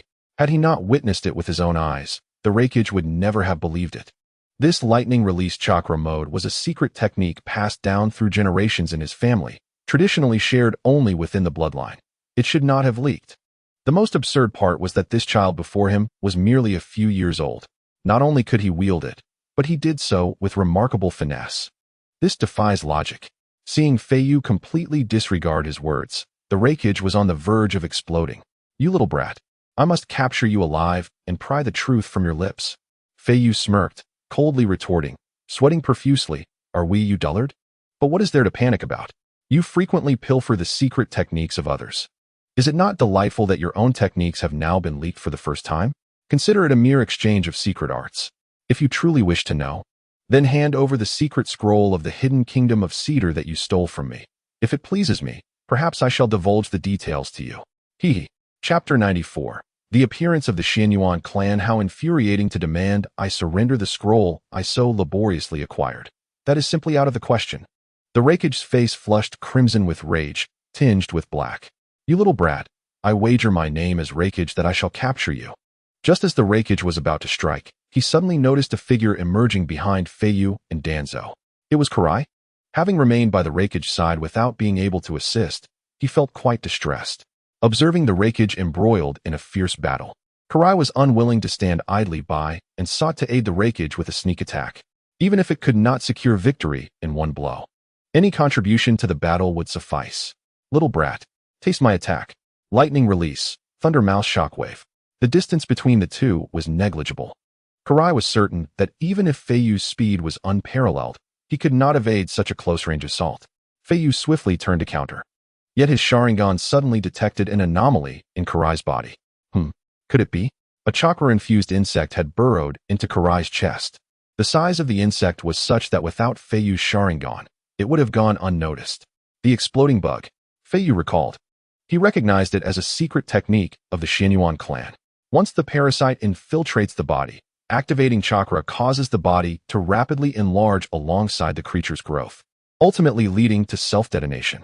Indeed, as Karai completed his hand seals and prepared to unleash his jutsu, his already corpulent body transformed into an astonishingly round form. Little T-Zong, quickly leave this place. At that moment of hesitation from Karai, Feiyu swiftly commanded T-Zong to flee the vicinity. This panic gripped Karai as an ominous premonition flooded his mind. The Raikage sensed something amiss and urgently inquired, "What is happening, Karai?" "Lord Raikage, please do not approach." Before he could finish, a deafening explosion erupted as Karai's body detonated, reducing him to mere ashes before their eyes. Karai, witnessing his subordinate perish right before him, the Raikage seethed with rage. "You little brat, how dare you take my subordinate's life?" Hey, this is not my doing," Feiyu replied with a playful smirk, innocently raising his hands. Just then, 5 figures with tails resembling that of a dog appeared in an instant. The man standing at the center spoke coldly. "Humph. Raikage, do you truly believe a mere child could accomplish such a feat? Hand over the secret jutsu scroll, or I shall ensure your fate mirrors that of your subordinate." With that, he directed his gaze towards Feiyu, adding, "And you, the little brat from Banning Village, dare to compete with us of Xianyuan for business? You must be tired of living. Once I acquire the jutsu scroll, I will deal with you." Xianyuan, the Raikage's brow furrowed. He recognized the name as an organization dedicated to hunting ninjas. A mere mercenary group dared to speak so brazenly to the Raikage. Lightning release, lightning strike. Karai concentrated chakra into his right arm, preparing to unleash his power, when suddenly a sharp pain radiated from his chest. Not only that, but the chakra he had gathered in his right arm inexplicably vanished, and a large swelling appeared on his chest, resembling a parasite embedded within him. Ugh, what is wrong? Karai? The Raikage understood that this was the work of Xianyuan and rushed into the midst of the 5, unleashing a flurry of punches. However, the 5 figures dissipated into swirling black smoke, evading his strikes no matter how swift he was. Cursed be, what manner of ability is this? Frustrated and anxious, the Raikage found himself losing focus, his thoughts interrupted by Karai's agonized groans. "I cannot linger any longer. Saving him takes precedence." With this resolution, the Raikage transformed into a bolt of lightning, swiftly lifting Karai and disappearing into the forest. "You wait. I shall return." The members of Xianyuan, witnessing this, shouted, "This is not good. He intends to flee. Fear not. We shall pursue. My tracking insects have already identified his chakra. Even if he escapes to the ends of the earth, he will not evade my grasp." Chapter 95. Instant kill. The 5 members of Xianyuan exchanged knowing glances. 3 of them nodded, swiftly rising to chase after the direction the Raikage had vanished. The remaining 2 turned their disdainful gazes towards Feiyu. "Hey, big brother, why did you leave me behind? It's merely a child and an old man. Do we truly need to intervene?" "Humph. The child may be insignificant, but the old man, resembling a dog, may still possess some strength. Let us resolve this quickly, but before we engage, I have a few inquiries." The white-haired man called out to Feiyu and T-Zong, "I am Jin, the leader of Xianyuan. Because of your village's rise, our organization's orders have been severely diminished. If you tell me where your stronghold lies, I shall spare your life. How does that sound?" "Hey, did you hear me? Speak." "Damn it, Mu. Is this little brat so frightened he has lost his tongue?" Beside him, Mu remarked, "Big brother, I feel as though he looks down on us, as if we are beneath his notice." No matter how Jin shouted, Feiyu remained unresponsive, not even casting a glance in his direction. At that moment, Feiyu was entirely absorbed in the exhilarating sensation of employing lightning release chakra mode, his heart racing. The feeling of instantaneous movement was exhilarating. Without an exceptionally sturdy body, utilizing this mode could result in one's own destruction. Feiyu silently rejoiced, grateful for the presence of Hashirama's cells within him. Otherwise, with his slender physique, he could not possibly harness the vitality-enhancing mode. Woof, woof. Lost in thought, T-Zang's barking snapped Feiyu back to reality. He looked up to see that the 2 members of Xianyuan had approached them unnoticed. Leader Jin bellowed, "You little brat. Do you require me to grasp your throat for you to comply? Then do not blame me. Big brother, you need not intervene. Allow me," Mu said, raising his hand, aiming for Feiyu's neck. Would release, insertion technique. Feiyu merely cast a cold glance at him, his hands subtly moving. In the next moment, A wooden branch swiftly extended from his arm, violently penetrating Mu's body and growing uncontrollably, leaving him a grotesque sight. Ugh! In his final moments, Mu's pupils dilated, his expression reflecting not only fear and despair, but also disbelief. He could not comprehend how this young child possessed such overwhelming strength, witnessing the gruesome fate of his subordinate. Even Jin, with his extensive combat experience, was momentarily shaken. He swiftly retreated several dozen meters, remnants of his subordinate's fresh blood splattered upon his face. What is this child? He finally understood why Banning village had rapidly ascended in such a short time. A mere child, still unseasoned, wielded such terrifying power, effortlessly dispatching his capable subordinate. But that was not the crux of the matter. The real issue was the jutsu Feiyu had employed. It was indeed the legendary wood release, without a doubt. Jin's mind raced with a single thought: flee. This enigmatic child was far too formidable. He was no match for him. However, even as he came to this realization, it was already too late. In a flash, Feiyu appeared behind Jin like a bolt of lightning. Thud! Several sharp wooden branches pierced Jin's body. In an instant, the leader of Xianyuan and his capable subordinate were slain by Feiyu. Without even a moment to resist or react, they perished in utter confusion. Chapter 96. Healing. Feiyu withdrew his arm, shaking his head. The strength of Xianyuan is rather lacking. Though it may also be that I am simply too powerful.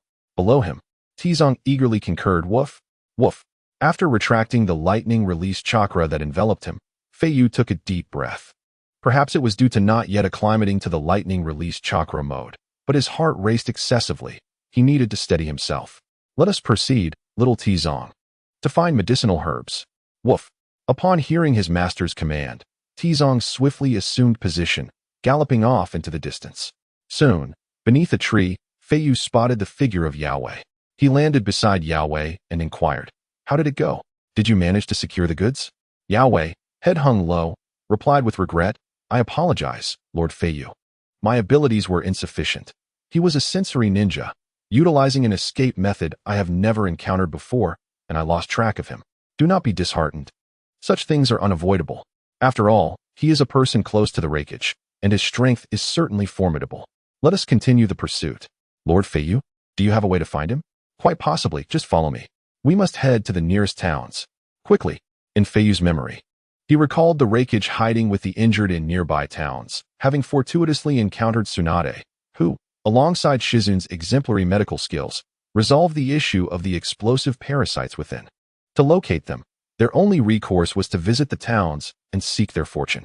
As evening fell in a small town, within a dimly lit room, Karai lay on a stone bed, moaning in agony.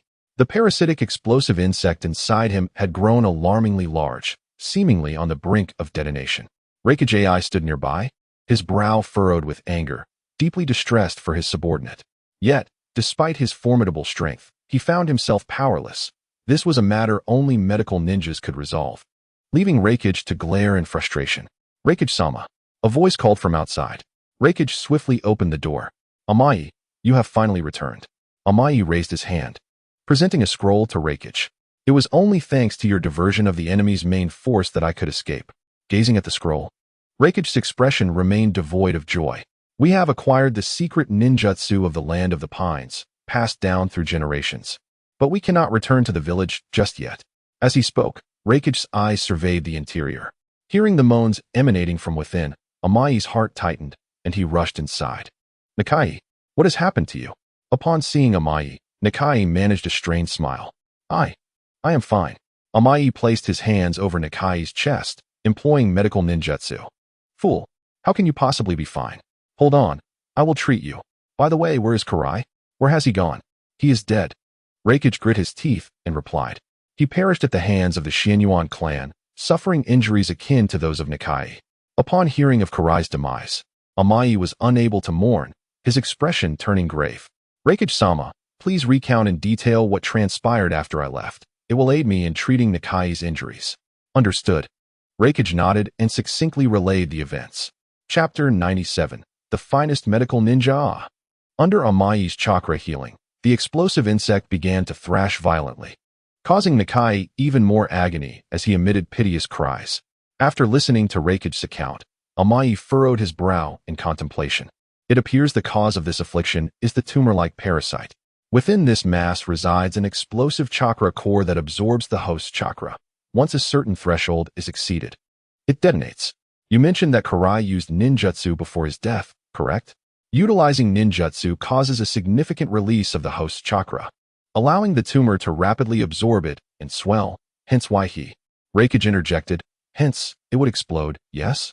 What is Nikai's current condition? Is there any hope? Observing that the size of the explosive insect within Nikai showed no signs of diminishing under his treatment, Amai clenched his eyes shut in frustration and gritted his teeth. I am sorry, Reikage-sama. With my medical ninjutsu, I am utterly helpless. Wait, I have an idea. Amai suddenly exclaimed, raising his voice. Though I may be incapable, there is someone who can save Nikai. She is in this town. I just saw her. Oh, who is it? It is the legendary Sannin, Lady Tsunade of the Leaf Village. No medical ninja in this world can rival her. Upon hearing Tsunade's name, Reikage fell silent. Her medical prowess was renowned throughout the world, a fact he was well aware of. However, the relationship between Cloud and Leaf had historically been fraught with tension. Not long ago, Cloud had aggressively bullied the Hyuga clan of Leaf. Although the matter ultimately concluded with an apology from Leaf, Reikage understood that the moral high ground lay with them. Now, seeking Tsunade's assistance to treat a Cloud ninja would be an arduous task indeed. After wrestling with his internal conflict for a considerable time, Reikage finally spoke. Understood. I will seek her out. Nikai protested urgently, no? Reikage-sama, how could you possibly ask a ninja from another village for help? It would be a disgrace to Cloud. Are you willing to sacrifice your dignity? And you, Amai, how can you address a foreign ninja as lady? Moreover, how could Leaf possibly care for me? This is utterly futile.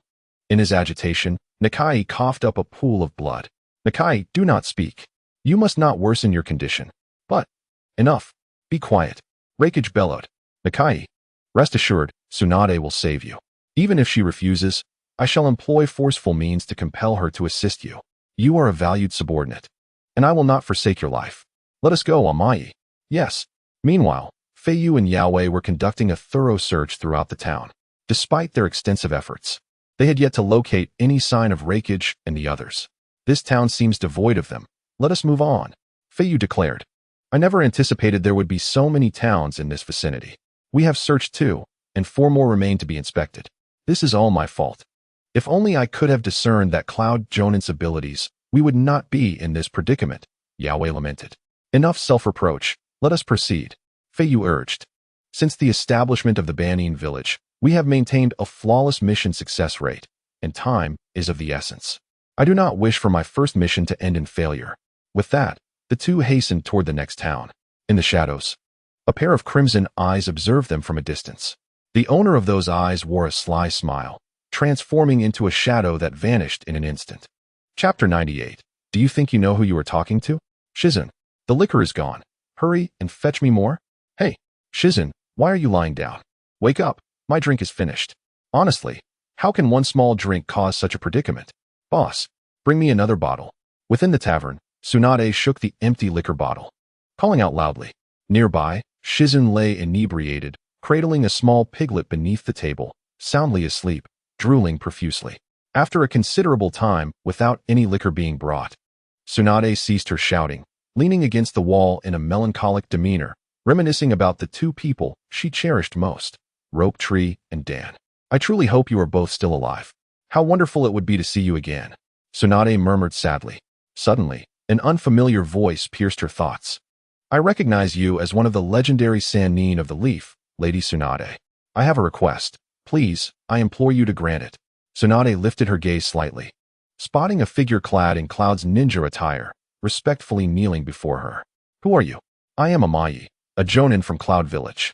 My comrade has sustained a peculiar injury. I beseech you, Lady Tsunade, to use your unparalleled medical skills to save him. You are a medical ninja? I am. Then why not save him yourself? Tsunade retorted with a smirk. My abilities are insufficient. It seems only you can rescue my comrade. I refuse. Why not, Lady Tsunade? What right does Cloud have to request assistance from Leaf? You bandits who sought to seize the Byakugan of the Hyuga clan.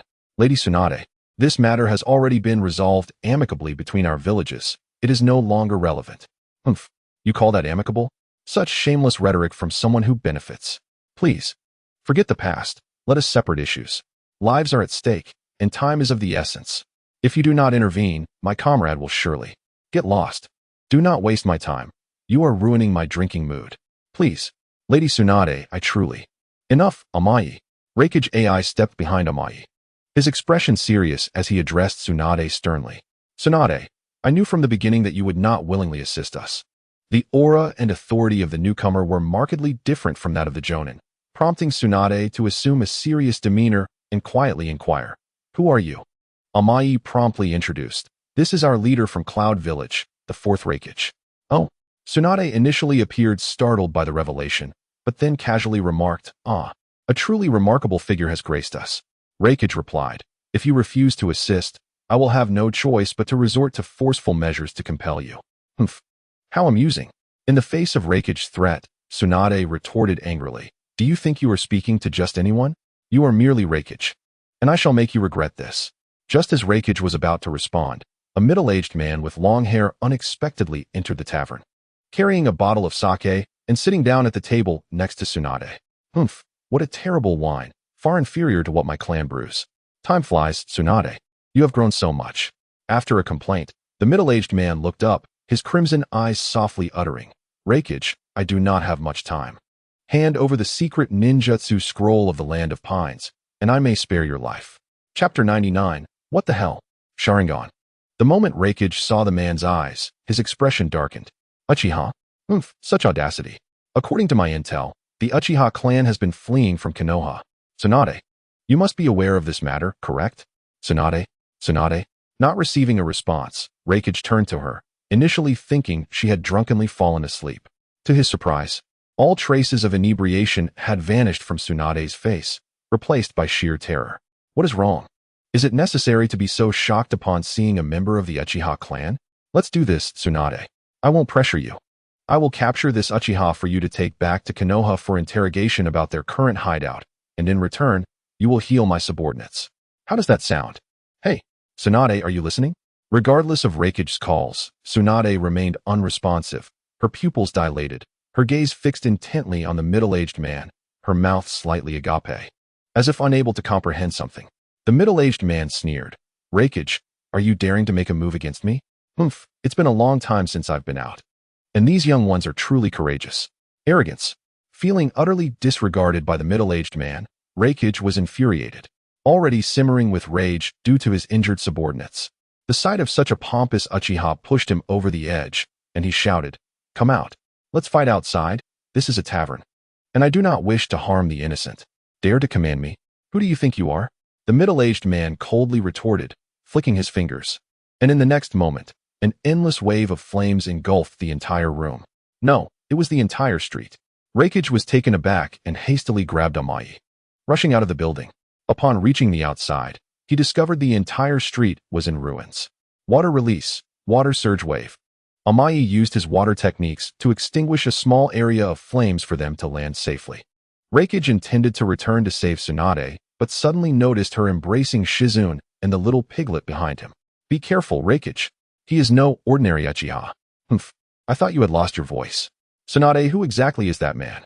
He should be." Seeing Tsunade hesitate, Reikage urged, "Who is he?" "If I am not mistaken, he should be Uchiha Madara." Tsunade wished desperately that she had made a mistake.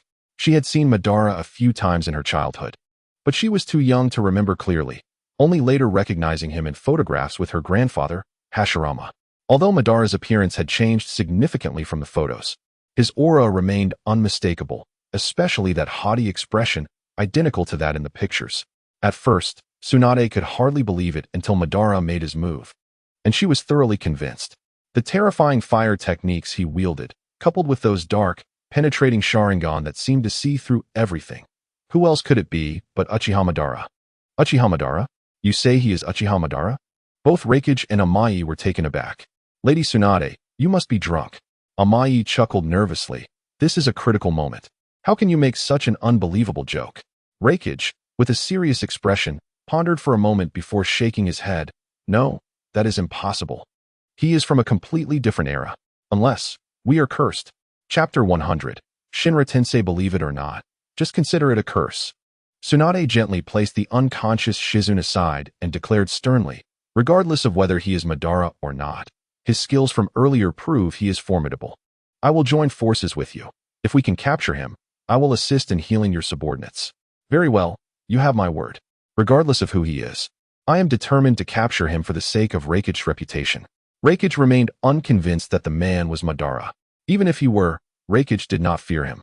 The man's blatant contempt for him and his name was intolerable. Amidst the sea of flames, Madara's figure slowly emerged. He lifted his hand, brushing off the dust from his shoulder with a calm demeanor, shaking his head lightly as he murmured to himself, "Still not enough. The speed and effectiveness of the technique are too poor. It seems I must wait a few more years to return to perfection."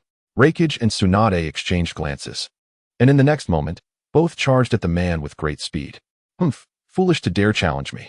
Madara disdainfully raised his head, the shape of his sharingan subtly shifting. "Let me test my eyes on you." Madara's crimson eyes gradually transformed into rippling purple orbs. The Rinnegan had appeared. Under the illumination of the blazing inferno, Madara's purple eyes were dazzling. This eye is. Tsunade was stunned, her feet involuntarily halting. "What are you doing, Tsunade? Don't stop." Reikage shouted. "It doesn't matter what kind of eyes he possesses. Our only goal is to defeat him. Charge." Reikage was the first to appear before Madara. Blue lightning chakra surging throughout his body as he propelled himself forward, raising his right fist high. "Take this. Die." "Humph." Madara smirked, slightly raising his right palm, murmuring, "You overestimate yourself, Shinra Tensei." As Reikage was about to close in on Madara, he suddenly felt an overwhelming, invisible repulsive force surge before him. With a loud bang, Reikage was sent hurtling into the flames. "Reikage!" Amayi panicked and rushed towards the direction Reikage had disappeared, quickly forming hand seals as he ran. Water release. Water surge wave. After using several water techniques, he finally found Reikage amidst the rubble. "Reikage, are you alright?" I am fine." Reikage painfully crawled out from the debris, taking a moment to recuperate as lightning chakra enveloped him once more. "Fortunately, your physique is strong. Had it been an ordinary person, they would have been shattered to pieces." "Yes," Reikage nodded, grimacing as he pressed on his body. "Though I dislike admitting it, it seems a few of my ribs are broken." "What?" Amayi rushed forward, but the lightning chakra surrounding Reikage prevented him from getting close. "Reikage, please deactivate the lightning chakra mode. I cannot heal you in this state. Healing can wait. The battle is not over yet. Reikage, we cannot continue fighting. To be honest, we are no match for that man." "Silence, Amayi. Our village has never feared anyone. Especially not me, the Reikage. How can I flee in the face of battle? But that man is the legendary Uchiha Madara." Chapter 101, Rinnegan that I is. While Reikage was engaged in a fierce struggle with Uchiha Madara, Tsunade remained fixated, attempting to analyze Madara's techniques. Unfortunately, Reikage was dispatched too swiftly for her to discern how he was sent flying. However, she clearly observed the transformation of Madara's eyes. That color, that pattern, could it be the legendary Rinnegan? How is this possible? Tsunade's heart raced, her breath quickening. She could hardly believe that the fabled eyes truly existed. No, this is unreal. How could the Sharingan have instantly transformed into the Rinnegan? It must be an illusion, indeed, an illusion. Tsunade was acutely aware that the Uchiha clan excelled in Genjutsu, and the potency of such illusions only increased with the strength of one's ocular power. She was indifferent to when the Genjutsu had ensnared her. Her sole desire was to break free. Release. Tsunade clasped her hands together, attempting to dispel the illusion within her, only to discover that her chakra flowed without any irregularities. The so-called Genjutsu was nothing but a figment of her imagination. When she lifted her gaze, she was startled to find Madara standing before her, nearly within arm's reach. Gazing into his deep, shadowy eyes, Tsunade's consciousness began to fade, and darkness engulfed her as she lost consciousness. "Humph, the Senju clan is truly in decline." Madara coldly mocked before he transformed into a fleeting shadow and vanished without a trace. Meanwhile, under Amaya's persistent urging, Reikage reluctantly relented, releasing the lightning release chakra mode to allow for his healing. "Amaya, please expedite the process. I'm afraid Tsunade cannot bear this alone. She must not perish before healing Nikai." "I understand, Reikage," Amaya replied. "I am merely performing some urgent measures." "Very well." Reikage nodded, gritting his teeth as he declared, "I will unleash my full strength and strike decisively, granting him no chance to react." No sooner had he spoken than Madara's chillingly sardonic voice emerged from behind him.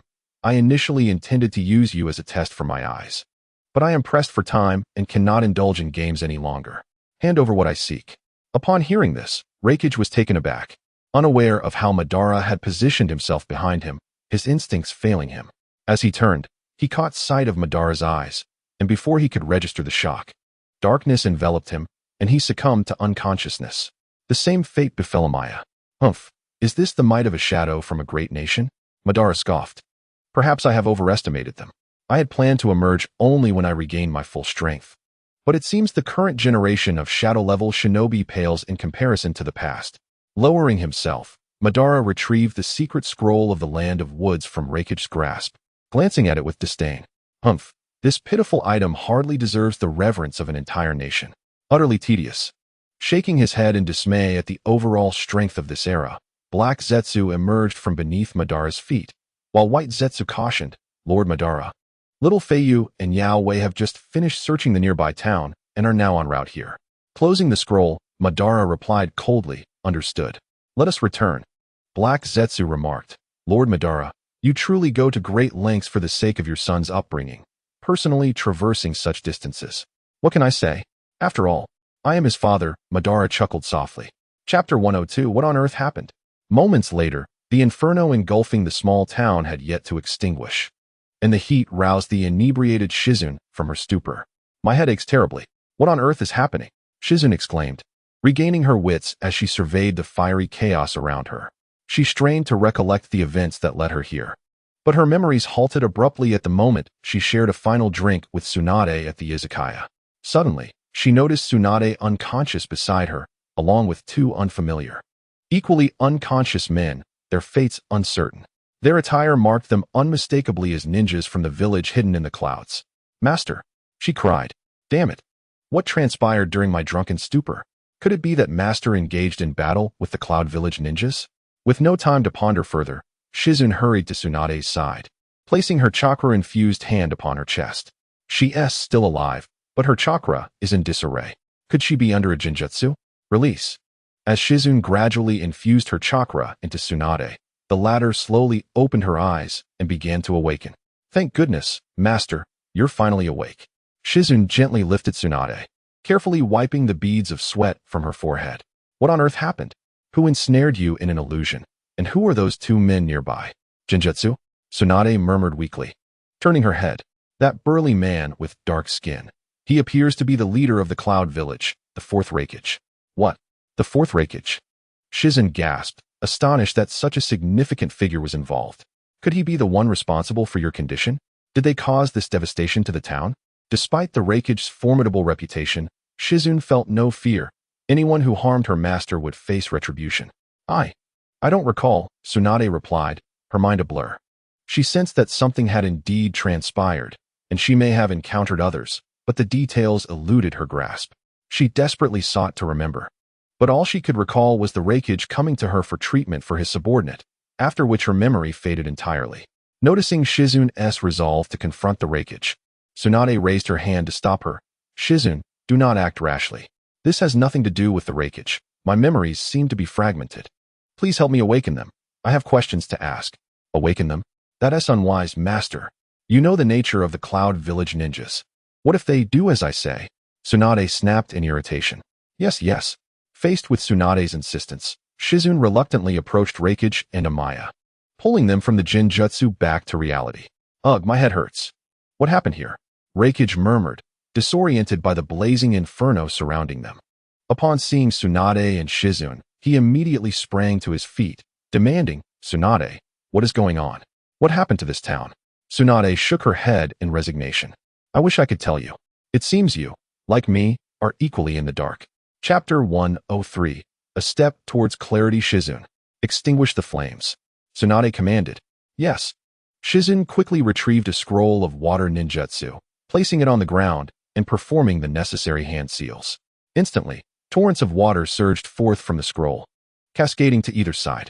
Observing this, Recruitment turned and instructed, Amaya, lend a hand. Understood, Recruitment. Amaya replied. Water release, multiple water colliding waves.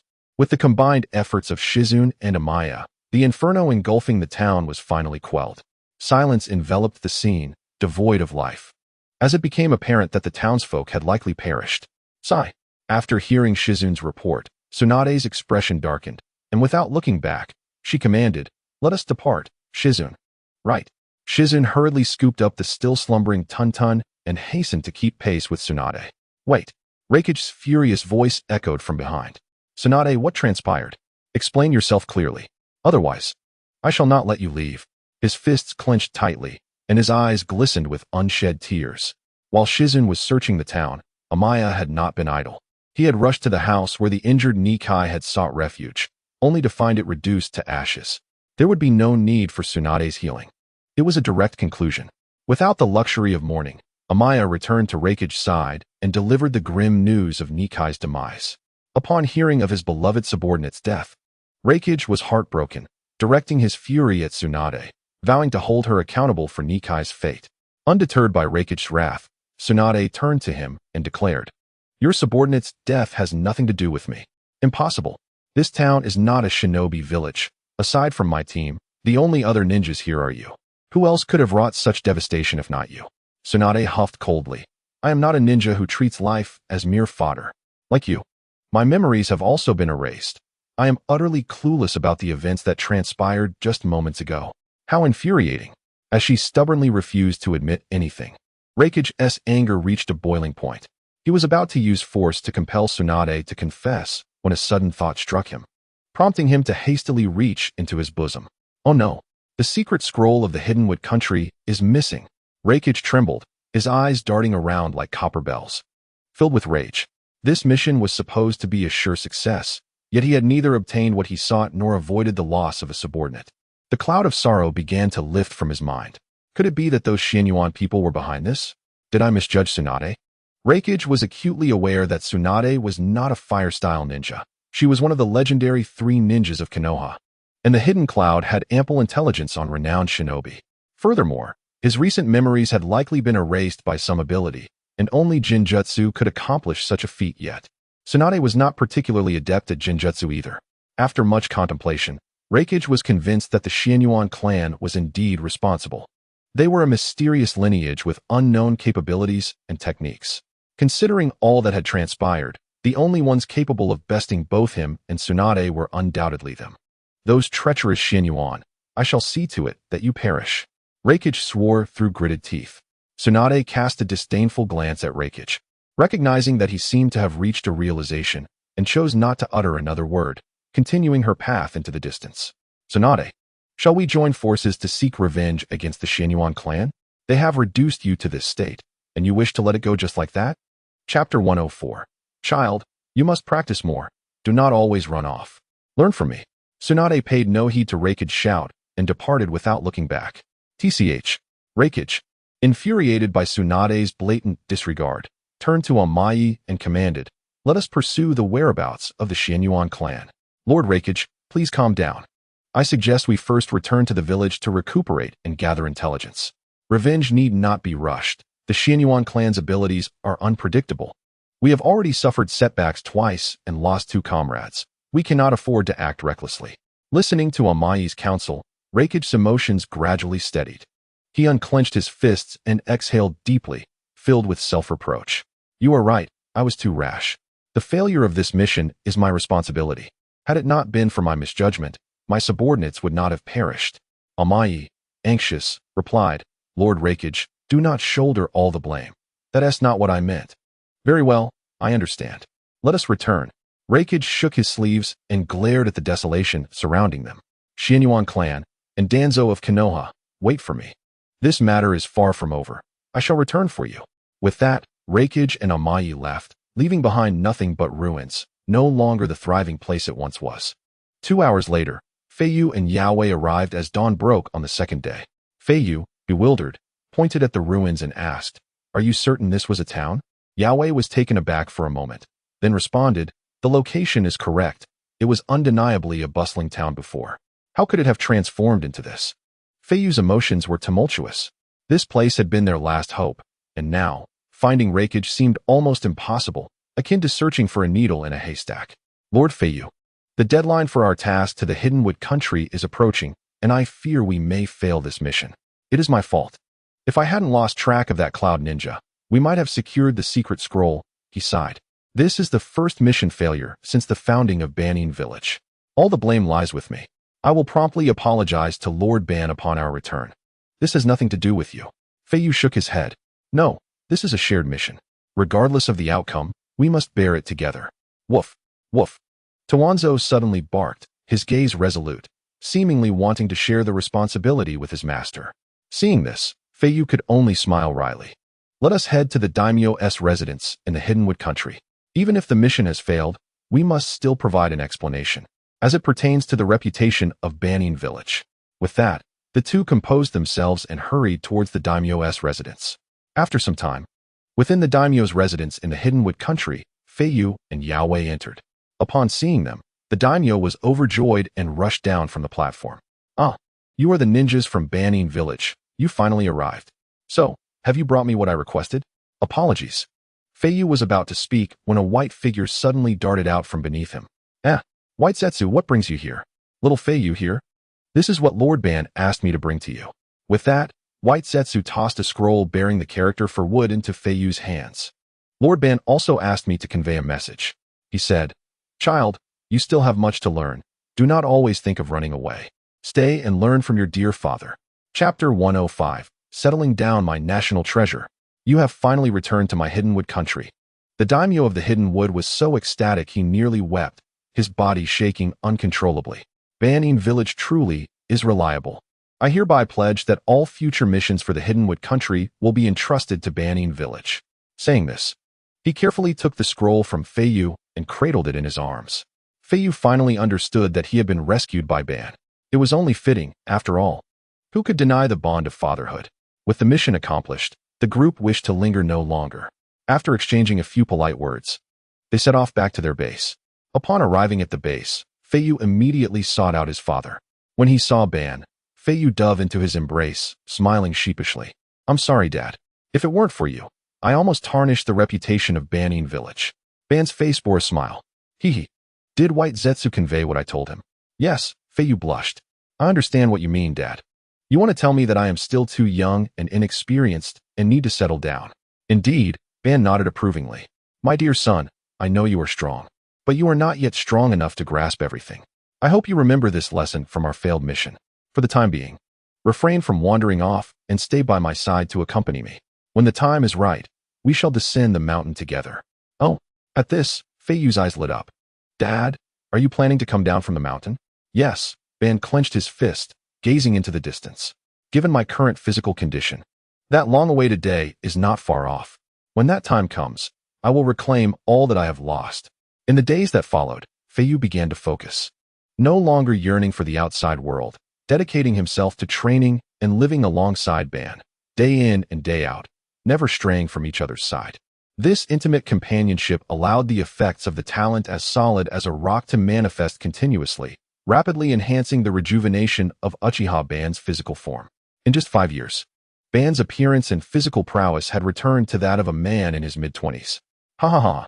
On a cliff, Uchiha Ban, cradling the now 13-year-old Feiyu, laughed uncontrollably at the moon hanging high above. At last, this day has come, my dear son. Your contributions have been invaluable in my transformation. Now, it is our turn to rectify this broken world. Ha ha ha. Observing his father laughing heartily, Feiyu could not bring himself to interrupt. Once Uchiha Madara had thoroughly enjoyed his amusement, Feiyu eagerly inquired, Father, are you finally ready to emerge from seclusion? Indeed, Madara affirmed with a decisive nod. Tomorrow, I shall officially step forth. My first target will be Konoha, the village I founded with my own hands, which has become utterly numbed by the insipid will of fire. It is time for change. As he spoke, an aloe plant slowly emerged from the ground. White Zetsu, holding a scroll, wore a mischievous grin. TSK, TSK, TSK, Lord Madara, little Feiyu. This is something that Fugaku just handed to me. The contents are quite intriguing. A letter of invitation. Can you guess who sent it? Madara shot him a cold glance. Stop teasing, just tell me, who is it? It is from Konoha. Surprising, isn't it? Chapter 106. Accepting the invitation, Konoha? Madara replied, somewhat taken aback. Why would Konoha send an invitation to Fugaku? White Zetsu handed the scroll to Madara. Take a look at the contents, and you will understand everything. Madara set Feiyu down and opened the scroll. Feiyu leaned in curiously, reading aloud, to the leader of the Uchiha clan, in the spirit of peaceful coexistence. Konoha will host the Chunin exams, and we hope that the Uchiha clan will designate some elite genin to participate. This event will be attended by numerous feudal lords and leaders from various nations, providing an opportunity for all ninja villages to showcase their strength. Oh, so it is an invitation to the Chunin exams, Madara remarked with interest. How amusing. They dare to extend an invitation to my Uchiha clan. Are they seeking punishment? My first objective upon emerging is Konoha. Rather than defeating them, it would be far more gratifying to humiliate them before the entire world. Feiyu exclaimed excitedly, Father. Does this mean you intend to send someone to participate? Just to be clear, I want to go. My age is just right for it. White Zetsu interjected. The rules for participation in Konoha's Chunin exam stipulate that 3 genin must form a team, accompanied by a teacher. Feiyu suggested, then let me, Sasuke, and Izumi form a team. We just need to choose a teacher from the village. No need to choose. I will lead you, Madara declared, crossing his arms. As previously agreed, we will stick together during this outing. I want to witness Konoha's disgrace firsthand.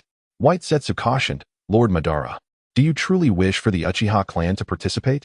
While little Feiyu may be fine, if Sasuke and the others are exposed, it will reveal that the Uchiha clan founded the Uchiha village, and Konoha will certainly take action. Not necessarily. Feiyu analyzed with a smile. If they do take action, it aligns perfectly with what my father and I desire. Let's do it. However, given the current attitude of Konoha's higher-ups, I doubt they would dare act against the Uchiha openly. Moreover, I suspect Konoha may have already discovered this secret. The Uchiha village has been established for quite some time, and our clan has undertaken numerous missions. There are bound to be oversights. Konoha is a strong ninja village, and their intelligence network is undoubtedly formidable. Their inaction may stem from other reasons, perhaps even something unspeakable. Black Zetsu nodded in agreement. Indeed, little Feiyu makes a valid point. I have heard that the Sound Village, founded by Orochimaru, also received an invitation. Orochimaru is a known rogue ninja from Konoha, yet the village has not acted against him. I truly wonder what is going through the minds of Konoha's leadership. In response, Madara scoffed derisively. I see them as cowards. By the way, who is the Hokage currently in power? White Zetsu replied. The current Hokage is the 3rd Hokage, Hiruzen Sarutobi. An old fool. The 4th Hokage, Minato Namikaze, abdicated after the Uchiha betrayal, leaving the village's governance in the hands of Sarutobi. That old man has held his position for quite some time. It seems he is reluctant to relinquish his power. The older one gets, the more one fears loss. I speak from experience. Madara's gaze darkened. After the conclusion of this Chunin exam, he may find himself losing more than just power. Chapter 107. Hiruzen Sarutobi's intentions. A few days later, in the Fire Country, Konoha Village, Hokage's office. Hiruzen Sarutobi sat in the Hokage seat, with Minato Namikaze, Tsunade Senju, and Mito Uzumaki seated on the adjacent sofa. Nara Shikaku placed a scroll on Hiruzen's desk. Hokage-sama, the Uchiha village has accepted our invitation and has informed us that they will send a team of genin to participate in the Chunin exams. Here is the list. Thank you, Shikaku, Hiruzen said, puffing on his pipe. You have worked hard. What did you discover while delivering the invitation to the Uchiha village? I'm sorry, Hokage-sama. Shikaku replied apologetically, shaking his head. I was unable to enter the village. The guarding ninjas, clad in black cloaks, prevented me from seeing their faces. They were quite wary of me, and I had no opportunity to gather intelligence. Well, there is little that can be done about that. Dismissed, Shikaku. You have done well. Hiruzen said. After Shikaku left, Tsunade spoke slowly. Those Uchiha traitors are truly cunning. Mito adjusted her glasses. No matter how cunning a fox may be, it cannot escape the hunter's grasp. They think they are hidden, but our intelligence network has already detected them. Turning to Hiruzen, Mito continued, Hiruzen, you needn't hide it from us. Is there a purpose behind your invitation to the Uchiha clan, considering you have not acted against them? And what about the Sound Village founded by Orochimaru?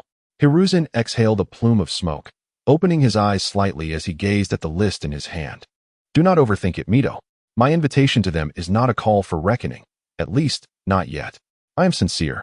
If I were to state a purpose, it would be to allow our genin to engage in ninjutsu exchanges with those from other villages, which would benefit their future development. The Uchiha clan has likely realized that we are aware of their presence. The names on this list are unmistakable: Uchiha Sasuke, Uchiha Izumi, and Uchiha Feiyu. Aside from the last child, I have held the others before. Such nostalgia. Hearing these familiar names, Tsunade exclaimed with excitement. Hiruzen, you must consider this carefully. This is the perfect opportunity. The Uchiha's agreement to participate in the Chunin exams is already a pleasant surprise. If we can control the young blood they send, their clan's unity will compel them to act en masse, and we can capture them all at once. Before Tsunade could finish, Minato stood up and interjected, Lady Tsunade, the feudal lords and leaders from other nations will also attend the Chunin exams. For their safety and Konoha's image, we cannot take this opportunity to settle our internal matters. If conflict erupts, the consequences would be dire. Mito chimed in forcefully. I have heard this reasoning countless times. You always say we cannot resolve the Uchiha issue with force, but rather through negotiation. Yet, what has that yielded? You know all too well. Minato, do not forget. You are no longer in the position of Hokage. Know your place. Chapter 108. If it were Danzo enough. Stop arguing. Hiruzen raised his voice. Tsunade, no matter what mistakes have been made, Minato remains Konoha's fourth Hokage, and that is his standing in the village. Humph. Hearing Hiruzen's reprimand, Tsunade turned her face in anger, saying nothing further as she stood up and left the room. Minato breathed a sigh of relief, casting a grateful glance at Hiruzen, the third Hokage, who had continued to support him. Mito Minyan shook his head slowly, expressing his helplessness as he said, Sarutobi, you disappoint me greatly. Until the underlying threats are eradicated, we shall never know a day of peace. The village will undoubtedly pay a heavy price due to the Uchiha clan and Orochimaru, both of whom have emerged from our own ranks. What shall we do if we, the old guard, are no longer around? Alas. He then turned to Minato. Are we to rely on these youth who only speak of camaraderie? Minato, I know you share a close bond with Fugaku, but now that he has betrayed the village, you should cast aside any lingering sentiments. Minato waved his hand urgently. You misunderstand, Lord Mito. My reluctance to act against the Uchiha is solely based on the safety of the village and has nothing to do with friendship. Humph. Let us hope that is the case. Mito brushed off his sleeves and departed the office. As he reached the door, he turned back and said, if Danzo were still alive, with his decisiveness and execution, perhaps the Uchiha clan would have been extinguished by now. With that, he exited, leaving only the two Hokages behind. Sighing, Sarutobi Hiruzen lamented his friend's long absence. Hearing Danzo's name again filled him with a sense of nostalgia and melancholy. Though Danzo had committed many transgressions against him, and they had differing political views, they had grown up together, sharing a profound bond. The uncertainty surrounding Danzo's fate weighed heavily on Sarutobi's heart. Are you well, Lord Third? Oh, I'm fine. Minato, don't take Mito and Koharu's personalities to heart. By the way, I've heard your son will participate in this year's Chunin exams. Yes, Naruto has been recommended by Kakashi. Ha ha ha, that boy is always playing around. But perhaps participating will allow him to learn from the many emerging strong contenders of other nations, gaining some valuable experience. Don't be so modest, Minato. Naruto possesses remarkable talent. You need not always accompany me. Spend more time with Kushina and the children. Lord Third, as we are currently in the preparation phase for the Chunin exams, all matters require your attention. I fear you may become overwhelmed. As they spoke, a sudden, urgent knock echoed through the door. Not good, Hokage-sama. Come in and speak. Raitun rushed in, looking frantic. Lord Third, Lord Fourth, the sealing technique from the forbidden jutsu room has been stolen. What? Both Sarutobi Hiruzen and Minato were taken aback, hastily inquiring, who did this? Have they been apprehended? It was Naruto. He took the scroll and ran off. Naruto? Chapter 109, News of Danzo. Minato's face turned ashen. His son had truly landed himself in trouble. His busy schedule had left little time for Naruto, fostering a sense of rebellion in his son. However, he never anticipated that Naruto would dare to steal forbidden jutsu from the forbidden room. Minato, what on earth is happening? Why would Naruto do such a thing? Sarutobi's gaze was filled with intriguing implications. I am uncertain. There must be some misunderstanding. Fear not, Lord Third. I will provide you with an explanation. I have left a mark on Naruto that will allow me to locate him immediately. Without another moment's delay, Minato vanished from the Hokage office. Sighing, Sarutobi Hiruzen set down his pipe, feeling a weight of resignation and murmured, You may leave now, Raitun. Yes, just as Raitan was about to exit. Koharu and Mito returned unexpectedly, with Koharu instructing, Raitan, take your team and follow Minato. Do not intervene. Simply observe his every move and report back to me. Raitan was taken aback, understood. Once Raitan departed, Mito and Koharu exchanged glances, their expressions grave as they settled onto the sofa, urging, Sarutobi. Did you see that innocent look on Minato's face? This matter must be connected to him. Wake up and stop protecting him. Indeed. He likely seeks to learn powerful forbidden jutsu in hopes of regaining the Hokage title. In the future, he may even turn against you. Upon hearing this, Sarutobi Hiruzen replied sternly, You both are mistaken. I have said this many times. Do not assume the worst of Minato. There may be some misunderstanding at play. A misunderstanding? Koharu scoffed. I have never misjudged a person in my life. From the moment he began associating closely with the Uchiha clan, I sensed his hidden ambitions. Enough.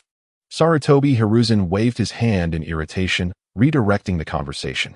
You two have returned unexpectedly. Surely, you do not intend to continue complaining about Minato? Of course not. Mito tossed a scroll into Sarutobi Hiruzen's hands. This is an urgent mission report from Moonlight Gale, sent back from the Land of Lightning. You should read it carefully. Oh. Sarutobi Hiruzen was taken aback. This year's Chunin exams had led Konoha to send an invitation to Kumogakure, with Moonlight Gale being the responsible ninja. Though he had not yet returned, the report must contain significant information. Without further ado, Sarutobi Hiruzen quickly unrolled the scroll. As expected, Reikage rejected Konoha's invitation. Sarutobi Hiruzen was not surprised, given the strained relations between the two nations. However, what followed shocked him. The fourth Reikage, had begun to pursue accountability. The content of this accountability left Sarutobi Hiruzen utterly astonished. It involved Danzo. Danzo had been riding on an Uchiha child, disrupting a high-level mission in Kumogakure. And as a result of their interference, 2 elite Kumogakure ninjas had perished. Every word on the scroll was familiar to Sarutobi Hiruzen, yet when pieced together, it felt utterly incomprehensible. If Kumogakure's claims were indeed true, could Danzo's disappearance be tied to an alliance with the Uchiha? This was unfathomable. Yet, the scroll clearly stated that these words were spoken by the fourth Reikage himself. As a village leader, he had no reason to lie. At that moment, Sarutobi Hiruzen's countenance turned dark. After a prolonged silence, he finally spoke. Koharu, Mito, you are correct.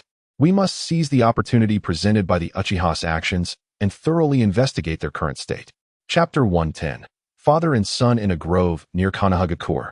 Naruto sat slumped on the grass, panting heavily, his appearance disheveled, yet a smile adorned his face. Ha ha ha. They told me not to play with him. Told me he wouldn't teach me ninjutsu. If I master everything in this sealing book, I can surely defeat Dad. I will be invincible in the Chunin exams. Now is not the time to rest. Having just learned the first, I must move on to the next. Let me see what the second jutsu is. A large hand suddenly appeared, swiftly closing the sealing technique book. Naruto, alarmed, looked up and shouted, Who are you? Oh, Dad. The stern figure before him was none other than Minato Namikaze. TCH. Naruto hesitated for a moment before yelling, Step aside. Don't interrupt my ninjutsu training. Stop being so headstrong. Naruto, the techniques in that book are not for you to learn. None of your business. What are you doing here? You are my son. So of course, I must be concerned. Oh, so you remember I am your son? Have you ever taken the time to be with me? Have you ever seriously taught me ninjutsu? You are always busy. It drives me crazy. Hearing this, Minato's expression softened considerably. A hint of apology and helplessness in his eyes. Naruto, I am the Hokage, and my actions are for the sake of the entire village, for every villager living here. Stop being so self-absorbed. That was true before, but you're no longer the Hokage now. Naruto roared. Do you know what my friends say about you? You are the culprit who made the Uchiha flee, the one who has plunged the village into chaos. You always think you are protecting them, but the person they despise the most is you. Stop being so self-pitying. You would be better off spending time with your own son. Watching the hysterical Naruto, Minato fell silent. Ever since the Uchiha clan's betrayal, he was well aware of the villagers' clandestine opinions of him. Sometimes, it is not ninjutsu that can kill, but rather the hearts of men. The esteemed Hatake Tsukumo serves as the perfect example. Yet, he did not wish to tread the same path as his predecessor. The words of his mentor, Jiraiya, resonated deeply within him. A world where people could understand one another would eventually dawn. as long as he remained true to his conscience. Continuing to selflessly contribute, he believed the villagers would one day change their perception of him. Perhaps his fixation on this ideal caused him to overlook those closest to him. Realizing this, Minato bent down and retrieved a tissue from his pocket, gently wiping away the tears from Naruto's face. "Do not cry, my son. Your father knows he was wrong. From tomorrow until the Chunin exams, I will teach you a powerful jutsu, all right?" The anger on Naruto's face vanished, replaced by excitement. "Really?" he exclaimed. Such was his nature, quick to anger, yet equally swift to forgive. Minato, well acquainted with his son, nodded with a smile. "Of course, but first, you must return with me, recount the entire situation, and apologize to the third Hokage." "Sure thing, Dad, what are you going to teach me?" "I want to learn your signature technique, the Flying Thunder God. It's so cool." "Ha ha ha, it's too early for you to learn that. I can teach you something else first, like..." Before Minato could finish his sentence, a sharp voice pierced the air, startling both father and son. "Naruto, look at the trouble you've caused. You must be itching for a beating, huh?" "Oh no, it's Mom." Chapter 111. The collapse of Konoha's plan in the face of Minato. Naruto often displayed a stubborn demeanor. Simply put, he was defiant. After all, Minato had a gentle temperament, preferring to educate softly. Their time together was limited. However, when it came to Kushina, it was an entirely different matter. Her bloodline exerted an undeniable pressure. In her fury, Naruto dared not utter a word. His mother had no patience for mischief. She would discipline him without hesitation. At his age, Naruto had endured his fair share of beatings. "Dad, you have to save me," he pleaded, abandoning his earlier bravado. Minato's legs trembled slightly, and he forced an awkward smile. "Don't worry about yourself. I am in no better position." As they spoke, Kushina stormed toward them with a fierce intensity. "Naruto, so you've decided to take matters into your own hands, have you? How dare you steal the sealing book from the forbidden jutsu room? Do you even comprehend how dangerous that is? If you lose it, our entire family is doomed." With each shout, Kushina grew increasingly enraged, striking Naruto on the head. "Ouch! It hurts. I'm sorry, Mom. I promise I'll never do it again," he cried out in anguish. "What? There will be a next time? Repeat that." Mom, that's not what I meant." Blood-red peppers, making a comeback tonight. On the other side, in the Sound Village, at Orochimaru's base. After traversing numerous corridors, Kabuto stopped before a closed door. "Lord Orochimaru, I have returned." "Ah, Kabuto, come in." As Kabuto entered, he found Orochimaru standing before a device, scrutinizing the displayed data. On a nearby bed lay a frail, white-haired youth. "Lord Orochimaru, how is Kimimura's condition?" "Not bad. He should be able to accompany us on this mission.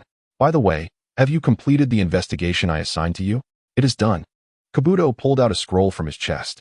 "This contains the detailed route of the Kazekage's journey to Konoha. He departs the day after tomorrow." "Excellent." Orochimaru accepted the scroll with satisfaction, pleased with Kabuto's efficiency. "I shall personally set the wheels in motion for this little scheme." With a sinister chuckle, Orochimaru leaned toward Kimimura. "Rest well, my child. The day after tomorrow, I need you to accompany me to take a life. While I could manage it alone, our target is a village leader. Your presence will ensure greater success." "I understand," Kimimura replied, slowly opening his eyes. "Serving Lord Orochimaru is the greatest joy of my life. Please, increase the dosage of the medicine, lest I jeopardize our mission." Kabuto cautioned, "You must consider carefully. Increasing the dosage will shorten your lifespan." That's of no concern." Kimimura forced a smile, his expression calm. "I have long prepared to dedicate my life to Lord Orochimaru. After all, if I must perish, I would prefer it to be for a cause of greater value. Since you are resolute, so be it." Orochimaru raised his hand and pressed several buttons on the device. "The assassination the day after tomorrow is of utmost importance. It will determine the success of the Konoha collapse plan. You must give it your all, Kimimura." Chapter 112. The Uchiha returned to Konoha. Half a month passed swiftly. Today marked the commencement of the Chunin exams. At the main gate of Konoha, Uchiha Madara, Feiyu, Sasuke, and Izumi stood at the entrance, hesitating to enter. "Konoha, the Uchiha have returned." Izumi's expression was complex, while Sasuke's dark eyes brimmed with profound hatred. As for Madara, his expression was inscrutable, seemingly indifferent. "Stop dawdling, let us proceed." Leading the way, Uchiha Madara ushered the three into the gate. Without waiting for the guarding ninjas to speak, Izumi tossed the invitation letter onto the table. The guards examined the letter closely, their expressions tightening. It's someone from the Uchiha clan. Could they be the Uchiha? Shoo. Lower your voices. A companion quickly interjected, then turned to Feiyu and the others with a bright smile. Welcome to Konoha for the exams. Please proceed. The tall building ahead is the first examination venue. We have arranged complimentary accommodations for your stay. We hope you enjoy your time here. Faced with the guards' enthusiasm, the four remained silent, their expressions stoic as they entered Konoha.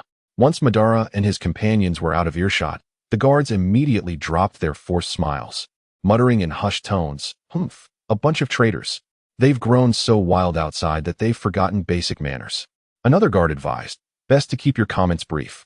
Why argue with the dying? They won't last long." Indeed, after this exam, there will be no more Uchiha in this world. The group exchanged no further words. Arriving at the designated building, this was the venue for the first exam, and according to the rules, their supervising teacher was not permitted to enter. Feiyu looked up with a smile. "Dad, it seems you'll have to wait for us outside." Madara replied, "That's fine. I'll go catch up with some old friends." With that, Madara vanished in a flash. Walking down the corridor, Feiyu, Sasuke, and Izumi slowly entered the examination hall. Inside, the room was filled with lower ninjas from various countries, each bearing fierce expressions, resembling formidable adversaries. As Feiyu and the others entered, the previously raucous crowd fell silent, whispering among themselves, "Look, that woman seems to be Izumi." Izumi? Is she the Uchiha Izumi? The Uchiha clan has truly appeared. They are incredibly bold. Humph. A pack of traitors. I hope I don't encounter them. Who are those two boys? They are quite handsome. Could he be Sasuke? My goodness. He is even more handsome than before. Sasuke handsome? What are you talking about? The boy in the middle is far more striking. What is there to be infatuated with regarding these traitors?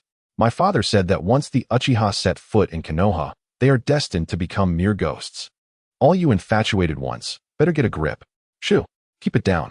Don't let them hear. We don't want to provoke them. An opportunity has arisen, unbeknownst to whom fate has smiled upon to engage in battle as fellow genin. The prospect of vanquishing them for the honor of Konoha might even lead to a swift promotion to Chunin. Oh, is there such a convenient condition? In that case, I am no longer weary. Fool, can't you analyze the situation? As the crowd buzzed with excitement, a boy with yellow hair abruptly dashed in, proclaiming loudly, "Everyone, I am Uzumaki Naruto, and I shall not be defeated by any of you." Chapter 113, Shadow Clone, Rasengan. Hey, what's going on? That guy? Yamenka Ino, fuming with anger, approached Sakura, who was in the same group as Naruto, and whispered fiercely, "What is he trying to provoke everyone for? Isn't he making enemies of us all? Does he think he can act so arrogantly just because he is the son of the fourth Hokage?" Sakura replied sternly, "Don't ask me. I don't understand him either." A chuckle escaped from Sai, who stood nearby, concealing his amusement. Currently, he was assigned to Team 7 under Kakashi's leadership, alongside Sakura and Naruto. Following Danzo's disappearance, the Root organization had disbanded, and its members had scattered to various other factions. Due to his young age, Sai was assimilated into the ranks of genin. In the crowd, Sand Village's Kankuro scoffed. "Heh, that kid is the fabled son of the fourth Hokage. The weaker the dog, the louder it barks. It is said that his father has fallen from grace, and yet he has the audacity to boast here. He truly deserves a lesson." Temari coldly interjected, "No need for you to take action. Someone has already begun to move. Let us quietly observe the spectacle." Swish, swish, swish. 3 mysterious figures swiftly navigated through the gaps in the crowd. In the next moment, 4 kunai appeared from an unknown source, aimed directly at Naruto. "Watch out." Sai immediately sensed the danger, drawing his sword to shield Naruto from the kunai's assault. "Who is it? Who did this?" Naruto seethed, scanning his surroundings furiously. Sai cautioned quietly, "Naruto, be careful. The assailants are not weak." Your observational skills are quite impressive, boy." 2 men and a woman suddenly materialized before Naruto and Sai. They were from the Sound Ninja Village, T.S., Sakan, and Kin. "How dare you ambush me? I will use my new technique to teach you a lesson," Naruto declared, forming hand seals, but before he could complete them, T.S. swung his arm towards Naruto's face. TCH. So slow. Naruto easily dodged T.S.'s attack, but a wave of dizziness suddenly flooded his mind. His head buzzed, and his limbs felt weak. Ugh. Naruto staggered back a few steps, and Sakura rushed to support him. Shouting angrily at the Sound Trio, "What are you doing?" Sakan sneered him. "What are we doing? He was so arrogant. We are merely showing him a lesson. Kin derisively added, the Hokage's son is nothing special. Just like his father, he is a pathetic stray dog. TS chimed in, you're not impressive at all. I thought you were strong. Next time you see a ninja from the Sound Village, remember to keep quiet and walk away. What did you say? Naruto, recovering from his daze, was infuriated. He loathed anyone speaking ill of his father. The fury within him could no longer be contained. He broke free from Sakura's grasp and shouted, repeat what you just said. Boom. As soon as he spoke, 2 clones appeared beside Naruto. Oh, TS was taken aback. These are not ordinary clones. They are solid clones. Heh, shadow clone, huh? I didn't expect you to know this technique, TS remarked sarcastically. Naruto smirked. Do you think this is the end? Allow me to show you this technique. The 2 clones encircled Naruto, their hands compressing chakra in his palms. Moments later, a wildly spinning, high-density chakra sphere materialized in Naruto's hand. What is this? At the sight of the chakra sphere, everyone present, except for the aloof F, was astonished. This technique looked formidable. Chapter 114. The appearance of Marino Ibiki. The sphere in Naruto's hand hummed ominously, the potent high-density chakra swirling within, indicating that a direct hit would be catastrophic. Temari, amidst the crowd, was astonished. This boy possesses some strength. No wonder he is so boastful. Kankuro, sweating profusely, scoffed, humph. What's so impressive about that? While this technique is indeed powerful, I have 100 ways to evade it. Shut up. Gaara shot him a glare and turned his attention back to Naruto, his gaze akin to that of a predator eyeing its prey, whispering darkly, Uzumaki Naruto. Sakura and Sai, witnessing Naruto employ such a formidable jutsu for the first time, were both astonished. Sakura, with concern, asked, Naruto, what technique is this? Hee. Naruto beamed with pride, surprised. Aren't you? This is a technique my father taught me during our time together, called Rasengan. I endured a lot to master it. Sakura, Sai, I'm going to use this Rasengan to teach these disgusting guys a lesson, so step aside to avoid getting hurt.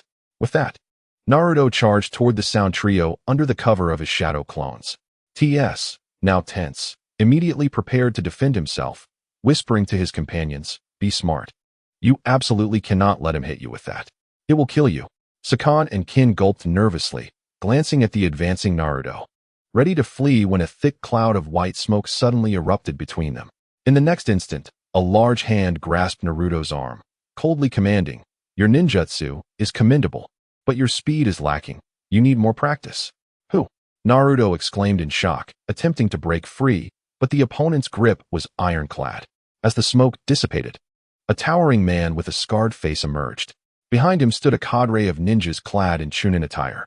The scarred man waved his hand, tossing Naruto aside, and surveyed the examination area with a chilling demeanor, taunting, listen up, you rabble. Quiet down. There will be plenty of time for your antics later. Now all of you, bow your heads and sit properly. TCH. Another arrogant fool. Sakan spat, his face contorted with defiance. Who do you think you are? Humph. The scarred man replied with a menacing glare. I am Marino Ibiki, the chief examiner for the first phase of the Chunin selection exam. Young ninjas from the Sound, do not be too hasty. If you provoke me, there will be dire consequences. And you, Naruto, this is the sacred examination ground. As a ninja of Konoha, show some decorum. At his words, the entire arena fell into silence. Even Naruto quieted down. Who would have thought that this intimidating, imposing figure would be the one deciding their fates in this examination? TS sheathed his weapon and mockingly said, my apologies. I was just overly excited since it's the first exam. Marino Ibiki retorted, enough. This serves as a warning. You are not permitted to engage in combat without the examiner's consent. Even with consent, lethal force is strictly prohibited. Do you all understand? Anyone who defies me will be immediately eliminated. Chapter 115. The terrifying examination rules. Ibiki's words, coupled with his fearsome appearance and presence, swiftly subdued the genin. Except for the Uchiha trio. Since entering the examination hall, Sasuke, and Izumi had remained indifferent, seated calmly, unaffected by the unfolding events. Sannin Ibiki naturally took notice of them, leaving an impression deep within. Thus, he commenced the preparations for the examination. Now, let us begin the first round of the Chunin selection exam. First, submit your application forms, then take your seats according to the numbers assigned by the examiners. After that, I will distribute the written examination papers. Move swiftly. Naruto was bewildered. A written exam? A questionnaire? Upon witnessing the examiners produce thick stacks of papers, Naruto nearly lost his mind. How could it be a written exam? My father never mentioned that the Chunin exam would involve answering papers. What am I supposed to do? At school, Naruto was notorious for being a troublemaker. Although he wasn't the worst in ninjutsu, he could hardly grasp theoretical knowledge. It was already a miracle that he could recognize all the characters. Once the papers were distributed, Naruto glanced through them. He recognized almost all the characters, but when combined, he could not make sense of any of it. It's over. Naruto was utterly despondent. Meanwhile, Sasuke, who also received a paper, wore a confused expression. He had not attended the ninja academy and had solely focused on training in ninjutsu and taijutsu since leaving the village. While he possessed some theoretical knowledge, he was completely unfamiliar with the format of answering questions. However, he remained unfazed. Everything happening before them had already been forewarned by Feiyu to Izumi and Sasuke. The first exam would indeed be in written format, but they need not concern themselves. They simply had to answer the final question. As for what that final question was, Feiyu kept it a secret, merely stating that he intended to pull off something significant, and that they should remain still and reap the rewards passively. Ahem. I presume you all have your papers. Allow me to explain the requirements. Pay close attention. Chunin Ibiki stood at the podium, a serious expression on his face as he pointed to the blackboard with chalk. This written test has several crucial rules. Firstly, the first rule, all of you will start the exam with 10 points. There are a total of 10 questions, and points will be deducted for each incorrect answer. If you get 4 questions wrong, you will only have 6 points remaining. The second rule, the pass or fail of the written exam will be determined by the cumulative score of the 3 members of each team. Upon hearing this, the crowd erupted in uproar. How is this fair? If one person drags down the team, the entire group is doomed. This rule is absurd. Listening to the incessant complaints from the candidates, Chunin Ibiki barked angrily. Silence, you fools. It's too early to grumble. I have yet to finish explaining the rules. Rule 3. Should any candidates be caught exhibiting cheating behavior by the proctors, each instance will result in a deduction of 2 points, with no room for negotiation. You should understand, some may not even wait until the final grading before being forced to withdraw from the exam. You all aspire to become Chunin. So act like the excellent ninjas you are during this examination. Moreover, if any member of a team scores 0 points, the entire team will be deemed unqualified and immediately disqualified from this selection. What? The crowd was bewildered. Is this even an exam? The Konoha examiners clearly do not want us to become Chunin. The grass-hidden village's ninja exclaimed angrily, what nonsense rules. Had I known this, I would not have come to Konoha for this foolish exam. It's a waste of time. Ha ha ha, Chunin Ibiki chuckled coldly. If you don't wish to participate, you may leave with your companions. No one will stop you. Damn it. The grass-hidden ninja gritted his teeth, struggling to suppress his impulsive emotions. Seeing this, Chunin Ibiki continued. Additionally, the final question will be presented 45 minutes into the exam. Don't ask why, my rules are my rules. The total exam duration is 1 hour. Let us begin. With that, the candidates hurriedly picked up their papers to answer, regardless of whether they knew the material or not, appearing earnest in their endeavors.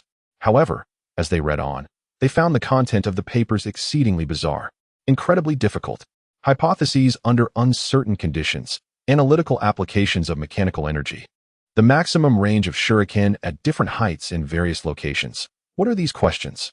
They are like celestial scripts. Not even a few J-nin would be able to answer them. What to do? What to do? What to do? What to do? Some of the lower ninjas, frantic, began tugging at their hair, desperately trying to recall what they had learned in school, but no matter how hard they thought, they felt that these questions were never taught to them. Moments later, a shuriken suddenly flew in from the window, embedding itself in a candidate's exam paper, mere centimeters from the candidate's head. The candidate exclaimed, what's the meaning of this? A nearby proctor smiled and remarked, Number 23. You have been caught cheating 5 times since the exam began. Congratulations, you have been eliminated. Of course, your companions, numbers 47 and 61, will be eliminated alongside you. You 3, leave this classroom immediately. How can this be? I refuse to accept this. Do you have evidence of my companions cheating 5 times? Show it to me, or I will not leave. Suddenly, a proctor rushed forward, pinning the shouting candidate against the wall by the throat. You brat. We are elite ninjas selected specifically for this exam. We will not overlook the vile actions of you lot. If you are dissatisfied, Feel free to make a move against me, if you are not afraid of death. I was wrong. Feeling the aura of death, the candidate lost all his bravado and began to plead for mercy. Humph. If you know your mistake, then get out. After the three left, Chunin Ibiki stated, "Did you see that? This is the consequence of cheating. Remember, you are ninjas if you wish to become Chunin. Then take this exam like the exceptional ninjas you are." The examination hall returned to a state of silence. A portion of the astute ninjas began to stir. From the deductions in the exam rules and the undertones of the chief examiner's words, a few ninjas realized that this was not an assessment of their knowledge reserves, but rather an evaluation of their ability to apply skills flexibly and their observational capabilities. The first to take action was Gaara of the Sand. An eye formed from sand floated above, clearly observing each candidate's exam paper. Hinata Niji utilized his Byakugan, employing ninja tools and mirrors to reflect answers, while Kiba used Akamaru to acquire answers, and Shino relied on his insects. The candidates showcased their unique talents, engaging in rampant plagiarism. Chunin Ibiki smiled with satisfaction, internally praising, "These children possess remarkable abilities." However, when he shifted his gaze toward the Uchiha trio, he was taken aback. The three had been meditating since the beginning of the exam, not even picking up their pens. What is this? Chunin Ibiki wondered. Could it be that they merely wished to be counted among the participants?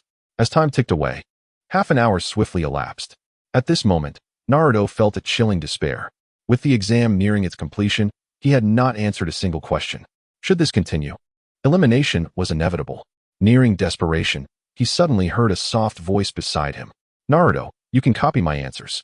Naruto turned in surprise to see Hinata sitting next to him.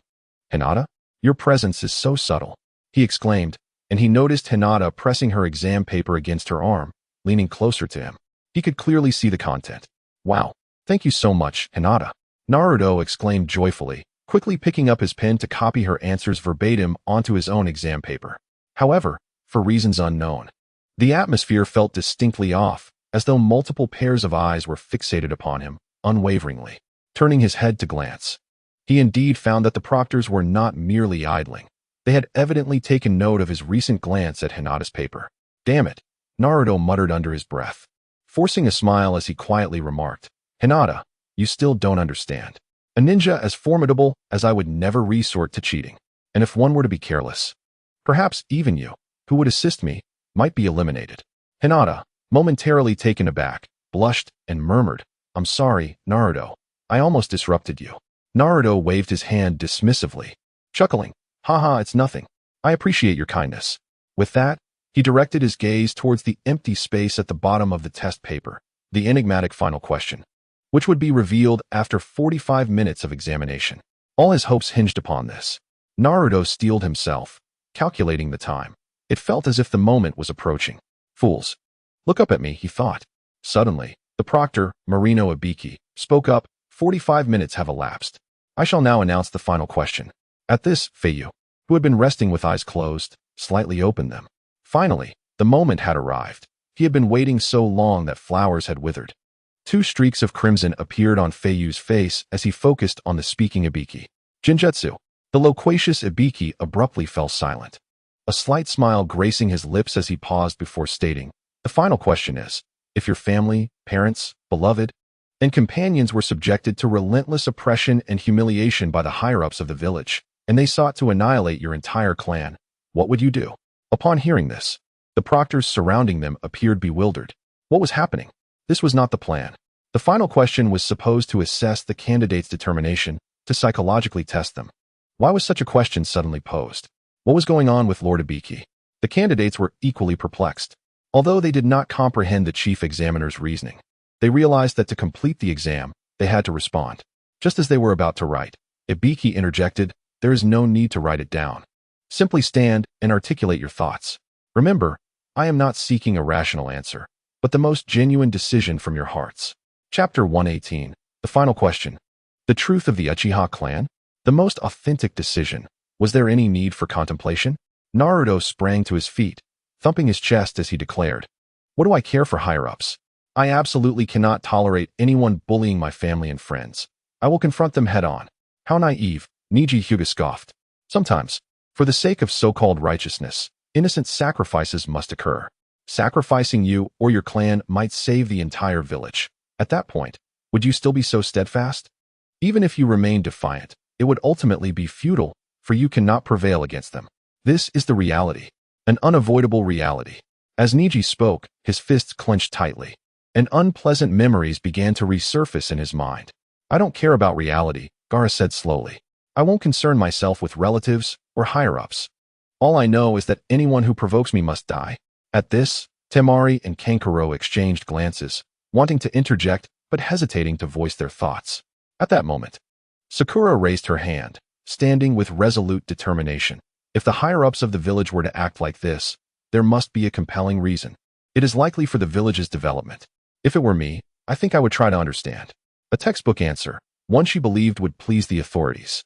With that, Sakura returned to her seat, a smile on her face and her chest unconsciously puffed out. She was convinced her answer was the most correct and rational. Having mastered the art of examination since childhood, she looked at Ibiki, hoping for a nod of approval. Yet, Ibiki did not spare her a glance, instead muttering to himself, Lord Ibiki, can we change the question? I have no family. I don't quite grasp this sentiment. As for friends, if they perish, it is merely a consequence of their inadequacy. Furthermore, there is only one higher up in my village, and I absolutely endorse whatever he does. Subsequently, each candidate articulated their thoughts and perspectives, with seasoned candidates echoing Sakura's sentiments. Some offered more unique responses, primarily self-centered. Only a few, accustomed to living without fear, chose rebellion. In the end, the Uchiha trio remained silent. Uchiha, do you have nothing to say? Ibiki directed his gaze at Sasuke. From the moment Ibiki had posed this question, Sasuke understood the implication. So, this was what Feiyu meant by doing something significant. Using the Uchiha's unique Jinjutsu to control the proctor and reveal the truth to all. Humph. Sasuke chuckled lightly before standing. My choice is to betray the village. Then, one day in the future, I shall seek my revenge. My clan has the most authority to speak on this matter, for we have endured it and have always acted accordingly. Betray the village? Upon hearing this, most of the lower ninjas were taken aback. How could he utter such treasonous words? Feeling the weight of the gazes and murmurs directed at him, Sasuke's eyes narrowed. What? Is there something wrong with that? Forget it. Those of you who have never experienced it cannot empathize. The feeling of being driven to despair by the village, of being rendered insignificant. That is the truth of the Uchiha clan's betrayal. Chapter 119. Higher UPS intervene. The second Chunin exam commences impossible. Uchiha, do you have any shame? It was your clan that betrayed the village. Now you claim the village is targeting you? Do you even realize the immense damage your actions have caused the village? Regardless of the reasons, betrayal is wrong. The village raised us. We should be grateful. Without Konoha, would you even exist as you are now? How absurd. Moreover, we know our village better than anyone. I trust the third Hokage and the other elders. They love each and every one of us. They would never commit such acts. Present evidence of the village targeting you. Anyone can say anything. The character of the Uchiha truly raises questions. The lower ninjas of Konoha were incensed. For them, this was a sacred place where they had grown up in happiness. Additionally, there were ninjas from various countries and villages present. And what would it mean for them to hear such remarks? Insulting Konoha was utterly intolerable. Some even contemplated taking action. Oh no, the proctors were flustered. Although they were also furious about Sasuke's response, now was not the time for anger. Stabilizing the situation was of utmost importance. What was Lord Ibiki thinking? Why pose such a question? Lord Ibiki. Lord Ibiki. The proctors exchanged anxious glances at Ibiki, who seemed indifferent, adopting an attitude of nonchalance. Suddenly, a loud crash echoed from the window. Crash. A figure burst through the window, raising a banner to shield Ibiki. Everyone look at me. I am Mitarashi Anko, the proctor for the second Chunin exam. Due to special circumstances, you must all follow me to the second examination venue and close your mouths immediately. Anyone who dares to ask questions will have their examination qualifications revoked.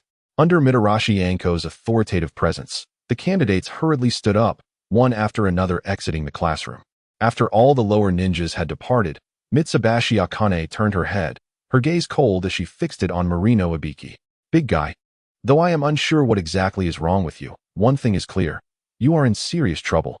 The umbu surrounding us are waiting for you. And the Hokage wishes to see you. With a dismissive chuckle, Marino Ibiki, hands in his pockets, retorted, I merely revealed the truth. Is the Hokage truly bothered by this?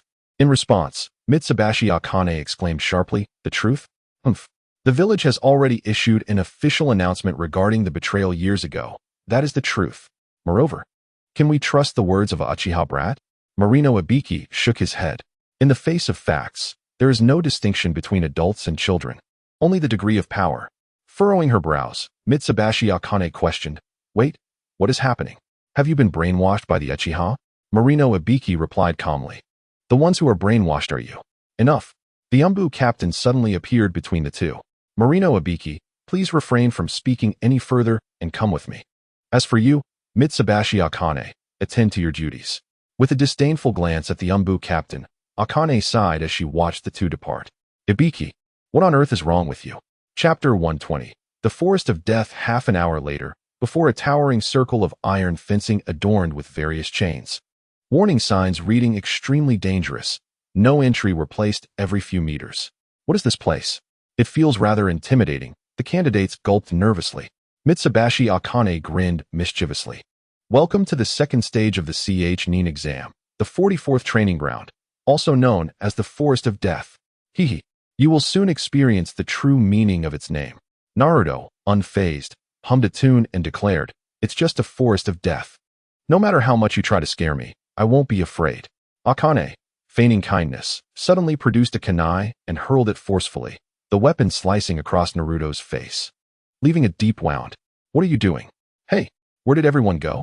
Recovering from his surprise, Naruto was about to shout, only to realize that Akane had vanished from sight. I'm right here, you fool. Her voice came from behind him. Kids like you tend to be the first to perish. She teasingly licked the blood from the wound on Naruto's face. But speaking of which, your blood is rather tasty. Haha, just kidding, kid. Alright, let us discuss serious matters, Akane said, straightening her coat as she produced a stack of papers. I will distribute these to you. They are consent forms. Anyone wishing to participate in the exam must sign them. Sakura, looking puzzled and concerned, asked, why do we need to sign this? With a hint of mystery in her smile, Akane replied, TSK, because there is a possibility that some of you might die. We examiners want to avoid taking responsibility for that, so we need your consent. Ah. At her words, the candidates fell silent. Akane's cheerful laughter sent shivers down their spines. Enough standing around like fools. If you wish to take the exam, come and collect the consent forms. Those who value their lives should leave immediately. After a brief silence, no one stepped back. Very well, I shall continue with the explanation, Akane said, nodding in satisfaction. In simple terms, this examination will challenge your limits in wilderness survival. The 44th training ground is a circular area surrounded by 44 locked entrances, containing rivers, forests, plains, and tall towers. The distance from the tower to the entrance is roughly 10 kilometers. Within this designated area, you will engage in a survival project, which involves a scroll capture battle. Anything can happen. As she spoke, Akane retrieved 2 bundles of scrolls from her chest. One is the Heaven Scroll, and the other is the Earth Scroll. Half of your teams will receive the Heaven Scroll, while the other half will receive the Earth Scroll. Upon entering the venue, teams must collect both types of scrolls and reach the finish line before time runs out to pass the exam. Is that clear? The exam duration? Shikamaru furrowed his brow and asked, how long will it last? 5 days. 5 days. Choji exclaimed, astonished. What will we do for food and shelter during those 5 days? Is that even a question? Of course, you will have to fend for yourselves. Akane replied sternly. The Forest of Death is abundant in resources. If you have the skills, you won't starve. Chapter 121. Time will conceal all. Additionally, there is one last clarification. Under no circumstances are you allowed to examine the contents of these scrolls before reaching the finish line. What? Teeth gritted, Ino asked persistently. What happens if we do look?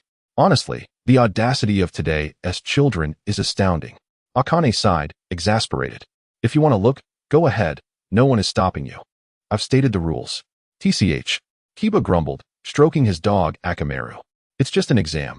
Why are there so many rules? Beside him, Shino interjected. I believe it would be wise to view this not merely as an exam, but rather as a mission. The reason being that once we become Chunin, we may encounter more advanced tasks and sensitive documents. This rule might serve to test our trustworthiness and prevent leaks. Ah, a sharp mind amongst you. Well done. Akane praised with a satisfied nod. She then gestured towards a nearby hut. That concludes the explanation. Exchange your consent forms and scrolls at that hut over there. Decide which entrance your teams will enter, and once all preparations are complete, you may enter at any time.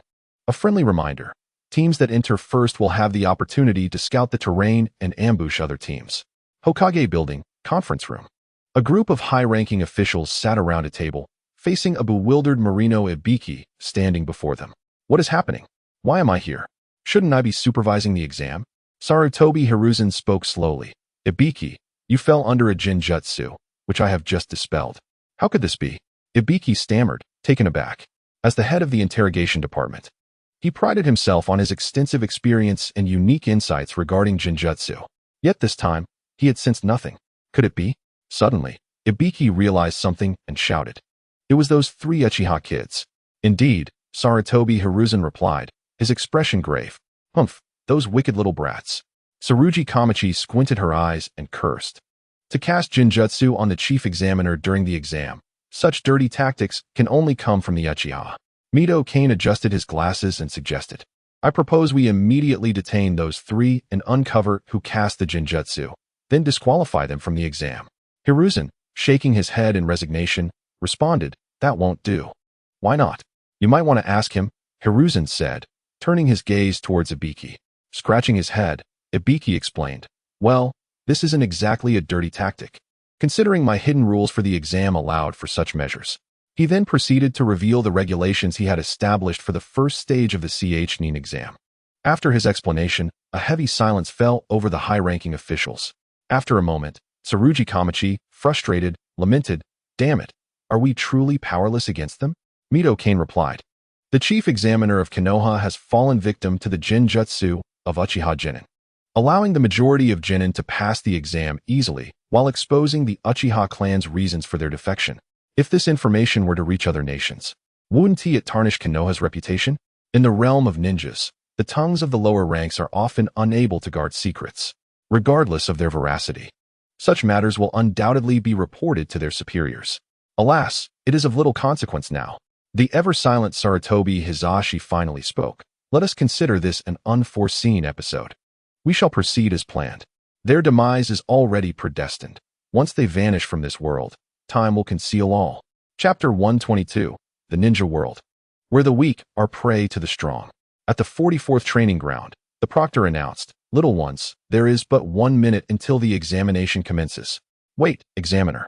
I have a query. A woman adorned with a straw hat and long hair raised her head slowly, revealing a sinister smile. Akane glanced at her, a frown creasing her brow. Judging by her attire, she appeared to be a lower-ranked ninja from the grass village, yet Akane felt an inexplicable sense of familiarity, as if she had encountered her before. What is your question? Speak. TSK. If I were to accidentally kill someone while attempting to seize a scroll, or if I were to be killed in the process, that should also be permissible, right? The grass village woman's words silenced the other candidates, who turned their gazes toward Akane, swallowing hard in anticipation of her response. With a cold smile, Akane replied, the world of ninjas operates under the law of the jungle. Since you have chosen to participate in this exam, I trust you are prepared for the possibility of death. Now, the time for the examination has arrived. Let us dispense with idle chatter. The second round of the Chunin selection exam begins now. As her words fell, all candidates formed groups of 3, rushing toward the arena with utmost speed.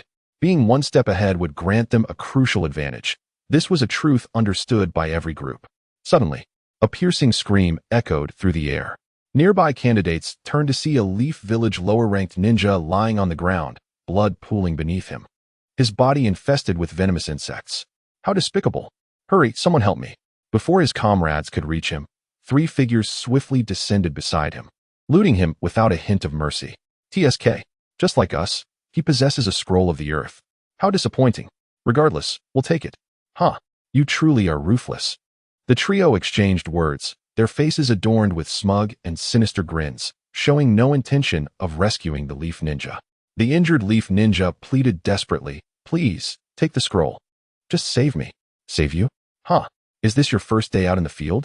The trio rolled their eyes at him and vanished in an instant. Before long, all candidates had entered the forest of death. Most dared not linger in the open, swiftly finding suitable hiding spots to cautiously advance toward the towering destination. In a concealed location behind a tree, Inuzuka Kiba, Aburame Shino, and Hyuga Hinata conferred in hushed tones about their strategy. Kiba proclaimed loudly, "Our primary objective is not merely to seize scrolls. We should hasten toward the tower, conserve our energy, and set traps for those weary ninjas." Suddenly, Shino seemed to sense something and murmured, "Be alert. A team is about to fall into a trap." How is there a net here?" Attracted by Kiba's loud voice, 3 Grass Village ninjas had approached, intending to attack Hinata's group, only to trigger the black net trap set by Akamaru, resulting in their swift demise. Woof, woof. Akamaru, clutching a scroll in his mouth, excitedly bounded to Kiba's side. Kiba beamed. "What good fortune! It is the heavenly scroll we lacked." "Well done, Akamaru." Hinata, anxious, cautioned, "Kiba, keep your voice down." Shino, maintaining his composure, coolly reminded, "While we have gathered the scrolls, let us not grow complacent. If you wish to know why, discretion is the better part of valor." Chapter 123, The Long-Haired Woman with a Grievance TCH. Yet more tiresome platitudes, Kiba grumbled, then secured the heavenly scroll, placing Akamaru in his arms as he waved dismissively. "I understand. I was overly excited just now. Rest assured, I will be discreet." Indeed, Shino said no more, and the 3 shared a glance before vanishing from sight. Meanwhile, in the Grass Village trio, Hayabusa ran in the center, flanked by Sasuke and Izumi on either side. They made no effort to conceal themselves, boldly advancing toward the tower with unrestrained speed. "Izumi, shall we continue running like this? At this pace, we'll reach the tower in about an hour," Hayabusa remarked. "I believe we should first seize a scroll." "Simply arriving at the destination is of little use," Sasuke suggested. "Do not fret. Trust that the Uchiha name will attract challengers," Hayabusa replied confidently. No sooner had he spoken than a kunai fell from the sky, landing perilously close to Sasuke's feet. "Who goes there?" Sasuke and Izumi instinctively shielded Hayabusa, scanning their surroundings warily. Anyone capable of keeping pace with them would undoubtedly possess formidable strength. TSK, TSK, TSK, 3 Grass Village ninjas, donning straw hats, emerged from the thicket, their laughter echoing ominously. Uchiha brats, you run quite swiftly. It took considerable effort to catch up with you." The leader, a long-haired woman, extended her tongue, greedily fixating on Sasuke as she continued, "Do you remember me?" "Sasuke, Izumi." With a flick of her skin, she revealed a face that Sasuke and Izumi would never forget. Orochimaru. Years prior, Orochimaru had inflicted severe harm to draw Itachi out and had threatened their lives as leverage against him. This incident would forever be etched in their memories. Upon seeing Orochimaru, Izumi's eyes filled with enmity. "How are you here? Wait, weren't you sealed by my brother Itachi?" "TSK, TSK, TSK. I am the undying Orochimaru, and I have my ways of breaking free from seals," she proclaimed, removing her straw hat with an air of arrogance. Hayabusa felt a flicker of surprise, unable to suppress his admiration. "Even the Totsuka blade could not contain you. We underestimated you, Orochimaru." Orochimaru smiled. "I remember you, Hayabusa. It is quite surprising to see you here in Konoha. The last time we met was during the Akatsuki's endeavors. I was quite impressed by you. How fortunate I am to acquire 3 pairs of sharingan today, and they appear to be of excellent quality." Despicable. Before Orochimaru could continue, Sasuke could no longer contain his murderous intent. "I do not care how you escaped your seal. Today, I will avenge my brother and slay you once again." Fire style, great fireball technique.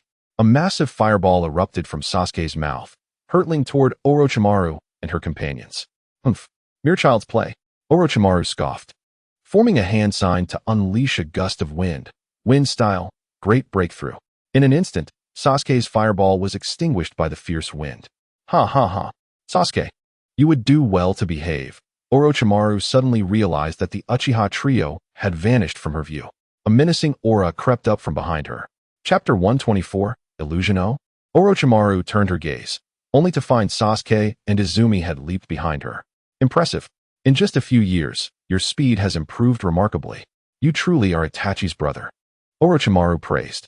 With kunai in hand, the duo prepared to plunge their weapons into Orochimaru's back when her 2 mysterious Grass Village companions intervened, blocking their strikes. "This Uchiha girl possesses considerable strength. Quite interesting. Ha ha ha. Orochimaru-sama, should we dispose of them?" "Rest assured, Before these fools meet their end, I will extract their sharingan for you. Haha. You two seem to harbor intense hatred for Orochimaru-sama, but mere hatred is insufficient. Strength is essential. Upon hearing the voices of Orochimaru's two subordinates, Izumi and Sasuke were momentarily taken aback. How could two individuals produce four distinct voices? What sorcery is this? They quickly regained their composure and freed themselves from their restraints, moving aside to observe the enigmatic subordinates with a calm demeanor. Feiyu stood silently atop a tree, surveying the unfolding battle. Initially, he intended to join the fray, but Sasuke and Izumi had implored him to refrain from intervening. Wishing to exact revenge with their own hands upon the perverted individual who coveted Uchiha Itachi. Izumi, you must have sensed something amiss with those two, right? What foul trickery is at play here? My sharingan cannot penetrate their facade. Sasuke, let us not dwell on that for now. I shall cast an illusion. When they are ensnared in its grasp, you must strike them down immediately. Understood, Izumi. With that, a crimson hue flared, and in an instant, Orochimaru sensed something was amiss. Though nothing seemed to change before him, an unsettling feeling lingered. My lord Orochimaru, you need not intervene. We shall handle this. Fools, do not be so hasty. There is still an Uchiha above. Humph, leave that one to me. I can conclude this battle in 10 seconds. Then I suggest you activate your second state. Cannot you see? He is the strongest. As the four conversed, Orochimaru coldly intoned, Tsuru, Kiyotaka, Mayu, and Sakyujin, we have already fallen into an illusion. Huh. What are you saying? This cannot be. Damn. When did this happen? Humph. The sharingan is indeed convenient, but I possess a flute. I shall dispel this illusion, and we shall see whose illusion reigns supreme. Dispel. Again. Strange. Why is there no change? Huh. This is no ordinary illusion. I underestimated them. I did not expect Izumi's sharingan to have reached such heights. Allow me, Mayu. Thank you, my lord Orochimaru. In the next moment, all four opened their eyes simultaneously. They beheld Sasuke, who had stealthily brandished a kunai, poised to strike. Realizing they had regained their senses, Sasuke was taken aback for a moment before swiftly thrusting a kunai into Orochimaru's heart, followed by a sweeping motion towards the two mysterious subordinates. Orochimaru, struck in a vital area, collapsed to the ground. The clothing of the two grass village subordinates was torn asunder, and from within, shadowy figures erupted forth. At last, Sasuke discerned the truth. Damn it. Indeed, there are four of them. Chapter 125. The windmill of historic change. Seeing Sasuke shift his focus, Izumi quickly urged, the number of opponents is irrelevant. Finish him off. Do not allow Orochimaru to survive. Sasuke replied confidently, rest assured, Izumi. My kunai has pierced Orochimaru's vital point. He cannot possibly survive this. Before Sasuke could finish his sentence, Orochimaru's mouth suddenly opened wide, and a brand new Orochimaru, dripping with saliva, emerged from within, making a flamboyant entrance. Ha ha ha, little brats, killing me is not so simple. I am an immortal being. You should know this well. Sasuke and Izumi were left bewildered by the grotesque scene. Is there anyone more revolting than this? Sasuke and Izumi felt a wave of nausea wash over them. Kiyotaka remarked, Hee, that woman's illusion is quite formidable. Had it not been for Lord Orochimaru, we might have fallen victim. Mayu shot a cold glance at Izumi, her grip on the flute tightening as jealousy and rage surged within her. Humph. Do not hinder me. I shall slay her. A swarm of cursed seals rapidly spread across Mayu's body. Seeing this, Sakyujin taunted, so you are resorting to your second state, huh? Hee, for a few little brats. You truly lack composure, Mayu. Quit your nonsense. Mayu retorted sharply, directing her gaze back at Uchiha Izumi. Just as she was about to raise the flute to her lips to unleash her ultimate technique, a sudden chill swept past her, and a large hand landed upon her head. Stop, Mayu. I did not come here for you to engage in a reckless fight. Yes, Lord Orochimaru. Upon hearing Orochimaru's chilling command, Mayu was instantly gripped by fear, and the cursed seals began to dissipate. I shall not fight. I did not come to engage in battle with you. I merely wished to reminisce. When I mentioned your eyes, it was merely a jest. Do not take it to heart. I am a person of principle, only interested in Itachi's eyes. The rest do not pique my interest. Orochimaru chuckled as he donned a straw hat, running his hands over his face, which morphed back into the guise of the female grass village ninja. Sasuke seethed. You say you will not fight? Yet you speak of coveting my brother's eyes. How could I possibly let you go? Ha ha. Orochimaru sneered, casting a dismissive glance at Sasuke. Sasuke, remember to watch your tongue. Not everyone is as accommodating as I am. Until you possess the strength, I advise you to remain low-key, lest you meet a grim fate. Kiyotaka chimed in. Is this the legendary barking of the powerless? Haha. Sasuke, not only can you not defeat Lord Orochimaru, but I dare say you cannot even best me. What did you say? Enraged, Sasuke moved to confront him. But Izumi quickly intervened, whispering, calm down, Sasuke. Our strength is indeed inferior to Orochimaru's. Furthermore, Lord Feiyu has not issued any orders or intentions to intervene. So we must remain composed to avoid injury. Let us not forget, we have a more significant purpose for being here. Oh, you have other objectives? Orochimaru licked his lips with interest. It seems I am not the only one stirring up trouble in Konoha. This is quite intriguing. Izumi exclaimed, damn. How can his hearing be so acute? How did he catch that? TSK, little ones of Uchiha Itachi. I do not care what you intend to do in Konoha.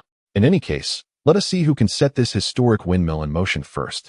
Chapter 126. 3 corpses. With that, Orochimaru let out a series of sinister chuckles, his body gradually sinking into the ground. As Orochimaru departed, the 4 dared not linger, transforming into a cloud of smoke and vanishing from the scene. Do not run, Sasuke shouted, eager to pursue, but Feiyu swiftly descended from the tree, blocking his path and softly warned, do not chase him. Entangling ourselves with him serves no purpose. With our current strength, we cannot kill Orochimaru. Izumi interjected, Lord Feiyu, I have a strong feeling that Orochimaru has ulterior motives for being here, which may jeopardize our plans. Feiyu smiled calmly, it matters not, with my father here. What is there to fear? We simply need to follow the necessary procedures. Let us not forget, our true objective is to make Konoha's elite genin suffer humiliation before the leaders of the various nations. Let us proceed swiftly to the destination. We are the heavenly scroll. Snatching a piece of the earth scroll will conclude the second exam. This forest is far too damp for the skin, and lingering here is uncomfortable. It would be best to finish quickly and rest, no? Yes. Understood. Meanwhile, outside the walls of Konoha, in a place strewn with stone tablets, Konoha's Chunin, Gongzi Tai, and Kamizuki Chuyin wore solemn expressions as they stood before 3 corpses of grass village subordinates. How brutal. This must have been caused by ninjutsu, right? I did not expect such a special circumstance to arise so early. It is quite troubling. There is no use in speculating here. We should promptly notify the examiner of the second exam, Akane. Indeed, at the entrance of the death forest, within a tent, Akane held 3 skewers of dumplings in one hand and a bowl of red bean soup in the other, reveling in bliss. Hee. Dumplings truly pair well with red bean soup. After finishing her meal, she prepared to head to the tower to await the arrival of the children. Just then, a figure suddenly appeared. Not good. Examiner Akane. Akane turned around. Oh, it's Ziddy. What has happened? We discovered 3 corpses amidst the stone tablets, and their manner of death is exceedingly strange. You must come and see. Upon hearing the news, Hongdo hastily set down her food and accompanied Z-Tai to the scene of the incident. Shinyu Chuyin remarked, Lord Hongdo, you have arrived. From my preliminary assessment, judging by the items and clothing they carried, they should be grass ninja who had registered for the Chunin exam. However, their faces are missing, as if they have been melted away. A foreboding feeling suddenly took root in Hongdo's heart. She had witnessed such cruel methods before, and only one person was capable of them, her master, Orochimaru. Hongdo called out fiercely, quick, let me see the photographs of these 3 individuals when they were alive. Z-Tai promptly produced the photographs. The moment she saw the image of the long-haired woman, Hongdo recalled the grass ninja she had encountered at the entrance of the Forest of Death, who had an unusually long tongue. It was indeed him. Panic surged within her. Her initial suspicions, which she had thought were unfounded, were now confirmed. That person was a disguise of her master, Orochimaru. This is grave. Immediately report this matter to Lord Hokage. Also, request 2 or more units from the imbued to be dispatched to the Forest of Death. This is urgent, and there is no time to explain. I will go find that person in the Forest of Death right now. Chapter 127. The Duel of 2 Serpents within the Forest of Death. Li Hongdo frantically traversed the woods, searching for that person's trail. Damn it. It's almost dusk. I must find him quickly. If night falls, the situation will be even more unfavorable for me. But why is he here? What could he possibly want? She scoffed, forget it. Since he is here, I shall resolve all grievances today. A damp, cold wind swept by, carrying a familiar scent of blood that invaded her nostrils. Hongdo halted abruptly, the moss beneath her feet glowing a ghostly green. She pressed her right hand against her left shoulder, where the cursed seal burned with a searing pain. This sensation cold sweat trickled down her neck and into her collar. Turning her head, she suddenly noticed fresh snake skin beneath the tree roots, its translucent scales glimmering a bluish-gray beneath the fallen leaves. Even I may not be able to defeat you, but if I risk my life, perhaps the odds could be slightly better. After all, these are all techniques you taught me, Orochimaru. Hongdo fiercely flung her sleeves, and 3 long needles shot forth without hesitation, aimed straight at the massive tree behind her. From the trunk, Orochimaru's half-figure materialized, effortlessly dodging Hongdo's attack, while sneering. My dear disciple, you cannot stop me. Upon witnessing that unmistakable face, Hongdo's pupils constricted sharply as she struggled to contain the fury swelling within her chest, snarling. Why have you returned? Orochimaru straightened, chuckling. I have returned to turn the windmill. Hongdo's gaze grew colder. She was well aware of her master's personality. Still the same as before, forever speaking in cryptic phrases. Stop with the nonsense. Answer my question directly. Hee, what if I refuse to answer? Then don't blame me for being rude. Hongdo pressed the attack, fire style, dragon fire technique. A linear burst of high-speed flames erupted. Yet this was merely a feint. While Orochimaru focused on evading the fire dragon, Hongdo had already silently appeared before him. Ninjutsu, Twin Serpents Clash. This forbidden technique, taught to her personally by Orochimaru, required capturing the enemy's hand while forming a seal to execute. The outcome would be mutual destruction. Together, let us descend into the underworld. Orochimaru, are you planning to commit suicide, my dear disciple? Orochimaru's voice suddenly came from behind. Hongdo gasped in shock, turning to find she had actually captured a snake clone. Had it not been for Orochimaru's kind reminder, she would have perished alongside the clone. This is your flaw. Hongdo, you are always so reckless. Moreover, you are a special jonin of the village and cannot constantly rely on the forbidden techniques I taught you. Your life is precious and should not be squandered. Take better care of yourself. As Orochimaru spoke, he raised his hand and formed a single seal. In the next moment, Hongdo felt an intense pain radiating from the cursed seal on her shoulder, paralyzing her entire being. Her consciousness began to fade. Chapter 128. The Tiger Falls in the Lowlands. Bullied by dogs, Orochimaru. Are you here to assassinate Lord Hokage? Not at all. I am well aware of the old man's formidable strength. With just a few subordinates, how could I possibly contend with him? Then what exactly do you want? Before she could finish, Hongdo could no longer withstand the paralysis gripping her body and collapsed heavily to the ground. Seeing Hongdo completely lose consciousness, Orochimaru chuckled, transforming his face back into that of a grass ninja before vanishing like a wisp of wind. Time passed, and Hongdo slowly opened her eyes. It was now dark. Damn it, she grunted, enduring excruciating pain as she struggled to rise, taking one painstaking step after another towards the forest's edge. Due to the cursed seal, she was unable to use chakra and lacked even the strength to run, her nerves still paralyzed. A few low growls of beasts echoed through the forest. Soon, 3 tiger-like beasts surrounded Hongdo. These brutes. Truly, the tiger falls in the lowlands, bullied by dogs. Under normal circumstances, Hongdo would not have given them a second glance. But today was different. Now, she felt as helpless as a cripple. As the ferocious beasts approached, saliva dripping from their mouths, Hongdo found herself cornered against a tree, with nowhere to retreat. She retrieved 3 shurikens from her pouch, preparing to fight to the death. Roar! The 3 massive beasts lunged simultaneously. Hongdo swiftly threw her shurikens, but they lacked the force to penetrate the beast's thick skin, barely even scratching them. This is it, Hongdo thought, nearly consumed by despair. She closed her eyes, relinquishing her struggle, quietly awaiting death. Yet, after several seconds, she felt no savage bites. Hongdo opened her eyes in surprise, discovering the 3 beasts were trembling in place, unable to move. Wait, this is the binding technique. Just then, a voice from above called out, Hongdo, so this is where you are. Hongdo looked up sharply to see 2 imbued members, her heart finally at ease. She collapsed to the ground, gasping for breath as she scolded, why did it take you so long to arrive? You are the imbued, for goodness sake. The 2 imbued members dropped down from the trees, offering apologies. Please don't say that, Hongdo. Ugh. Hongdo grimaced, clutching her shoulder in pain. Hey, are you alright? Wait, what is this? The cursed seal. The seal had manifested, indicating her encounter with Orochimaru. If that were the case, the situation was dire. We must take you to Lord Hokage at once. Hongdo, enduring the searing pain, shook her head. No, I must go to the tower. The children are still taking the exam. Upon hearing this, the imbued members exclaimed in alarm, Fool, what are you saying? Once Orochimaru enters the ninja village, a state of emergency will be declared. This is not the time for exams. Hongdo ignored their warnings, coldly retorting, Do as I say. I will explain everything once we reach the tower. In any case, you must summon Lord Hokage to the tower. The imbued members, shaking their heads in resignation, replied, Hongdo, you truly are obstinate.